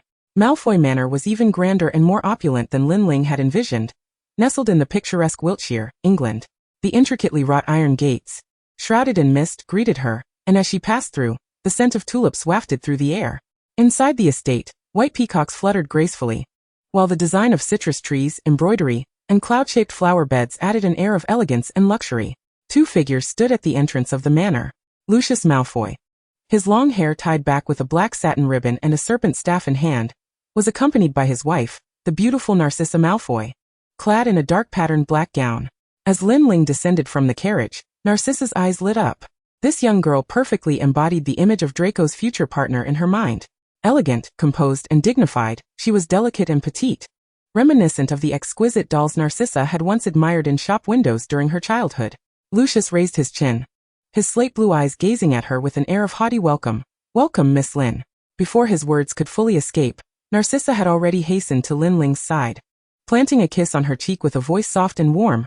"My dear, welcome to Malfoy Manor. I am Narcissa Malfoy, Draco's mother." Thank you for gracing us with your presence at our gathering. Please consider this place your home, darling. Narcissa eagerly ushered the charming young girl inside, leaving the two Malfoys, one elder and one younger, somewhat astonished by her unusually warm demeanor. Draco wore a subtle smile. How splendid, mother is quite taken with Ling. The following day, Malfoy Manor was blanketed in snow, its beautiful rooftops adorned with red and gold Christmas ribbons, while the wreaths hanging from the eaves jingled merrily in the breeze. The estate was adorned with exquisite cake displays, and the expansive hallway was lined with attendants ready to cater to every guest's needs, with the lavish carpets poised to catch any unfortunate guests who might stumble over their flowing gowns. Blaise lounged on a sofa, his hair somewhat longer, loosely tied with a deep brown ribbon, as he sampled a cake slathered in creamy frosting, savoring its airy texture and subtly sweet flavor that made the brown-skinned boy lick his lips. Somehow, this cake inexplicably reminded him of Lin Ling's soft visage. He cast a sidelong glance at Draco, who was pacing nearby. Has your princess arrived yet? Shut up, Blaise, the blonde boy replied, his impatience evident. Clad in a tailored black tailcoat that showcased Draco's broad shoulders and slim waist, paired with a white shirt and a dark green bow tie, his formal attire revealed the seriousness with which he approached this gathering. Blaise leisurely munched on an apple, appraising Draco from head to toe. If you sweeten your words a bit more, perhaps by the end of this soiree, she might take a liking to you. Am I right, Theodore? Theodore not habitually lurked in the shadows of the hall, his gaze cast downward, seemingly indifferent to the proceedings. I wouldn't know, Blaise. Blaise shrugged, aware that he wouldn't glean anything useful from his taciturn friend. Draco's gaze drifted to the distance, where his father was engaged in a handshake and conversation with the head of the Ministry of Magic, when he heard the click of high heels approaching. It was the Greengrass sisters. The elder, Daphne Greengrass, and her sister, Astoria Greengrass. The two sisters had their silky golden hair elegantly styled, wearing light blue dresses that perfectly accentuated their lovely figures. While Daphne wore an air of superiority, her sister Astoria beamed with innocent charm. With a shy glance toward Draco, Astoria boldly inquired, Draco, may I have the pleasure of dancing with you later? Daphne rapped her sister's head lightly. Astoria, be a little more reserved. A lady should not invite others directly. Yet, she cast a hopeful glance at the golden-haired boy, wishing he would respond to Astoria's request. However, Draco's attention was entirely elsewhere. A white figure gracefully descended the staircase from the second floor. The dark-haired girl's hair cascaded in gentle waves, expertly styled by the manor's mistress. The upper strands held in place with a silver diamond hairpin, while the remaining locks flowed down her back.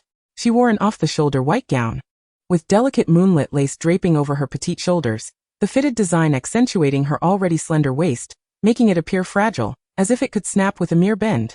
As she descended, the layers of her skirt swayed like blooming buds, capturing the attention of several boys nearby. The dark-haired girl seemed inherently suited to wear pure white. Within her unique ethereal grace, every smile and frown could effortlessly tug at the heartstrings of those around her. The golden-haired boy swiftly stepped in front of Lin Ling, blocking the unwelcome stares that displeased him, and extended his hand. Come with me. His unwavering gaze fixed on Lin Ling, as if she were a rare treasure. Lin Ling placed her hand in his, noting how large it was, fully capable of enveloping hers. His palm faced upward, gently pinching her delicate fingers, exerting just enough pressure to ensure she wouldn't easily escape his grasp. From a distance, Blaise straightened, his dark, narrow eyes narrowing as he seemed to speak to himself, or perhaps to Theodore. She's beautiful, isn't she? As his view was obstructed by Draco, Theodore averted his gaze. Indeed. She is lovely, but the cold moon is so unfeeling. Her eyes shimmer with chill, and no one can etch even the slightest mark upon her heart. Pansy Parkinson arrived fashionably late, only to find that apart from the attendants, no one paid her arrival any heed. Nearly everyone's attention was captivated by the radiant girl and the golden boy. As the music began to swell, the girl in the center of the hall gracefully danced in response to the young man's invitation. Draco placed his hand lightly at her waist, watching her soft skirt flutter with her graceful movements. Her lips, unusually adorned with a vivid red hue that day, seemed to beckon for a kiss. The slate blue in Draco's eyes deepened. By the end of the song, he was drenched in sweat, uncertain whether it was the heat or the temptation before her. Lin Ling shifted her ankle. The shoes she wore were insisted upon by Madame Narcissa, adorned with exquisite diamonds, yet they served as beautiful instruments of torment. Having fulfilled Draco's debt of gratitude, she longed to recline on a nearby sofa and succumb to lethargy. She gestured to Draco, indicating her need for respite, and gradually distanced herself from him. Lucius was calling out Draco's name, and the golden-haired boy turned back reluctantly, casting lingering glances at Lin Ling as he departed. After taking a couple of steps, Lin Ling felt her footing falter, but a small hand deftly caught her arm, preventing any embarrassing stumble. She turned her head to find bright blue eyes sparkling with mirth, gazing directly into hers. It was Astoria. At that moment, a glimmer of golden light surged through the alchemical array in her mind. A new entry had been added to her transmigration conditions, to lift the blood curse of Astoria Greengrass. In the original narrative, Astoria was born bearing the blood curse of the Greengrass family, resulting in her untimely demise shortly after marrying Draco. It appeared that Lin Ling's impending demise and the subsequent compelled transmigration to protect her soul came with stipulations. The alchemical array always appended additional conditions to the transmigration entries. The previous instance involved Snape, and now it pertained to Astoria. Lin Ling inquired about the requirements to lift Astoria's blood curse. The response from the array was Draco Malfoy's apology, Blaise Zabini's gratitude, and Theodore Nott's focus. The inclusion of surnames in this instance clearly indicated that Astoria's curse was intricately linked to her family. The meanings of the first two were quite explicit, with no alteration to Draco's requirements, yet the final one, focus, remained ambiguous. Lin Ling redirected her gaze to Astoria's visage. Her skin was pale, and her cheeks bore a sickly flush, a testament to her frail constitution. "Sister, you are so beautiful," she heard Astoria exclaim with innocent exuberance. "It is merely adornment, Leah," came Pansy's voice, clad in a black gown, rolling her eyes behind them. "Leah," Daphne called out to her sister, who, feeling no fondness for Pansy, chose instead to hide behind Lin Ling. Behind the four girls, Blaise's laughter resonated. "Princesses, do not let trivial matters mar your beauty with scowls." The boy, with his brown skin, playfully winked at them, his charming demeanor causing Daphne and Pansy's cheeks to flush. Astoria, however, merely stuck her tongue out at him. A servant approached, offering the girls glasses of red wine. All but Lin Ling, who shyly waved her hand in refusal, indulged in the fine vintage from Malfoy Manor. Observing Lin Ling's reticence, Pansy formulated a plan. Chapter 74, Theodore and the Sapphire. Pansy had never witnessed Lin Ling partake in alcohol. Be it the fruit wine occasionally served at Hogwarts feasts or the butterbeer every student was expected to sample in Hogsmeade, Lin Ling had always abstained. With a sly grin, Pansy nudged Daphne aside. Lin Ling removed her jingling jewelry, padding barefoot across the guest room, and opened the window, allowing the screeching owl, Aaron, to enter. The bird was laden with parcels. She poured a generous helping of feed into the owl's bowl, rolled on the comfortable blanket of Malfoy Manor, and began to unwrap the gifts sent by her friends. The first was from Harry, a scarf woven in emerald and deep crimson. Though marred by minor errors in the knitting that resulted in tiny yarn knots, nonetheless, it remained a source of warmth. Next was Hermione's gift, a book detailing the history of modern magic. The Weasley family had sent multiple packages. Ginny gifted hairpins, Ron a ribbon, while George and Fred provided the latest prank biscuits, each intricately decorated with Lin Ling's face, angry, frowning, smiling, indifferent, and each cookie vibrantly colored. Lin Ling set the biscuits aside, wary after past experiences. Another package was from Cedric, prompting a slight quirk of her brow upon opening it. He had sent a small bell adorned with pink gemstones, with his name engraved on either side. If Lin Ling's intuition was correct, this was intended for a cat. Imagining its appearance, she shivered slightly. There was also a black parcel from Snape, containing a potion for acne removal, indicating his concern for the skin troubles of a young girl. The remaining gifts came from Justin, Ernie, Mona, Padma, and Cho, each offering an array of candies, snacks, trinkets, potions, and flowers.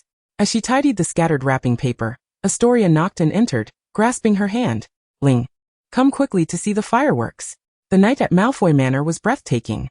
Wands from various corners sent fiery displays into the dark canopy above, intertwining colors forming exquisite patterns in the sky. A dynamic scene of Santa Claus guiding his reindeer appeared, realistic enough to ignite the imaginations of young children about the legends of Christmas. Astoria held Lin Ling's hand with one while offering her a glass of orange drink with the other. "Ling, would you care for some orange juice?" Lin Ling accepted it, thanking her before sipping the sweet concoction. A hint of fermented fruit flavor caused her to frown slightly. As the fireworks faded, Astoria's eyes sparkled with excitement, but when she turned to share it with Lin Ling, she discovered that the girl had vanished. Draco, having seen off the ministry officials with Lucius, spotted Astoria's anxious expression and Pansy's guilty demeanor behind her. It turned out that Astoria had heedlessly taken Pansy's advice and offered Lin Ling a cocktail mixed with a splash of rum. It was just a little bit of alcohol, not even enough to fill the bottom of the cup. What's the harm? Pansy dismissed nonchalantly. Draco narrowed his eyes. Pansy Parkinson. If you ever do anything detrimental to Lin Ling again, you shall lose your privilege to enter Malfoy Manor. He shot a cold glare at Astoria before hastening toward Lin Ling's guest room. He was acutely aware of Lin Ling's poor tolerance for alcohol, and hoped to find her before she did anything foolish. Pansy ground her teeth, the sound betraying her barely restrained frustration. Theodore sat in the semi-enclosed garden, distance from the clamor of revelry within the house. Above him, a peculiar rustling echoed, reminiscent of a cat scampering across the rafters. He looked up to see Lin Ling lifting her cumbersome skirt, seated barefoot on the iron grape trellis above the garden. Swaying gently, she appeared lost in thought, her voice weaving an incomprehensible melody, yet her tone was clear and enchanting, tinged with an unusual melancholy. As if sensing Theodore's presence below, her song abruptly ceased. She looked down to meet his shimmering blue eyes. Swiftly, Lin Ling slid down the railing with the grace of a lithe cat, alighting softly beside Theodore. Theodore discerned something unusual about the girl.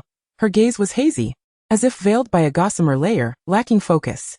She leaned closer to Theodore, her head hovering near the cheek of the boy with sapphire eyes. He caught a faint whiff of alcohol emanating from her. In the next moment, her small tongue flicked against his cheek. Theodore jolted, and he heard the girl pout, murmuring softly, "Sapphire? Why isn't it sweet? What is that flavor?" The boy with blue eyes asked quietly, fearful that a raised voice would send this inebriated feline slipping away from him. Lin Ling's mind felt foggy. She could only intuitively respond, a cool, lonely taste. Tilting her head, she tore off a piece of silk ribbon from her attire and tied it around his wrist, saying, "Here, this will keep you warmer." Yet her fingers trembled, her vision blurred, and despite her efforts, she could not secure it. Frustrated, she pouted and nestled her head into Theodore's arm. Theodore felt the weight on his elbow and the small hand tracing circles on his forearm, causing an involuntary smile to dance in his eyes. When Draco found Lin Ling, he was confronted with a sight that made his blood rush to his head. He stormed into the garden, but as he approached Lin Ling, he took a calming breath. Lin Ling raised her face warily, observing the golden-haired youth drawing near, instinctively recoiling as if preparing to flee. Draco tousled his hair, which had been meticulously styled with gel, letting his platinum locks cascade chaotically over his face. He adopted the most harmless and gentle demeanor, opening his arms to Lin Ling, coaxing her softly, "Ling, come here. Remember last time? I won't hurt you." Last time? Theodore keenly sensed something amiss. Lin Ling vaguely recognized the familiar scent emanating from the golden-haired boy. She leaned in closer, inhaling the rich aroma of tulips. Like a true feline, she leaped into the arms of the one who treated her with kindness. Draco caught her with steady arms. Lin Ling wrapped her arms tightly around Draco's neck, burying her head in a comfortable position on his chest, drifting into a deep slumber. Draco tightened his embrace around the girl and turned to threaten the boy with ice-blue eyes. "Theodore, forget about today." Theodore maintained his aloof demeanor, yet emotion swirled within his gaze. He despised the possessive glint in the platinum boy's eyes. "Draco, she does not belong to you." Chapter 75, His Kiss. Draco lowered his head, meticulously tracing the contours of the girl's sleeping visage with his eyes, then raised his gaze, revealing the pride inherent to the Malfoy lineage. "No, ultimately, she will belong to me." Gray-blue and ice-blue eyes collided, a strange conflict simmering beneath the silence. A chill breeze swept through, causing the girl to stir slightly in Draco's embrace. He averted his gaze, casting a warning look at Theodore before swiftly retreating to the guest room. Theodore lowered his head, observing the disheveled satin ribbons entwined around his arm, seemingly still retaining the warmth of their owner. This dissipated his chill. Draco gently placed the sleeping girl back in the guest room, feeling a twinge of reluctance. She was so light, he could hold her for an eternity. It was only when Lin Ling began to unconsciously wriggle out of his arms that he delicately laid her upon the bed. A rosy hue adorned the girl's cheeks, and like a kitten, she stretched her claws in her dreams. This sight elicited a smile from the boy seated at the edge of the bed. Moonlight cascaded softly, casting a hazy, tender glow upon the girl's smooth face, her lips, tinged with a wine-induced blush, gently pursed, and her dark, lustrous hair sprawled across the bed like an intricately woven net, each strand firmly ensnaring the heart of the platinum boy at the bed's edge. Draco could no longer resist the yearning within him. He leaned down, tenderly kissing the girl's cheek. Lin Ling's skin was warm, soft, and delicate, causing his lips to linger, reluctant to part. After a long moment, the platinum boy lowered his eyes, concealing the heat in his gray-blue irises, and fastened a bracelet adorned with platinum and gray-blue gemstones around the girl's slender wrist. This was a Christmas gift he had yet to present. When Lin Ling awoke, it was already morning. She recalled the fireworks, the cheers of the crowd, Yet the events that followed eluded her memory. Furthermore, she noticed a bracelet adorning her wrist, seemingly bound by a spell, as she found it impossible to remove. She inquired about the alchemical circle, and learned there were no curses or peculiar effects associated with it, and that the removal process was rather complex. Thus, in her laziness, she decided to ignore the bracelet, especially since it was quite beautiful. Regarding her numerous queries, Astoria merely smiled, explaining that she had been too fatigued afterward and had returned to sleep. In truth, Draco had issued a gag order to everyone, forbidding them from revealing to Lin Ling the events of her inebriation. The day after Christmas, Pansy returned to the Parkinson residence, her face pale. Meanwhile, Lin Ling and Astoria enjoyed themselves immensely. Astoria bore a slight resemblance to Daisy, both radiating warmth and charm. Theodore, like a disinterested elder, preferred basking in the sun while observing others with an air of aloofness. Occasionally, Lin Ling would catch his gaze, only for him to feign indifference and look away. Blaise had altered somewhat, remaining as flirtatious as ever, yet he exhibited a degree of indifference towards the girls who approached him. However, his extravagant compliments towards Lin Ling remained unchanged, despite her apparent disinterest in his flattery. "Ling, don't always look at me with such indifference, it breaks my heart," Blaise said, placing a hand on his chest, cornering Lin Ling at the entrance of the dining hall, his face a portrait of heart-wrenching despair, his fragile demeanor stirring protective instincts among the other young ladies. Lin Ling was aware of his antics and, without a sideways glance, sidestepped him. Draco sat at the dining table, sipping the last of his coffee, his demeanor languid yet tinged with a hint of menace. "Blaise, do not provoke her." Blaise crossed his arms, watching Astoria dash towards Lin Ling on the lawn. "Draco, Lin Ling is not your property. Everyone has the right to pursue her." Draco's cup was slammed down onto the coaster, the porcelain beneath it emitting a strained sound. His dark gaze turned toward Theodore, who was stirring his soup. This was the second time someone had spoken such words to him. The holiday at Malfoy Manor passed in a languid haze, nearly half a month slipping away in no time. Other purebloods were gradually collected by their families in the days leading up to the start of term. On the final day of the holiday, Severus Snape arrived to escort Lin Ling back to Hogwarts. As Lin Ling approached Snape, she tucked her hand into the outer pocket of his coat, feeling him shudder slightly, yet he did not shake her off. Lucius's grey-blue eyes observed this peculiar pairing, and he bid them farewell leisurely. Narcissa, however, was reluctant to part with Lin Ling. She kissed the girl's cheek several times before hesitantly inquiring, "Snape, Severus, if you feel any inconvenience regarding your guardianship, we can always." She was concerned that the young girl might not receive proper care under the watch of the enigmatic man. Snape promptly interrupted her. "Mrs. Malfoy, I currently have no such intentions."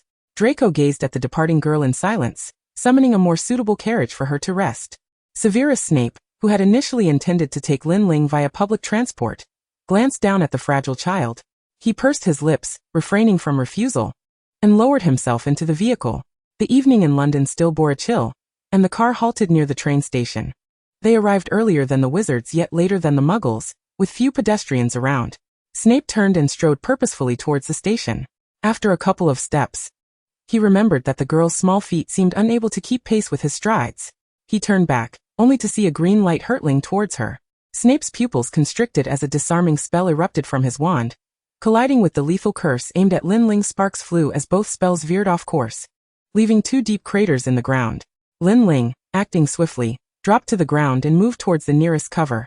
In that moment, another unwilling green light bore down upon her, again repelled by Snape's incantation. During this exchange, the red glow from his wand illuminated the assailant's face. Avalon Nota, an unfaithful Death Eater on the run. Had he been loyal enough, he would be in Azkaban by now. Upon failing twice, Avalon promptly disapparated. Snape, ever vigilant, raised his wand and grasped Lin Ling by the collar of her cloak, draping his robe over her as he dashed into platform 9 3/4. "Professor, who was that man?" Lin Ling asked, a tremor of fear in her voice. Being a minor, she was unable to wield a wand, but fortunately, she had the battle-hardened Snape by her side. Had it been anyone else, she might now be a lifeless body or worse, painfully traversing into another's existence. Why did that man seek to kill her? Snape regarded the petite girl before him, cognizant of Trelawney's prophecy of salvation. Was it possible that someone had leaked this secret to Voldemort? Chapter 76. A game of cat and mouse. Yet only he, McGonagall, and Dumbledore had been present at the time. This could only imply that someone had been lurking behind the door, eavesdropping on the prophecy, much like he once had. With this thought, shadows clouded Snape's eyes. The girl gently tugged at his sleeve, and Lin Ling looked up, her pale face breaking into a reassuring smile. I'm fine. Thankfully, the professor is here. Snape scrutinized her for a moment before placing his hand atop her head. The discord between Ron and Hermione escalated, culminating in a significant outburst amidst the splotches of blood on the Gryffindor table. Lin Ling took a bite of a small yellow fish. It seemed time to embark on another game of cat and mouse. Late at night, Lin Ling finally spotted Sirius's name on the Marauder's map. His name appeared at the location of the Whomping Willow, wandering briefly before vanishing again. The white cat dashed towards the forbidden forest, leaping up to press against the knotted roots beneath the willow, causing it to cease its movements. She made her way through the passage of the willow into the shrieking shack. The interior was dim and silent, devoid of any human presence. In the darkest corner, Lin Ling discerned the glow of Sirius's eyes in the shadows. He appeared even thinner than before, enduring not only the Dementors but also illness. It's you. Sirius's voice carried a hint of weary relief. The relaxation of his furrowed brow faintly revealed his former charm. He cautiously stepped from the darkness, repeatedly verifying the presence of the cat before him. She was small, still a kitten by feline standards. Your good friend Crookshanks hasn't he shown up in ages?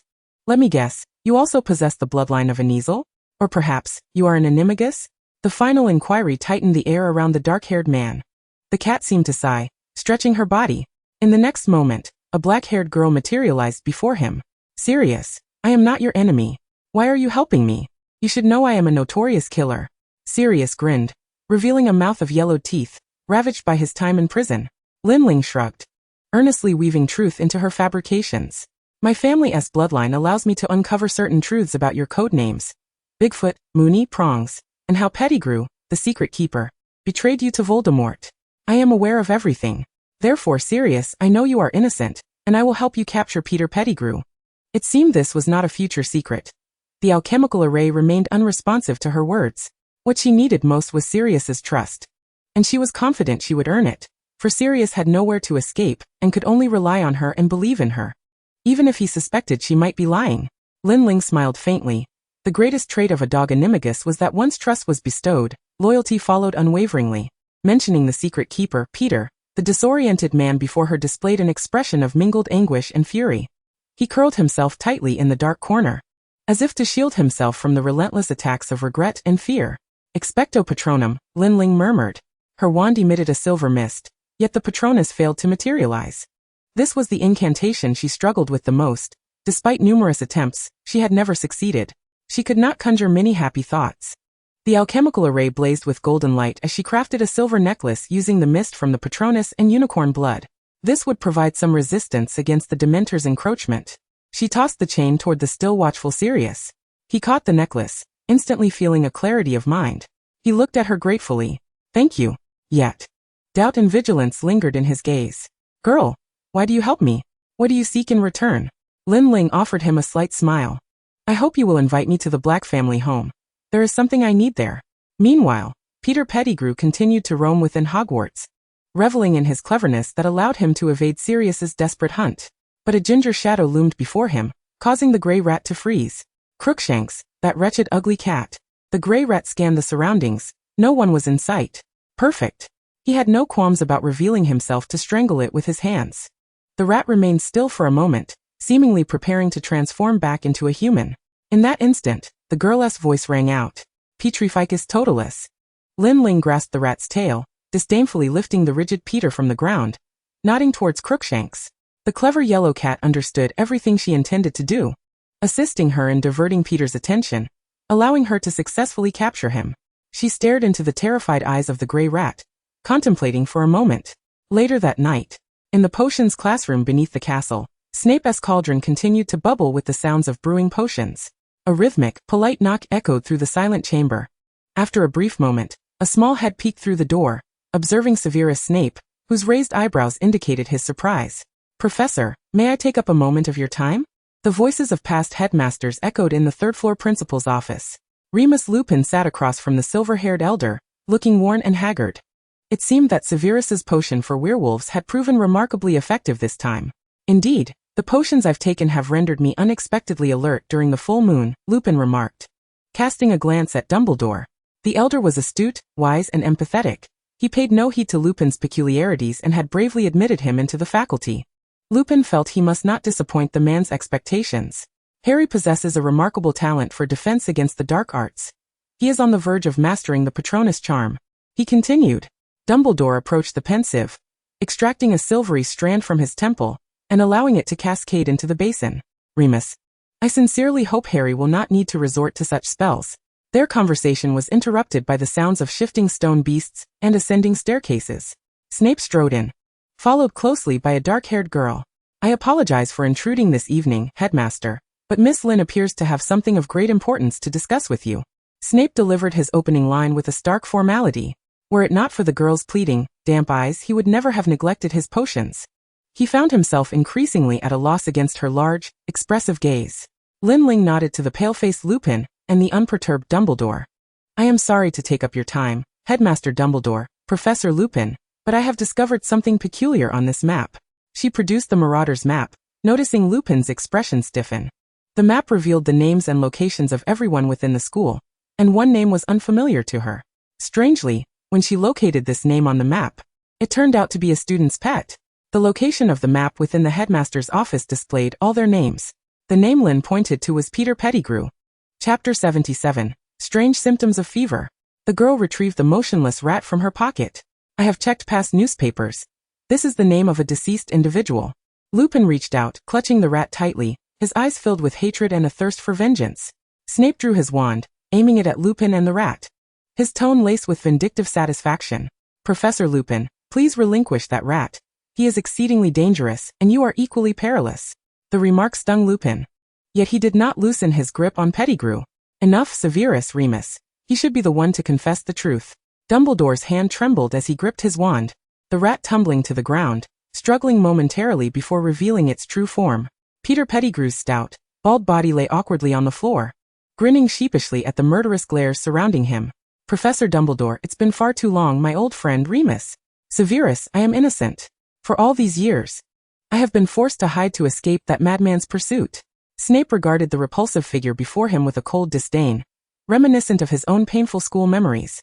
He impatiently extended his hand, uncorking a glass vial. Headmaster, if you permit, I believe the Veritasserum would be more efficient. Lupin nodded, eager to avoid further revolting tales from the rat. After a binding spell, Snape triumphantly poured the potion into Pettigrew. The rat finally trembled, its gaze vacant, and divulged everything, including the secret of betraying the Potters and framing Sirius Black. Snape's expression grew increasingly complex. He loathed Sirius but had not anticipated that the murderer would be this seemingly feeble creature. Dumbledore's demeanor turned icy as he cast petrification and sleep spells on Pettigrew. Severus Remus, kindly escort him to Professor Flitwick's office on the 8th floor. I must consult with the Ministry of Magic. It seems the time has come for the truth to be revealed once more. Snape loathed the sight of Pettigrew's bald, rotund form. Waving his wand to levitate Pettigrew into the air, he cast a wary glance at Lin Ling before departing the office.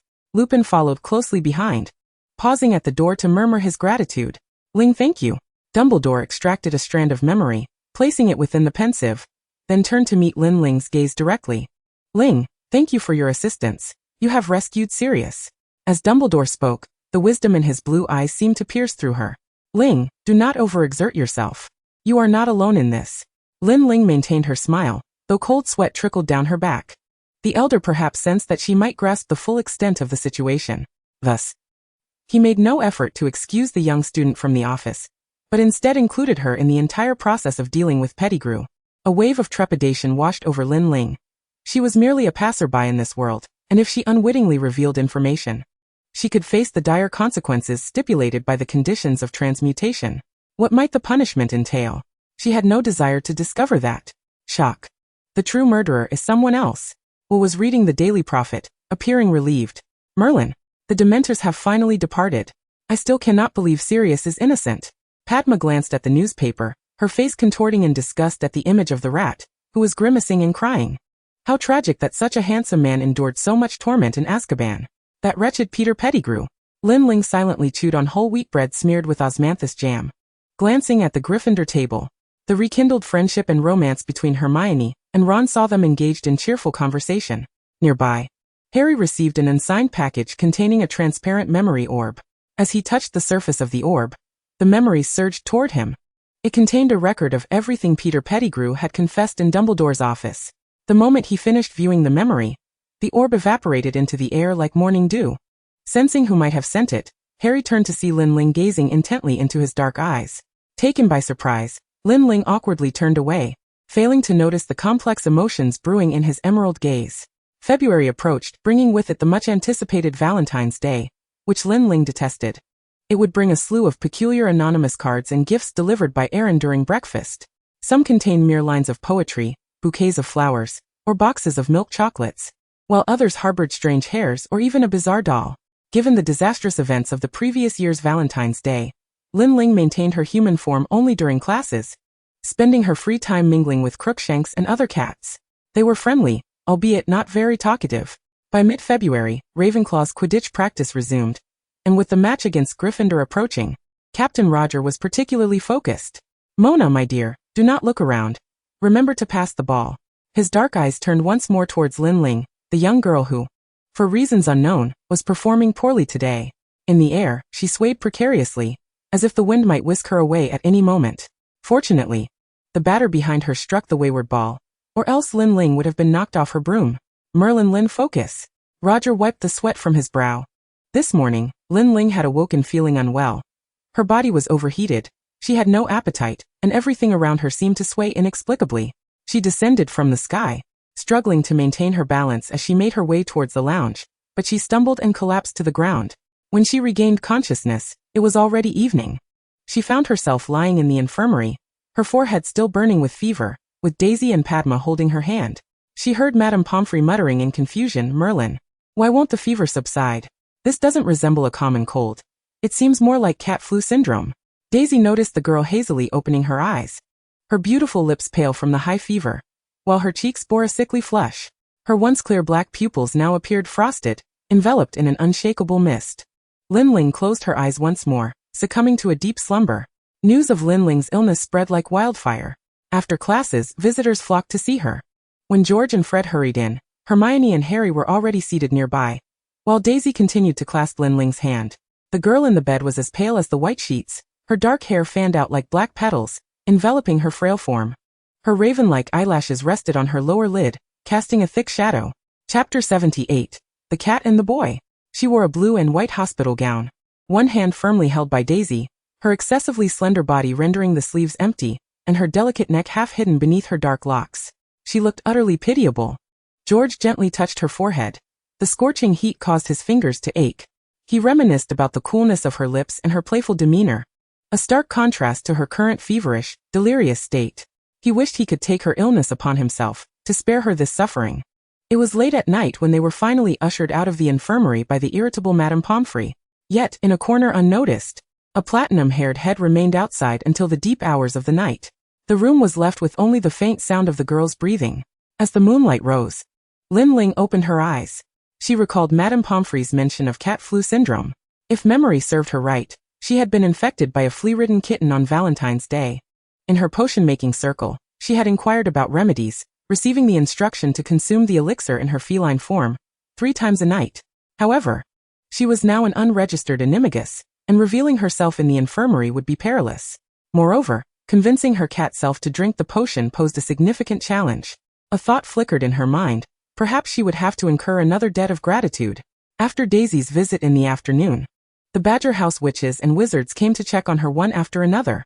Lin Ling attempted to open her eyes, feeling her fever and nausea intensifying.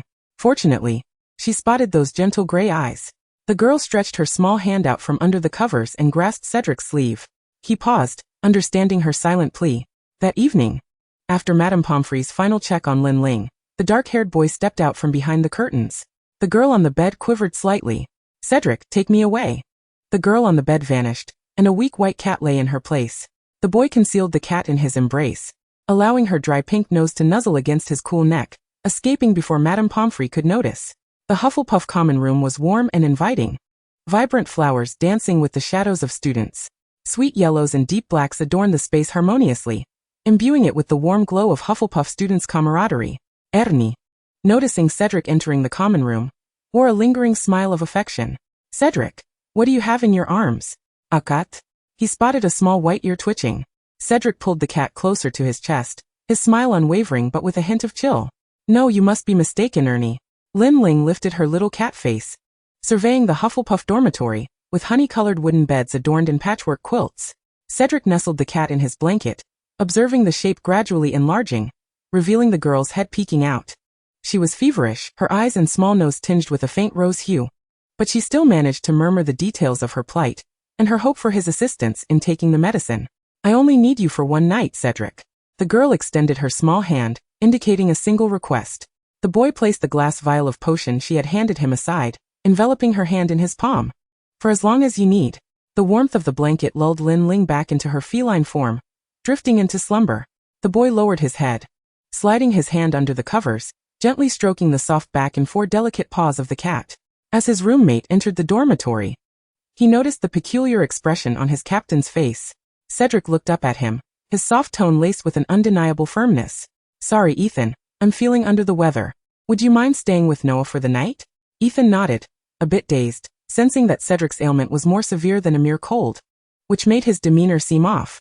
Lin Ling, in her hazy state, felt Cedric's hand gently caressing her forehead. She was being cradled by the boy, who was using a small silver spoon to administer the medicine to her. The cat's mouth, like the girl's, was a soft shade of pink, struggling to swallow. Her tiny tongue extended, softly curling around the spoon. The boy delicately wiped the potion from the corners of her mouth with his fingers, feeling Lin Ling's tiny, soft, prickly tongue graze his fingertip, causing his ears to turn crimson as he shook his head in embarrassment. Reluctant to leave the dormitory, he gazed longingly at the cat's sleeping face, often reaching out to stroke her tiny paws. Only at mealtime did he hurriedly step out, bringing back some food. Lin Ling finally sensed her fever subsiding. She could finally open her eyes with clarity. Cedric's enlarged handsome face appeared before her, holding a piece of fried fish. Would you like some, Ling? The cat pouted. After Cedric presented 7 or 8 different food options, Lin Ling finally sipped a bit of goat's milk under his coaxing. As the morning breeze rustled through the window, the blankets on the Hufflepuff bed began to stir. The cat stretched lazily, feeling as though she had finally recovered. Beside her came the gentle sound of breathing. The boy lay on his side asleep. To avoid crushing her, he had curled up at the edge of the bed, allowing her as much space as possible. He wore striped pajamas with one button unfastened, revealing his delicate collarbone. And his sharply defined profile was softened by the flutter of his long gray lashes, while his prominent nostrils cast shadows in the hollows of his eyes. The sunlight cascaded upon his hair, soft and fluffy, infused with the fragrance of ebony. It appeared that he had not slept a wink the previous night, as evident from the pronounced dark circles beneath his eyes. Lin Ling gently extricated herself from the bed, reverting to her human form, and lowered her head to lightly poke Cedric's eyelashes with her finger, sighing with a hint of melancholy. He had been exceedingly kind to her, yet she found herself unable to reciprocate in kind. Cedric opened his eyes, only to find the space beside him vacant.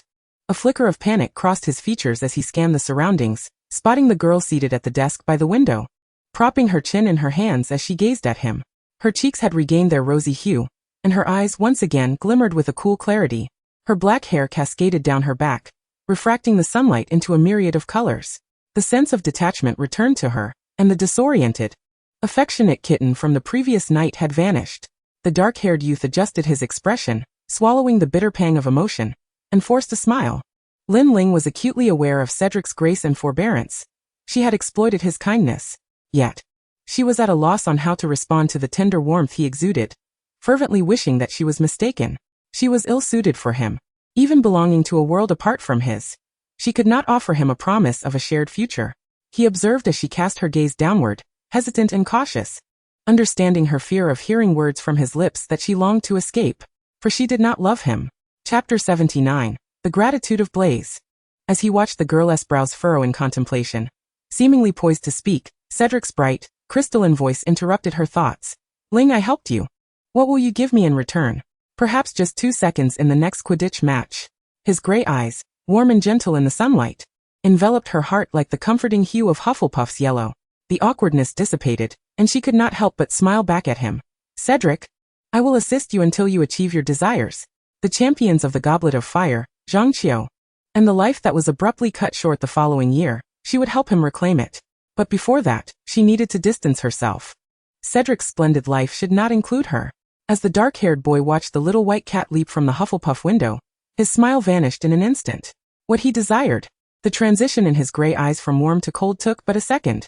What he truly wanted was solely her. She would never comprehend. Just as Lin Ling reclined back onto the hospital bed, Madame Pomfrey entered, her hand brushing against the girl's cool forehead, releasing a sigh of relief, yet still unconvinced. She administered another dose of potion to Lin Ling before permitting her return to the Ravenclaw common room. A day later, the match between Ravenclaw and Gryffindor commenced.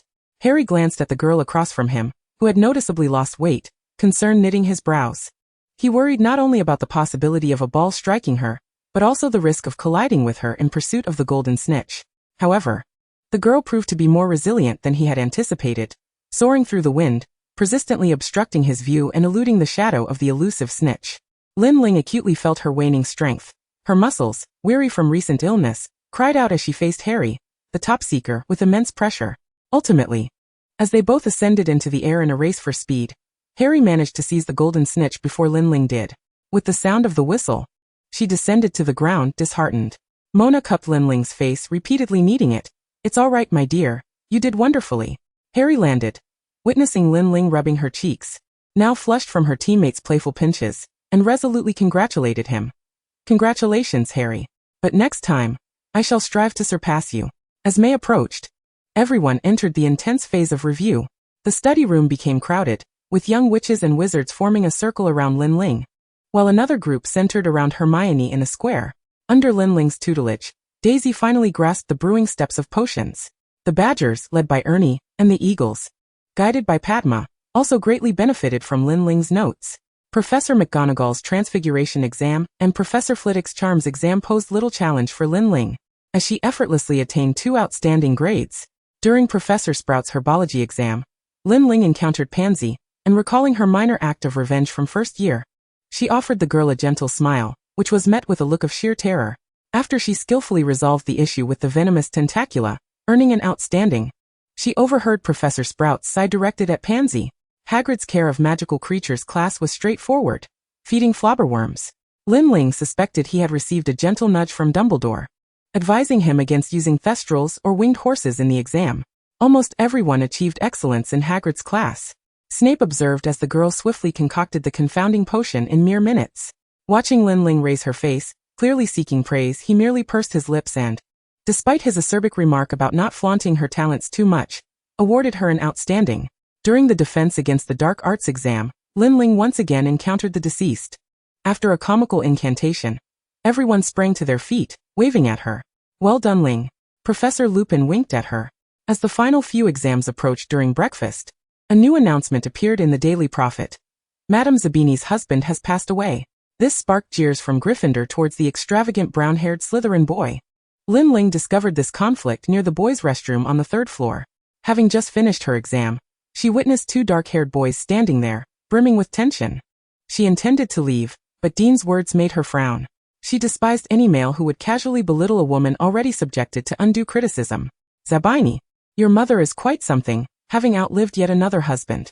I wonder which unfortunate soul will marry such a woman who brings misfortune." Blaise crossed his arms in annoyance. He had already heard countless jibes akin to this in recent days. He had no qualms about casting a hex on this half-blood. "Dean Thomas." A voice familiar to Blaise resonated nearby.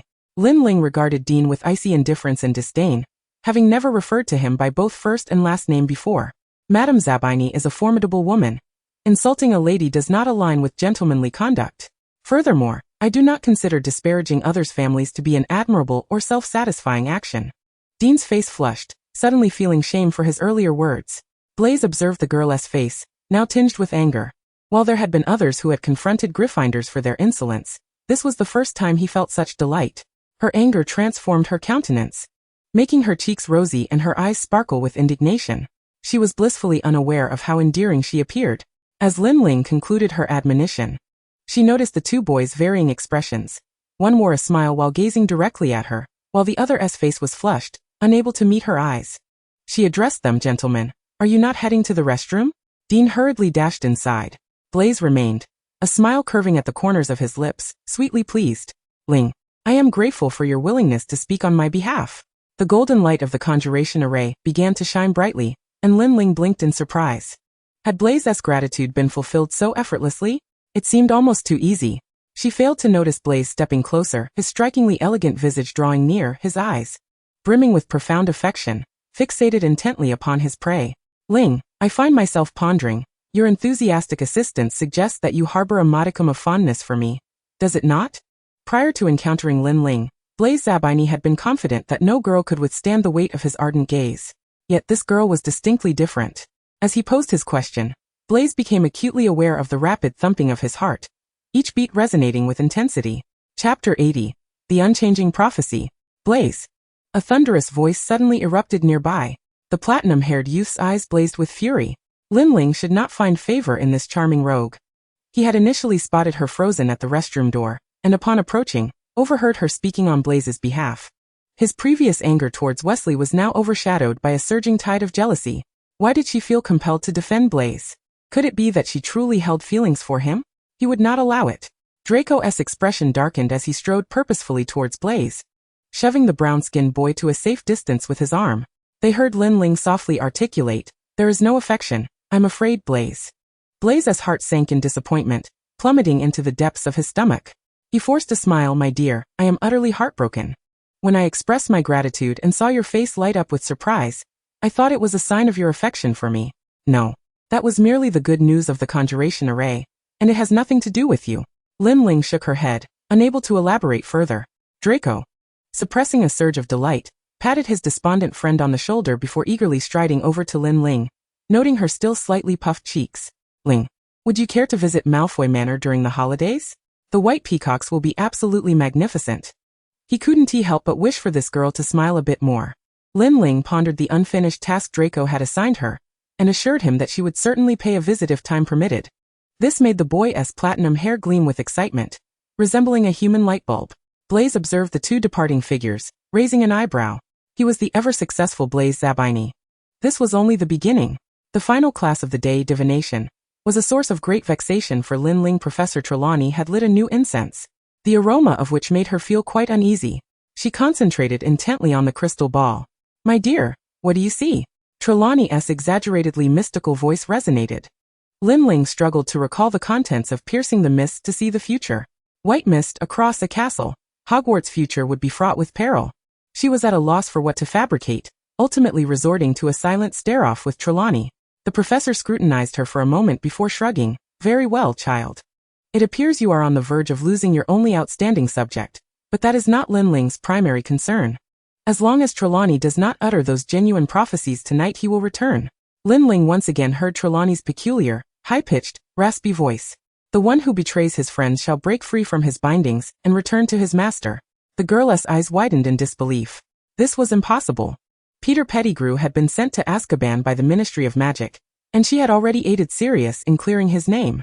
Why would the same prophecy resurface? Suddenly, she recalled the man who had cast the killing curse upon her at the station. Everything was tilting towards an unknown direction. Daisy noticed Lin Ling emerging with a grave expression, mistakenly believing her distress stemmed from her grades. The blonde girl embraced Lin Ling's shoulders. "Darling, do not be disheartened. It is merely a trivial divination exam. The holidays are just around the corner, so cheer up." Lin Ling gazed at Daisy's sunlit smile, reaching out to pinch her cheek. "Daisy, I will protect you." Daisy was utterly charmed by Lin Ling's earnestness, hugging her tightly. Yes, Ling. Do take good care of me." The following morning, the Daily Prophet reported Peter Pettigrew's escape from Azkaban. The students at the long table bore solemn expressions, and Will looked as if he might faint. Aside from Hagrid and Professor Sprout, nearly all the faculty members were absent from the staff table. Lin Ling slowly stirred the sugar into her milk. The prospect of Pettigrew's escape heightened the likelihood of Voldemort's resurrection. Although his return would facilitate the completion of her mission, it would inevitably pose a deadly threat to those around her. The loss of any beloved individual would be unbearable. She would rather endure several deaths herself, traveling back to seek the means to acquire tears. On the night of the House Cup presentation, Gryffindor once again secured first place, marking their second consecutive victory. This brought great pride to the Gryffindors while eliciting disgruntled murmurs from the Slytherins, who deeply suspected that Dumbledore was excessively partial.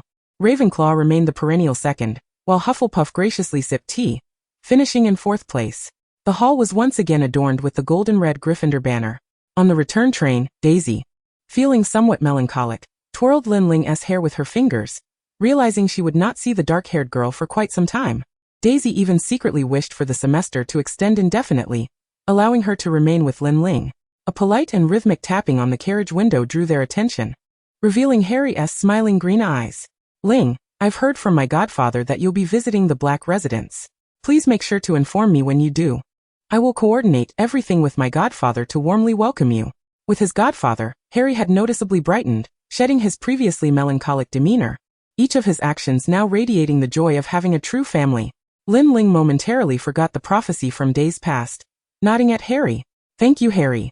If nothing extraordinary arises, I will certainly visit. Harry's face lit up with excitement, his smile broadening as he gazed at the girl's translucent visage illuminated by the evening light, pure joy gleaming in his green eyes. I've heard from my godfather that your assistance has been invaluable, and I truly appreciate it, Ling. I will be waiting for you at home.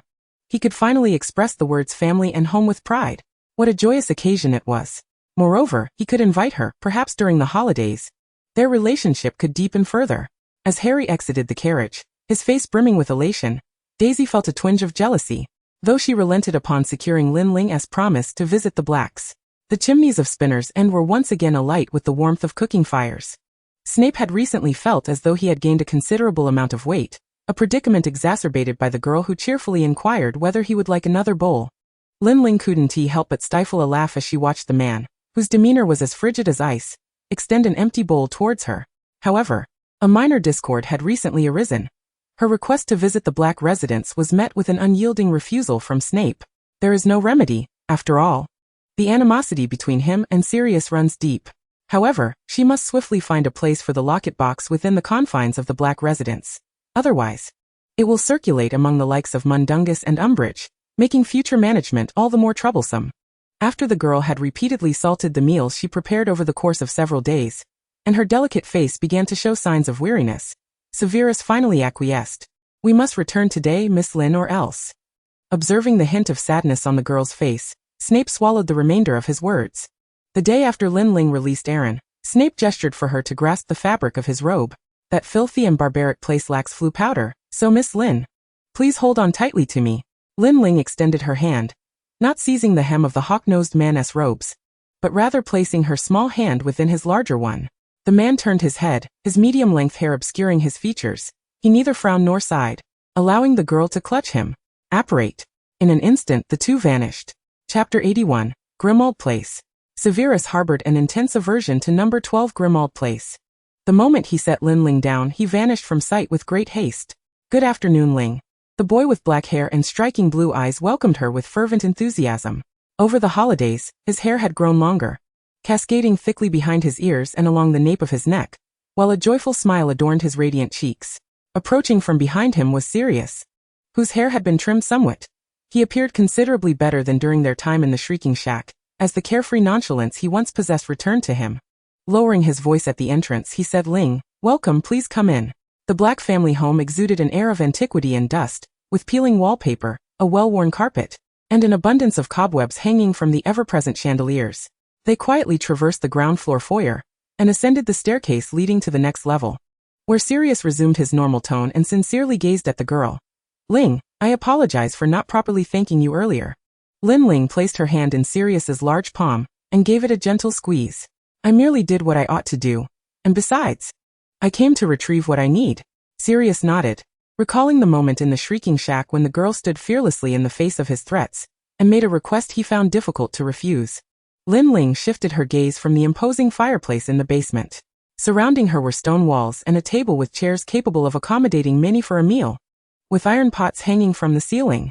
As she surveyed her surroundings, Lin Ling noticed a pair of eyes filled with anger and disdain, maliciously glimmering from beneath the cupboard. It was an elderly house elf clad in tattered cloth, with a pig-like nose and large, white-haired ears. In a voice reminiscent of a bullfrog, he muttered complaints and curses under his breath. The young master has brought a scrawny, peculiar creature to my mistress's old abode. If the mistress were still here, how heartbroken she would be. Creature, I will not allow you to speak ill of her. Sirius could no longer contain his anger and bellowed, hurling a spatula at Creature. The little elf cast a resentful glance at Lin Ling before shuffling towards the kitchen, silently grumbling, for his master had forbidden him from openly cursing. Creature, the very elf to whom Regulus entrusted the locket box before his demise. While Sirius and Harry's attention remained fixed on the grumbling Creature, Lin Ling swiftly retreated, discovering the item she sought amidst the filthy clutter beneath the cupboard. The golden locket box bore the marks of age and history, with intricately carved serpentine patterns that vividly displayed the traits of the family to which it belonged. The soul contained within this Horcrux, though not as powerful as that within the diary, was enough to send chills down her spine. Ling? At the moment Harry called for her, her hand deftly flipped, tossing the locket box into the space gem while replacing it with a false locket box crafted from an alchemical array, concealed once more beneath the clutter. She did not yet need to carry the locket box away. Rather, she intended to hide it in a secure location, one that would elude detection by Mundungus, the thief from the Order of the Phoenix. Moreover, it would be hidden in a place where it might eventually be discovered. Sirius led the way, guiding Lin Ling as they traversed the dust-laden, dark red carpeted stairs. Lin Ling cautiously cast a glance at the large portrait obscured by moldy curtains in the ground floor hallway. Within the frame was a portrait of Sirius's mother, Walburga Black. Watching the girl ascend the stairs with the utmost care, Sirius felt an inexplicable sense that she was strangely familiar with this place, much like she had unconditionally trusted him in the Shrieking Shack. He attempted to dismiss this strange feeling as he continued to guide Lin Ling. Harry followed closely behind Lin Ling, concerned that she might trip over some oddities within the black abode. Lin Ling ignored the various elf heads adorning the walls of the second-floor staircase, and swiftly climbed to the third, fourth, and finally the fifth floor. She paused before a door bearing an imposing sign, reminiscent of Percy Weasley's meticulous nature. Unauthorized entry prohibited. Rap, so. It's in my brother Regulus's room, is it? Sirius inquired softly, pointing his wand at the door lock. Alhamra. The bedroom was adorned in Slytherin green and silver, with old newspaper clippings about Voldemort plastered on the walls, showcasing a boy's obsession with bloodlines and idols. Ling, what exactly are you searching for? Sirius frowned, detesting the overwhelming green. He watched the girl as she leaned to examine a clipping atop Regulus's bedside table. When she straightened, a playful smile graced her lips, and she held up a photo of the Slytherin Quidditch team, from which she had torn a clipping.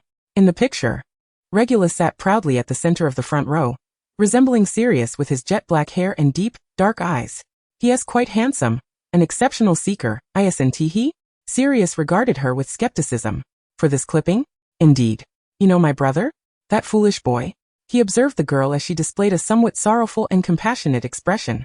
He is not a foolish boy, Sirius, he is a gentle soul. Lin Ling added, belatedly, a friend of mine from Slytherin is quite interested in him. Which is how I know of him. The man scrutinized the girl's profile, a resigned smile emerging on his features. Little trickster. He recalled how cunning she had been when rescuing him, her cool black eyes shimmering with wisdom while she masqueraded as an innocent, delicate kitten. Undoubtedly, she had given him everything he desired: family, reputation, and a slowly recovering health. Perhaps she was aware that his brother had become a Death Eater. Yet, he had discreetly investigated her. Her parents had been slain by Death Eaters, and she could not possibly be one of their allies. She did not resemble an ordinary girl. Rather, she seemed like a deity who had heard his prayers during his torment in Azkaban, come to rescue him. The man with raven hair gazed at Lin Ling, who had turned her head aside. As long as she did not harm any innocent souls, he was willing to keep her secrets for a lifetime. He would patiently await the moment she chose to confide in him. Sirius, I think Ling should have her lunch now. Harry's voice interrupted their conversation as he ascended the staircase, sensing the peculiar atmosphere between the man and the girl. Surprisingly, Creature's culinary skills were quite commendable, yet Harry hardly paid attention to the food on his plate. During his time at Hogwarts, he had always dined at a distance from Lin Ling, and this was the first time he observed her up close as she ate. She gracefully sliced the steak into bite-sized pieces suitable for her small mouth, chewing delicately and slowly, treating each morsel with utmost reverence. Even when sipping corn chowder, she used a small spoon to take dainty sips. She was utterly charming. Sirius cleared his throat softly. His godson, with bread in his mouth and corn chips in hand, had frozen in place, his gaze fixed on the girl before him. Such a posture was decidedly unbecoming. Chapter 82. The invitation from Mrs. Zabini. The sound of an owl tapping against the window from the first floor broke the silence, and Mrs. Black's piercing scream was inevitably heard. Merlin, who on earth is that? Sirius winced and covered his ears, hastily making his way upstairs. When he returned, he had several letters in hand. Damn Severus Snape, how long has she been here to start urging us to go back? I should have. He suddenly met the girl's reproachful gaze, and swallowed the rest of his words. Harry looked down at his plate in disappointment, striving to conceal his gloomy emotions. However, as the girl stood at the door, smiling at him, a flicker of hope reignited within him, causing his green eyes to sparkle with joy once more. Harry. See you later, she said. Snape lurked in the shadows, watching the girl as she entered number 12, Grimmauld Place. From that moment, he found himself incessantly checking his pocket watch. The mere thought of the green-eyed boy's gaze upon Lin Ling made him feel uneasy all over. This provided him with ample justification to continually deduct points from Gryffindor. She was unsuitable for any boy. She belonged curled up on the sofa beside him, or answering his questions in potions class with her bright, sparkling eyes. Severus banished these strange thoughts from his mind. He found himself wishing she would never grow up. When the girl reappeared at the door, the man radiating an aura of chill secretly exhaled in relief. Quidditch. Snape grimaced, glancing somewhat impatiently at Daisy's letter. She had excitedly informed him that her father had procured 2 tickets to a Quidditch match, inviting her and Professor Snape to attend. Lin Ling bit her lip, nervously observing Snape's expression.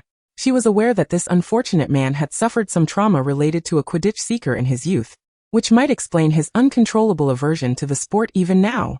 Yet, Snape merely cast a sidelong glance at the girl, who was now biting her lip. Next Monday. Miss Ling, do not forget to prepare the necessary items for you girls. Lin Ling's eyes widened.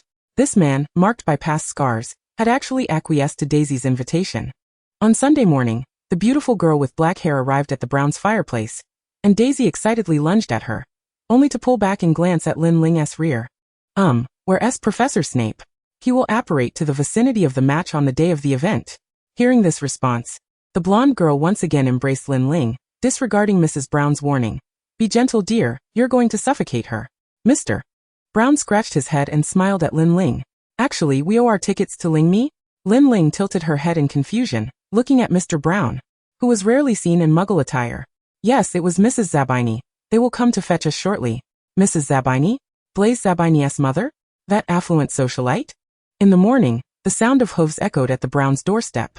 Mrs. Zabini arrived in a luxurious carriage, astonishing not only Lin Ling but also the entire Brown family. Blaise emerged from the carriage, clad in an exquisite white suit that accentuated his broad shoulders and long legs. His medium-length black hair was tied back with a black bow, elegantly cascading down his back, and his narrow eyes turned toward the raven-haired girl, blossoming into a smile that was disarming to anyone who beheld it. The boy's slender hand gently clasped Lin Ling's soft, pale one, and he lowered his head to place a tender kiss on her hand. Ling, I've missed you so much this holiday. Daisy suppressed the urge to kick this preening peacock. A fragrant aura wafted as Mrs. Zabini gracefully stepped out of the carriage. She was a stunningly beautiful witch, untouched by the passage of time. Her voluminous dark brown hair was adorned with a vibrant red gemstone hairpiece, and her slightly upturned, elongated eyes were accentuated with a playful arch, while her luscious red lips appeared full and inviting. She resembled an alluring fruit, ripe for the picking, capable of captivating anyone who gazed upon her. She greeted everyone with radiant charm before cupping Lin Ling's face in her hands. Darling, I haven't had the chance to thank you for helping my child out of a predicament a few months ago. Lin Ling, momentarily engulfed in the intoxicating fragrance of Mrs. Zabini, recalled how she had once reprimanded Dean on Blaise's behalf. However, this expression of gratitude felt rather extravagant. Mrs. Zabini's hospitality left everyone feeling as though they were in a dream. The white horses sprang into the air, swiftly disappearing into the sky. My dear, would you care for some tea? Mrs. Zabini reclined against the deep crimson velvet cushions, offering Lin Ling, Mr. Brown and Daisy cups of black tea. Mr. Brown awkwardly wiped the sweat from his forehead, his gaze darting around, hardly daring to look at the enchanting woman before him. Mrs. Zabini covered her mouth with a white silk handkerchief, stifling a laugh, seemingly inclined to spare this poor honest man. Her eyes flickered toward the raven-haired girl gazing out the window, and she leaned forward to gently caress Lin Ling's delicate chin. My dear, it's quite a challenge for my Blaise to express his gratitude to you. I wrote to Professor Snape, but he cruelly refused my request. He is exceedingly cautious about potential dangers. What a cunning man he is. Mrs. Zabini displayed a heartbroken expression before turning to her son, who rarely sought her help for girls. Witnessing the earnestness and determination in the brown-skinned boy's demeanor, she realized that perhaps her child had fallen in love. Unfortunately, the girl before them seemed utterly oblivious to it. Lin Ling raised her teacup to her lips, taking a delicate sip, then met Mrs. Zabini's gaze as she winked at her. Madam, thank you for your invitation. I did not speak on Blaise's behalf. I merely considered your predicament from a girl's perspective, empathetically expressing my thoughts. Girl. Mrs. Zabini relished this endearing term for her. So gentle, so lovely, yet so composed. No wonder Blaise was fond of her. Her smile widened even further. Beside them, Blaze handed the Earl's Earl Grey biscuits to Daisy and Lin Ling in turn. He deliberately interjected softly as Lin Ling expressed her gratitude upon receiving them. We must extend our appreciation to Mr. Brown for enlisting Daisy's assistance in writing to Ling. Otherwise, our gratitude would have gone uncommunicated. Blaze cast a beaming smile towards Daisy, exhibiting a feigned grin, to which the golden-haired girl merely rolled her eyes in response. Had she known that the tickets were from this fellow Blaze, she would have refrained from seeking Lin Ling's company. Chapter 83, The Quidditch Camp. The carriage sped along much quicker than they had anticipated, soaring through the billowing clouds before descending to the edge of a dark forest. They disembarked from the carriage, filing out into a vast expanse of desolate, mist-laden marshland.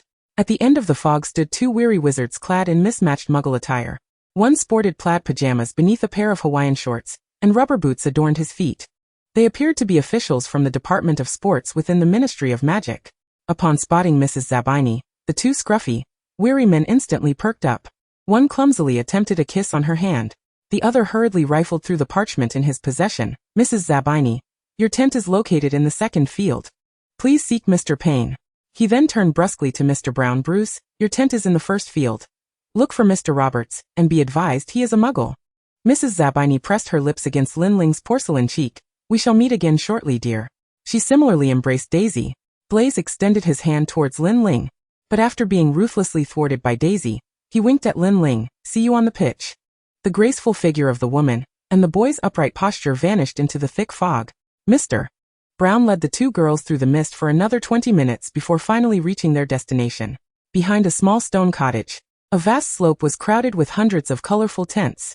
The muggle attendant Roberts looked up with a mix of worry and confusion as he observed Mr. Brown's approach. Habitually, he scrutinized Mr. Brown's attire once more before handing over the tent, muttering softly, "Goodness, why are there so many odd individuals in such a remote place?" Before Mr. Brown could formulate a response, the supervising sports official cast a memory charm on the bewildered muggle. Mr. Roberts, in a daze, completed the transaction with the wizard. Daisy flitted through the clusters of tents like a cheerful little goldfinch, until she halted in front of a particularly extravagant tent that resembled a lavish palace. To her surprise, a few white peacocks were kept outside. Which wizard was so ostentatious and extravagant? Daisy scoffed and quickly pulled Lin Ling away. Lin Ling gazed at the silent tent, relieved that Lucius Malfoy had not overheard Daisy's words. Otherwise, his sharp tongue might have made Mr. Brown's life difficult. With Lin Ling's assistance, Mr. Brown finally managed to set up the tent. Inside, a concealment charm had been cast, perfectly replicating the Brown family's facilities. From the exterior, it appeared a small, cramped tent. But within lay a different world altogether. The spacious and bright living room was adorned with warm blankets and sofas, complemented by a decorative fireplace. The girls' room was painted in cheerful shades of pink, with two beds draped in soft pink sheets beside easily movable stuffed animals. Dinner would require some effort, so Lin Ling volunteered to fetch water. The camp was even more bustling than it had been at noon, the air filled with the exhilarating spirit of Quidditch. Vendors approached the black-haired girl, offering panoramic telescopes. Dear, only 12 galleons. As Lin Ling contemplated payment, a large hand grasped her wrist, and another arm warmly enveloped her shoulders. Two teasing voices chimed from behind her. If I were you, I would haggle. This is worth only 10 galleons. Lin Ling turned to find two handsome red-haired boys winking at her. Darling Ling, did you miss us? Though only a month had passed, these two seemed transformed. They cheerfully helped the girl lift her water bucket, and playfully poked the fishbone braid adorning her head, styled by Daisy. The boys still possessed their strikingly handsome features, but now appeared slightly sun-kissed, a few rebellious freckles dotting their prominent noses. Most notably, they seemed to have bulked up considerably.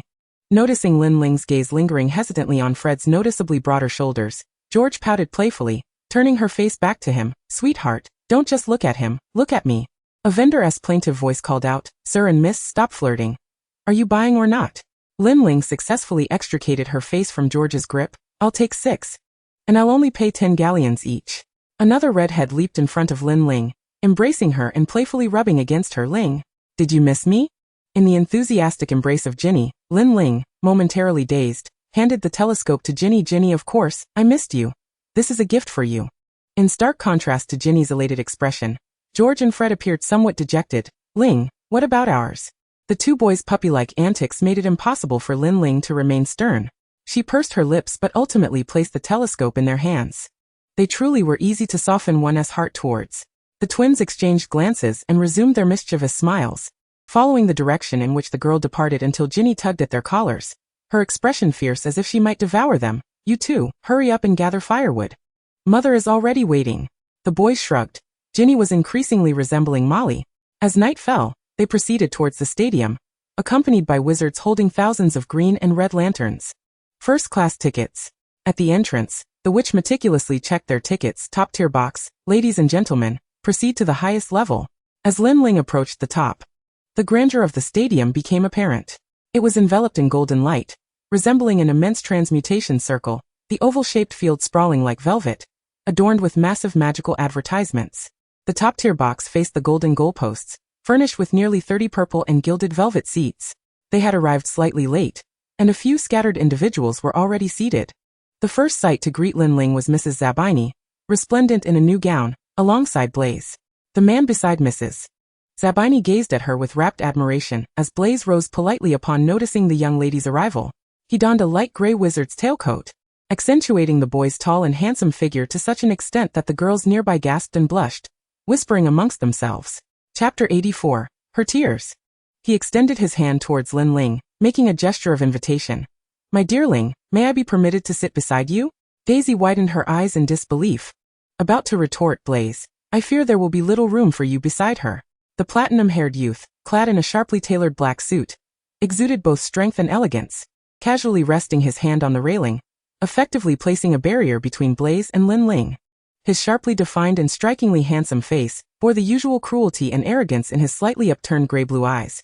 Yet when he glanced at the dark-haired girl, they softened into a pool of gentleness. He parted his lustrous hair to reveal a smooth and graceful forehead. Draco smiled at Lin Ling. Shall we ascend and take our seats?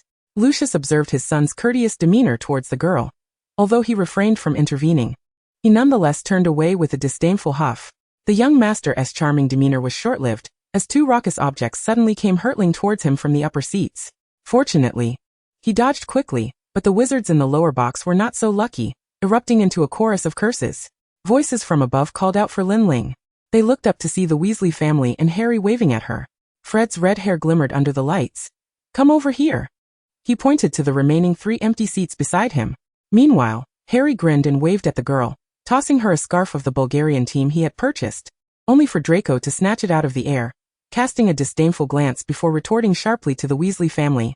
What do you want to do over there? Be the first to get drenched in the rain? However, upon seeing the frown on the black-haired girl's face, he obediently returned the scarf to her, like a well-behaved puppy. George and Fred could no longer contain themselves. With their long legs, they approached to escort Lin Ling up the stairs. Whether it was to accompany or to seize, they could not bear to see any boy seated next to Lin Ling. Draco discreetly pinched Lin Ling's sleeve, shielding her behind him. A calm, deep voice finally broke the impending stalemate, or perhaps the looming conflict. Ling, come with me. Severus Snape emerged behind Lin Ling, placing his hand atop the girl's head. His black eyes glinted like venomous serpents as they scanned the 3 boys, including Blaze, who was lurking nearby. Under the professor's imposing presence, the platinum and red-haired boys relinquished their claims to Lin Ling. Disappointment etched on their faces as they watched her, like a fledgling finding its nest, tugging at Snape's robes as they made their way to a corner of the box. The final seating arrangement was as follows: Lin Ling, Snape, Daisy, and Mr. Brown. Lin Ling gazed at Snape, who sat rigidly beside her, still clad in his black robes, resembling a somber monk. Professor, you finally called my name. She noticed Snape's black eyes glance at her, feigning indifference and cruelty, yet a flicker of unease was captured in the depths of his gaze as he warned her. Do not become overly self-satisfied, Miss Ling. In response, the girl tilted her face upward, her dark almond-shaped eyes curving into a smile. Sitting in the center of the box was Cornelius Fudge, adorned with a top hat, nodding towards the director of sports, Ludo Bagman. Ludo Bagman was a large, blond middle-aged man, his round face gleaming like a plump wheel of cheese. He cast an amplification charm on himself, enthusiastically welcoming the arrival of the Bulgarian and Irish teams. Lin Ling straightened in her seat, eager to witness the most beautiful creatures in the world. 100 Vila glided onto the field.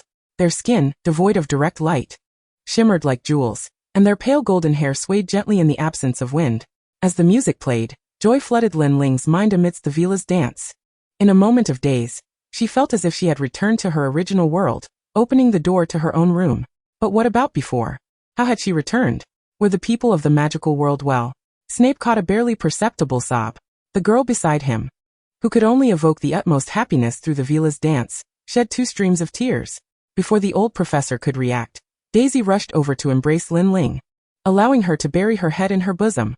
Snape lifted his gaze, taking in the peculiar scene within the box. Ron was frozen in a pose akin to diving off a springboard, poised on the wall of the box. Conversely, Draco was entangled between the seats in the back row, his arms outstretched as if to embrace someone. His vacant eyes seemed to fixate directly on Lin Ling's seat. Had it not been for the chairs restraining him, he might have dashed over. The upper seats erupted with the pained cries of George, Fred, and Harry. Snape did not turn around, if he was correct in his assumptions. Potter and the 2 Weasley brothers would likely, like Malfoy, rush towards the black-haired girl amidst the illusory happiness woven by the Vila. Lin Ling lifted her face, offering Daisy a grateful nod. A series of loud bangs suddenly seized everyone's attention, as the red mascot of the Irish team unfurled a vibrant rainbow, beneath which was a colossal shamrock emblem that showered countless large gold coins upon the audience. Subsequently, Bagman finally announced the entrance of the 2 teams. It's him. It's him. Victor Krum. Lin Ling heard Ron's ecstatic shouts. With Bagman's booming announcement, the match officially commenced. Krum, despite his grievous injuries, had located the golden snitch for the Bulgarian team. Lin Ling turned her head to see George and Fred grinning widely as they collected their winnings from Bagman. She shrugged. Those shrewd twins would soon find themselves duped by the conniving director, as the gold coins Bagman had given them would turn out to be counterfeit, vanishing within days. On the way back to the tent, everyone sang joyously, the diminutive creatures flitting above their heads, holding lanterns and emitting raucous laughter. Daisy flopped onto the soft bed, still brimming with excitement. Ling, Krum is truly handsome. Mr. Brown knocked on the door, handing them hot cocoa, and gestured. Girls, no matter how exhilarated we are, we should retire for the night. Daisy rolled over, intending to change, but Lin Ling interrupted her. The dark-haired girl frowned but forced herself to smile at Daisy. There's no rush to rest, Daisy. Please tell me more about the fairy tales of the magical world. Chapter 85. Theodore under the moonlight. Daisy sensed that Lin Ling was not truly listening. She seemed lost in some peculiar reverie. Suddenly, the singing outside ceased, and terrified shouts erupted. Mr. Brown, still wearing his nightcap, rushed into the girls' bedroom, finding the 2 children already prepared. He sighed in relief. We must leave here quickly. He paused, as if grappling with how to explain. There are dangerous individuals. A few remnants of bonfires still flickered outside, as all the witches hurried towards the woods.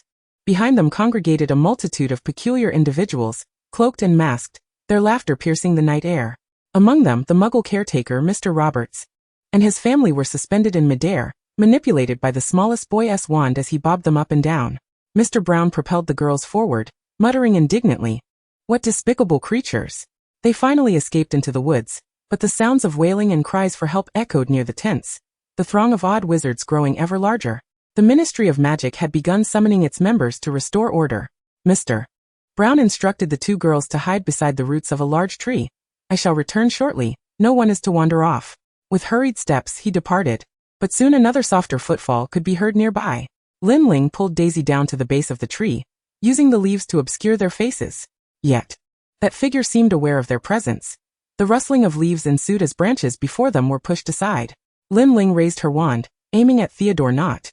Unlike Daisy's eyes, which always sparkled with a warm sapphire hue, Theodore's gaze was imbued with the icy blue of glacial depths, instilling an inexplicable chill in those who beheld it. His dark hair fell over his forehead, obscuring his straight nose and profound eyes. Lin Ling lowered her wand. Not? What are you doing here? Theodore did not address her inquiry, instead surveying the surroundings. Lin Brown, this is not a safe hiding place. Lin Ling followed his gaze into the depths of the woods, where a small group of masked individuals with shrill cries was advancing toward them. Daisy clutched Lin Ling tightly, defensively positioning herself in front. Ling, perhaps we should not trust him or his family. Theodore's eyes momentarily flickered, as if the glimmers of light that once resided within had been ruthlessly extinguished, leaving only a scant ember of ash. He offered no explanation, standing in solitude. The encroaching figures drew nearer. The dark-haired girl stirred, not recoiling from the boy with the blue eyes like a serpent, but instead grasped Daisy's hand with one and tugged at Theodore's sleeve with the other. Not come with us. It is perilous here. Theodore gazed down at the delicate, pale fingers gripping his sleeve, so fragile, so endearing. Lin Ling's hand slipped from his sleeve gliding from her fingertips. Standing in the moonlight, Theodore lifted his long fringe that had veiled his brow, revealing his exquisitely handsome face. The usually stoic youth bestowed upon Lin Ling a smile of resignation. Lin, as long as I am here, you shall not be in danger. He sprinted in the opposite direction, deliberately increasing his pace. The choices and actions of this dark-haired girl always set her apart from others. He ought not to draw near her. His existence was devoid of light and warmth. Any brush with the moon's warmth felt like an odd burn. Painless yet compelling enough to leave him yearning for more. He wished to experience that heartwarming sensation a few more times. Lin Ling was pulled forward by Daisy, and from afar, she observed Theodore approach a masked figure. The person removed their mask, revealing the face of the Knot family patriarch. In that moment, the man, consumed by bloodline pride and obsession, dealt Theodore a harsh slap. A throng of wizards clustered around the key registration area, eagerly queuing to obtain their keys for escape. When Mr. Brown found the two girls, his suit was already soiled, stained with an unknown blend of blood, his or another's. He embraced Daisy and Lin Ling, his body trembling uncontrollably. Behind Mr. Brown stood Severus Snape, appearing somewhat disheveled, the edges of his robe tattered, and remnants of bonfire ash clinging to his dark hair. Lin Ling wondered about the emotions of the hawk-nosed man as he placed his hand upon her head, as if amidst the chaos he had finally found his long-lost treasure. Mr. Brown, I need to entrust Miss Lin to you for a few days. I have some matters to attend to. The man gently ruffled the girl's dark hair, then vanished from sight. Mr. Brown blinked, shielding Lin Ling and Daisy protectively in front of him. Brown. A male voice called from behind them. A wizard with a short brown beard and a ruddy face stood there, clad in a tattered mountaineering outfit. Following him was a tall boy with black hair, who effortlessly peered over the heads of several wizards, locking eyes with Lin Ling. Cedric Diggory caught her gaze, a gentle smile blooming on his pale face. His complexion bore scars, still seeping blood, yet he seemed unconcerned, even parting the crowd with his injured arm to approach with his father. Upon noticing the girl's frown at the sight of his wounded arm, a fleeting smirk of triumph danced in the depths of his gray eyes. Mr. Brown embraced Mr. Diggory. Merlin, what a dreadful night. Ling. Daisy, this is Amos Diggory from the Department for the Regulation and Control of Magical Creatures. Amos, have you uncovered anything? Mr. Diggory lowered his voice. It is dire. You know, Bruce, a terrible curse was cast in those woods, but only Harry and a house elf were present. However, Mr. Crouch has already dismissed the elf, and those ridiculous cloaked figures fled in panic upon seeing the mark. He shrugged, placing a hand on Cedric's shoulder, his expression laden with concern. Fortunately, my son is unharmed. The ministry will be quite busy in the coming days. Be prepared, Bruce. Mr. Brown anxiously raked his golden hair into a tangled mess. It seemed that young Barty Crouch had escaped from Mr. Crouch, stealing Harry's wand and casting the reanimation spell. The unfortunate dismissed elf had become the scapegoat for young Barty. Lin Ling furrowed her brow tightly until a slender, bony hand gently poked her forehead, smoothing away her troubled furrows. Chapter 86. The Gown. Cedric's gray eyes were fixed upon her. In his gaze so tender it could drown, Lin Ling clearly saw her own reflection. This boy had been watching her all along. For a fleeting moment, Lin Ling was entranced by his gaze, nearly forgetting her resolve to distance herself from him. The next instant, her eyes drifted to the half-dried wound on his cheek, her frown deepening once more. If Hogwarts' most handsome boy bore any scars, it would be the greatest regret for the school.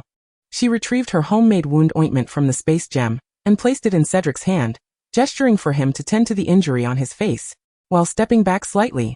Then she heard the boy's soft, aggrieved voice. Ling, I don't know where my cheek is hurt. He lowered his head, and beneath his thick black eyelashes, his eyes glistened with a watery sheen as they gazed pitifully at the bewildered black-haired girl. Could you please assist me, Ling? The boy's face was mere inches away, leaving Lin Ling with no retreat. She attempted to grasp Cedric's hand in search of the wound, only to hear a faint gasp escape his lips. She nearly brushed against another injury on his arm. Resigned, the black-haired girl unscrewed the lid of the ointment, extracting a dollop of orange paste, and delicately applied it to the handsome face mere centimeters from her own. The subtle scent of ebony wafted from his body, mingling with the breath that lingered near her face. His eyes, twinkling with delight, missed not a single frown or flutter of her lashes. He resembled an insatiable gourmand, eager to consume every aspect of the girl before him. As the wizards crowded closely together, none noticed the tall, striking boy lean down, enveloping the slender girl entirely within his shadow. Once Lin Ling diligently finished applying the ointment, Cedric beamed with joy. This expression of easy contentment made Lin Ling silently scorn the part of herself that had wished to create distance between them. Meanwhile, Daisy finally pulled her attention away from her father's conversation, her gaze falling upon the dazzling smile of Cedric, and the remorseful expression on Lin Ling's face. She furrowed her brow, wondering why she suddenly detected a whiff of tea. As Mr. Diggory had anticipated, the Daily Prophet published scathing remarks regarding the Ministry of Magic's inadequate governance. During Lin Ling's week-long stay at the Brown household, Mr. Brown had become increasingly busy, inundated with letters of outrage sent to the ministry. "Merlin, they even burned my favorite hat," he exclaimed. In the early morning, he merely sipped a quick cup of hot tea before disappearing up the chimney. Daisy raised the fourth-year supply list, exchanging glances with Mrs. Brown. "Mother, what is a dress robe?"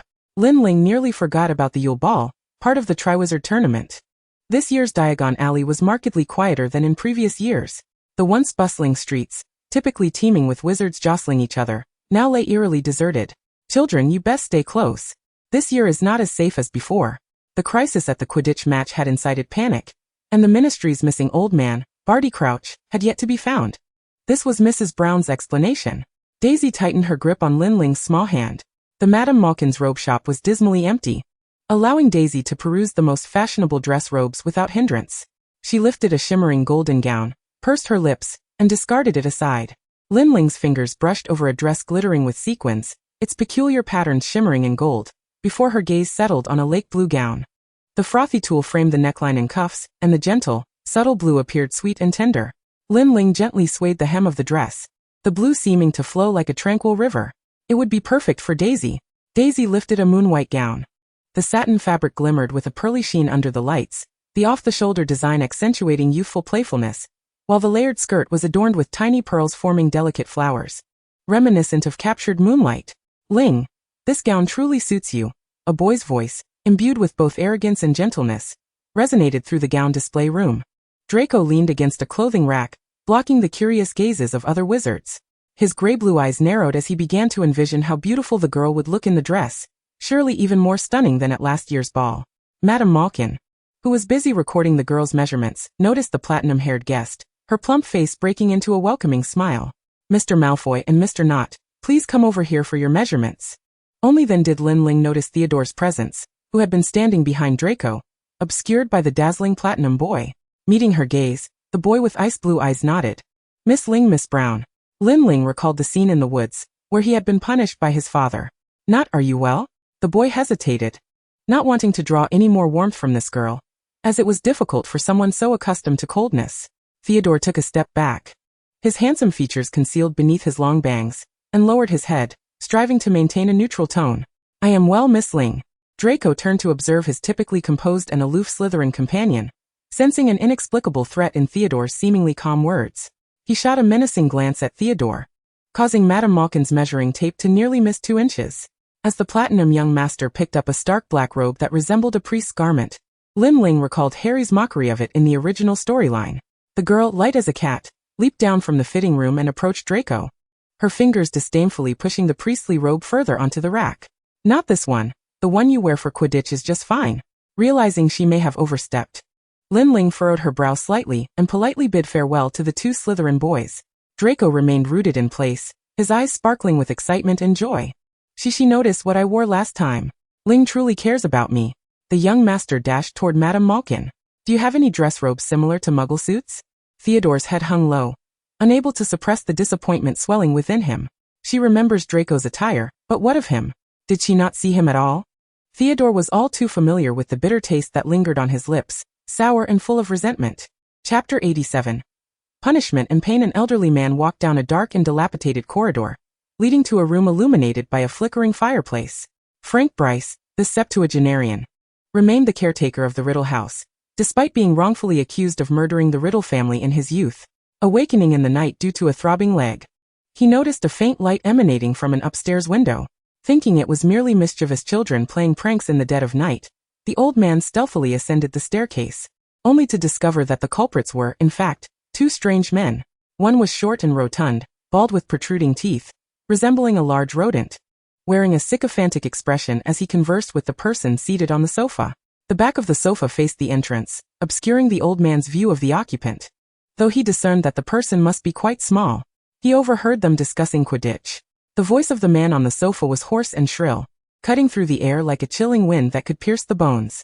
"Wormtail, you have indeed performed admirably. Bertha Jorkins is quite useful. However, we still need a loyal servant at Hogwarts, so that Harry Potter will meet his end," And that girl, when the sharp voice mentioned the girl, it inexplicably softened. Though the hatred had not entirely evaporated from his tone, yet that eerie gentleness sent shivers down the spine of the eavesdropping old man. It was as if this individual held immense significance and intimacy for him. He yearned to hear more, as a great serpent slithered past him. Measuring a full 12 feet in length, it left traces of its passage upon the dust-laden carpet. Frank felt the hair on his neck bristle. Yet the serpent merely continued on its way toward the sofa. Nagini returned with an intriguing piece of news. An elderly muggle was eavesdropping outside. The door stood ajar, inviting Frank within, but a minute later, the killing curse struck him mercilessly. The old man lay silently upon the carpet. On the morning of the school term, Mrs. Brown's lavish breakfast held little appeal for Lin Ling. To her, this academic year promised to be more arduous than the previous 3. Outside, the rain poured down in torrents. Fortunately, Mr. Brown was not overly occupied that day. He drove the 2 girls to platform 9 3/4. Compared to many little wizards drenched and resembling soggy chickens, they fared much better. In the Ravenclaw carriage, wands flickered to life, and the sounds of drying spells echoed throughout. In contrast to the dejection and discontent of many young wizards reluctant to return to school, some children's faces radiated excitement, particularly among the older students, who appeared to be privy to the news of the Triwizard Tournament. Padma entered drenched, and Lin Ling cast a drying spell upon her. Before the Indian girl could settle into her seat, a series of knocks resounded at their carriage door. Draco Malfoy excitedly squeezed through the gap between Goyle and Crabbe, proudly taking a seat beside Padma. "Ling, do you wish to participate?" "Participate in what?" Daisy glared at the platinum-haired boy, who was leaning increasingly closer to Lin Ling, and pulled Lin Ling toward her side. "Brown, do you not know?" Draco's face broke into a sly smile as he leaned closer to Lin Ling, gazing earnestly at the delicate features of the dark-haired girl. "Then Ling, promise me first, are you willing to be mine?" He was interrupted by 2 identical voices. "Not willing." "Of course not. Lin Ling might rather throw you out of the carriage." 2 red-haired boys appeared on either side of Draco, seizing his arms and dragging him away from Lin Ling. Draco glanced back in a flustered manner at his lackeys, only to discover Goyle and Crabbe struggling with their tongues, having been fed Fred and George's Weasley's wizard wheezes. "You fools." The platinum-haired young master had intended to berate the 2 red-haired Weasleys further, but suddenly realized that Lin Ling was still present. How could he spout vulgarities and sharp-tongued remarks in front of someone he admired? The pride and reserve of his pure-blood lineage compelled Draco to silence himself. After being tossed aside, he straightened his disheveled hair and glared at the grinning twins. Fred stepped forward, placing himself between Draco and Lin Ling. "Perhaps you should eat a few more dung bombs, Malfoy. They suit you better." George, with a mocking grin, looked at Draco's furious face. "Should we throw you a few more flipper feathers?" According to Ron, you were terrified of them. Draco's pale blue eyes narrowed, unable to resist retorting, "You 2 traitorous purebloods. Using such lowly tricks. All 3 of you, cease this at once. Ling appears quite uncomfortable." Daisy's anxious voice rang out. The tension between the 3 boys dissipated instantly, and they all clustered around the girl pressed against the window. As Draco had just entered the carriage, the train was nearing Hogwarts. The light of the formation suddenly illuminated. On the checklist for the return journey, in the blank space where the Ravenclaw crown had once been, new golden lettering finally appeared. "The resurrection necklace of Voldemort." This phrase seemed incongruous. The necklace, which one? Lin Ling suddenly recalled the necklace she had received on her birthday last year, now lost to the dust. Could it be that? Was the condition for discovering it to facilitate Voldemort's resurrection according to the plot? Lin Ling bit down on her pale pink lip, nearly drawing blood. She had initially intended to capture the imposter Moody, Barty Crouch Jr., this academic year, to preemptively eliminate the possibility of Voldemort's revival. Yet the conditions for the formation had disrupted her plans and rhythm. As Lin Ling contemplated this, the formation suddenly emitted a red light. This was a sign of task condition failure or absence. The words beneath the red light appeared brutally stark against the dark sea of consciousness. Character setting revealed. Initial leakage penalty, pain. What had she revealed? Before Lin Ling could react, a bone-chilling cold invaded her mind. The dark-haired girl trembled with pain, her white teeth piercing her tender lip, blooming a flower of blood at the corner of her mouth. This cold felt like a malicious soul intruding into her body, as if attempting to engrave an indelible mark upon her spirit.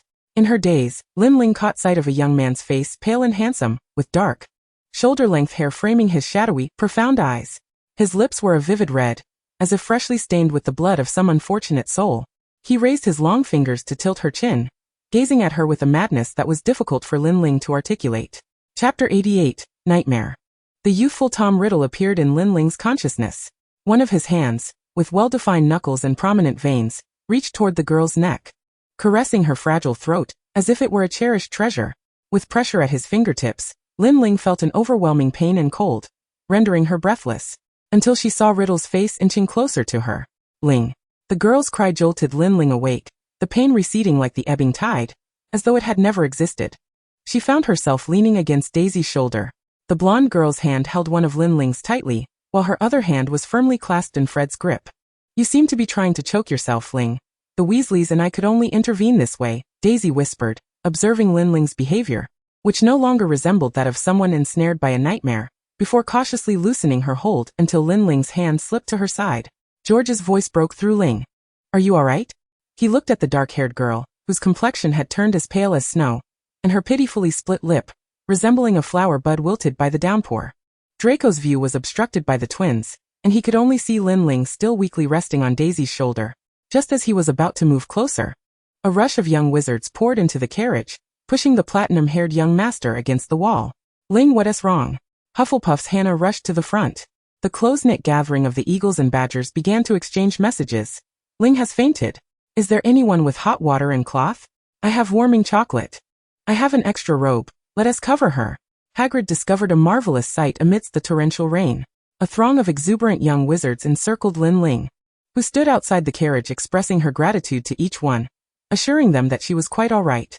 Once the majority of the young wizards from various houses dispersed into the torrential rain in search of their carriages, Lin Ling finally exhaled a sigh of relief. However, two red-haired fellows continued to trail her, grinning from ear to ear. Ling, sweetheart, how about a comforting princess carry? George chuckled, mimicking the gesture of cradling an infant. His slender arms, soaked by the rain, showcased well-defined muscular contours. Or you could always ride on my back, Fred chimed in, tapping his broad shoulder. Faced with the twins' relentless teasing, Lin Ling could no longer endure it, and turned her head away. After Daisy boarded the carriage, she flicked her black hair, slamming the door shut with a resounding thud, leaving the twins to shrug in the downpour. Suddenly, the door swung open, and a black umbrella was tossed into Fred's arms before the door was closed once more. George and Fred exchanged knowing smiles. What a delightful little creature she is. Outside, the heavy rain caused the lake's waters to swell.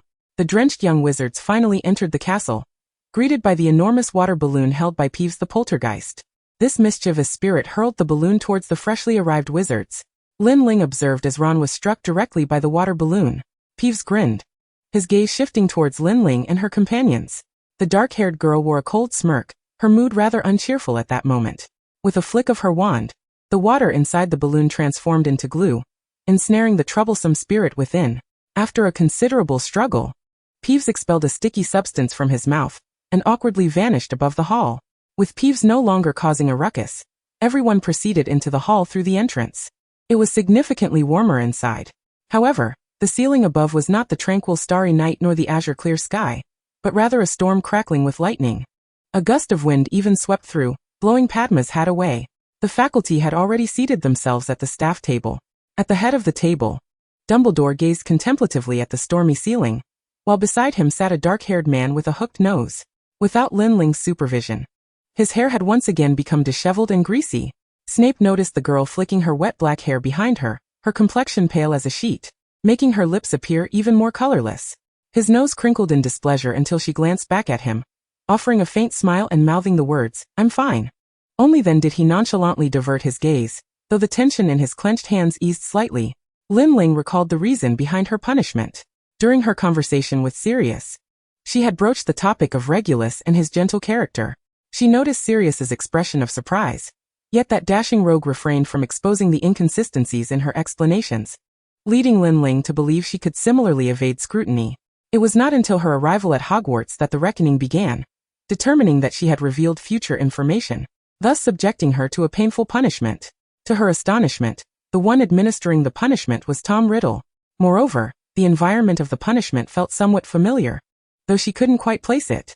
Ever since her arrival in this world, the narrative had begun to shift.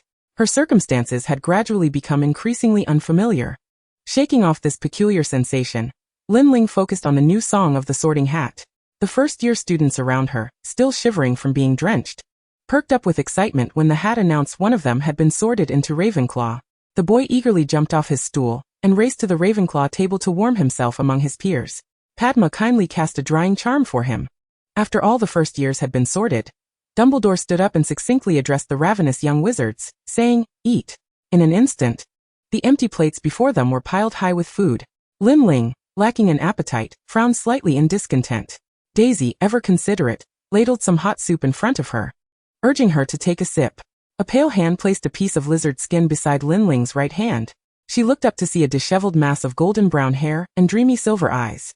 "Luna, please don't place such strange things in front of someone who isn't feeling well," Daisy exclaimed, exasperated as she removed the lizard skin.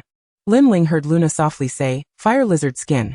Dad says it can ward off the cold and dispel nightmares. Perhaps it can also clear the mists of nightmares and foresee the future." Chapter 89, The Triwizard Tournament. Foresee the future? Could the nightmare of punishment be linked to the future? The resurrected Voldemort would not resemble the charming young man he once was, but rather a pale, boiled egg. Lin Ling dismissed these fantastical thoughts from her mind. She accepted Luna's fire lizard skin and affectionately ruffled the ethereal girl's golden brown hair.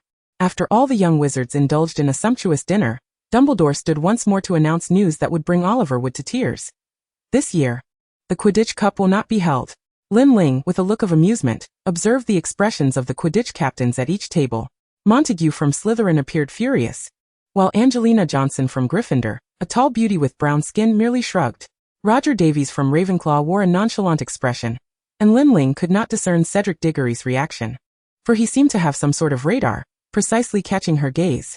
His eyes sparkled brightly as he returned her glance with a dazzling smile, causing Marietta Edgecombe, seated closer to Cedric, to exclaim to Cho Chang, "Merlin, Cedric is looking at you, darling." Cho immediately flushed crimson. Meanwhile, Roger Davies, her suitor, darkened visibly. Lin Ling blinked, realizing why Cedric had been glancing towards the Ravenclaw table. It appeared that a new narrative had emerged involving Cho Chang and Cedric. Cedric, watching Lin Ling turn back, his gray eyes clouded momentarily. After allowing the room to simmer with gasps and murmurs, Dumbledore cheerfully continued, "However, there is good news. The competition will be replaced by a grand event, commencing in October and continuing throughout the academic year." Suddenly, the doors to the hall burst open with a loud bang. Some young wizards turned in displeasure to see who the rude intruder was, only to be taken aback at the sight. The impolite man, clad in a black travel cloak, revealed long, grayish-white hair as he removed his hood. Daisy gasped softly. Every inch of his skin bore scars, and most alarmingly, one of his eyes was a small black, that while the other was a vivid blue, perpetually swirling. Lin Ling clenched her fingers tightly. Barty Crouch Jr., masquerading as Alastair Moody, was the catalyst for Voldemort's resurrection. She observed this Moody as he approached the podium to converse quietly with Dumbledore before taking a seat to the right of the headmaster's chair. Dumbledore, as though uninterrupted, proclaimed, "Let us welcome our new defense against the dark arts professor, Professor Moody." Following a sparse round of applause, Barty downed the potion from the flask as one would drink alcohol. Lin Ling noticed his gaze fixate on Harry, but in the next moment, his dark eyes and blue eyes were both directed at her. The raven-haired girl did not avert her gaze, quietly locking eyes with Barty until he nonchalantly looked away. Lin Ling tightened her grip beneath the table. Barty Crouch Jr. seemed to recognize her. This was not a pleasant revelation. She hoped it was merely a figment of her imagination. Continuing from what I just stated, this year, the Triwizard Tournament will be held at Hogwarts. Excited whispers erupted from the crowd. Dumbledore continued, "This tournament was established over 700 years ago by three of the largest magical schools in Europe: Hogwarts, Beauxbatons, and Durmstrang, with each school selecting a champion to compete in 3 tasks. However, this year, for the safety of our students, we have decided that only 7th-year students may participate." Silence. Many students grew irate, particularly those at the Gryffindor table, known for their love of challenge. 2 red-haired Weasleys jumped up in frustration, as they were merely months away from being eligible. "Thus, we shall welcome representatives from Beauxbatons and Durmstrang at the end of October."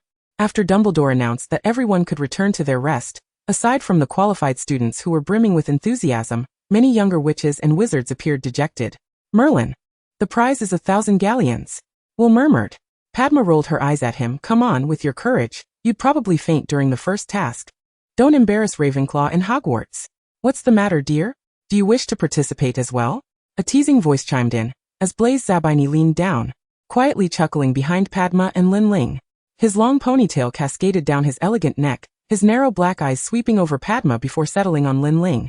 Lin Ling rolled her eyes. If she were allowed to compete, she would undoubtedly give Barty Crouch Jr. a piece of her mind. Watching the raven-haired girl, who moved her eyes like a curious little creature, seriously ponder his question, the brown-haired boy smiled wider. Just as he reached to stroke the damp strands of her hair, an unexpected voice interrupted him. Zabini, Professor Snape seems to be looking for you. Cedric appeared beside Blaise, his deep gray eyes squinting with a friendly smile. Though his smile did not quite reach his eyes, Blaise sensed a hint of hostility in the air. The kindest and gentlest Hufflepuff prefect was angry?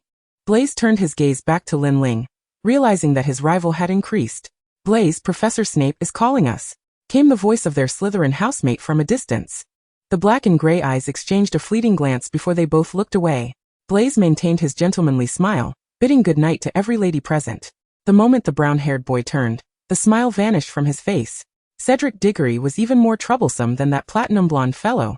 Watching Cedric's gentle smile directed at the three girls, Padma's cheeks remained flushed. The Indian girl shyly inquired, "Cedric, will you participate?" The dark-haired boy replied politely, "I think I probably will." He subtly squeezed the ends of Lin Ling's hair, which felt damp, smooth, and astonishingly soft, just like its owner's gentle heart. Upon hearing Cedric's response, Lin Ling lifted her head. Her eyes brimmed with emotions he could not decipher, an amalgamation of worry, fear, and above all sorrow. It was as if the tournament were destined to claim lives. Lin Ling slowly blinked, concealing her evident apprehensions.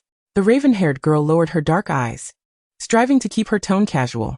Cedric watched her eyelashes flutter and calmly yet firmly said, "Cedric, regardless of the outcome, you are a true champion in the Triwizard Tournament."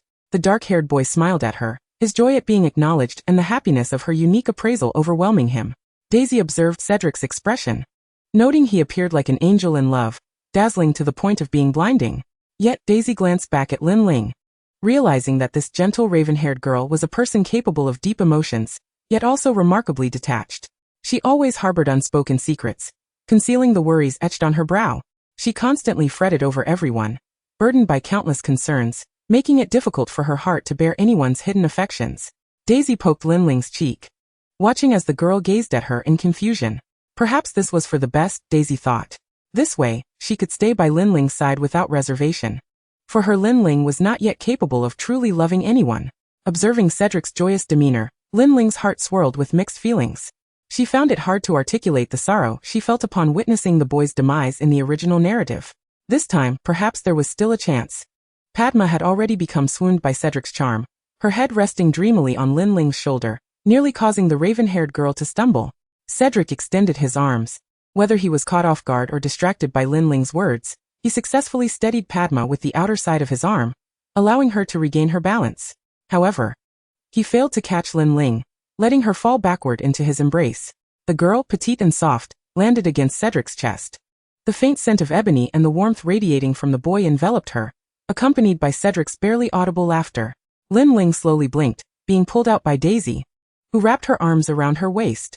The blonde girl could no longer resist and shot a fierce glare at the boy, who appeared to be savoring the sweetness of the moment. She had glimpsed another side of the kind-hearted Hufflepuff prefect. Daisy sighed at Lin Ling, still lost in her thoughts, wishing she would never discover the boy's hidden intentions. In the Slytherin common room, Draco Malfoy kicked over a chair. He successfully earned a light laugh from Blaise. "Can't participate in the tournament, and yet you lose your composure like this, Draco Malfoy?" Draco settled back onto the dark green sofa, crossing his long legs. Indeed, he wished to partake in the tournament, perhaps gaining that so-called honor. Who knows, he might even earn Lin Ling's admiration and respect. Envisioning the black-haired girl's pristine, beautiful visage as she sweetly smiled at him and called his name, Draco, caused the platinum-haired youth's pale forehead and ears to blush instantly. The thought alone was likely to ignite a warmth across his entire face. Rising from his seat, Draco coughed discreetly in an attempt to mask his embarrassment, and made his way to his bed. Blaise set aside the magazine with a dismissive sneer. This young master was clearly far inferior to that Hufflepuff fellow. He cast another glance at Theodore, who was peering through the glass at the lake's depths. Since earlier, the dark-eyed boy had been lost in contemplation. Blaise picked up the magazine once more, for he was not the only one grappling with melancholy and sleeplessness that night.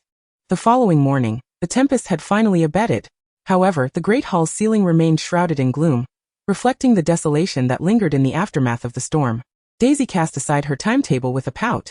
What bad luck having to attend herbology with Slytherin for the first class. Truly a dreadful start. Lin Ling spooned a generous helping of honey into the mouth of the girl who was frowning and sighing dramatically, observing as Daisy's cheeks puffed with sweetness. And she finally managed a faint smile. Daisy, sweet things can make all your troubles vanish. From yesterday to today, the black-haired girl had finally regained her smile. Lin Ling's smile was subtle, yet the gentle curve of her lips and the sparkle in her eyes were enough to captivate anyone. Daisy felt as though the cloyingly sweet honey she had just consumed had truly alleviated her discontent to some extent. Professor Sprout was demonstrating the bubotuber, which emerged from the earth like dark, squirming slugs. Lin Ling caught sight of Pansy's expression contorting. It seemed she had recalled the mockery she had heaped upon Lin Ling in their first year, which had earned her a fitting punishment. The black-haired girl wore a small, mischievous grin. This slight, playful smile did not go unnoticed by Theodore Knott, whose azure eyes flickered with intrigue, as if he had discovered a different facet of the usually aloof girl, igniting a curiosity within him that he had never before experienced. Daisy was contorting her face as she squished a bubotuber, releasing a yellow-green pus that emitted a pungent gasoline scent. Without flinching, Lin Ling proceeded to burst a second one, surprisingly finding it somewhat relieving. A glimmering platinum shadow drifted toward Lin Ling. Draco approached, bearing the telltale dark circles of a sleepless night, yet his hair was impeccably groomed. With an air of his characteristic haughtiness, he presented Lin Ling with the ginger biscuits, a luxurious treat sent by his mother, Narcissa. He noted that the black-haired girl had scarcely eaten her breakfast. He was grateful that his mother had thought to send him some snacks. "You thin little thing. How can you not eat more?" Yet even Pansy, who harbored a fondness for Draco, nearly retched. The yellow biscuit bore an uncanny resemblance to the pus. It was evident that such a delicacy should not be presented in this context. Blaze stifled a laugh. Any other girl would have been furious by now. However, Lin Ling gazed down at the biscuit. It was exquisitely crafted, adorned with enticing granulated sugar, and a caramelized glaze graced its crisp surface. It was clear that much affection had been poured into its creation, rendering it quite appetizing. Blaze's mockery faded as he watched the girl remove her dragonhide gloves, her delicate mouth opening to consume the biscuit. "Delicious, thank you, Draco," Lin Ling said earnestly, her eyes lifting to meet Draco's as she savored the familial essence within the biscuit. She envied Draco for basking in the warmth of his family's love, and hoped he would remain untouched by the shadows of darkness.